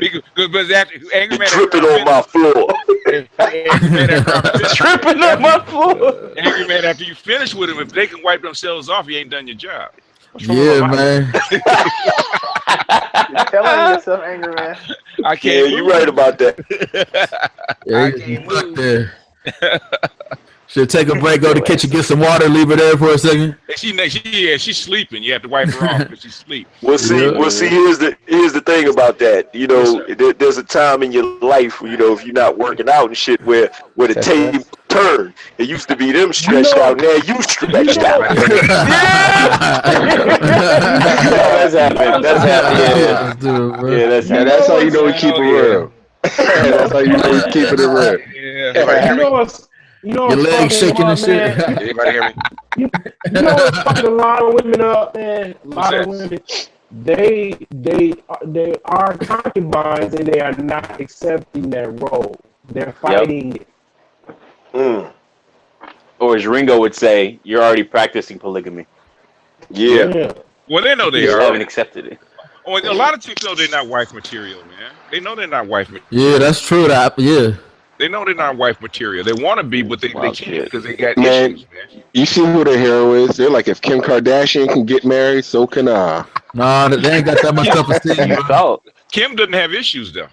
Yeah, y'all give a lot of people give her a lot of flack, but if you really think about it, like she's not as horrible as everybody's making her out to be. Nowhere near it. Nowhere near it. Nowhere near it. No. I mean, I don't know. Her mother might be, but she's not. I mean, how we can say Sierra. If Sierra can get married, so can they. It goes. You know, I'm glad you mentioned that whole thing with Sierra because I'm going to do a podcast about this. So they recently had a daughter, her and Russell Wilson. They had a daughter together. Yeah. And I think that's great. I'm glad that the baby's healthy. Yeah, Russell's stupid. I got no problem with that. Here's the problem I got with Sierra. The problem I got with Sierra, and we already done talked about Russell Wilson. He's a simp. So we already confirmed that. Okay. Now, as far as the pregnancy picture, see, here's my thing. Now, I know BGS knows about this. Angry Man more than likely knows about it because he's a sharp brother. There was two very prominent magazines, like in the past decade or two, that featured very famous women and very heavily pregnant on the cover. One was with Demi Moore, and the other was with Nia Long. Oh yeah. And my thing was, so when I saw the pregnancy picture with Sierra, I think it was on Instagram or whatever. When I saw it, I was like, okay, why do I need to see this? Now, see, my thinking is this: I don't have a problem with a woman that wants to take pregnancy pictures for the scrapbook. You know, there used to be scrapbooks. Now today's scrapbook is Instagram and social media. Used to be you had a scrapbook for the family and, you know, family reunion or Christmas time or whatever come around, everybody get out the scrapbook and look at you as a little baby and all that sort of thing. Okay, fine. I ain't got no problem with that. So if she wanted to take pictures for the scrapbook, if she wanted to have a portrait in her home for that sort of thing, I'm cool with that. I just don't get why it's necessary, why Demi Moore, Nia Long, and now Sierra has to show the whole world her very pregnant belly. Why? Because other women like it. Other women like that shit. Work. Yeah. See what? It ain't for us. It's for the other women. It's for the other women. Yeah, this is what it's for. To do what? For what? To what end? To make because it basically teach them new fuckery trends. No. It draws them to them. In other words, she's a mother. She's got her her baby and her husband in the background. In other words, it draws them to them. They're trying to make a set a trend. What do they all have in common? Who's that? They're dick hoppers. Who's that? That's what all the women he just said. I mean, that piece aside, all of that aside, my thing is this. I tell you what I think is going on. Yeah. Here. I think it's all attention whore culture. Yeah, of course. Demi Moore, Nia Long, Ciara, what they all had in common is that all of them were running out of social cachet. Yeah. Everybody knows that Nia Long's high point in her career was between Love Jones and The Best Man, the first one back in the 90s. Everybody knows that was a high point of her career. All right. Demi Moore, everybody knows the high point of her career actually was two things. One was when she did, the string of movies in the late 80s going into the 90s, culminating in the early 2000s with Striptease and her marriage to Bruce Willis. Everybody knows that. With Ciara was never a top flight fashion model or singer. I mean, she was never a Whitney Houston. Whitney Houston was both a top flight fashion model, singer, and then later actress. I mean, she did it all at a very high level. Ciara never did anything like that. She never approached a Beyonce level, never approached a Mariah Carey level, never even approached an Adele level in terms of being a singer. She was always a really good B-lister. Yeah. Okay. That's why. The high point of her career is her marriage to Russell Wilson. In fact, my sister broke it down to me. She said, because my sister, she's an athlete, and she knows she travels in those circles, right? And she broke it down to me. She said her after she had that baby, her girls got it together because and said, look, if you want to come up to where our level is, you're gonna have to get rid of Future. You have to step up a grade so that we can take you a little further, right? So we're gonna find a dude for you so that you guys can hook up and be good together, so you can take that next step, because you can't be on our level with the dude that you have. So they found him a dude, which is Russell Wilson. They got married, and guess what? She started getting contracts. Exactly.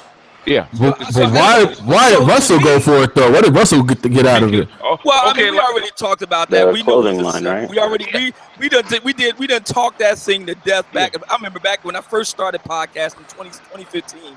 Summer of 2015, we were beating that shit to death. Yeah. So everybody knows that he's a simp par excellence. We know that. Yeah, so I mean, there ain't no sense in even revisiting that. Yeah, but he also gained a market, because she has a market that comes with her. I agree. I agree with it. And you want to, and here's the other thing too. This is what I tell a lot of brothers. This is what I was saying earlier with Derek Jackson, etc.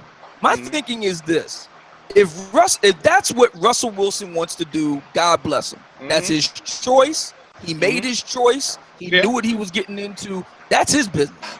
The problem I have is when anybody attempts to use Russell Wilson's personal situation and then try to extrapolate that out to what all other brothers need to do. Fuck that. Don't tell me that. Let me tell you something. First of all, fuck that bum ass bitch Ciara. Somebody need to hit his ass with a wet brick. Yeah, for sure. I don't know why he did I haven't heard that shit in a minute. Oh my God! Wow. It's the same. That's what I don't like. I don't like people trying to force other people's life decisions onto me or other men. They need to decide for themselves what their lives are going to be. It's the same thing with Janet Jackson. It's the same thing with Janet Jackson marrying the dude, the Muslim dude marrying Janet Jackson. The billionaire. Yeah, the billionaire. If he winds up paying her $200 million, it's a bargain, because he gets the notoriety of being married to a Jackson. He gets the Jackson name to go along with his other endeavors. So it's a bargain. I don't know. Well, he had a lot of money. I don't know if it's really worth, he's into luxury lines, right? Okay, if you hire diagnostic speaks the side eye. Okay, hold on a second. Listen to me. Okay, if you hire Janet Jackson to represent you for 5 years, how much would it cost? A lot of money. Would it cost you about right around $200 million, wouldn't it? I can go along with that if it was 20 years ago. No, Yeah, right now. that's what I'm saying. No. The Jackson name still carries weight. It still does. I don't know. Talk Also, about you it. got to think about the simple fact that Everybody she hear me got this him time? by air. Who knew about this dude before he married Janet Jackson? All right, so other businessmen, other people that are important behind the scenes. Yeah, but let me ask you this. Yeah, but not the masses who are buying his products. I guess. So I think that's what BGS is saying. Let me ask you this. Okay, so if the Jackson name still carries weight, so Michael Jackson has been dead how long now? 2 years, something like that. Not more than that. Yeah. I was thinking 2, but I think it's more like 5. Michael Jackson died a long time ago in the He died circa wrong way. 2009. God damn. Oh yeah, God yeah. damn. And we still talk about him. Okay. All right. So It's like the his 1990s last being like studio 10 years ago. album, his last studio album came out roughly a decade before he died. Yeah. And does anybody remember that album? Nope. It was dangerous, wasn't it? History or something? History? Yeah. Dangerous. Dangerous. Was it Remember the Time? No. I take it back. Invincible. Oh, so yeah, you're right. Hey, Was it with that song, Remember the Time? Obsidian, I'll give you an example. It was a good example, right? When was Elvis's last album? 1976. I don't know. 74, 73, 74. Because he died circa 1978. In other words, so do we still talk about Elvis? Absolutely. Same thing. Not even talk about it. He still makes money every year. Exactly. So if you have a Jackson,